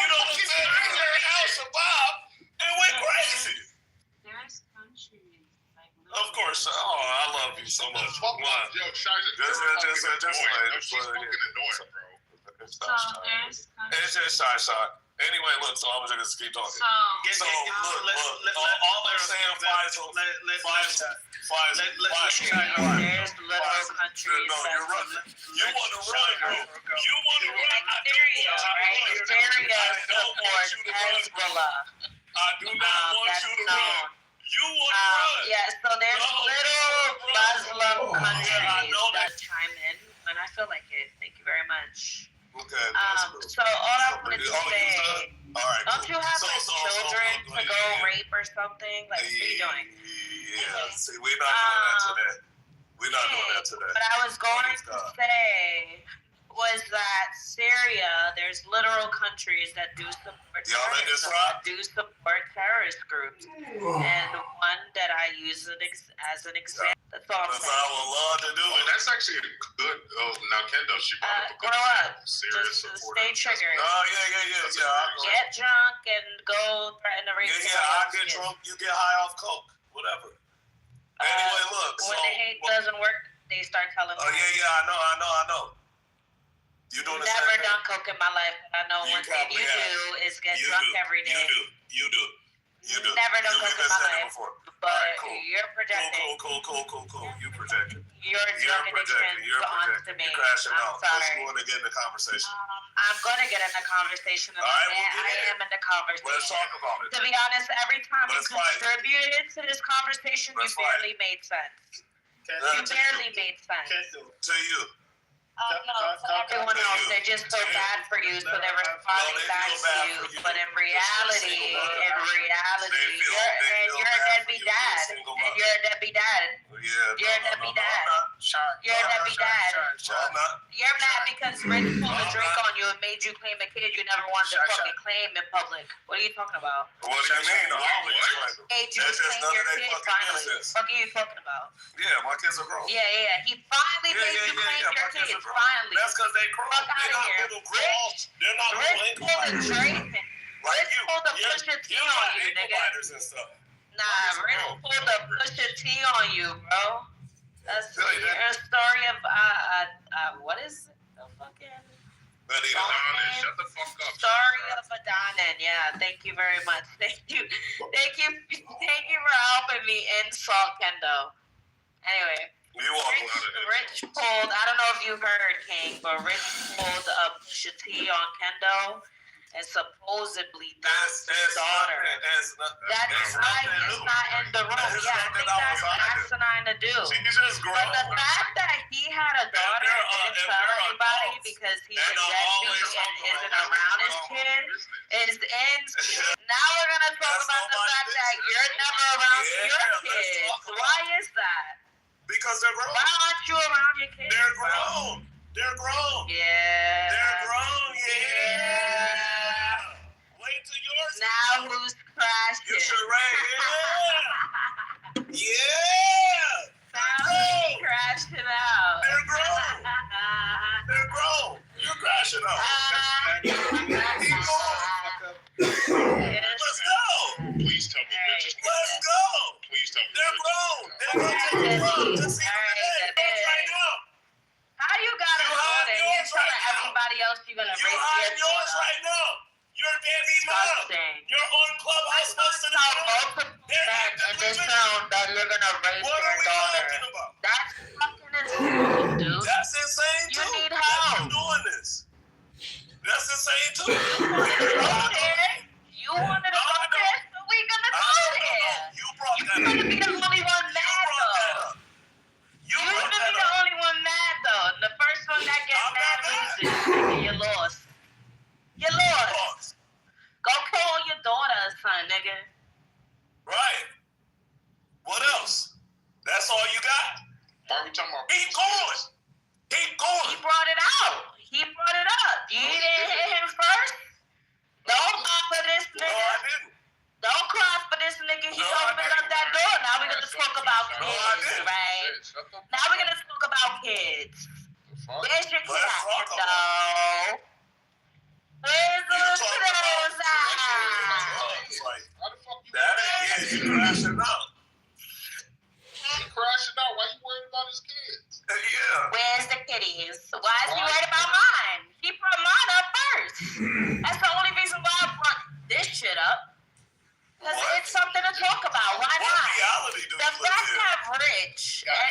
Rich is a dangerous nigga.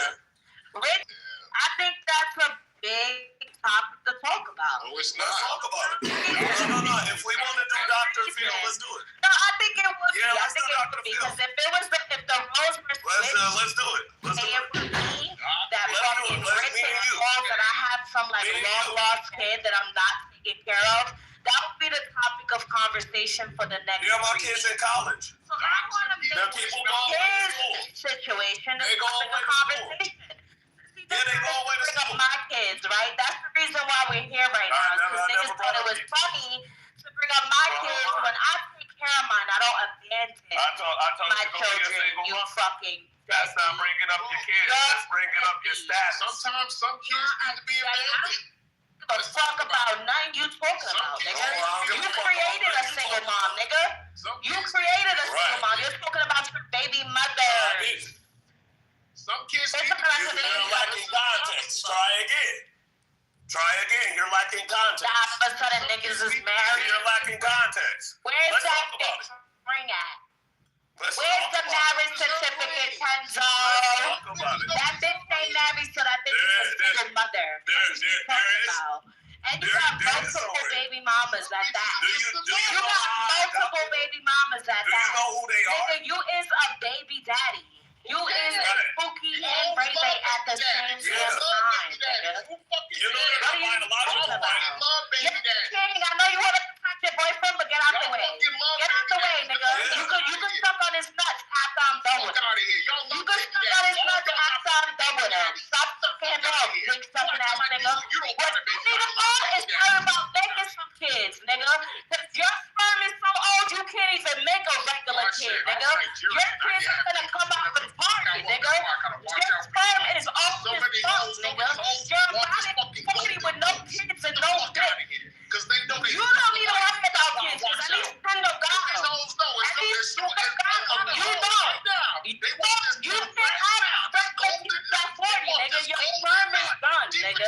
Your sperm is done. That biological clock is done. Tick-tock, tick-tock, tick-tock, tick-tock. Take God chance, you stupid. They gotta go by the fucking What you court waiting for? and get the fucking ball. What you waiting for? Take God chance on you, my fuck out of here, nigga. That old ass sperm, nigga. Fuck out of here, nigga. Hurry up and go nut in a bitch instead of worrying about me and Kendo. Don't worry about me and Kendo, because at least our shit works, nigga. Anyway, back to Kendo, because you want to open up that motherfucking store. I'm on your ass. I'm there. What is you talking about? So you could defend Islam in a few. Don't worry about it. Islam is not going to escape from this room. Yeah, but let's have that conversation, please. Kendo, what's up? Hop off that mic, bitch. Sissy boy, sussy baka ass nigga. Fuck out of here, bitch. It's not worth it. Next time, think twice.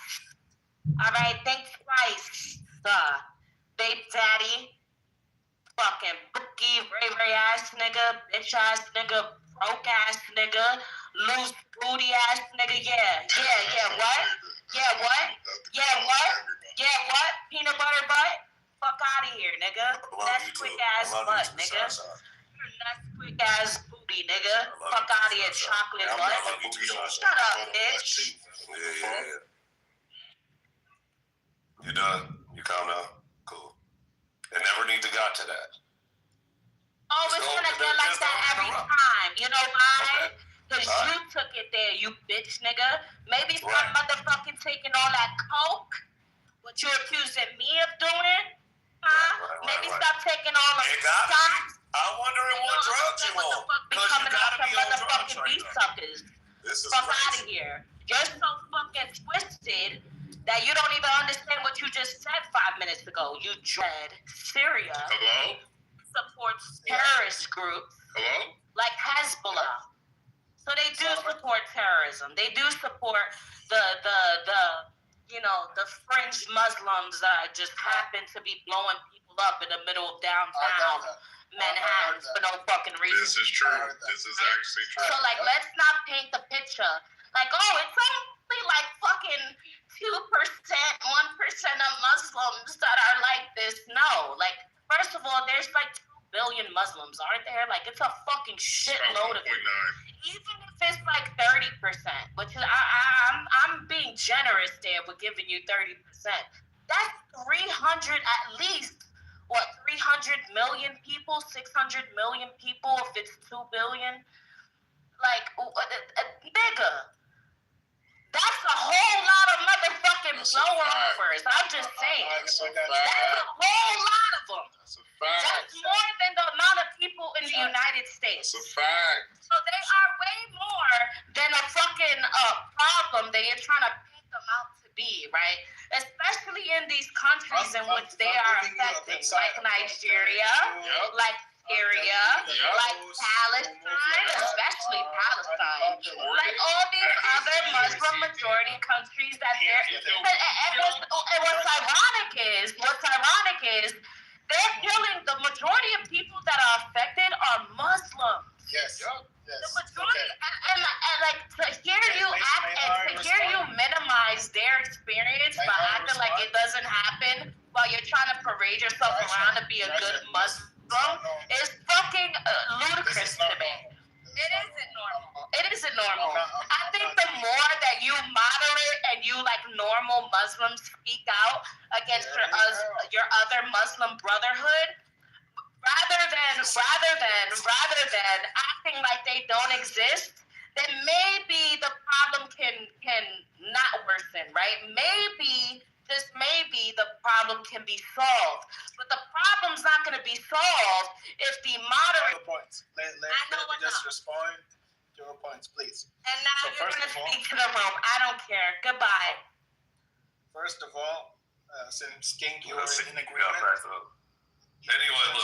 Since you were in agreement, an example like Syria, I would very much liken it to Lebanon. But first of all, like any country in Africa, when there's literally a civil war, a coup d'etat going on, wouldn't they resort to the use of mercenaries, just like any other human political group?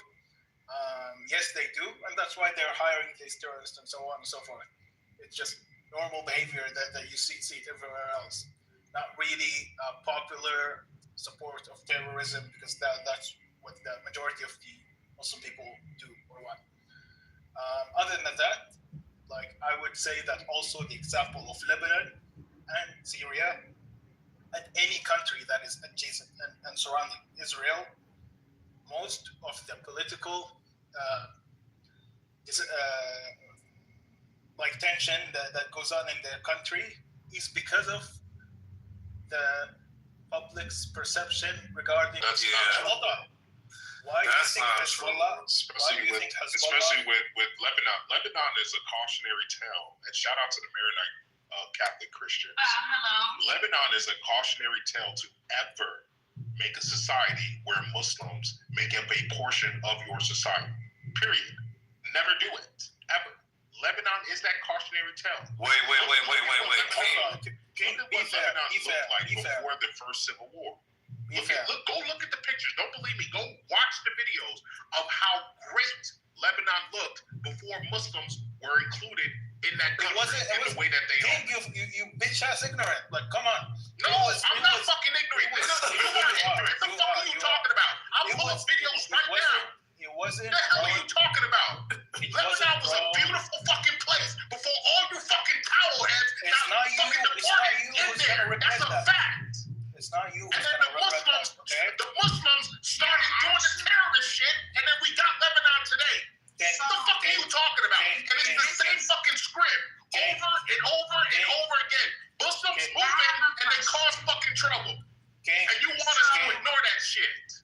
I'm not saying ignore it. I'm saying get the real picture. The instability that has happened in Lebanon, particularly, it's because the people of Lebanon don't get to live the life that they always have lived. It's whichever party that caters the most towards Israel gets the support from Israel. And any other party that opposes Israel... Islam ruins everything it touches. Everything it touches, it just goes to shit. You ever see the pictures of Iran prior to fucking the regime? Do you know a single? Everything it touches, it goes to shit. Literally, bro. Hold on. Look at Syria. Look at Syria. Like Iran and all those countries. Like before the 70s. Yeah. And there were women like outside at the beach. I thought my mom was lying. They were outside with their hair not covered. Like, I want to know what happened from that point till now, where women are essentially wearing black polyester all over their body besides their eyes in fucking 90-degree weather. Hey, I swear I used to think my mom was lying, How did we get there? That's Mike. Yeah. No, I used to think my mom would be like, we used to do this. And all my siblings, like, yeah. You know, because Persians are very proud people. Everything they do is the best, this and that, blah, blah. And like it was just so hard to believe until I started seeing it pop up. I'm like, oh my god! And then I had to apologize, Mom. Everything they touch goes to shit. They're just, and then like those, it's just weird, bro. Look what they did. Nothing is weird. Nothing is weird. It's very clear. There was no need for any Islam nationalization before the installation of the state of Israel. Before then, everything was cool. But guess what? The revolution in Iran did. Who's their first and foremost adversary? It's Israel. It has ruined Iraq. It has ruined Lebanon. It has ruined so many other countries in there. So what points to the Jews? Yeah, what you're saying is like it has nothing to do with Judaism. It has to do with the Allies when they won the Second World War. They manically decide, okay, let's fucking colonize this land and give it to a bunch of people. Oh my fucking god, bro! This is a sorry ass rebuttal, bro. I'm sorry, bro, because that don't really have it got a little bit to do with it. You think it's just a little bit? You think that ain't enough right there, sir? I'm sorry, bro. In Lebanon, it has to do everything to do with their life. Wait, some Middle Eastern country recently switched the age of consent to get married to 9 years old. You know what country that is?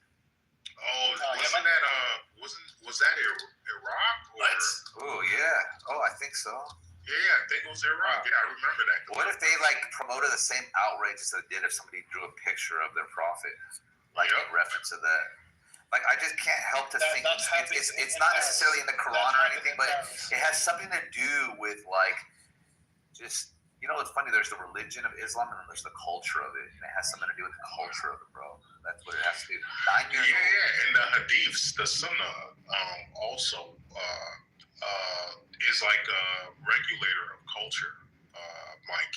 I would argue that the Sunnah itself, the extra biblical sources. And some people are Quranists. They're just pure, like they don't listen to it. But I'm just saying, like when you see stuff like that, look, the way my brain interprets it, which could be flawed, is like there goes another fucking Muslim country doing what they do. Yeah. You know what I mean? That's how I think of it. I don't think of it as some like modern Western world or anything. It's like I don't think of like, oh, the Jew. I don't think of anything like that. It's just like there's a Muslim country and they just change the age to get married to 9. But I ask you, in terms of foreign policy, why did they all agree in line that their most holy land? I do. I think a lot of it is about the Holy Land. Yeah.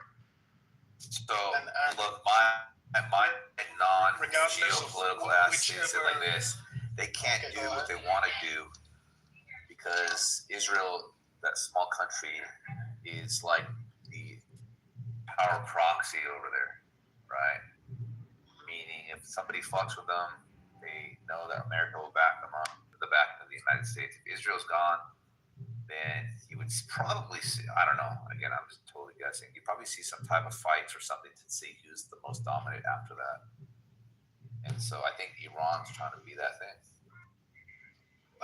But Faisal, don't let them wear you down. There you go, Faisal. Don't let them wear you down, bro. Stand up, bro. Let's go. So before the installation of the Israeli state, you guys mentioned it. Like things in the Middle East, cities looked beautiful. People were more culturally diverse. Things were progressing until some political focal point that made them look and be the other. How, like, explain to me how, when you see more of like an Islamic kind of culture, not necessarily like a practicing, word for word Quran thing, but like presence there. First of all, my perspective, when I say Middle East, includes only Arabic-speaking countries. I couldn't speak for Iran or Pakistan. That's fine. Any country you want, you choose to. So all the Arabic-speaking countries, you're saying that they become less Islamic since you're saying a point of time. Yeah. Like, give me an example that I can like understand. Egypt. I think Egypt is first of all, it's the biggest Arabic speaking country. Most populous. And they were more Muslim in the past than they are now. Yeah, absolutely. My bad, Michael. No, go ahead. I was gonna agree with him. So, and I talked to him a lot about this, but there is absolutely, I define it as a forced reformation. And Mike, you're familiar with the Christian Reformation. The Jews also had a Reformation. Islam really hasn't had one until now, where people are essentially reading views that are antithetical to their core scriptures. Okay, so that's different. So look, if the trend is increasing, it's not the same thing as the outcome, right? So if there's an uprising in the trend more so than there was in the past, I'm saying, like, if you look at the country in totality and you say, hey, look, and you got to calculate the fact that more people have been there, so you got to say, relatively speaking, if you compared, like, statistically the percentage of Islam in any said country he wants to choose, from there to now, he's saying it's less. And he highlighted. I'll give you a clear example. There had been much. He's saying there's less Muslims. You're talking about the uprising to become more secular, right? Yes. I'm saying if you want to account for every single Muslim statistically, right, now versus the past, and you basically do all the math to figure out like the growth population, because obviously we've grown, right? So you're talking about Muslim people, population, not about the political views or religious views. Wait. If you are Muslim, you have an Islamic religious view, right? It differs from person to person. So if you are Muslim, it's okay. So if you are Muslim, you have an Islam. Let me give you a very clear example. Go ahead. It had been a much more clear tolerance towards people who actually leave Islam, atheists in the Middle East today than before. It's much more prominent in Egypt. Okay, look, I agree that the tolerance, like bending the knee, especially because you have like social media, you have the ability to be looked at, right? Can have an effect. But let me look something up. I want to see if what you're saying is true. No, he is. So the apostasy laws, which used to be heavily enforced and were extremely strict, which ironically is what grew the Muslim population, those things are becoming laxed in the Middle East, where if you leave Islam, you don't get killed, you don't get beheaded, right? You can actually still exist, but it's not. It's although that's increasing, it's not fast enough, right? There's still, or at the very least, you might not get killed, but you'll be ostracized, right? You'll be marginalized from community, from your society, X, Y, and Z. So there's still a negative reaction. I'm really speaking more about that, about the ostracization. Yeah. Speaking that it's becoming less and less.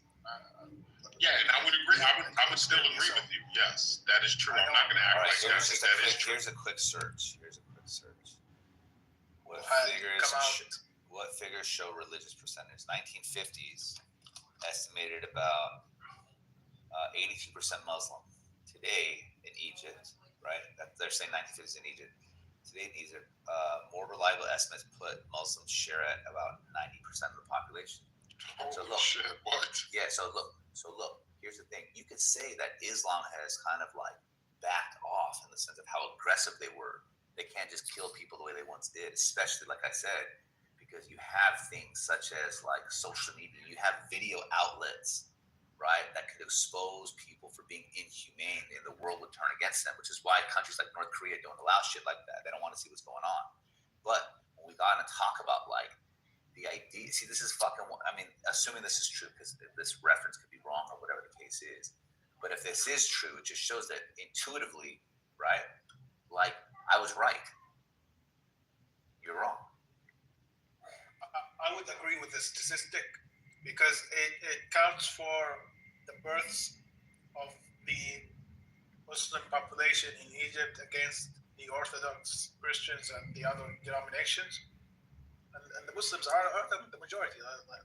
But they've always been. I didn't say so. The prompt I put in was relatively speaking. They've always been. I said take account for the human population growth, right?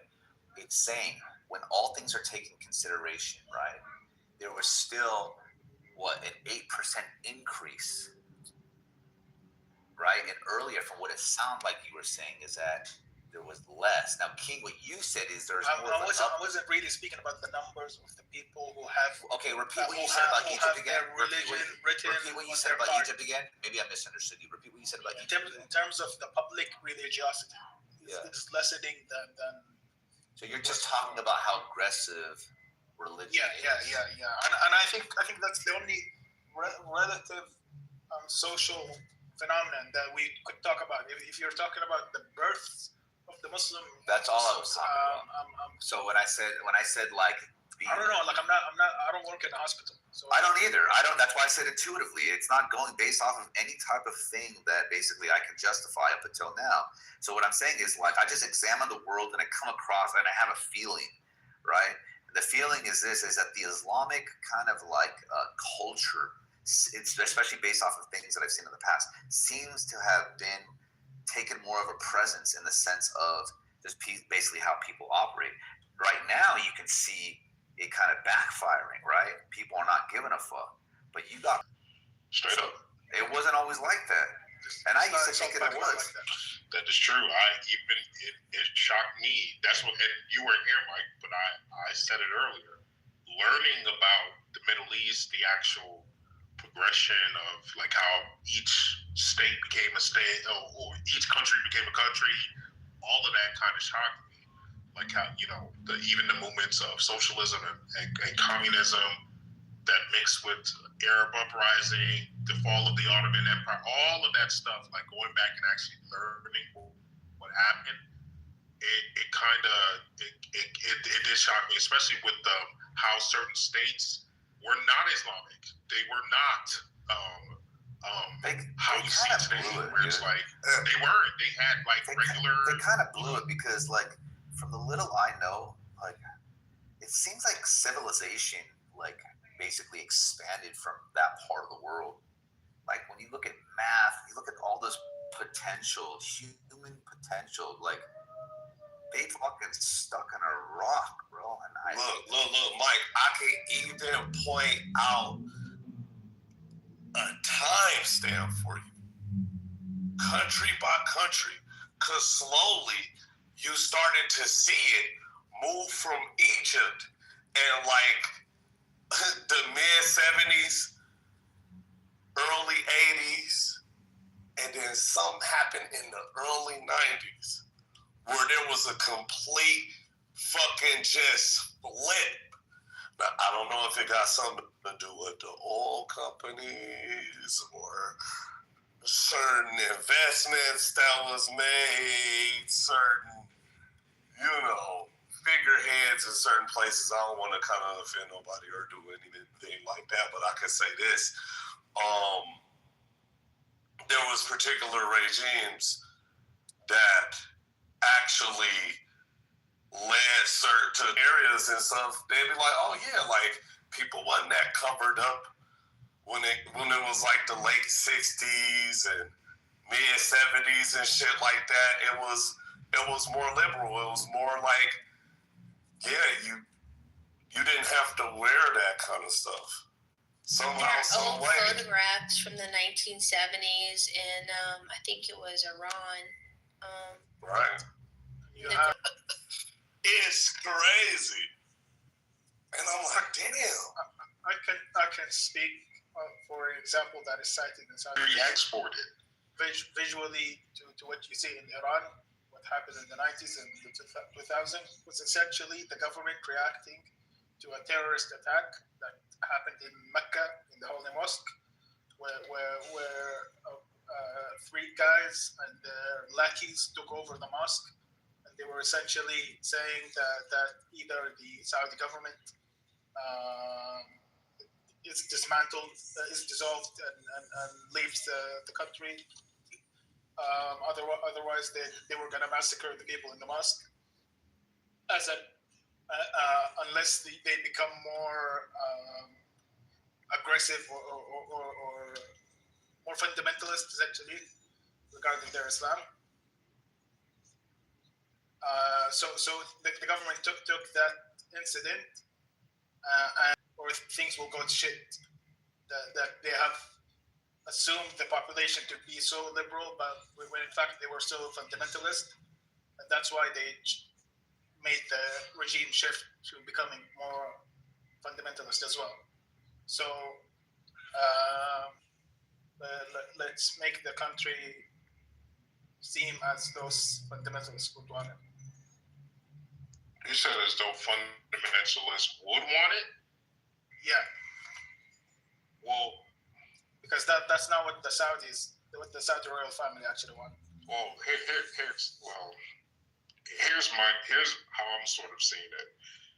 The reason why you have this weird and bizarre phenomenon where the home of Islam, countries like Saudi Arabia, UAE, and other areas are heavily reforming away from textbook Islam, is because, respectfully, going through the experience after the fall of the Ottoman Empire, going through that experience of having everyone in the Middle East essentially trying to restart a caliphate, what that did was create a bunch of people who think destiny is on their side to essentially upend and overthrow these states.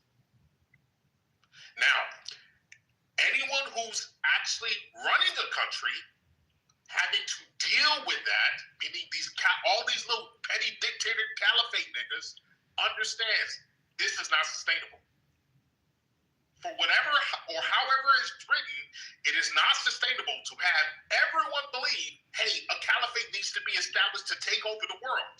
Because what that means is every single time someone opens a Quran and reads it and does this, they're going to, and they're not seeing the caliphate being established, that's one more person that goes and joins them away from the caliphate shit. All of that shit, we can do away with that shit. And just be modern. Because at least with modernity, right, people have less of a reason, right, because they're distracted by everything else, which we're seeing in Dubai and other places. They're distracted by all of this other shit, like we're seeing in America. It's kind of funny because we have a different protocol that's the same kind of thing happening in America, where there's all this modern distraction that's keeping us away. So the Middle Eastern leadership is doing something very similar, where they're realizing, hey, modernity allows people to be distracted away from trying to overthrow us, remove us, all of that shit. So respectfully, Faisal, I think that's really what's going on, is that many modern, and I think it's gonna sweep what I'm seeing now is that it's definitely gonna sweep the entire Middle East, at least at the leadership level. Because in cahoots with Israel, whether you like it, modernity is a better long-term home than having caliphate niggas every other day trying to overthrow you. In my anime, there are no caliphate. You guys are so fucking brainwashed by that state. So No. we can't have our caliphate. The Jews should have their caliphate, because it's biblical. My actual position on Israel. If Israel cannot sustain itself without American taxpayer dollars, it does not deserve to exist. That is my position. That is my actual position. And it shouldn't be in their hands. It should be in Christians' hands. That is my actual position. Modernity, but that is an oxymoron. Wait, what? Look. See, I think people don't understand the split in America when it comes to like how we view Israel and stuff like that. Cause like I even just shared a video of them like arresting people in Israel literally on Christmas. You know what I'm saying? Dressed like Santa and shit like that. Like they actually was going around like arresting Santas. I think that's disgusting. Meanwhile, on the other side in Abu Dhabi and shit like that, they got Christmas trees and shit like that. Like, what the fuck is this shit? You know what I'm saying? What are we paying for? So even the Crown Prince recently said that he's very supportive of publicly celebrating Christmas in Saudi Arabia. Wait, the other thing, Kendall, that's phenomenal is, and I think the UAE is realizing this is, and look, nobody will admit this, Kendall, but this is absolutely the case, are not going to try to overthrow us. You know who is going to try to overthrow us? These fucking caliphate Palestinian niggas. Yeah. They would rather have Christian citizens, my friend, because they know the Christians are not going to try to overthrow us. They're going to be productive. They're going to contribute to the economy, and they're actually going to allow us to partner with the West and invest and make all this. I guarantee you, Kendall, these conversations have been had at the highest of the levels in the Middle East. Yeah, especially in Riyadh. Riyadh actually got like a tech program that's going on where they actually like looking for Christians. Correct. And I'm like, what? You know what I'm saying? So, look, like, it's just the shape of all that. Because to your point, though, Faisal, yeah, there is some, like, caliphate shit going on with Israel. They're in cahoots with, you know, who they're in cahoots with. I agree. Actually. And it's kind of looking real bleak that we're not calling them out on that. Dollars. Like, this is something that was put into place by our government without the people's knowledge. Like, being actually full. Those protesters who support Palestine are the ones who know how much the American government is paying to Israel. Yeah, I don't like that, though. You acting like you think I like that? You dislike the people who know where your government's money should actually go to, rather than just be a sheep who doesn't know shit. Who would that be? Who Kendo just mentioned, the ones that don't actually know your government's foreign money. Like black people? No, just generally, Eddie. Just generally, yeah. Like, yeah, because Kendo, who are you saying is this demographic? Well, and I'm not pointing to a specific demographic, right? Because I think it's embedded in the need to know this anyway. There's people that are born, like, not knowing this until they're about, like, 30 or 40. You know what I'm saying? And that's throughout all demographics. And I'm even going to include the 30% every year that don't vote, right? Because those are the lowest educational ones. Now, we middle-class whites. Middle-class white men are what? The supporters of the current system? They more of them don't know more than ever. Who supports them? Is that what we're talking about? I'm speaking on like the reason why we don't know. The reason just in general. Why is that not fundamentally known? Like, you know what I'm saying? That should be fundamentally known, like, who we support, who our allies are. For instance, shit, I grew up knowing, like, fucking, even in fucking damn kindergarten, I knew, like the UK was one of our allies and shit, even though we went to war with these motherfuckers. Yeah, that's interesting how that turned out. You know what I'm saying? Another one. Yeah, Japan is another one from World War II. So I get all those points. I think generally speaking, and I think Faisal, you would like this position. Yes, I think the Israel lobby in America is fundamentally responsible for the reason why Americans in general, my generation and the elders, are ignorant of the way money is spent and how much of it goes 20, 25 years ago.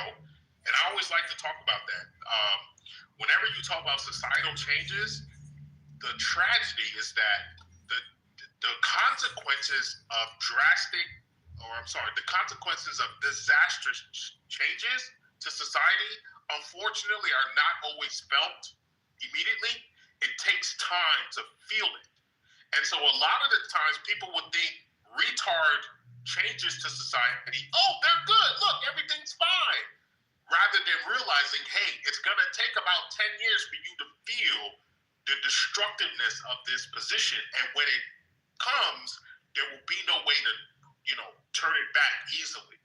And so I think, Faisal, that the Israel lobby and others, it has been hard for us to feel that until now. Now everyone's feeling it, right? Everyone's feeling that, damn, we have empty cities. Damn, no one's having babies. Damn, no one can afford shit. Why? Because we've been spending all these resources and money on retarded shit, mainly this group of small hat people who seem to be controlling every fucking thing. Right? So isn't that what you get at, Faisal? So I would then suggest that you try to be more understanding. I am. I'm the most understanding. Hold on. If not empathetic, that most of the instability that you see in the Middle East, mostly talking about who had been displaced and so on, they feel like they're being forced into supporting that neighbor of them, which their populace dislikes. So every political party vying for power, if the population doesn't you, and look, I told you before, I like MBS. Right? Like, I'm human just like you, Faisal. I, just like you, and just like your king, we all have to entertain the devils we know, my friend. And so there's no easy way to go about navigating the geopolitical situation of the Middle East and the West. We have to make compromises, right? Do you see what I'm getting at? End of the day, I understand Israel's not perfect. As a matter of fact, I hate Benjamin Netanyahu. I do not like that individual. He is ugly. That is my belief. But guess what? There are devils in that same area. And so, just like you and everybody else, we all have to make our practical choices about what we're going to support now versus then versus there's so many variables to consider. And so just because I look at Israel as a state that is inefficient in terms of how it supports itself, I also have to consider that there are Christians in the Middle East that if something like that didn't exist, they'd all be wiped the fuck out. Now, that's changing. Now, here's the interesting part. That it is not ignorant. We can all go look at the data. I forget the name of the institution that's not ignorant. Tell me why did the numbers rise after the Second World War? Bro, the numbers have been the way it is for the last 1,400 years, sir. What are you talking about? The point is, Faisal. How are just listen. Today, 15 million Christians in Egypt, and somehow the other Muslims aren't really vying for it. How many people are in Egypt? And Egypt used to be Christian. What happened to that? You're speaking about ancient times, pretty much. Okay. The point is, and don't let me get started on Egypt, because respectfully, there's a lot of persecution, rapes, and all types of stuff going on there with the Muslim hospital. Genital mutilation, all of that shit. Yeah, I don't know why you acting like, come on, bro. But yeah, at the end of the day, respectfully, Faisal, I have to make, just like everybody else, we all have to entertain all the devils we know. We all have to do that. You choose the devils you want to deal with in this way versus this. I do the same thing. At the end of the day, yes, the little hats are a problem, but guess what? Islam is a problem too. Until you all do a proper reformation movement, you all are a problem too. This lens isn't really helpful. It's not a holy war. It's not a religious war. It is. Your religion still has a holy war going on. We're not in the damn movies. Your religion of a problem is the little happy. Yeah, y'all even going to war with each other.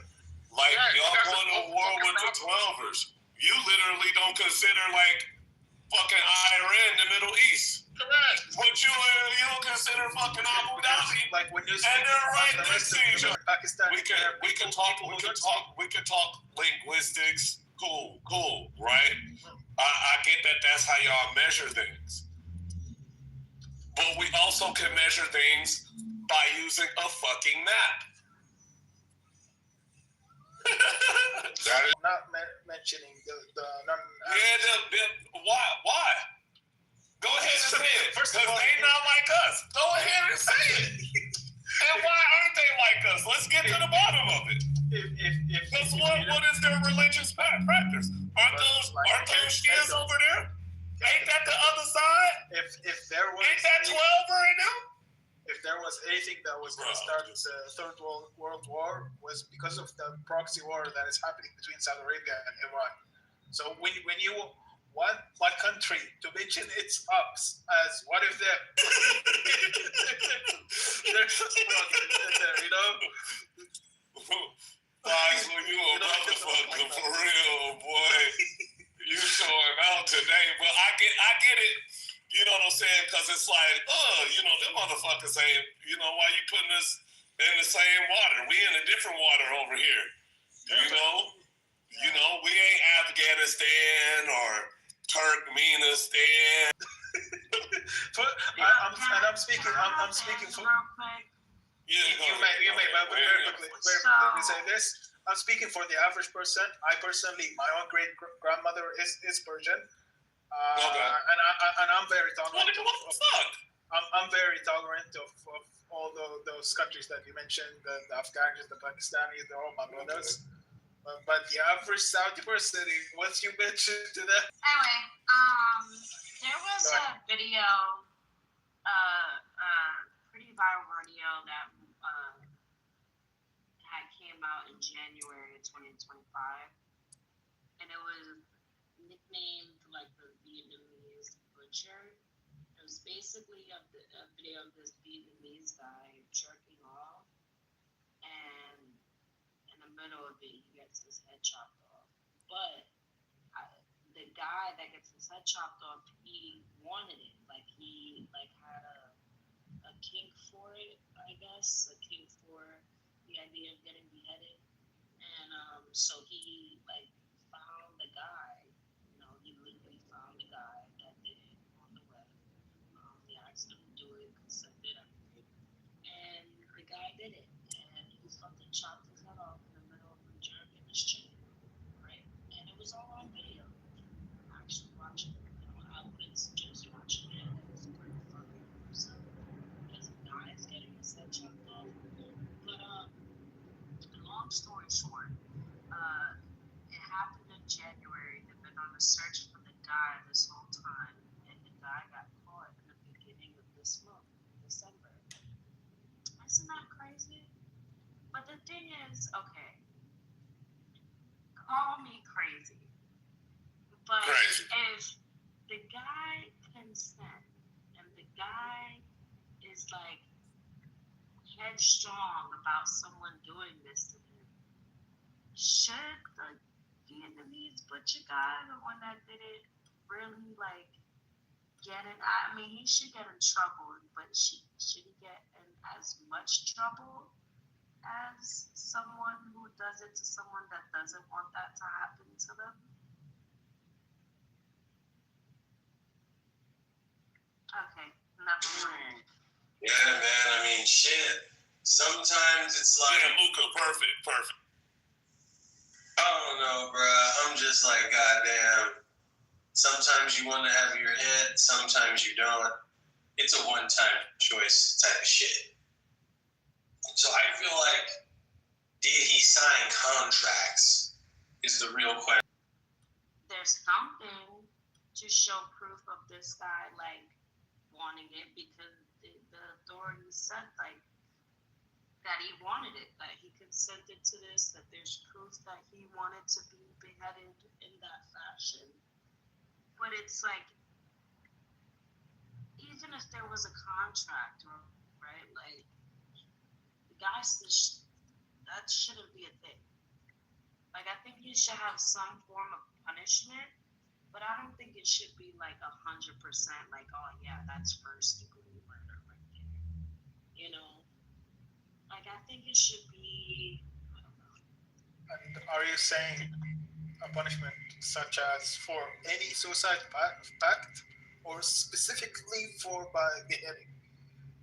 No, for any like suicide pact. I'm sure this has happened before in the United States, right? Where someone wanted to be killed and they fucking, you know, try to find someone that's willing to do it, whatever. But these are kind of serious. I don't think that's even a suicide pact. But yeah, I mean. Yeah, that's like, literally a suicide pact. But should he get in trouble, as much trouble as someone who does that to someone who isn't a consenting party? You get what I mean? Do you understand my question? Yeah, I think like you're talking about consent, like which is legal suicide and all that type of shit. I mean, I guess like I don't want to sound like a weirdo, right? Because I don't. We shouldn't normalize what that guy did, right? Like I don't think people should be making these suicide pacts. Shouldn't be a normal thing to do. But it's like. But a suicide pact is like conspiracy to commit murder kind of thing, not legit killing someone. No, not always. Because I think you're looking at the deep end, the edge suicide pact that say, hey, let's go rob this bank, and then we gonna both die in like the, blaze of fire with the shootout with the police. So that's like the extreme end on it, right? I look at it. Someone robs a bank and kills somebody, and you're charged with murder because you're just part of the crime. That's not a suicide pact. A more you had no intent to kill anybody. A popular example of two German lovers, where one was literally saying, "Let's make love, after then kill me and eat me." And I think they weren't prosecuted in Germany for that. Right. There was a clear mutual agreement for it. I think that makes a lot of sense. I think Kendo is pointing out something valid where it's like, a suicide pact is like, we agree to die together because we want to die and we're going to kill either ourselves or each other. Now, the crimes that go down between you having that pact and dying is completely fucking irrelevant, right? So, I think in Shasha asked, so you give me like $500 and you're like, pull the trigger for me, right? Is that the same as murder? So this is where I was finna get to before I was interrupted by, the berserker. But there are certain people who have medical terminal illnesses, right? And they know that they're fucking gone. So they got a way that they want to go out. Some motherfuckers want to go out in style. So they said, hey, I'll pay you this amount of money, and this ain't, nothing that probably happened, but I think this would be fucking cool. Like, I want to go out in style and also benefit the environment.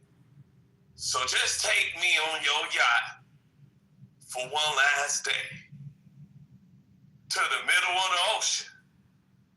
And fuck it, just let me get eaten by killer whales. Let them rip me the fuck apart because I'm gone, bitch. And I think it's people out there that actually do that. Now, I did hear a story about somebody like getting tied up into some money and shit like that in a particular, country area. So they actually, was drinking all night with a friend and like literally signed a little waiver to like give all their assets to them just so that just as long as they light the house on fire with them in it. And they fucking did it. Like, that's a suicide pact. No, a suicide pact is we're going to kill ourselves or kill each other. No. The thing is, there was only one guy that ended up killed in this scenario, right? So that's not a suicide pact. What I'm referring to, Sarah, is for someone that was willing to end it in a specific. Now, was he supposed to die with him? No. Okay. That was Okay. never the plan. The whole plan was for him to find somebody that was going to do the job. He found somebody that did the job, and the job was done. That's not a suicide pact. The job, nobody said it was. My question, which I don't know why I divulged into suicide pacts. My question was, being that the guy that ended up being ended, right?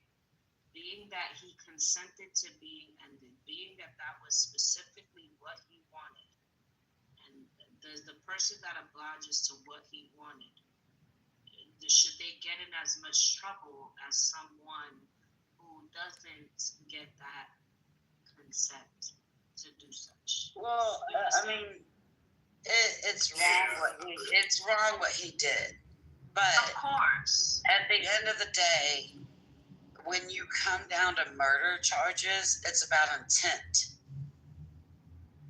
What was their motivation? Why did they want to kill them?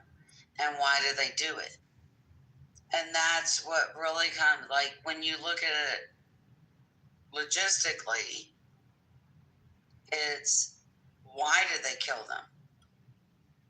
So if the reason for him killing this person, unaliving him, so to speak, was because he asked for it?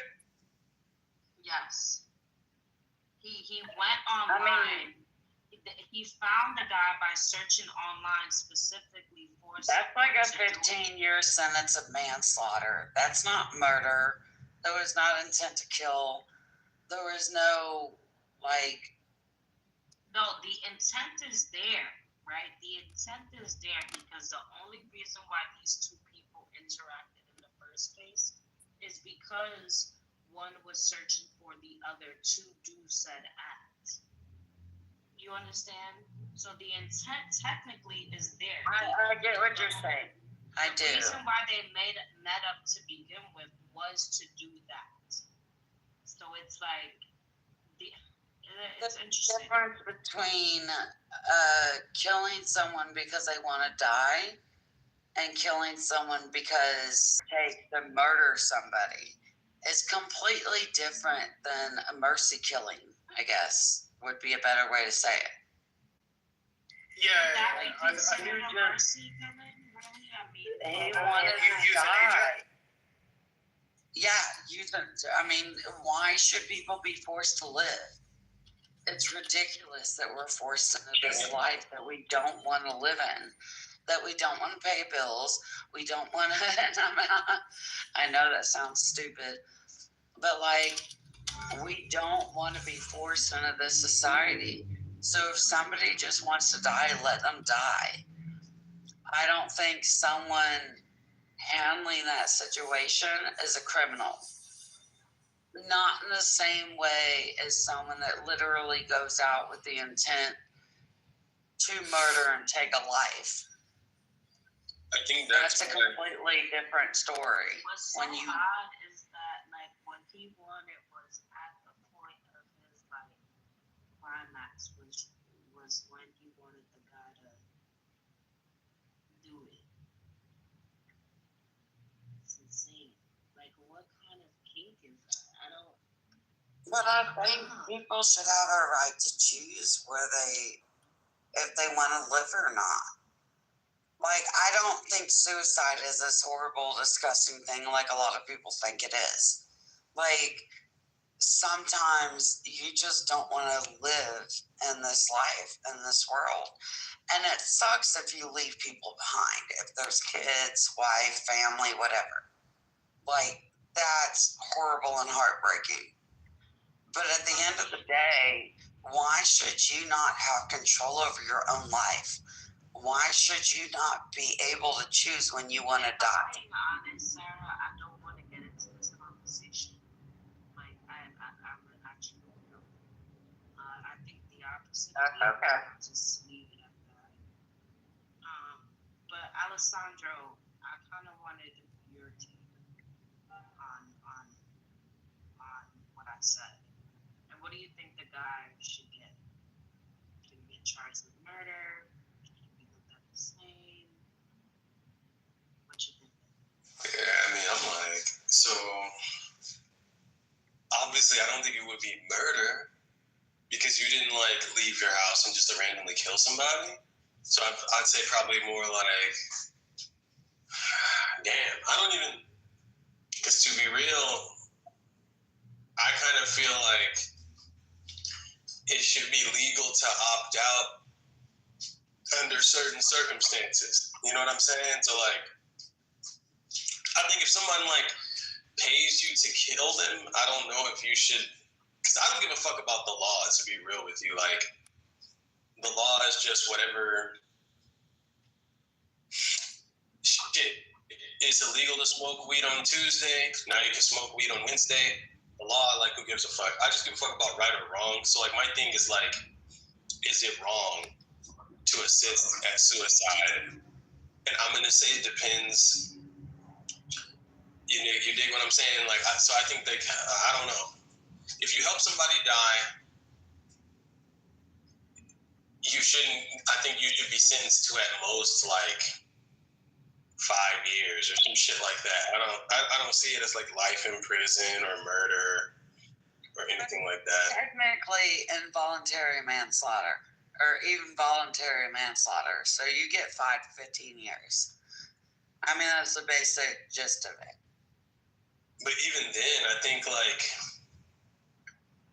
it's even a little bit, there's some nuance to it to where I'm like, because I'm a Christian, right? I believe life is worth living. You know what I'm saying? I believe God put us here for a reason and a purpose and everything. At the same time, I know everybody's not a Christian. Everyone doesn't see the value in their own life. Everyone doesn't view the world the way I view it. And so it's like, shit, I don't know. Like, that seems like it seems like a lifetime of suffering and shit. Because, like, there are some people that just, like, suffer and die. You know what I mean? Like, what if they just rather not be alive? And it's like, I don't know, shit.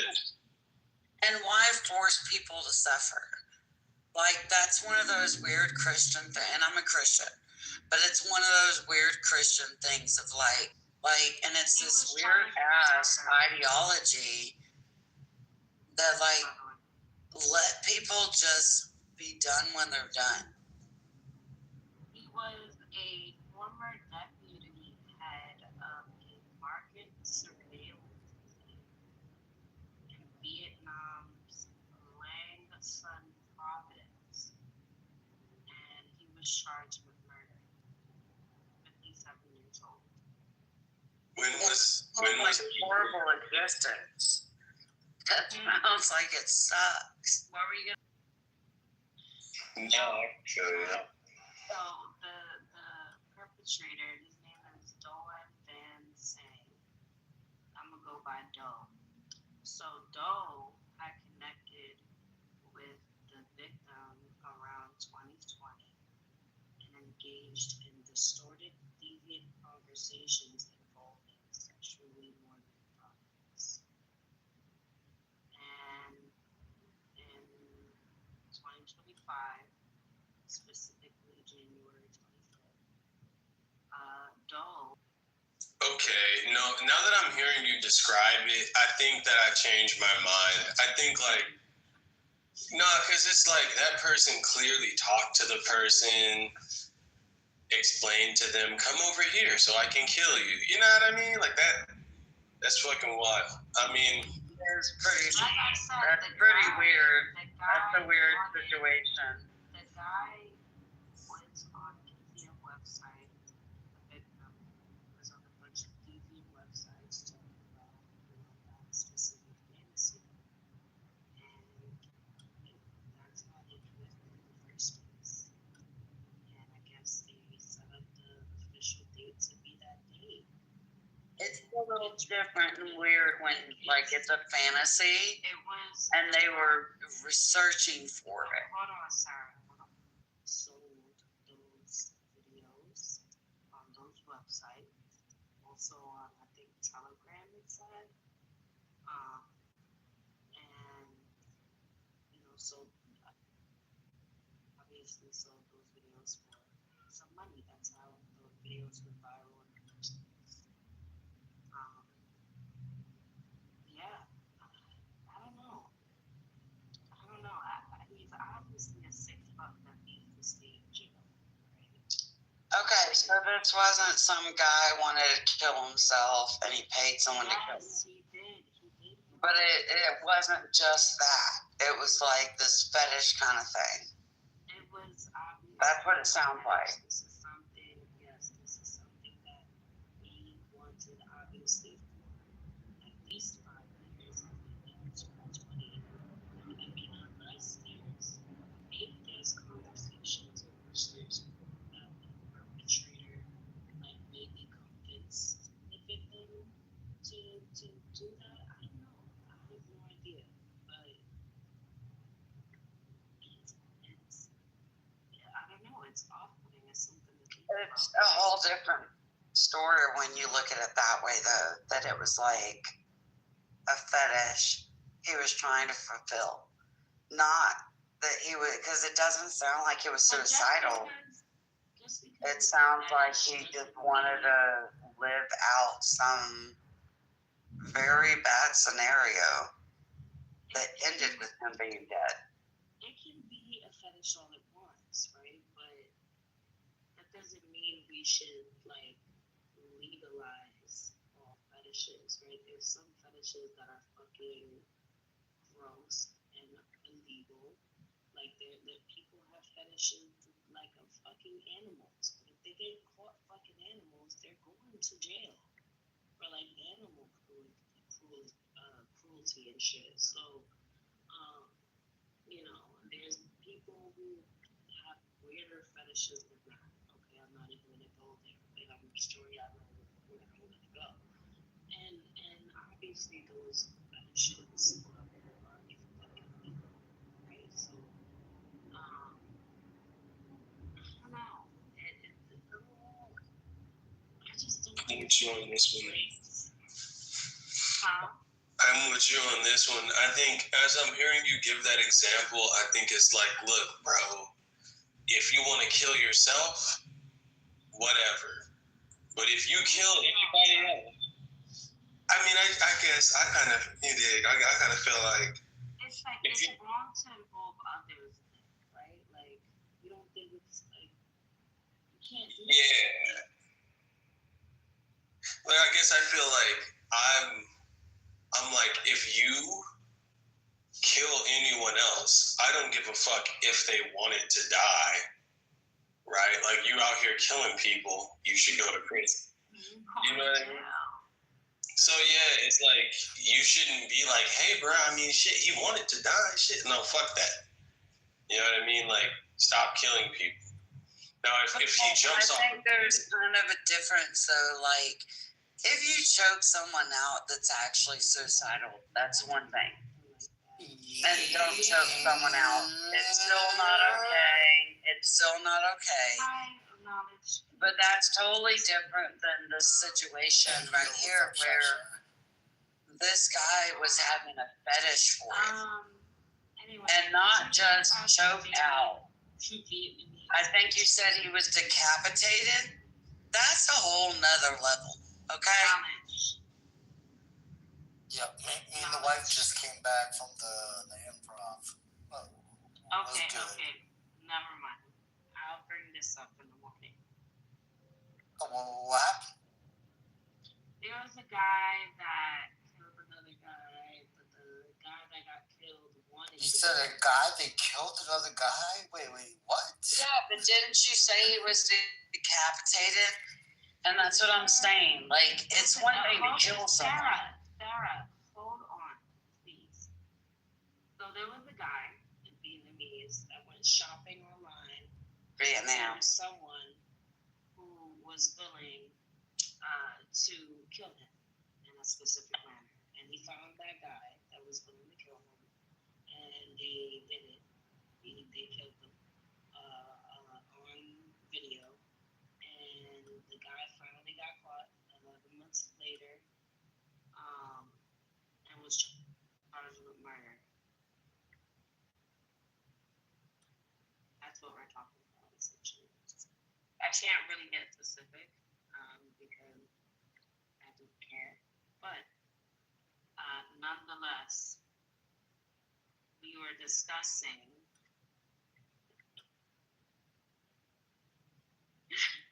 whether or not he should get in trouble, the same way that someone would if they murdered someone without their consent. But didn't you say it's a stupid conversation? I'm just asking. Okay. There's a difference if you choke someone out to kill them because they want to die, it's one thing. If you cut off their head, that's a whole nother thing.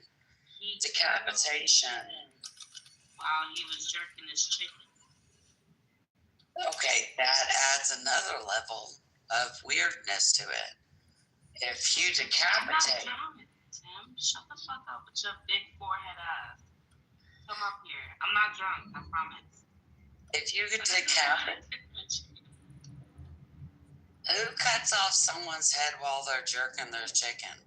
I mean, that's what he wanted. That's what he asked a psychologist because this dude has issues. That's completely different than being suicidal. Some people just want to die. I'm okay with that. But if you're going to cut my head off while you're jerking the chicken, that's a whole nother story. You're jerking your chicken. You're jerking your chicken, Sarah, while you're getting your head cut off. Okay, that makes it even more complicated. Mike, yes. You're the perfect person. Oh my God, please. Sarah, Mike, are you going to jerk your chicken while you murder somebody? Sarah, be quiet. All right, listen to me. Okay, so there was something that happened, all right, in January of 2025, right? It was the guy that was murdered on camera. Wow. Bro, kick her down for that. So, okay, in January 2025, there was a video that went viral online, right? And it was a guy getting beheaded while he was jerking off. And, the story came out. There was an investigation. Basically, what came out was the victim, right? He searched online for someone to do that thing specifically, right? He searched online for years, and he was talking to this guy that did it for years. And they finally found the guy that did it, right? They finally found the guy that, the perpetrator, in December this year, the beginning of December, and he was arrested question was, should he get in trouble the same way someone would if he just murdered someone without giving Should he get in trouble the same way? I think regardless of what he should get in trouble, obviously, the guy should stay in jail when he murdered someone. But should it be carried differently? You know, being that that was what the guy wanted, being that that's what he consented to, that's what he asked for. Anyway, yeah. Like, yeah, so are all of his like approvals like able to be like you clearly see that the guy actually wanted it to happen, stuff like that, or is it just what someone is saying? And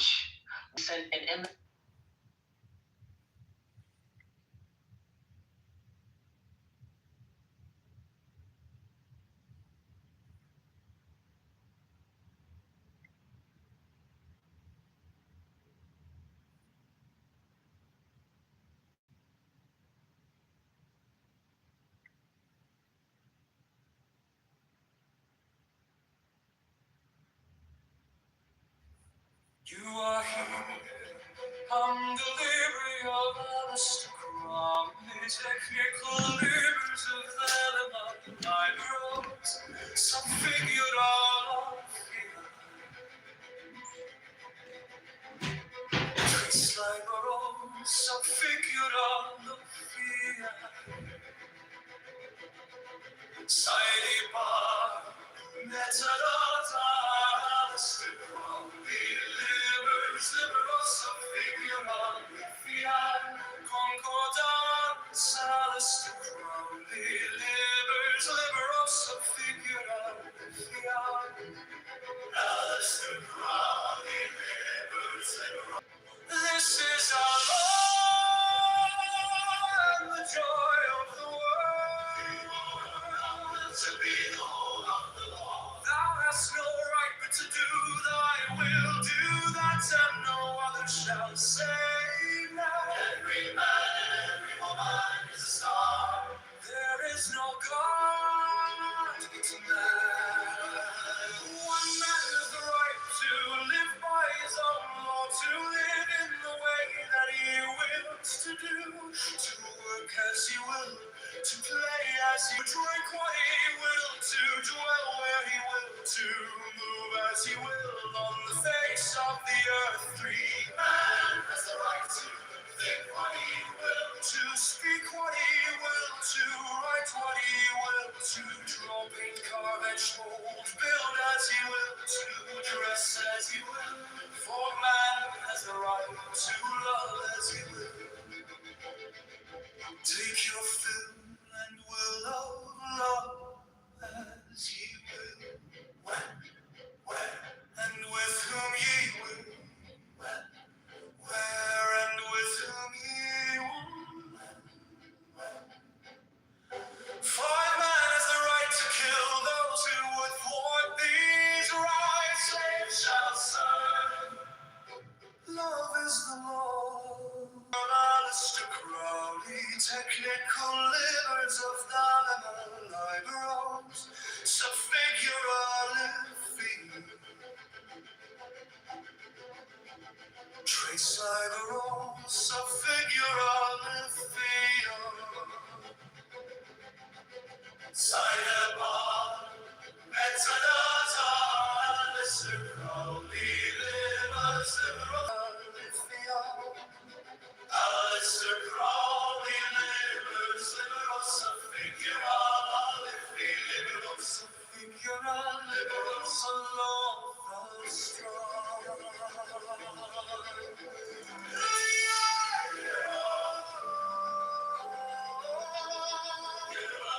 Liberos of figural,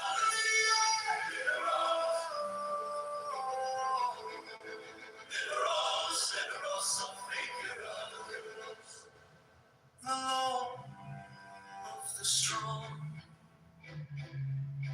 This is our Lord and the joy of the world. You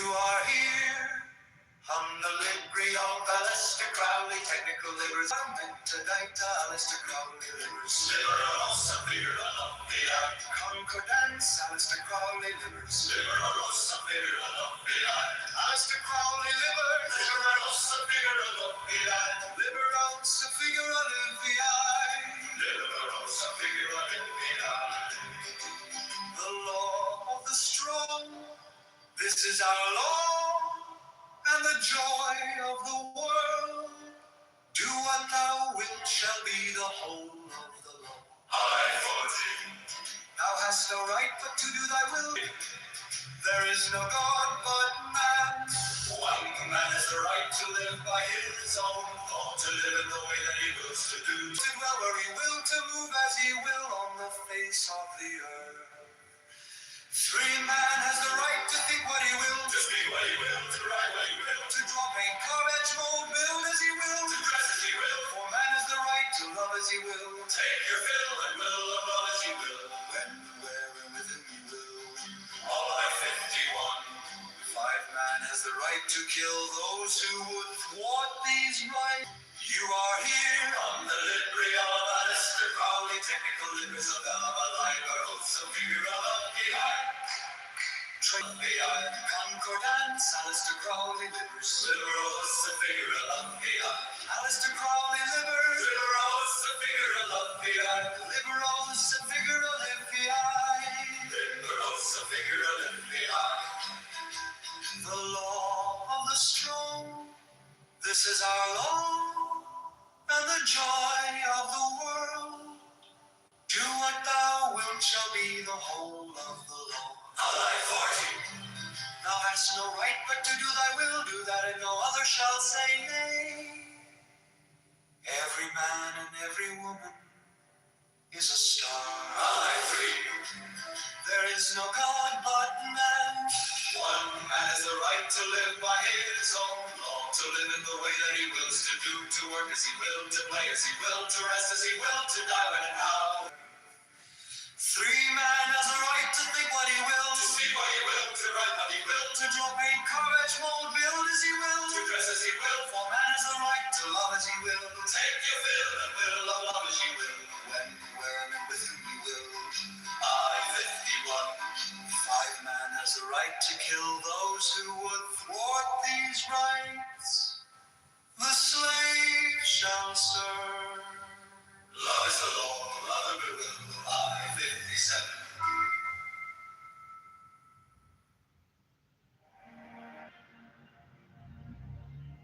You were mine, oh my saint,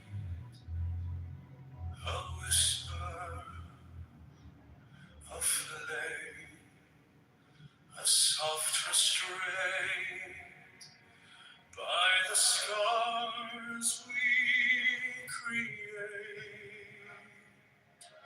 I called your name. I sealed our fate. Though I fall, though I faint, though I choke,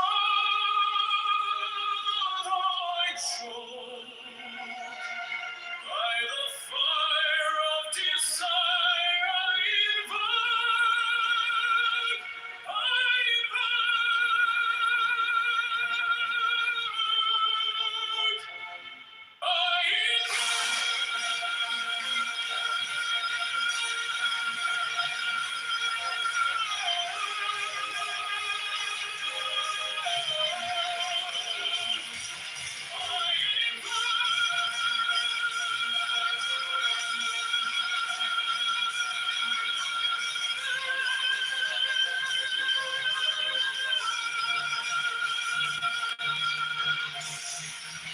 your shadow lingers, your breath still warm, a tempest rising, a breaking storm.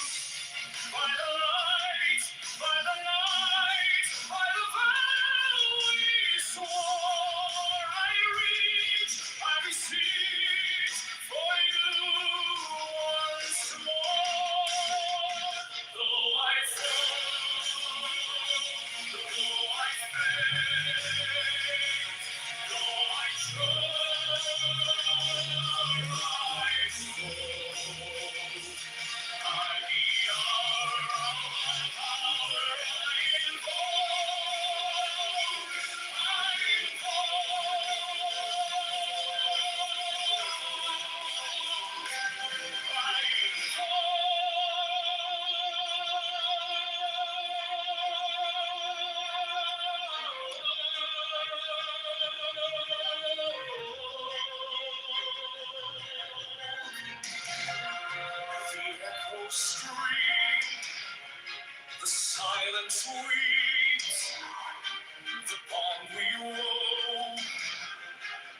eternal keys. I summon the past. I summon the flame. I summon the moment. I call your name. Though I fall, though I faint, though I choke,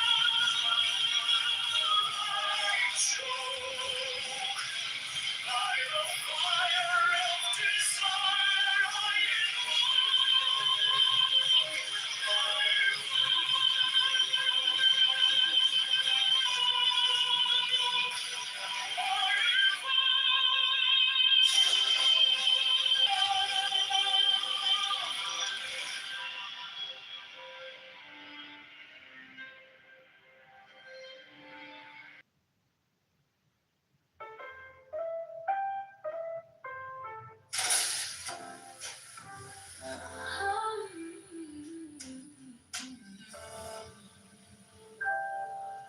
The 10 lights shine, oh so divine,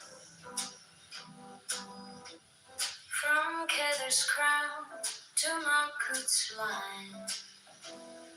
Wisdom whispers Chalkmar's tune, Byron's death, a thoughtful moon. Oh, the 10 lights, a radiant glow, the Sephiroth's secrets only they know. Just its mercy, a gentle hand, Gabura's strength, a fiery stand, to fire, oh, beauty's grace, a mirror of love, a sacred place, victory dances in its name, splendor spark, heart's timeless flame. Oh, the 10 lights, the shimmering gleam, a tree of life, a dreamer's dream. Mercy and strength in a radiant glow, the Sephiroth's secrets only they know. Yes, are the foundation where dreams take flight. Malkuth, the kingdom, the earth's delight. Circles of wisdom paths intertwined, a cosmic puzzle, a map to the mind.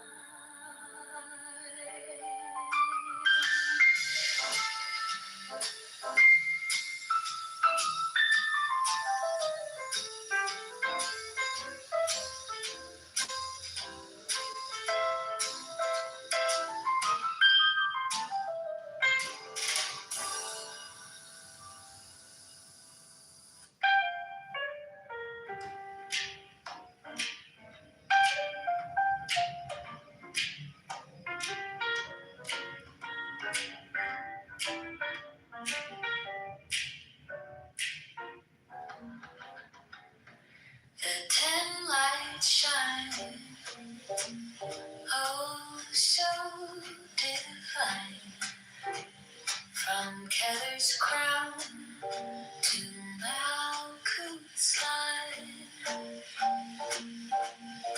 Wisdom whispers, Chalkmar's tune, Vina's depth, the thoughtful moon. Oh, the 10 lights, they shimmer and gleam. A tree of life, a dreamer's dream. Mercy and strength in a radiant glow. The Sephiroth's secrets only they know. Just its mercy, a gentle hand, tip hearted of beauty's grace, a mirror of love, a sacred place. Victory dances in its name, splendor spark, heart it's time. A tree of life, a dreamer's dream. Mercy and strength in a radiant glow. The set for our secrets only they know. Yes, at the foundation where dreams take flight. Milk of the kingdom, the earth's delight. Circles of wisdom, paths intertwined. 'Cause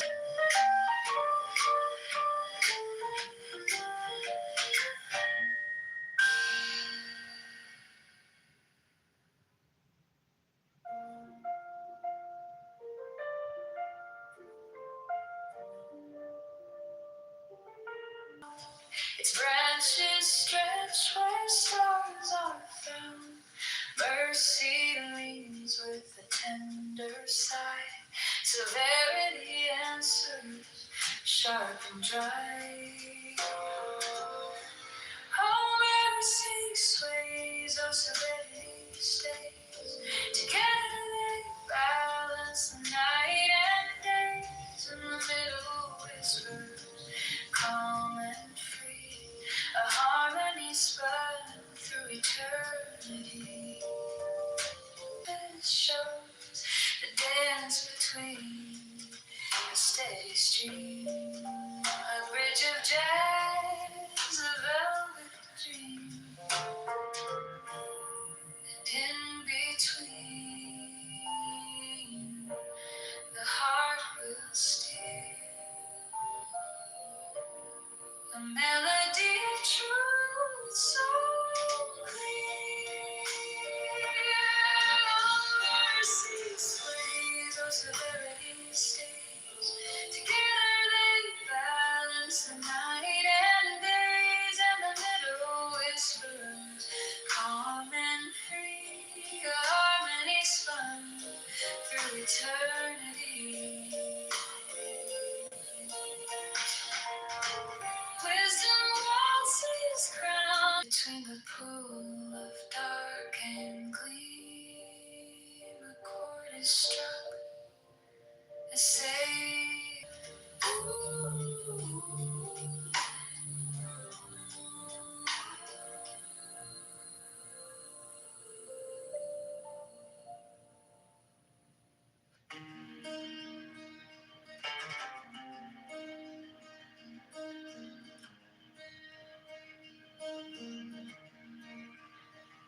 Morning breaks, the shadows stay,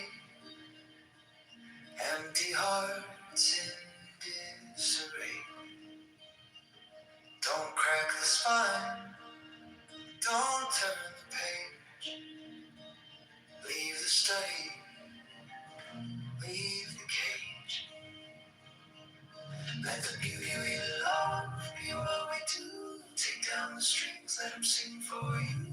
Hundreds of ways to kneel.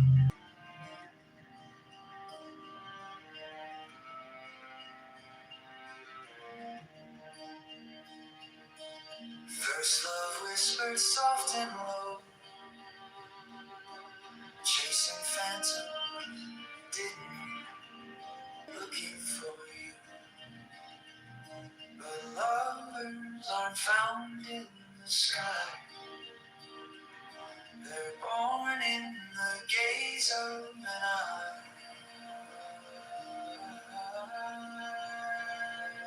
Let the beauty we love be what we do. Take down the strings, let them sing for you. Hundreds of ways to kneel, to bow. Kiss the earth, feel it now.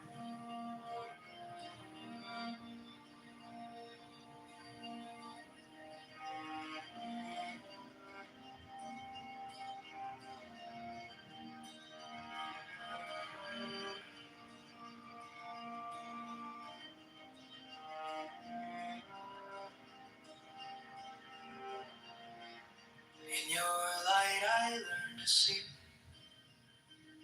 In your voice, my melody. In your beauty winds bloom, words unfold, filling the room.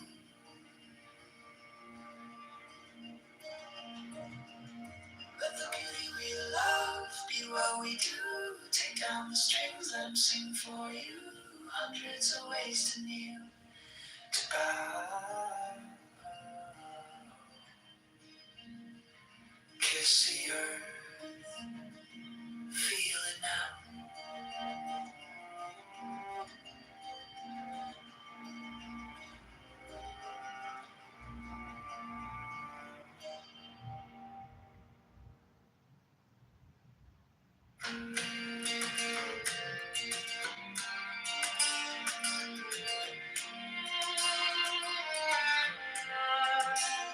In your light, I learned to love, soft as whispers, stars above.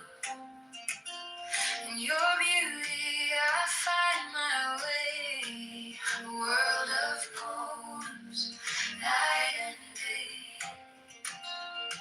You shine so bright, you guide my heart, a masterpiece where love's the art.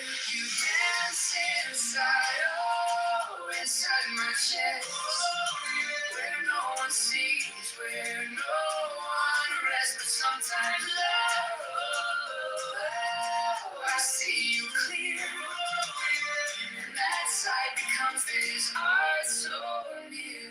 You touch a breeze, soft and kind, a melody in my mind. Your voice, it sings a gentle tune underneath the silver moon. You light the way, you light the dark, a blazing flame, a perfect spark. You dance inside, oh, inside my chest, where no one sees, where no one rests, but sometimes love, I see you clear, and that sight becomes this art so near.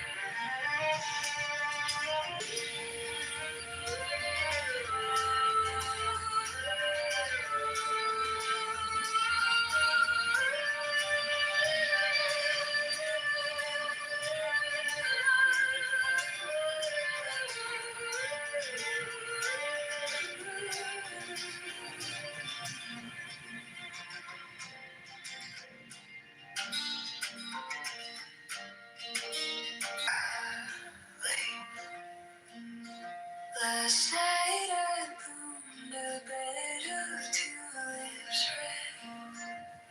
Soft whispers in a world where dreams are bred.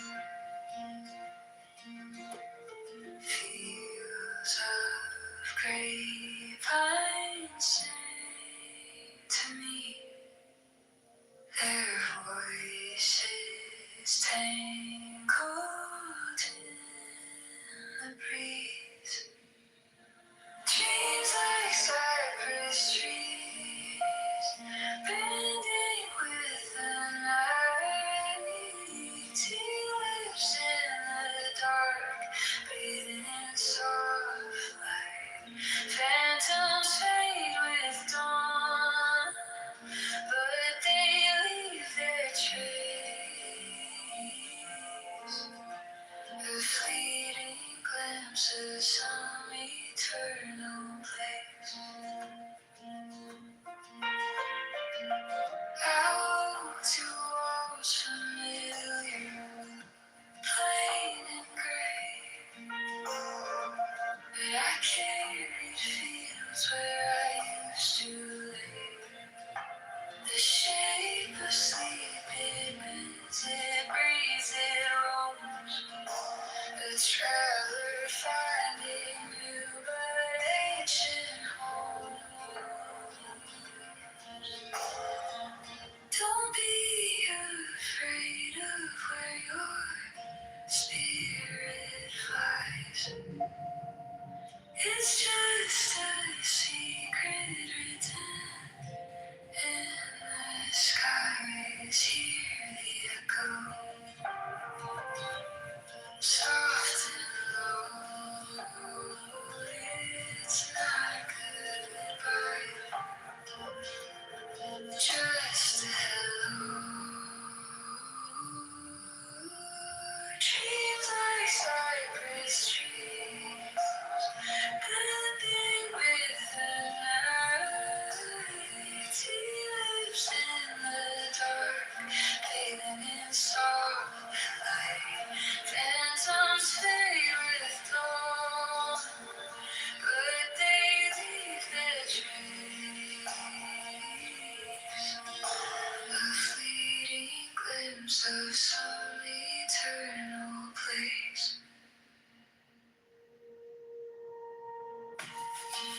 cypress trees swaying in the moon's ballet. Last night I blew a bed of tulips red. Soft whispers in a world where dreams are bred. Fields of grapevine sang to me, their voices tangled in the breeze. Dreams like cypress trees bending with the night, tulips in the dark, bathing in soft light. Phantoms fade with dawn, but they leave their trace, a fleeting glimpse of some eternal place. I walk to walls familiar, plain and gray. The shape of sleep, it bends, it breathes, it roams. A traveler finding ancient homes. Don't be afraid of where your spirit flies. It's just a secret written in the skies. Hear the echo, soft and low. It's not a goodbye, just a hello. Dreams like cypress trees bending with the night, tulips in the dark, bathing in soft light. Phantoms fade with dawn, but they leave their trace, a fleeting glimpse of some eternal place. Let go of your cup, fill with yesterday. Instead, drink the nectar of this moment. 21, the desire to know your own soul and all other desires. 22, when lovers alive get ready to dance, the earth shakes and the sky trembles. When you surpass the human state, your angelic nature will unfold beyond this world. Surpass the angels and enter that timeless ocean. 24. What matters is how quickly you do what your soul wants. 25. Observe the wonders around you. Feel the artistry moving through and be silent. 20. Your defects are the ways that glory is manifested. How can you ever hope to know the beloved without becoming in every cell the lover? 20T. Love is the bridge between you and everything. 20. A life without love isn't a life.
14, the one who was always in my thoughts, for whom I've searched so long, has come to me with open arms, laying flowers on my path.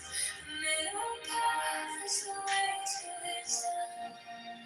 Dance as you rise above the two worlds. Dance to tear your heart to pieces and give up your soul.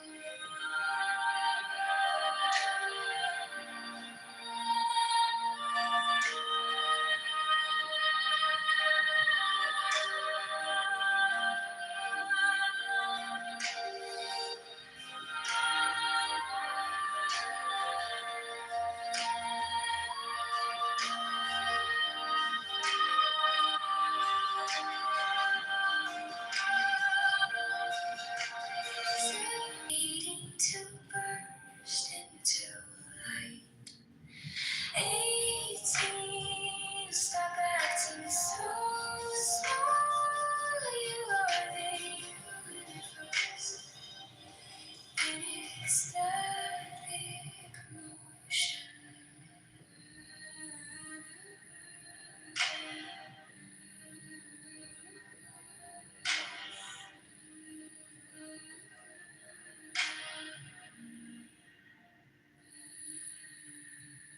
19, be warmed with love, for only love exists where is intimacy, accepting, giving, and receiving.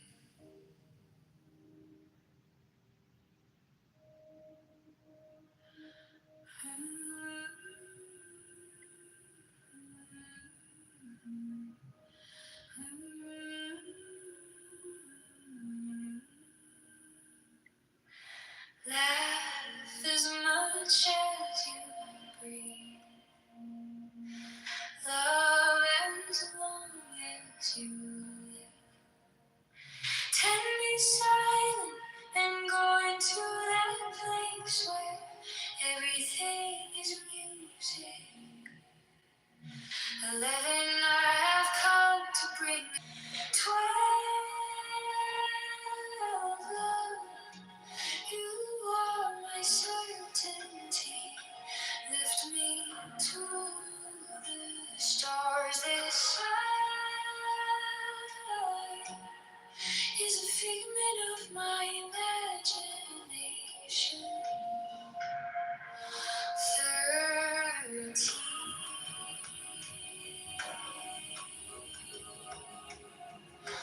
go find yourself first, so you can also find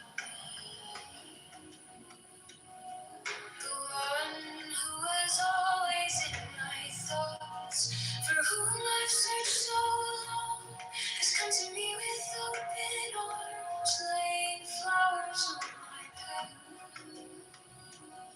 15, the middle path is the way to wisdom.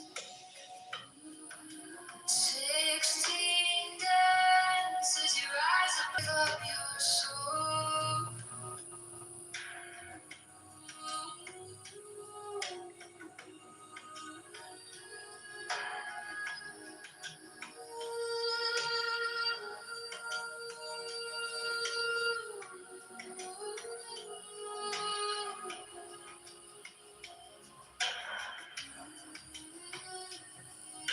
17, there is a morning inside you waiting to burst into light. 18, stop acting so small. You are the universe in ecstatic motion. 19,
31, the very center of your heart is where life begins.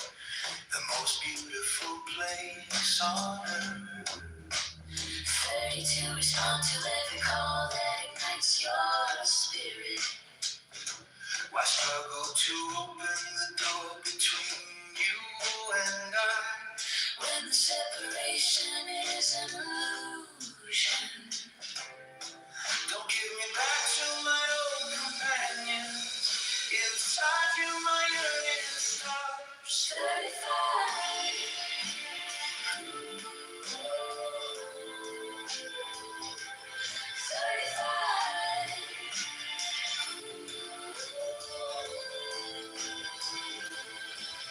First there's the calamity of love, when the lover has lost his senses and his bearings, then the teacher appears. It's your own and yours alone, others may walk it with you, but no one can walk it for you. 37 lovers from the infinite will remain till eternity. The seeker of love escapes the chains of birth and death. 38. Your love lifts my soul from the body to the sky, and you lift me up out of the two worlds. 39.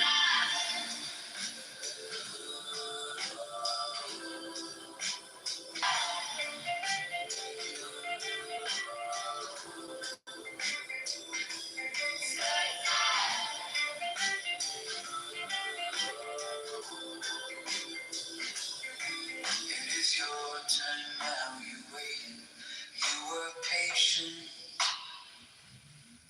The time has come for us to polish you.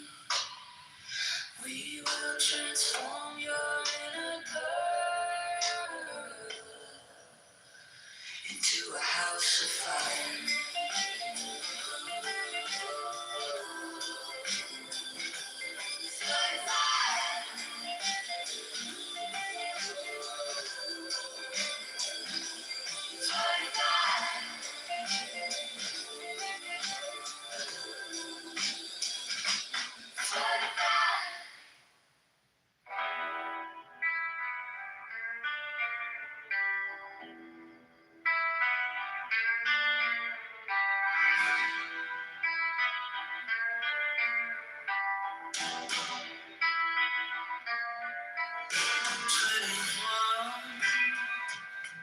And life without love isn't life.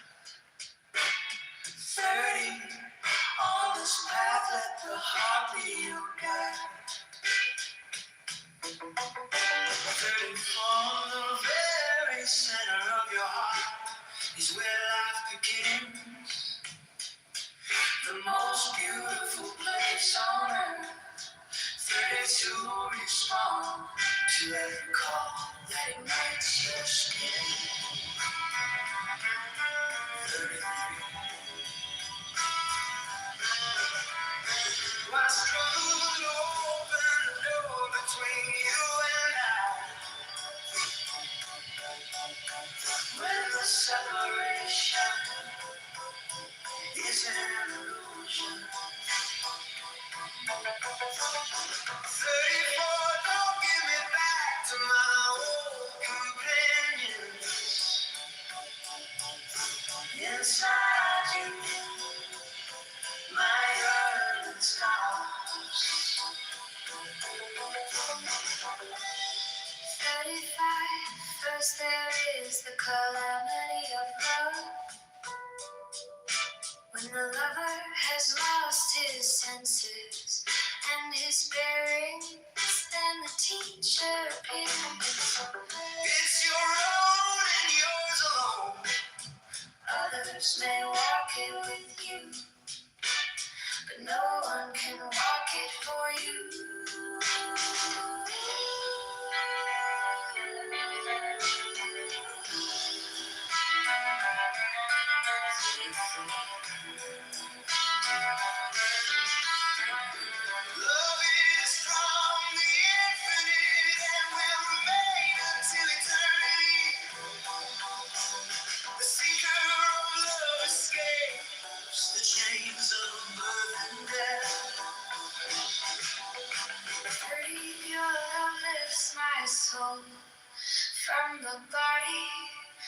to the sky, and you lift me up out of the tomb.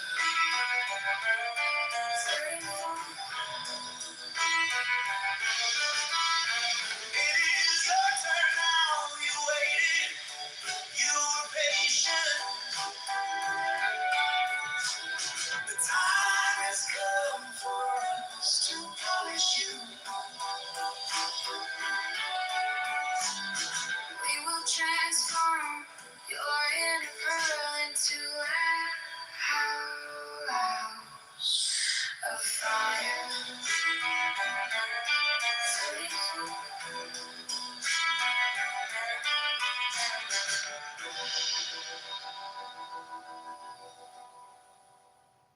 You are here, and the Libri of Alistair Crowley, technically of Elimelibur, oh, Sophia, Metadata Alistair Crowley, Libers, Sophia, Concordance Alistair Crowley, Libers, Sophia,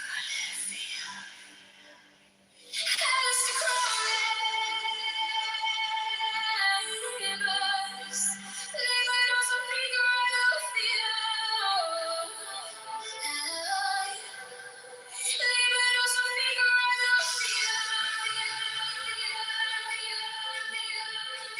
Wrath, the strong. This is our law, and the joy of the world. Do what thou wilt shall be the whole of the law. Thou hast no right but to do thy will and do that, and no other shall say nay. Every man and every woman is a star. There is no God but man. One man has the right to live by his own law, to live in the way that he wills to do, to work as he will, to play as he will, to rest as he will, to die when and how he will. To man has the right to eat what he will, to drink what he will, to dwell where he will, to move as he will on the face of the earth. Three men has the right to think what he will, to speak what he will, to write what he will, to draw, paint, carve, explore, build as he will, to dress as he will. To love as he will, take your fill and will of love as he will.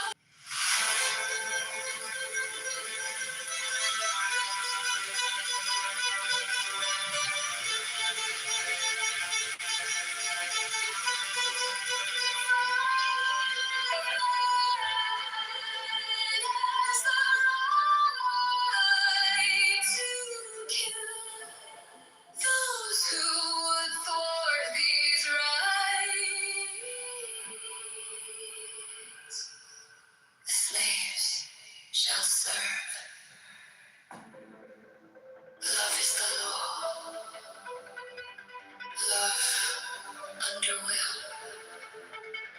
NA 57. You are here.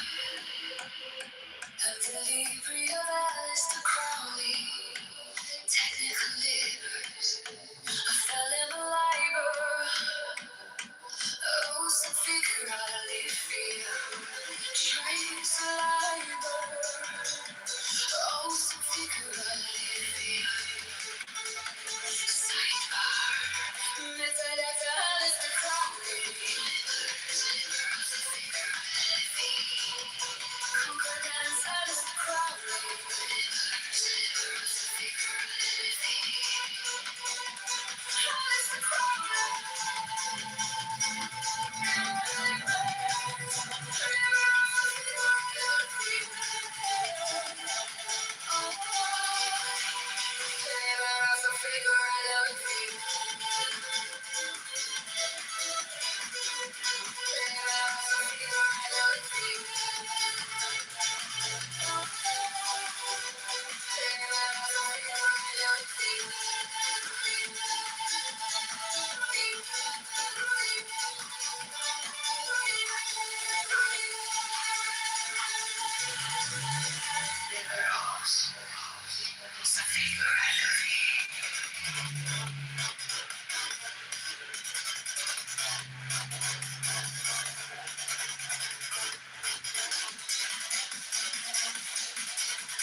are lost, that is why everyone else seems lost. 73, a true lover doesn't follow any one religion. Since in the religion of love there is no mosque or creed.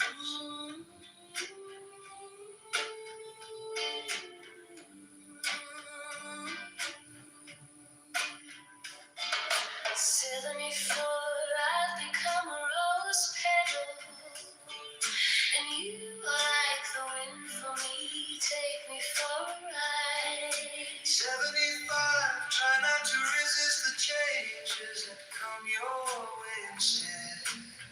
Let life live through you.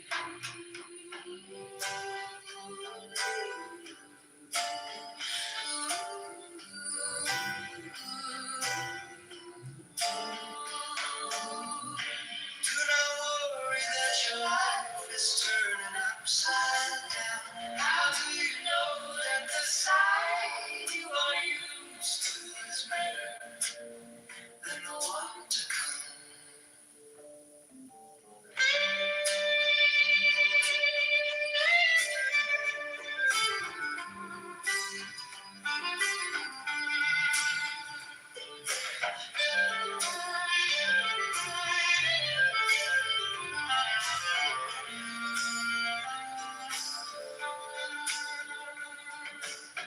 They say love opens a door from one heart to another, but if there is no wall, how can there be? I am wise, I'm changing myself.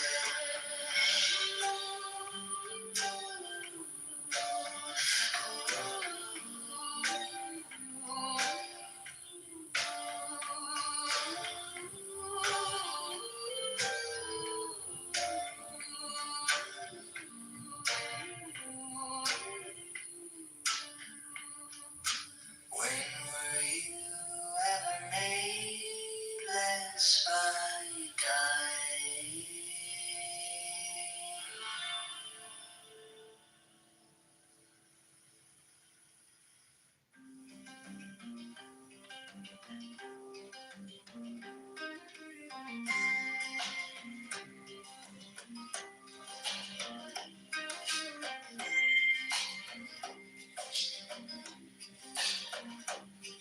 The infidels are lost, you are lost.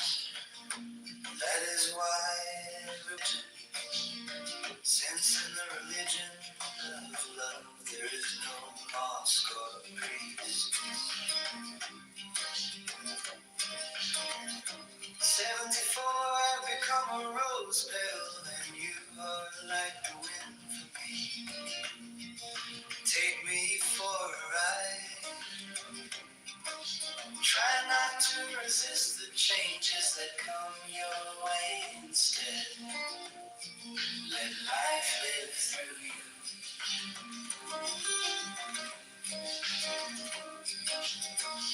76, do not worry that your life is turning upside down.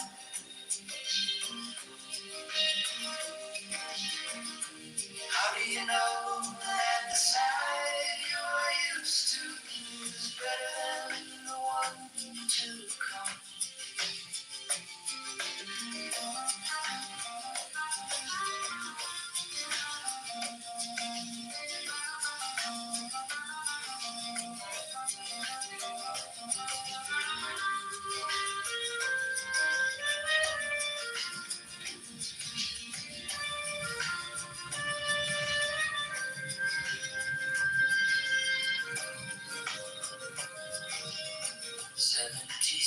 They say love opens a door.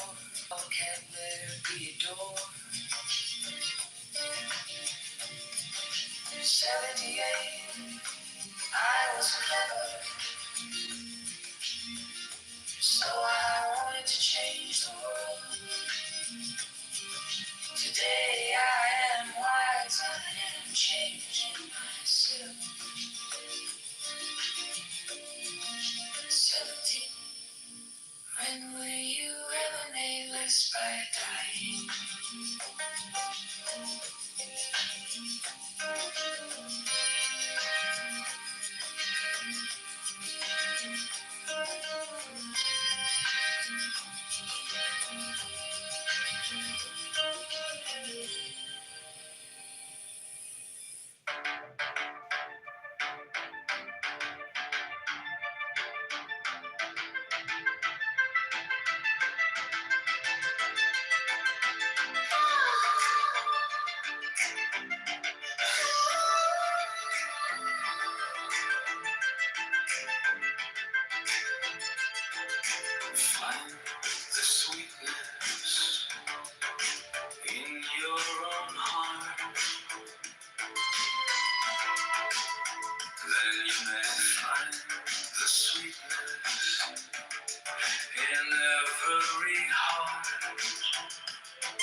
very existence.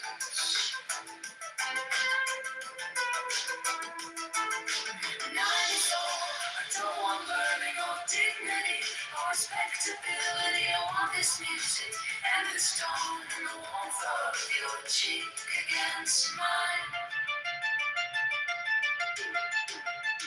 And 95, when you seek love with all your heart, you'll find that it goes throughout the universe.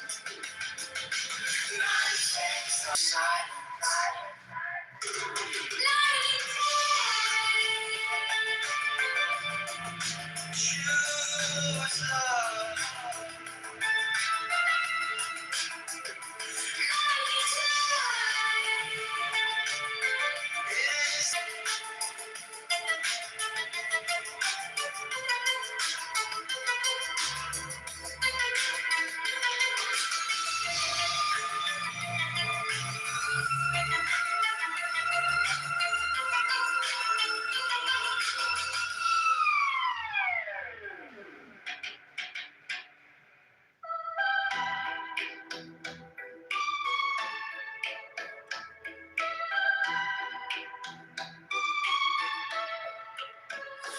Find the sweetness in your own heart, then you may find the sweetness in every heart.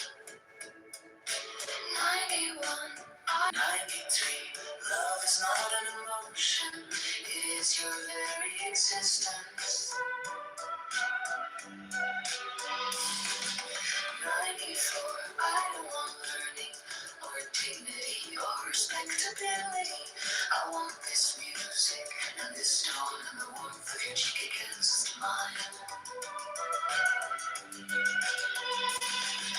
95, when you seek love with all your heart, you'll find that it echoes throughout the universe. 96, I want that love that will raise the dead. 97, I want that love that brings out wisdom. Choose love.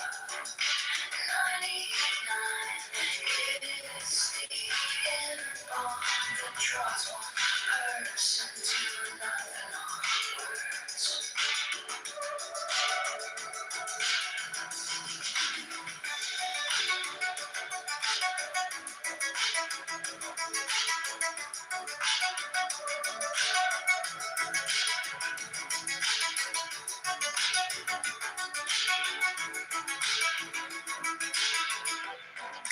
You are here. I'm delivering of Alistair Crowley, technical labors of the eyebrows, some figured all of fear. Trace like a rose, some figured all of fear. Side bar, metalata, Alistair Crowley, livers, liberos, some figured all of fear. Concordance, Alistair Crowley, livers, liberos, some figured all of fear. Alistair Crowley, livers, liberos, some figured all of fear. Liberos, figured all of the law of the strong. This is our Lord and the joy of the world. To be the whole of the law. Thou hast no right but to do thy will. Do that and no other shall save now. Every man and every woman is a star. There is no God but man. One man has the right to think what he will, to speak what he will, to write what he will, to draw, paint, carve, etch, mold, build as he will, to dress as he will. For man has the right to love as he will. Take your fill and will of love as ye will. When, where, and with whom ye will. When, where, and with whom ye will.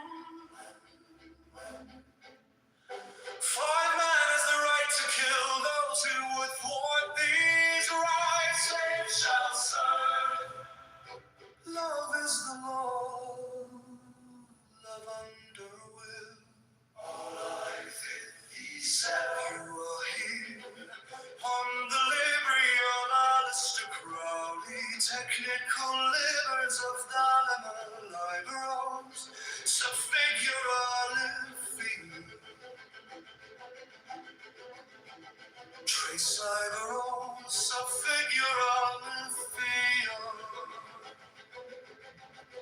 Cyberbar, metadata, Mr. Crowley, livers, liberos a figura fiat. Concordance, Alistair Crowley, livers, liberos a figura fiat. Alistair Crowley, livers, liberos a figura liberos a figura liberos a love the strong.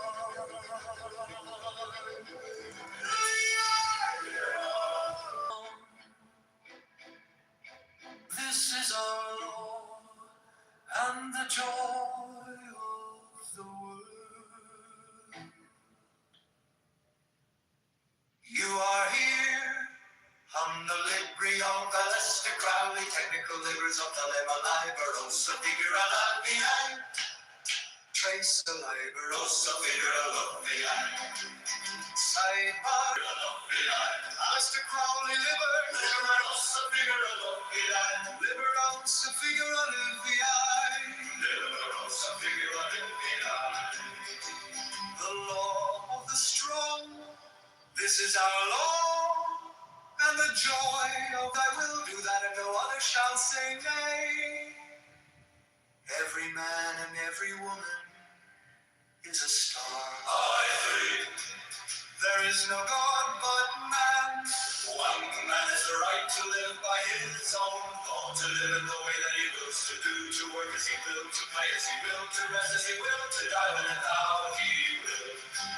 Man has the right to eat what he will, to drink what he will, to dwell where he will, to move as he will on the face of the earth.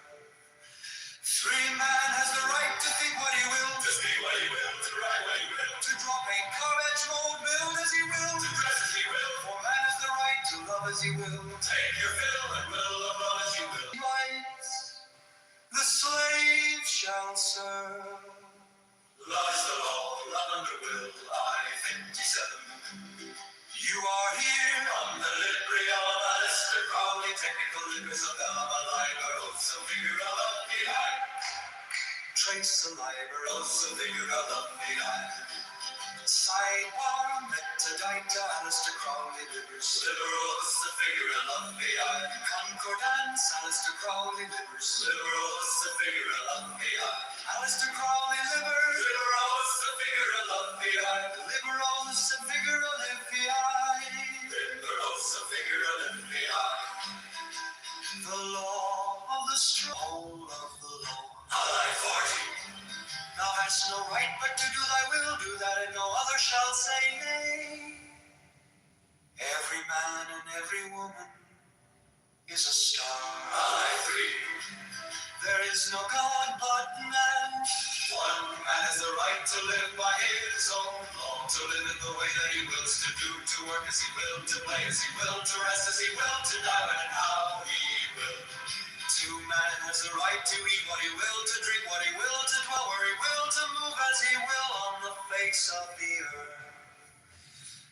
Man has the right to think what he will, to speak what he will, to write what he will, to draw, paint, carve, etch, mold, build as he will, to dress as he will. For man has the right to love as he will, take your fill and will of love as you will, when, where, and with whom you will. I-51. Man has the right to kill those who would thwart these rights. The slave shall serve. Law is the law, love under will. I-57.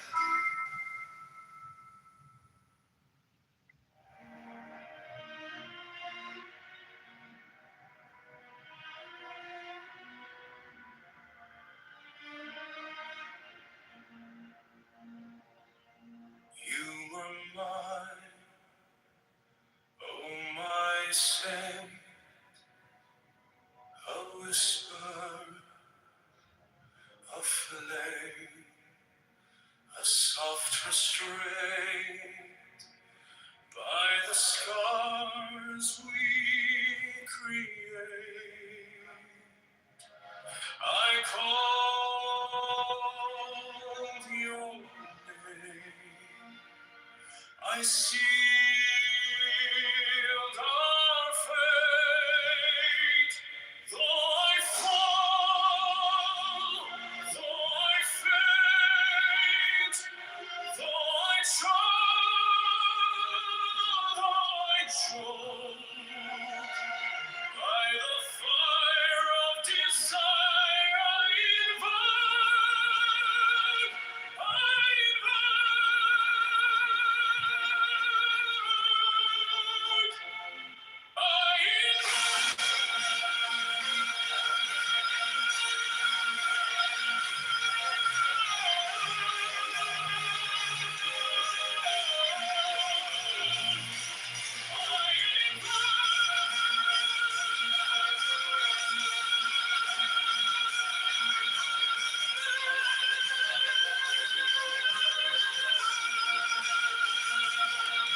shadow lingers, your breath still warm, a tempest rising, a breaking storm. By the light, by the night, by the valley swore, I reach, I beseech for you once more. Though I fall, though I faint, though I try,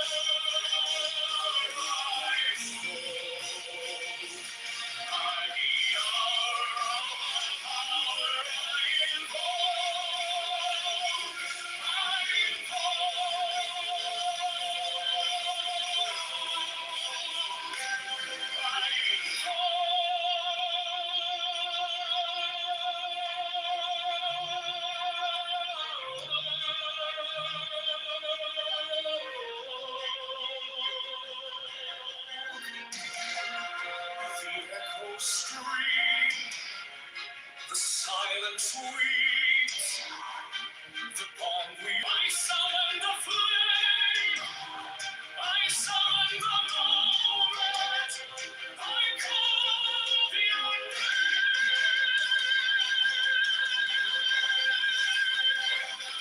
Though I fall, though I faint, though I choke,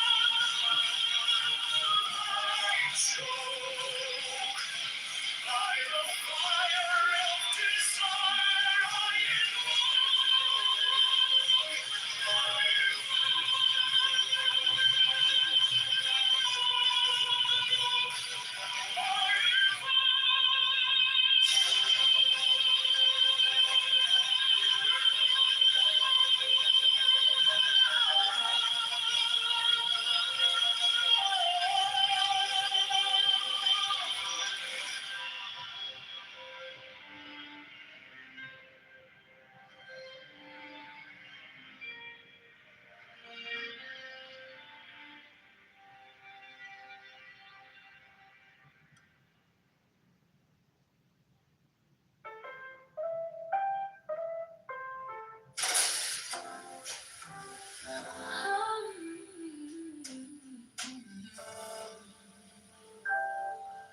The ten lights shine oh so divine,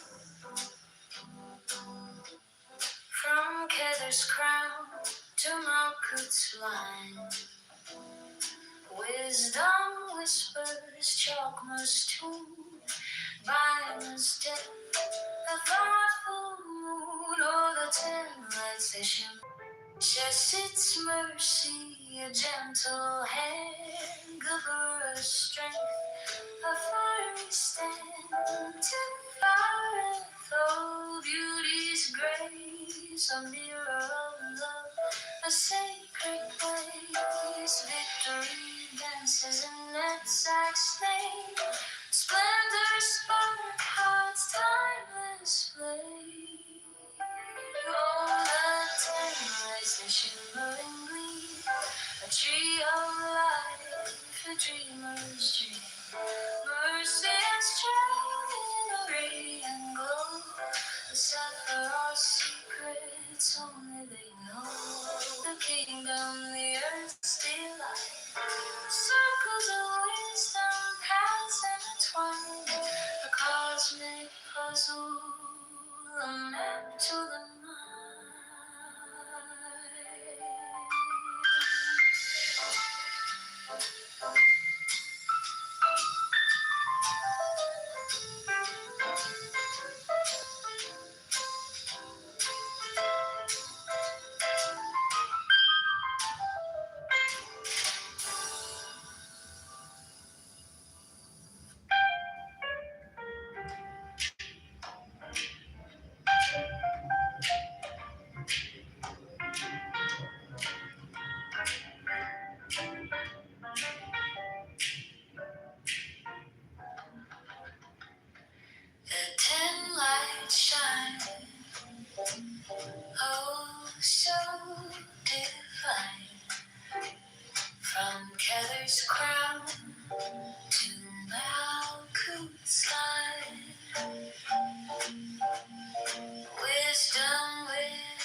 secrets only they know. Just its mercy, a gentle hand gives.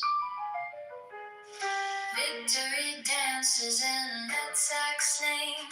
Splendor sparkle its timeless flame. Oh, the 10 lights, they shimmer and gleam. A tree of life, a dreamer's dream. Mercy and strength in a radiant glow. The Zephyr are secrets only they know. Yes, at the foundation where dreams take flight, Malkuth the kingdom, the earth's delight.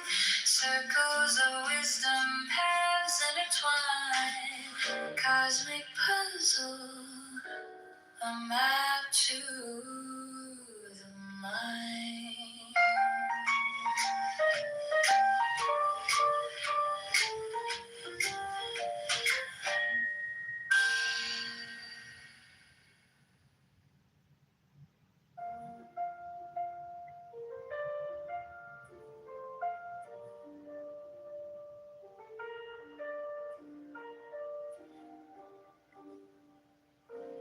A tree with roots unseen, profound. Its branches stretch where stars are found. Mercy leans with a tender sigh. Severity answers sharp and dry. Oh, mercy sways, oh, severity stays. Together they balance the night and days. In the middle whispers, calm and free. A harmony spun through eternity. Fourth to the right, it softly glows. Fifth to the left, the tempest shows. The dance between a steady stream. A bridge of jazz, a velvet dream. And in between, the heart will steal. A melody true, so clear. Mercy sways, oh, severity stays. Together they balance the night and days, and the middle whispers, calm and free. A harmony spun through eternity. Wisdom waltzes crowned in light, understanding keeps its tether tight. Between the pool of dark and gleam, a chord is struck, a sacred theme.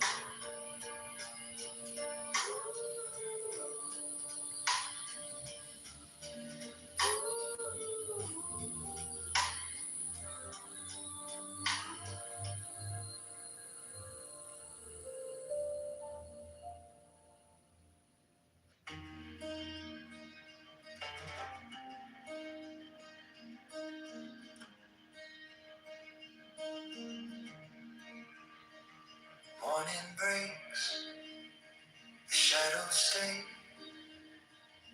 empty hearts in disarray. Don't crack the spine, don't turn the page. Leave the study, leave the cage.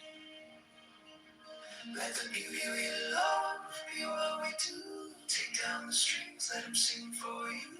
Hundreds of ways to kneel, to bow. Kiss the earth, feel it now.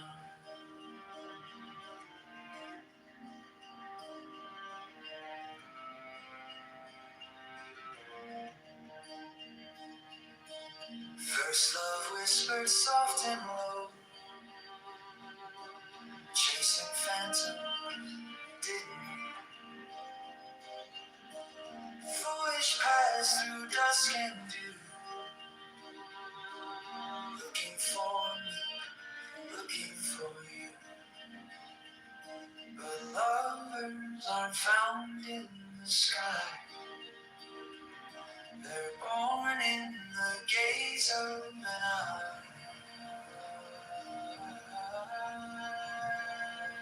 Let the beauty we love be what we do. Take down the strings, let them sing for you. Hundreds of ways to kneel, to bow. Kiss the earth, feel it now.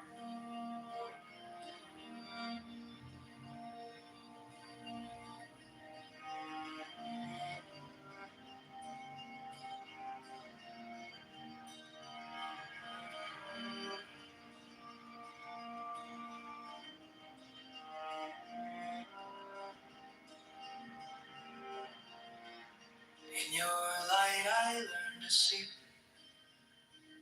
In your voice, my melody.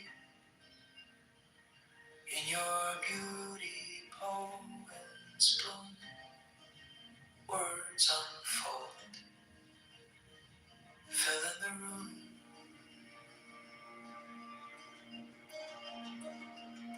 Let the beauty we love be what we do. Take down the strings, let them sing for you. Hundreds of ways to kneel, to bow. Kiss the earth, feel it now.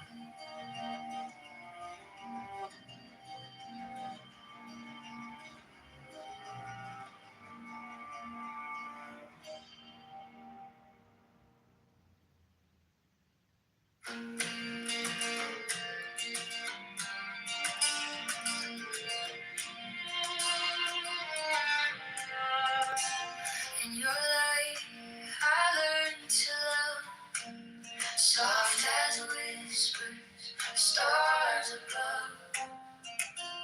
In your beauty, I find my way, a world of poems, night and day. You shine so bright, you got inside, oh, inside my chest, where no one sees, where no one rests, but sometimes love, I see you clear, and that sight becomes this art so near. Your touch, a breeze, soft and kind, a melody in my mind. Your voice, it sings a gentle tune underneath the silver moon. You light the way, you light the dark, a blazing flame, a perfect spark. You dance inside, oh, inside my chest, where no one sees, where no one rests, but sometimes love, I see you clear, and that sight becomes this art so near.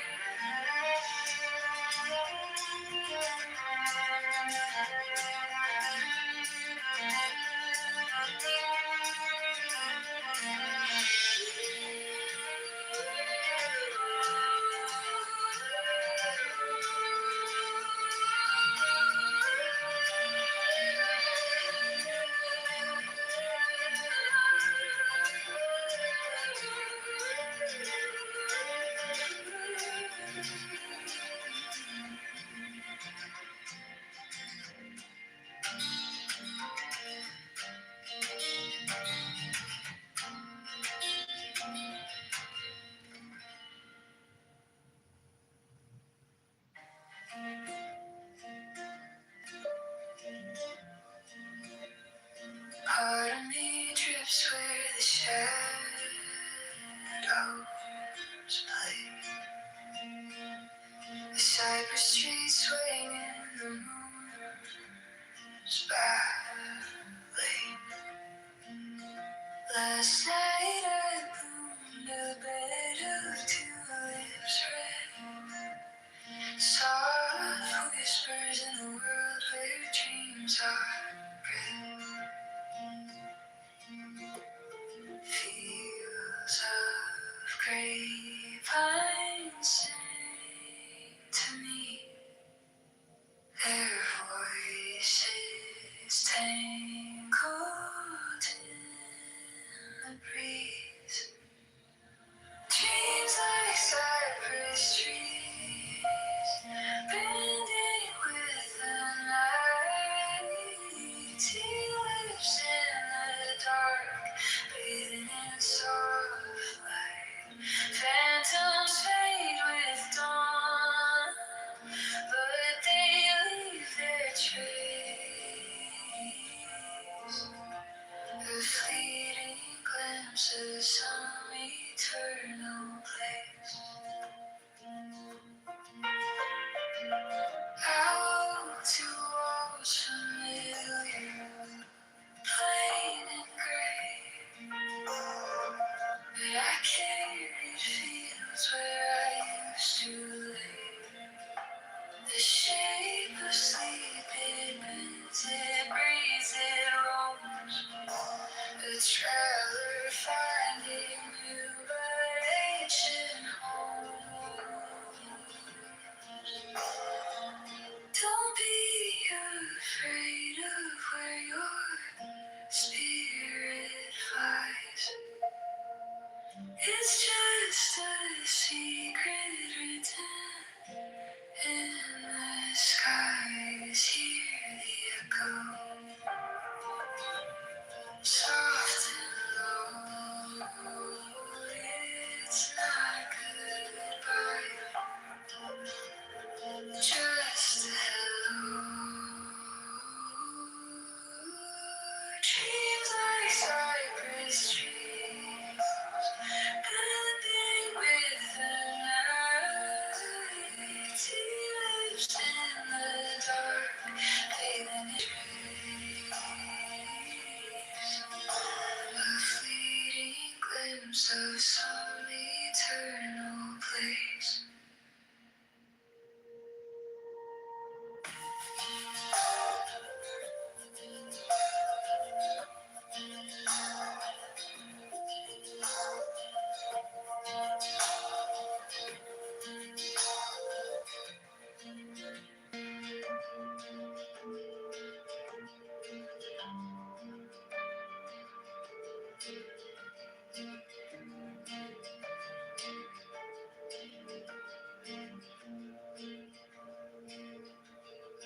Part of me drifts where the shadows play. The cypress trees sway in the moon's ballet. Last night I bloomed a bed of tulips red. Soft whispers in the world where dreams are bred. Fields of grapevines say to me, their voices tangled in the breeze. Dreams like cypress trees, bathing in soft light. Phantoms fade with dawn, but they leave their trace. A fleeting glimpse of some eternal place. Out to walls familiar, plain and gray. But I carried fields where I used to lay. The shape of sleep, it bends, it breathes, it roams.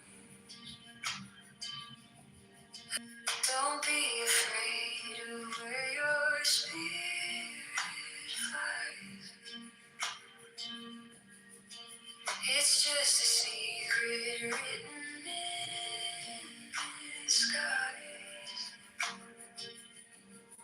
Hear the echo, soft and low. It's not a goodbye, just a hello. Dreams like cypress trees, bending with the night. Tulips in the dark, bathing in soft light. Phantoms fade with dawn, but they leave their trace. A fleeting glimpse of some eternal place. Let go of your cup, fill with yesterday. Instead, drink the nectar of this moment. 21. The desire to know your own soul and all other desires. 22. When lovers alive, get ready to dance. The earth shakes and the sky trembles. Between you and everything. 20. A life without love is between you and everything. 20. A life without love isn't a life.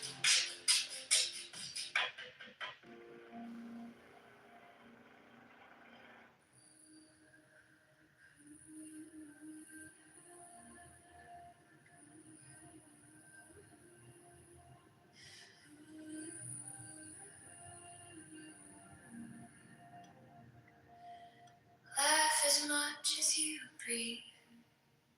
Love as long as you live. 10, be silent and go into that place where everything is music. 11, I have come to bring out the beauty you never knew you had and lift you up like a prayer to the sky. 12, love, you are my certainty. Lift me to the stars. A sigh is a figment of my imagination. 13, go find yourself first so you can also find me. 14, the one who was always in my thoughts, for whom I've searched so long, has come to me with open arms, laying flowers on my path. The middle path is the way to wisdom.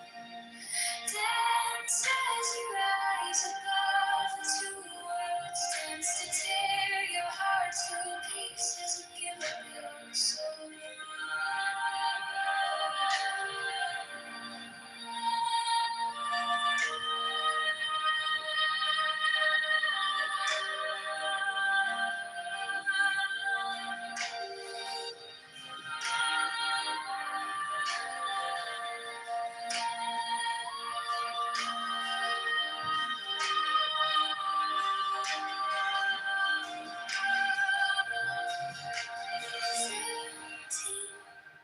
There is a morning inside you, waiting to burst into light.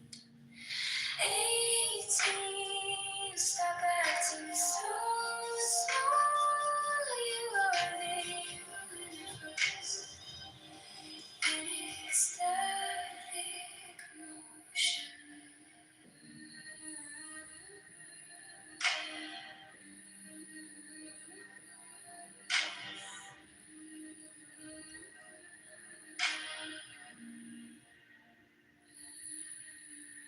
19, giving and receiving.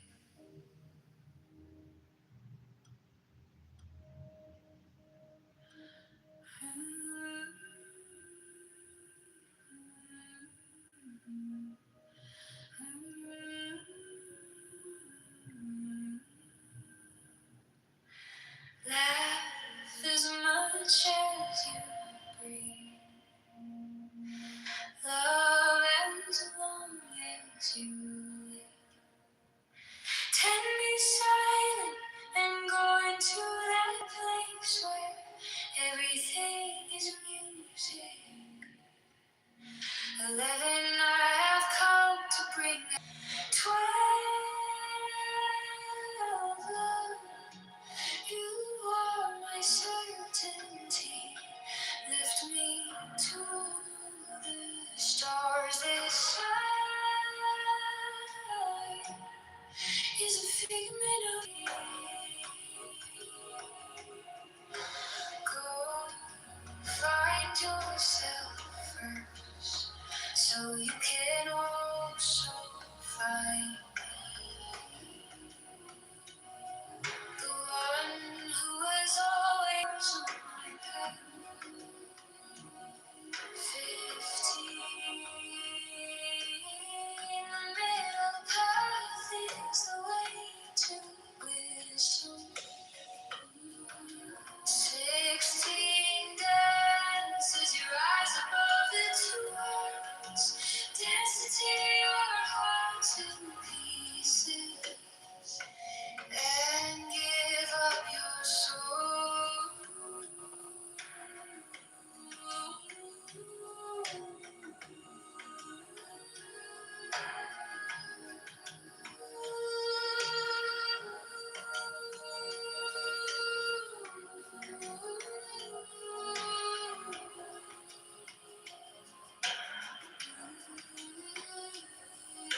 17, there is a morning inside you waiting to burst into light. 18, stop acting so small. You are the universe in ecstatic motion.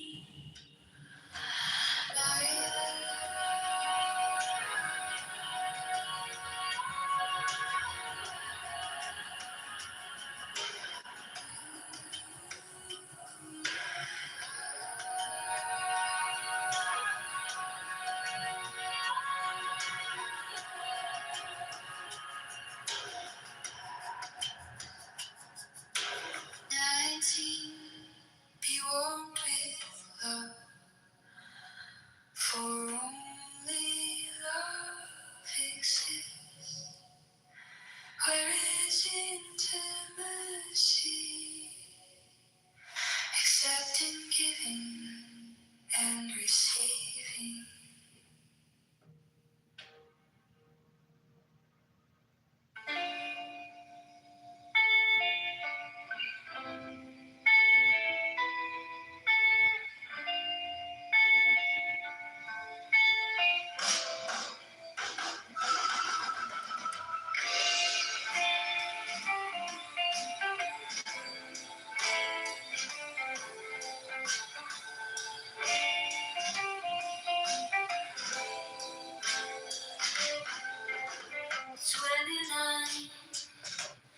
Life without love isn't a life.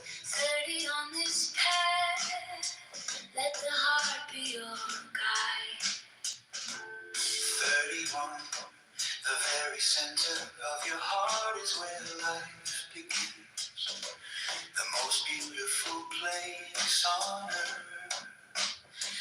32, respond to every call that ignites your spirit. Why struggle to open the door between you and I, when the separation is an illusion? Don't give me back to my old companions. Inside you, my yearning stops. 35.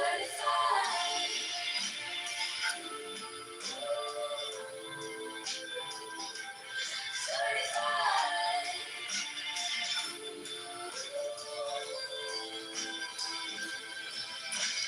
First there's the calamity of love, when the lover has lost his senses and his bearings, then the teacher appears.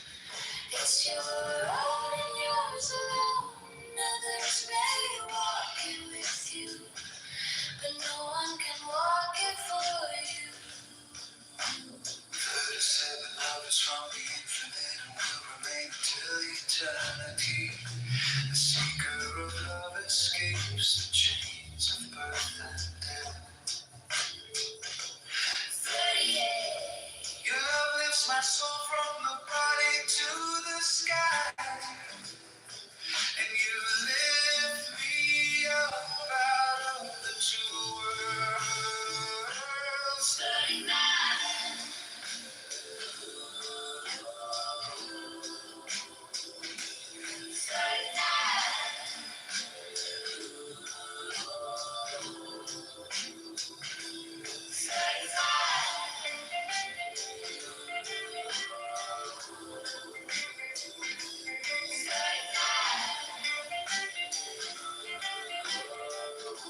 My struggle opened the door between you and I. When the separation is an illusion. 34, don't give me back to my old companions. Inside you, my hurt and scars. 35, first there is the calamity of love.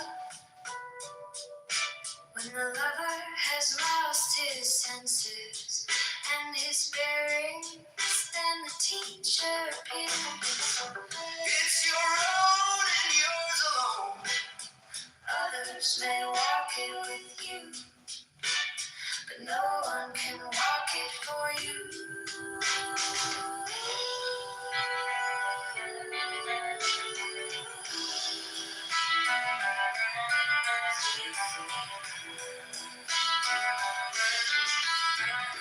Love is from the infinite and will remain until eternity. Your love lifts my soul from the body to the sky, and you lift me up out of the tomb.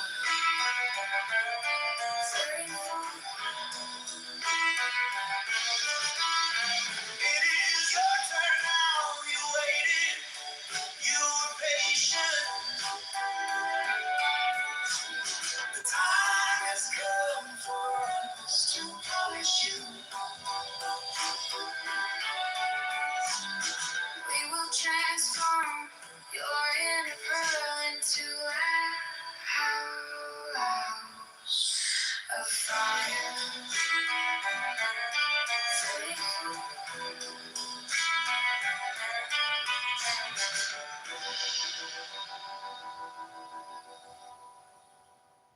You are here, and the Libri of Alistair Crowley, technically of the Liber, oh, so figuratively, trace Liber, oh, so figuratively, sidebar, metadata, Alistair Crowley, libers, oh, so figuratively, concordance, Alistair Crowley, libers, oh, so figuratively.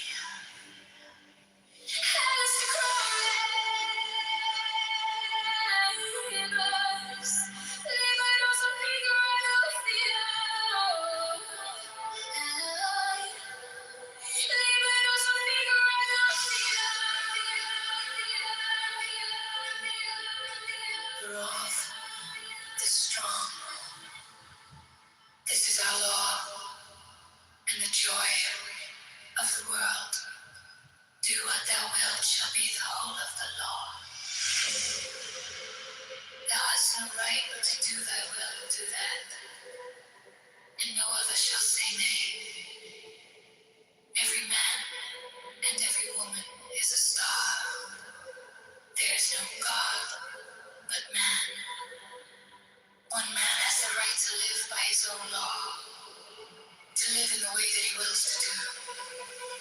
To work as he will, to play as he will, to rest as he will, to die when and how he will. To man has the right to eat what he will, to drink what he will, to dwell where he will, to move as he will on the face of the earth. To build as he will, to dress as he will. All man has the right to love as he will, take your fill and will of life as he will. Where and who he will. July 51.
You are lost, that is why everyone else seems lost. 73 and true lover doesn't follow any one religion. Since in the religion of love there is no mosque or creed.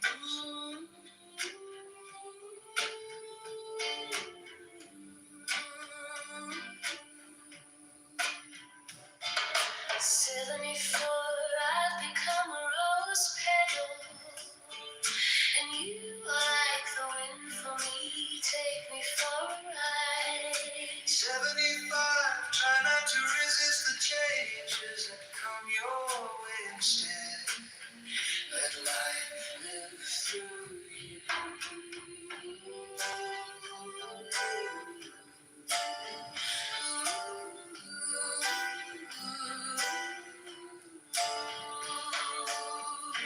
Do not worry that your life is turning upside down. How do you know that the side you are used to is better than the one to come?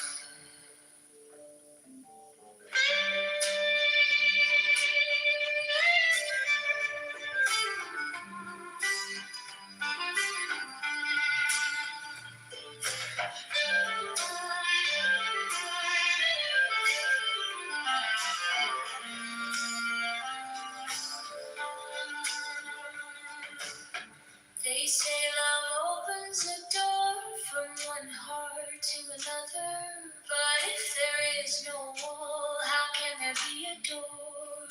78 today, I was clever, so I wanted to change the world. Today I am wise, I am changing myself.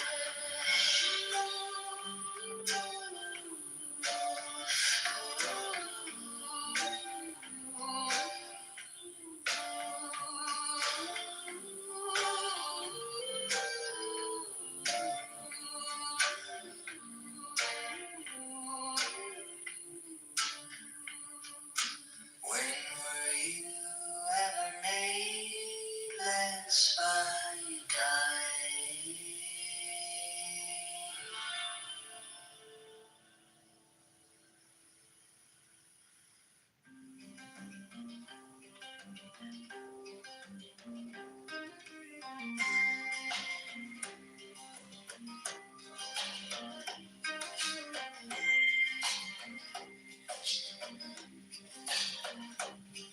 The infidels are lost, you are lost. That is why everyone else seems lost. 73, a true lover doesn't follow any one religion. Since in the religion of love there is no mosque or priest.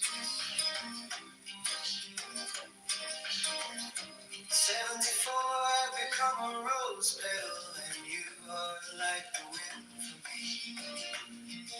Take me for a ride.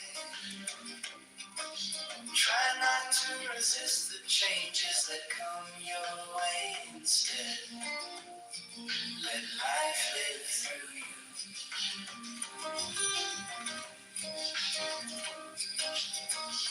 76, do not worry that your life is turning upside down.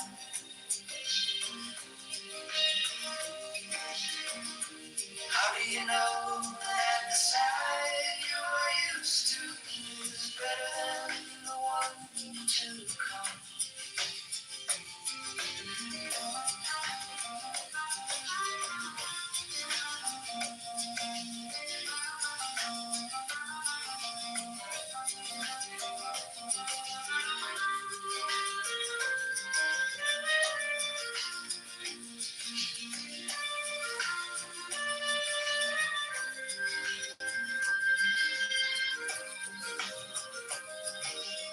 77, they say love opens a door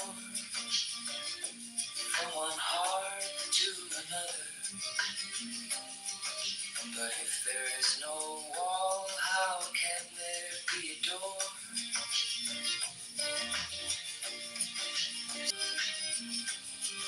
Today I am wiser and changing myself. 17, when were you ever made less by dying?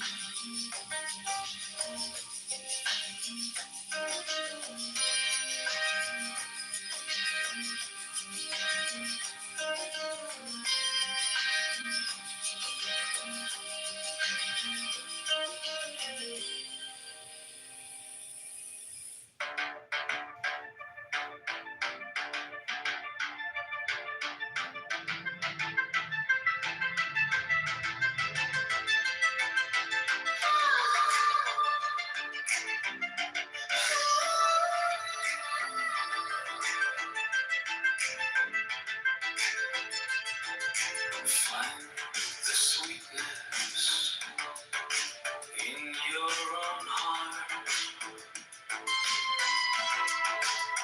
then you may find the sweetness in every. Don't get me back to myself again.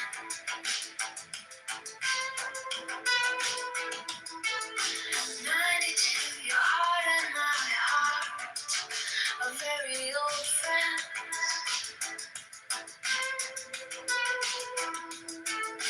93, love is not an emotion, it is your very existence. 94, I don't want learning or dignity or respectability. I want this music and this tone and the warmth of your cheek against mine. And 95, when you seek love with all your heart, you'll find that it goes throughout the universe. 96, I want that love that will raise the dead. 94, no. Choose love. 97,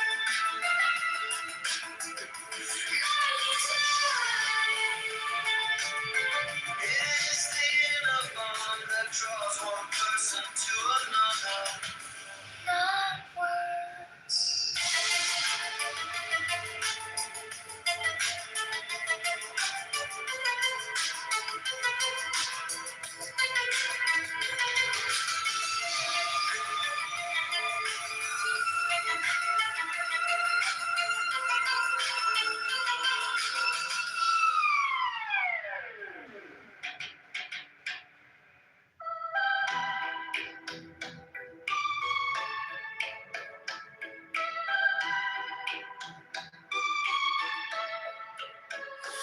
Find the sweetness in your own heart, then you may find the sweetness in every heart. Heart on very old friends. 94,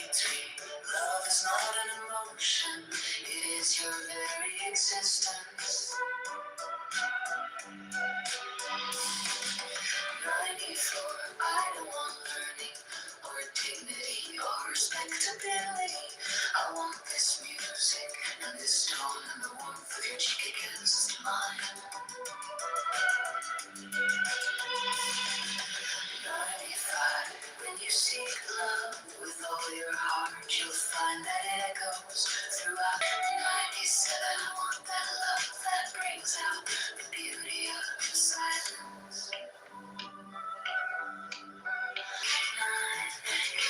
is the inner bond that draws one person to another, not words.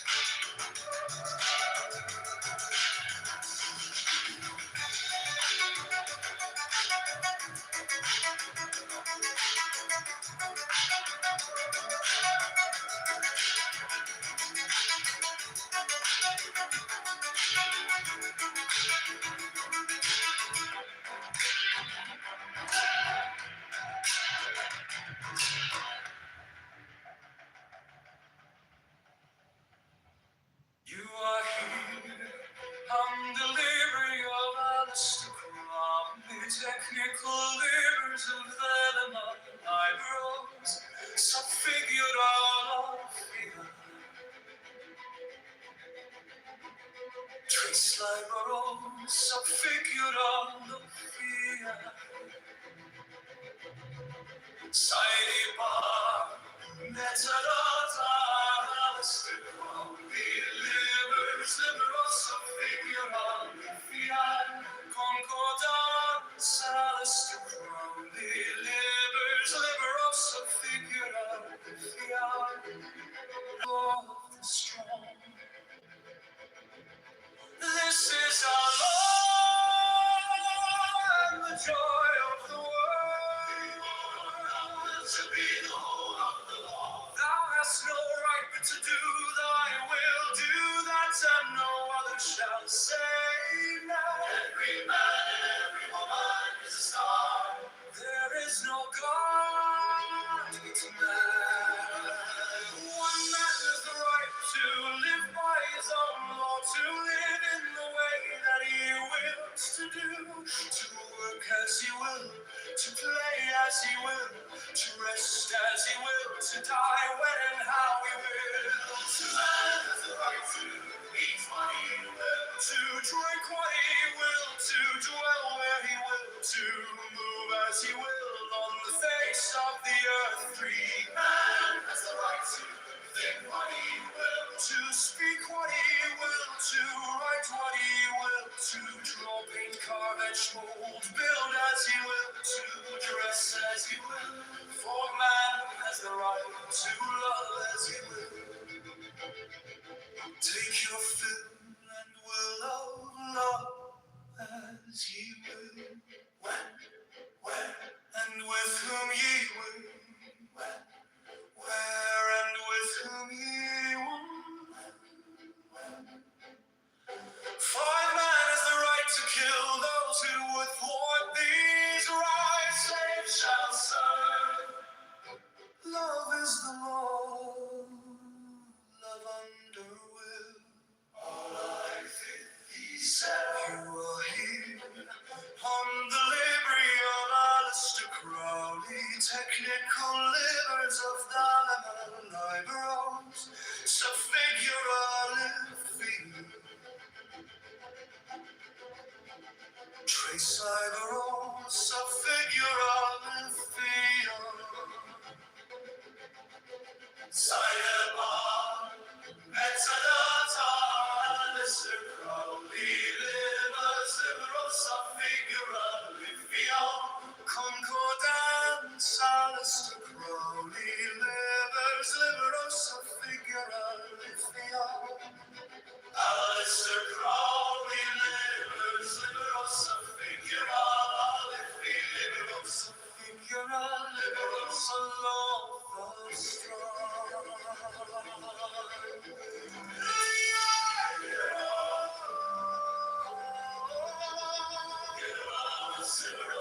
Figure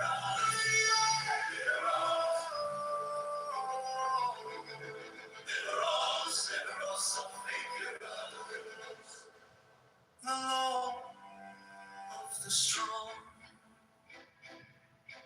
This is our Lord and the joy of the world. You are here on the Libri of Alistair Crowley, technical labors of the Lemma Liberosa, Figura Labia, Trace a Liberosa, Figura Labia. Sidebar, metadata, Alistair Crowley, livers, Liberosa, Figura Labia. Concordance, Alistair Crowley, livers, Liberosa, Figura Labia. Alistair Crowley, livers, Liberosa, Figura Labia. Liberosa, Figura Labia. Liberosa, Figura Labia. The law of the strong, this is our law, and the joy of the world. Do what thou wilt shall be the whole of the law. Thou hast no right but to do thy will, do that and no other shall say nay. Every man and every woman is a star. There is no God but man. One man has the right to live by his own law, to live in the way that he wills, to do, to work as he will, to play as he will, to rest as he will, to die when and how he will. Man has the right to eat what he will, to drink what he will, to dwell where he will, to move as he will on the face of the earth. Man has the right to think what he will, to speak what he will, to write what he will, to draw, paint, carve, etch, mold, build as he will, to dress as he will. For man has the right to love as he will, take your fill and will of love as he will, when, where, and with whom he will. All by 51. Man has the right to kill those who would thwart these rights. The slave shall serve. Love is the law, love under will, I-57.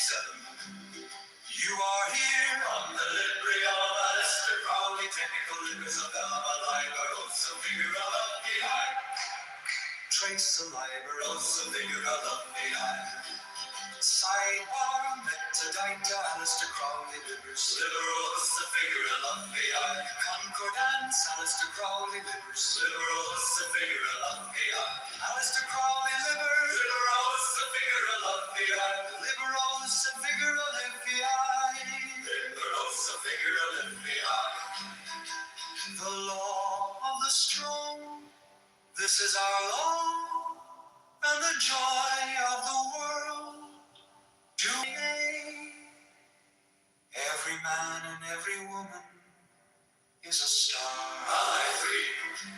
There is no God but man. One man has the right to live by his own law, to live in the way that he wills, to do, to work as he will, to play as he will, to rest as he will, to die when and how he will. Man has the right to eat what he will, to drink what he will, to dwell where he will, to move as he will on the face of the earth. Man has the right to think what he will, to speak what he will, to write what he will, to draw, paint, carve, etch, mold, build as he will, to dress as he will. For man has the right to love as he will, take your fill and will of love as you will, when, where, and with whom you will. I-51. Man has the right to kill those who would thwart these rights. The slave.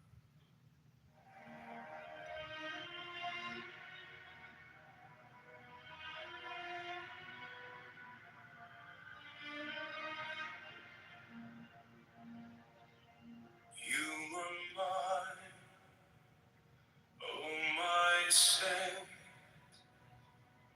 a whisper of flame, a soft restraint by the scars we create. Yield our fate, though I fall, though I faint, though I choke,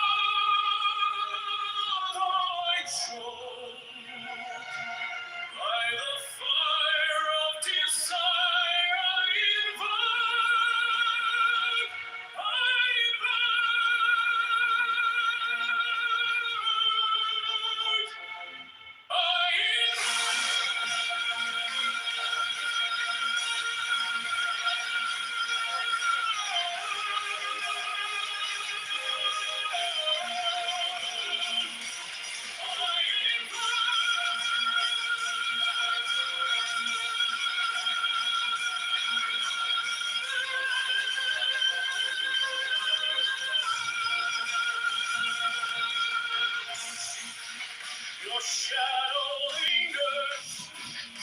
breath still warm, a tempest rising, a breaking storm. By the light, by the night, by the valley swore, I reach, I beseech for you once more. Though I fall, though I faint, though I trust,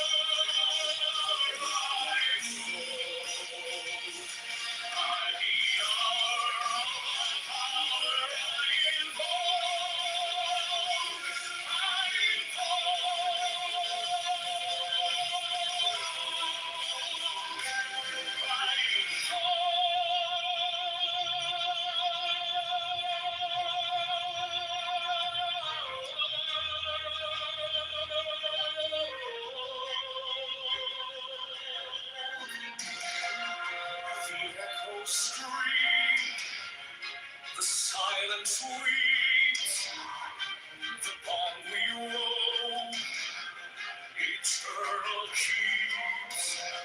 I summon the past, I summon the flame, I summon the moment, I come, though I fade, though I choke. By the fire of desire, I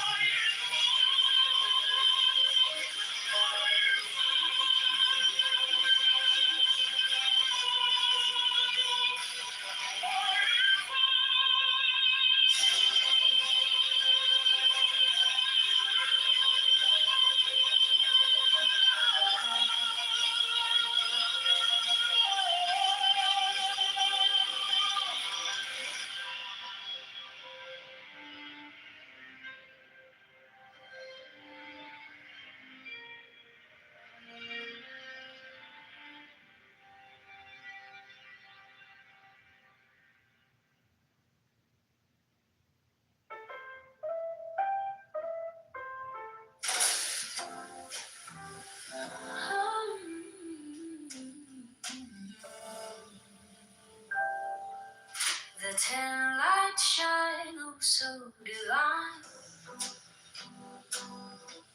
from Kether's crown to Malkuth's line. Wisdom whispers, Chokma's tune, Bima's death, a thoughtful moon. Oh, the ten lights, they shimmer and gleam, a tree of life, a dreamer's dream. Mercy and strength in a radiant glow, the Sephiroth's secrets only they know. Chesit's mercy, a gentle hand, Gabura's strength, a fiery stand, Tifareth, oh, beauty's grace, a mirror of love, a sacred place. Victory dances in Netzach's name, splendor spark, heart's timeless flame. Oh, the ten lights and shimmering gleam, a tree of life, a dreamer's dream. Mercy and strength in a radiant glow, the Sephiroth's secrets only they know.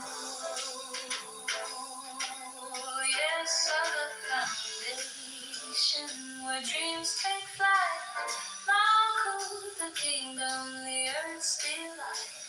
Circles of wisdom paths intertwined, a cosmic puzzle, a map to the mind.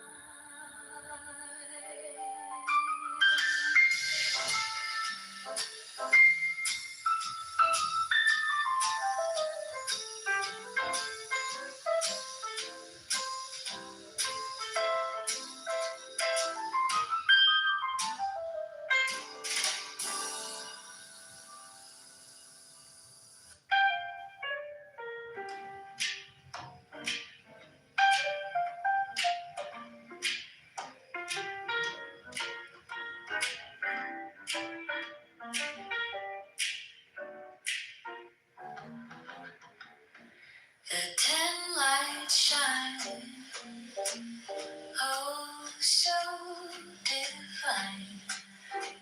From Kether's crown to Malkuth's line.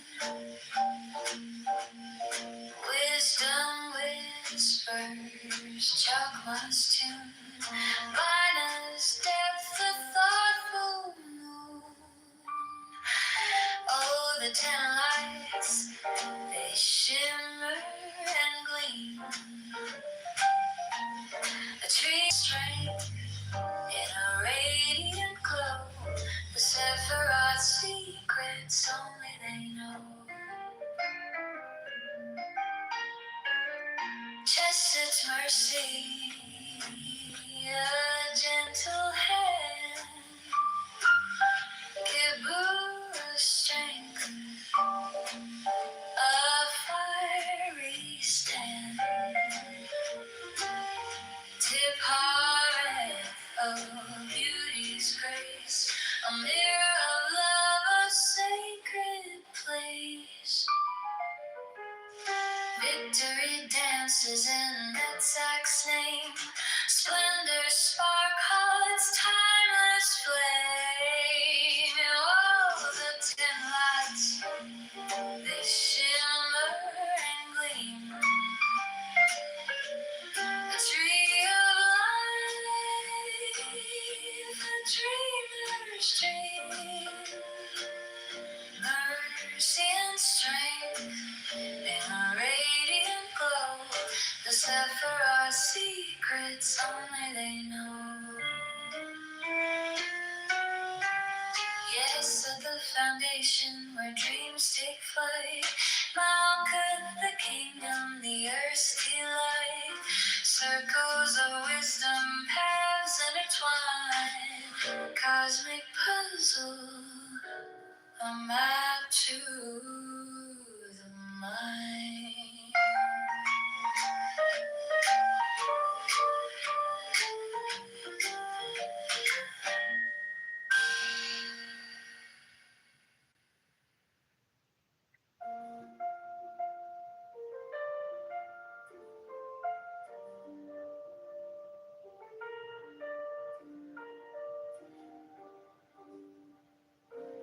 A tree with roots unseen. Oh, mercy sways, oh, serenity stays.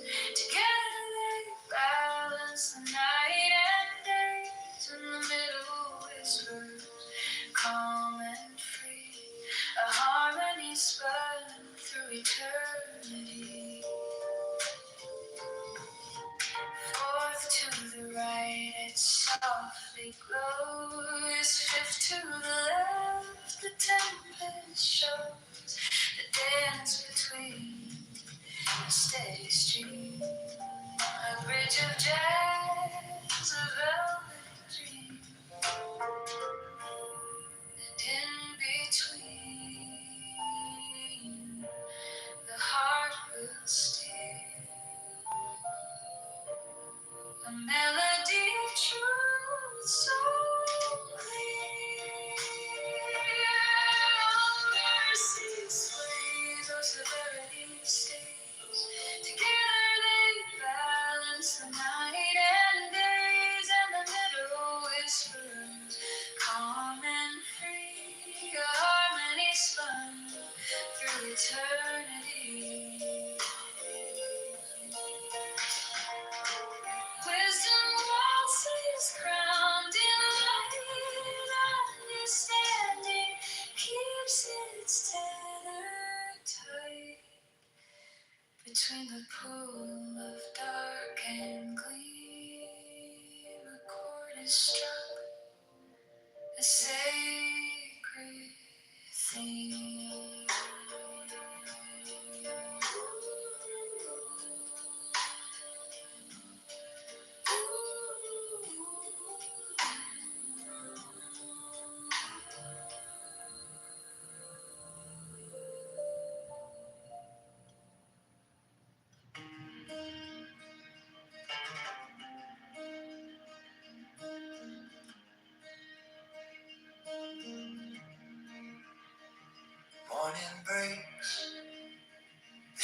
stay. Empty hearts in disarray. Don't crack the spine. Don't turn the page. Leave the study. Leave the cage. Let the beauty we love be what we do. Take down the strings, let them sing for you. Hundreds of ways to kneel, to bow. Kiss the earth, feel it now.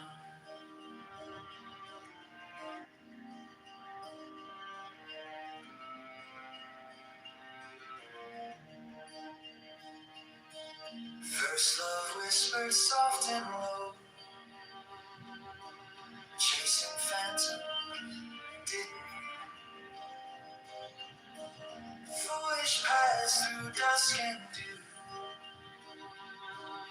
looking for me, looking for you.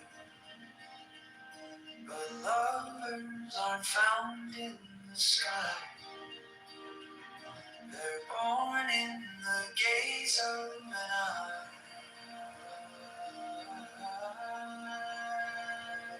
Let the beauty we love be what we do. Take down the strings, let them sing for you. Hundreds of ways to kneel, to bow.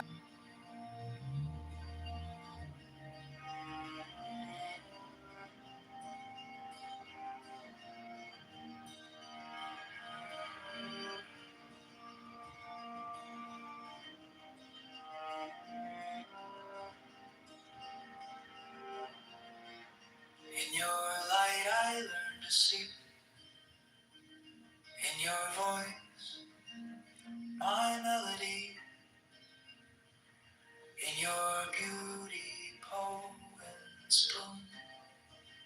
Words unfold. Fill in the room.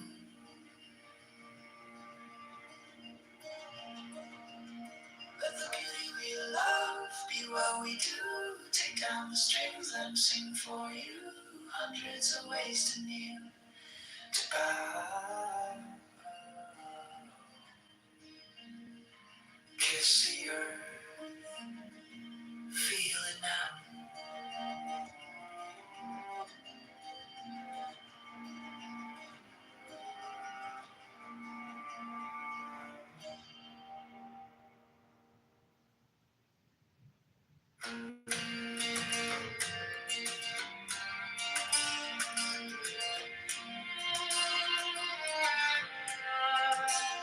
In your light, I learned to love, soft as whispers, stars above. In your beauty, I find my way, a world of poems, night and day. You shine so bright, you guide my heart. A masterpiece where love's the art. You dance inside, oh, inside my chest. Where no one sees, where no one rests. But sometimes love, I see you clear. And that sight becomes this art so near. Your touch, a breeze, soft and kind, a melody in my mind. Your voice, it sings a gentle tune underneath the silver moon. You light the way, you light the dark. A blazing flame, a perfect spark. You dance inside, oh, inside my chest. Where no one sees, where no one rests. But sometimes love, I see you clear. And that sight becomes this art so near.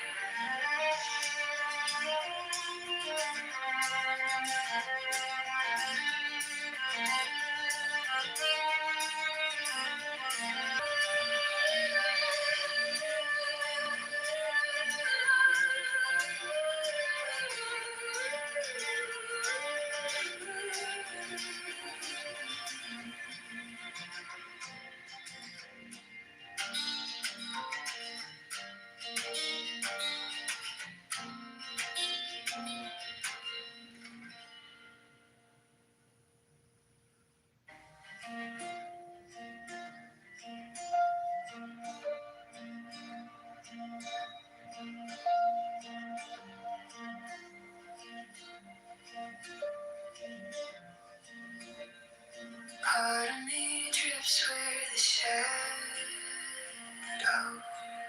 play. The cypress trees swing in the moon's ballet.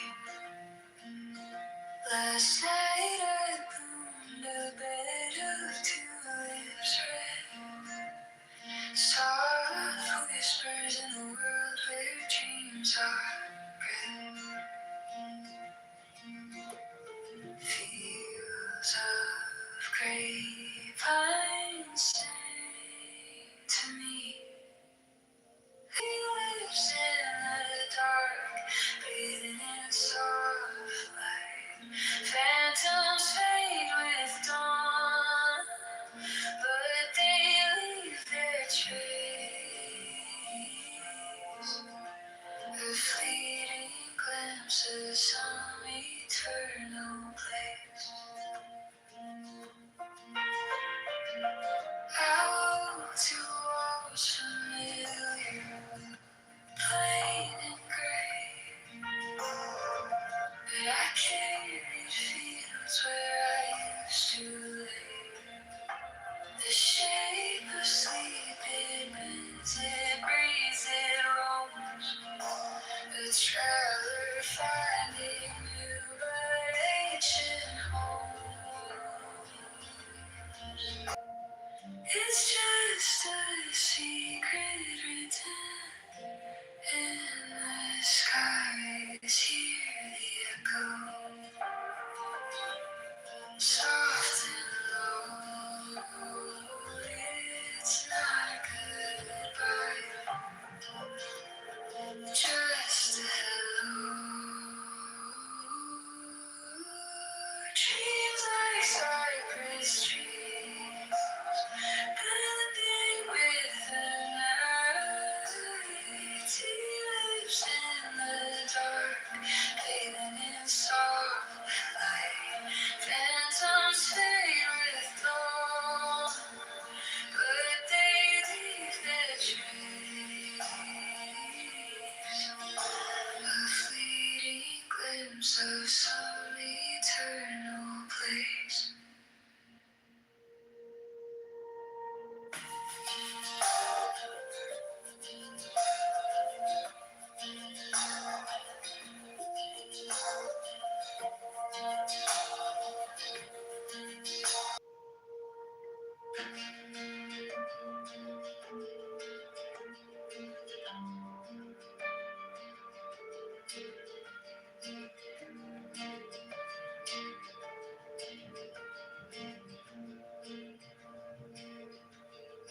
Part of me drifts where the shadows play. The cypress trees sway in the moon's ballet. Last night I bloomed a bed of tulips red. Soft whispers in a world where dreams are bred. Fields of grapevine sang to me, their voices tangled in the breeze. Dreams like cypress trees, bending with the night. Tulips in the dark, bathing in soft light. Phantoms fade with dawn, but they leave their trace. A fleeting glimpse of some eternal place. I walk to walls familiar, plain and gray. The shape of sleep, it bends, it breathes, it roams. A traveler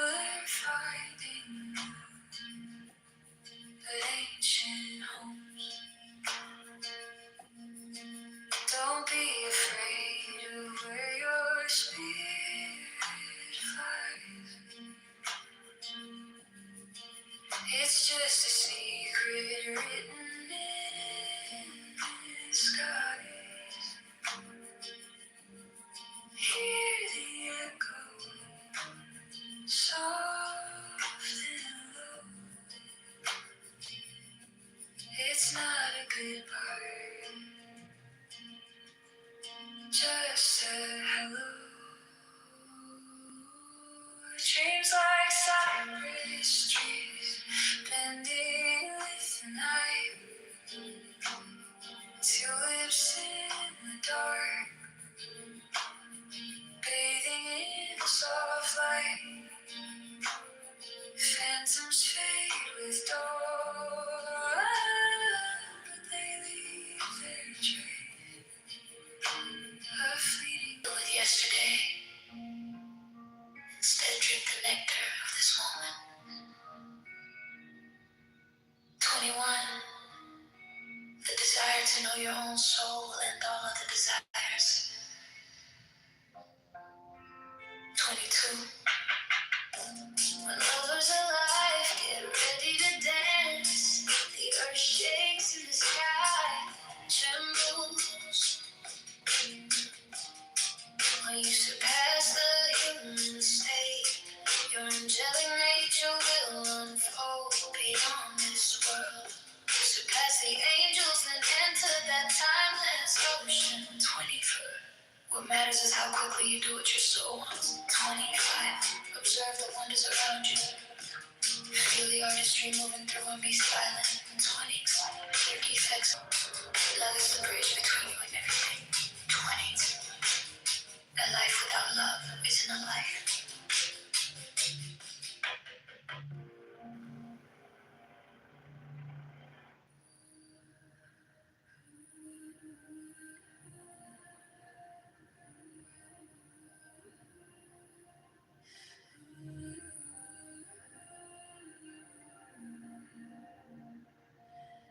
Laugh as much as you breathe.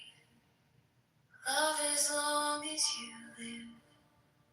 10. Be silent and go into that place where everything is music. 11. I've come to bring out the beauty you never knew you had and lift you up like a prayer to the sky.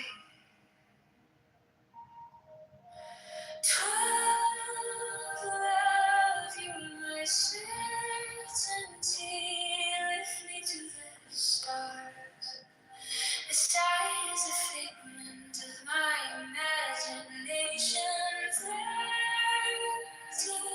Go find yourself first so you can also find me. 14. The one who was always in my thoughts, for whom I've searched so long, has come to me with open arms, laying flowers on my path. The middle path is the way to wisdom. Dance as you rise above the two worlds. Dance to tear your heart to pieces and give up your soul.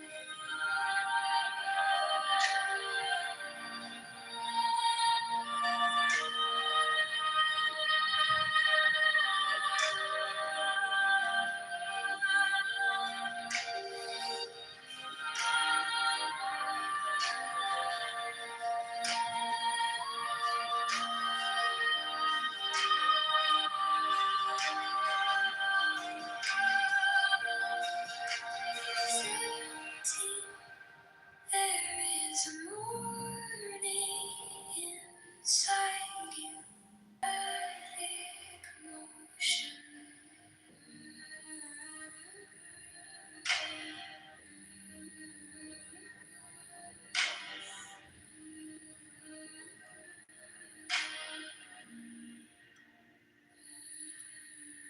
19. Be warmed with love, for only love exists where is intimacy, accepting, giving, and receiving.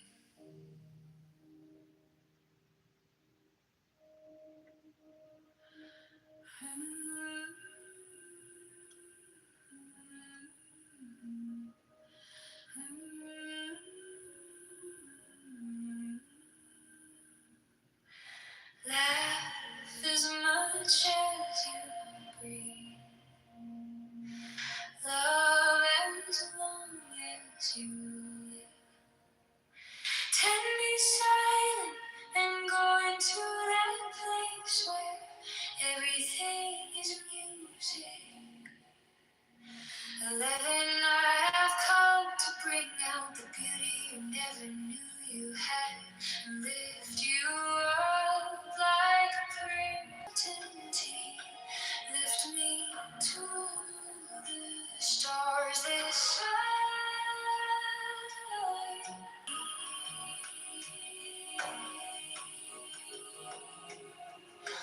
Go find yourself first, so you can also find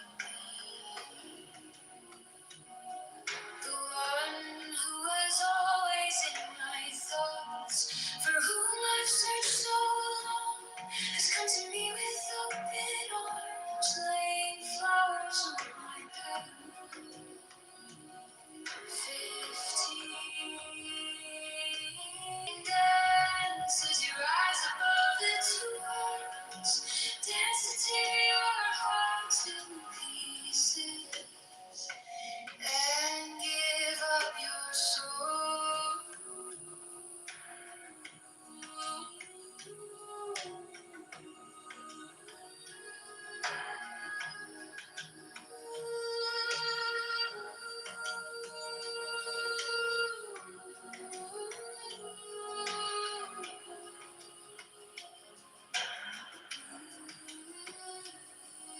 17.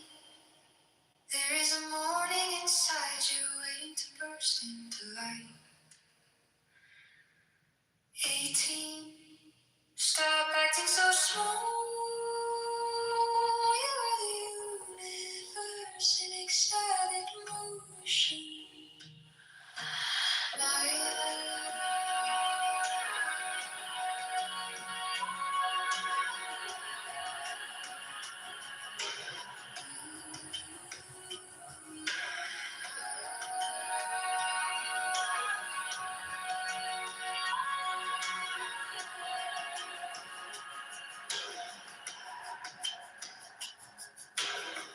19.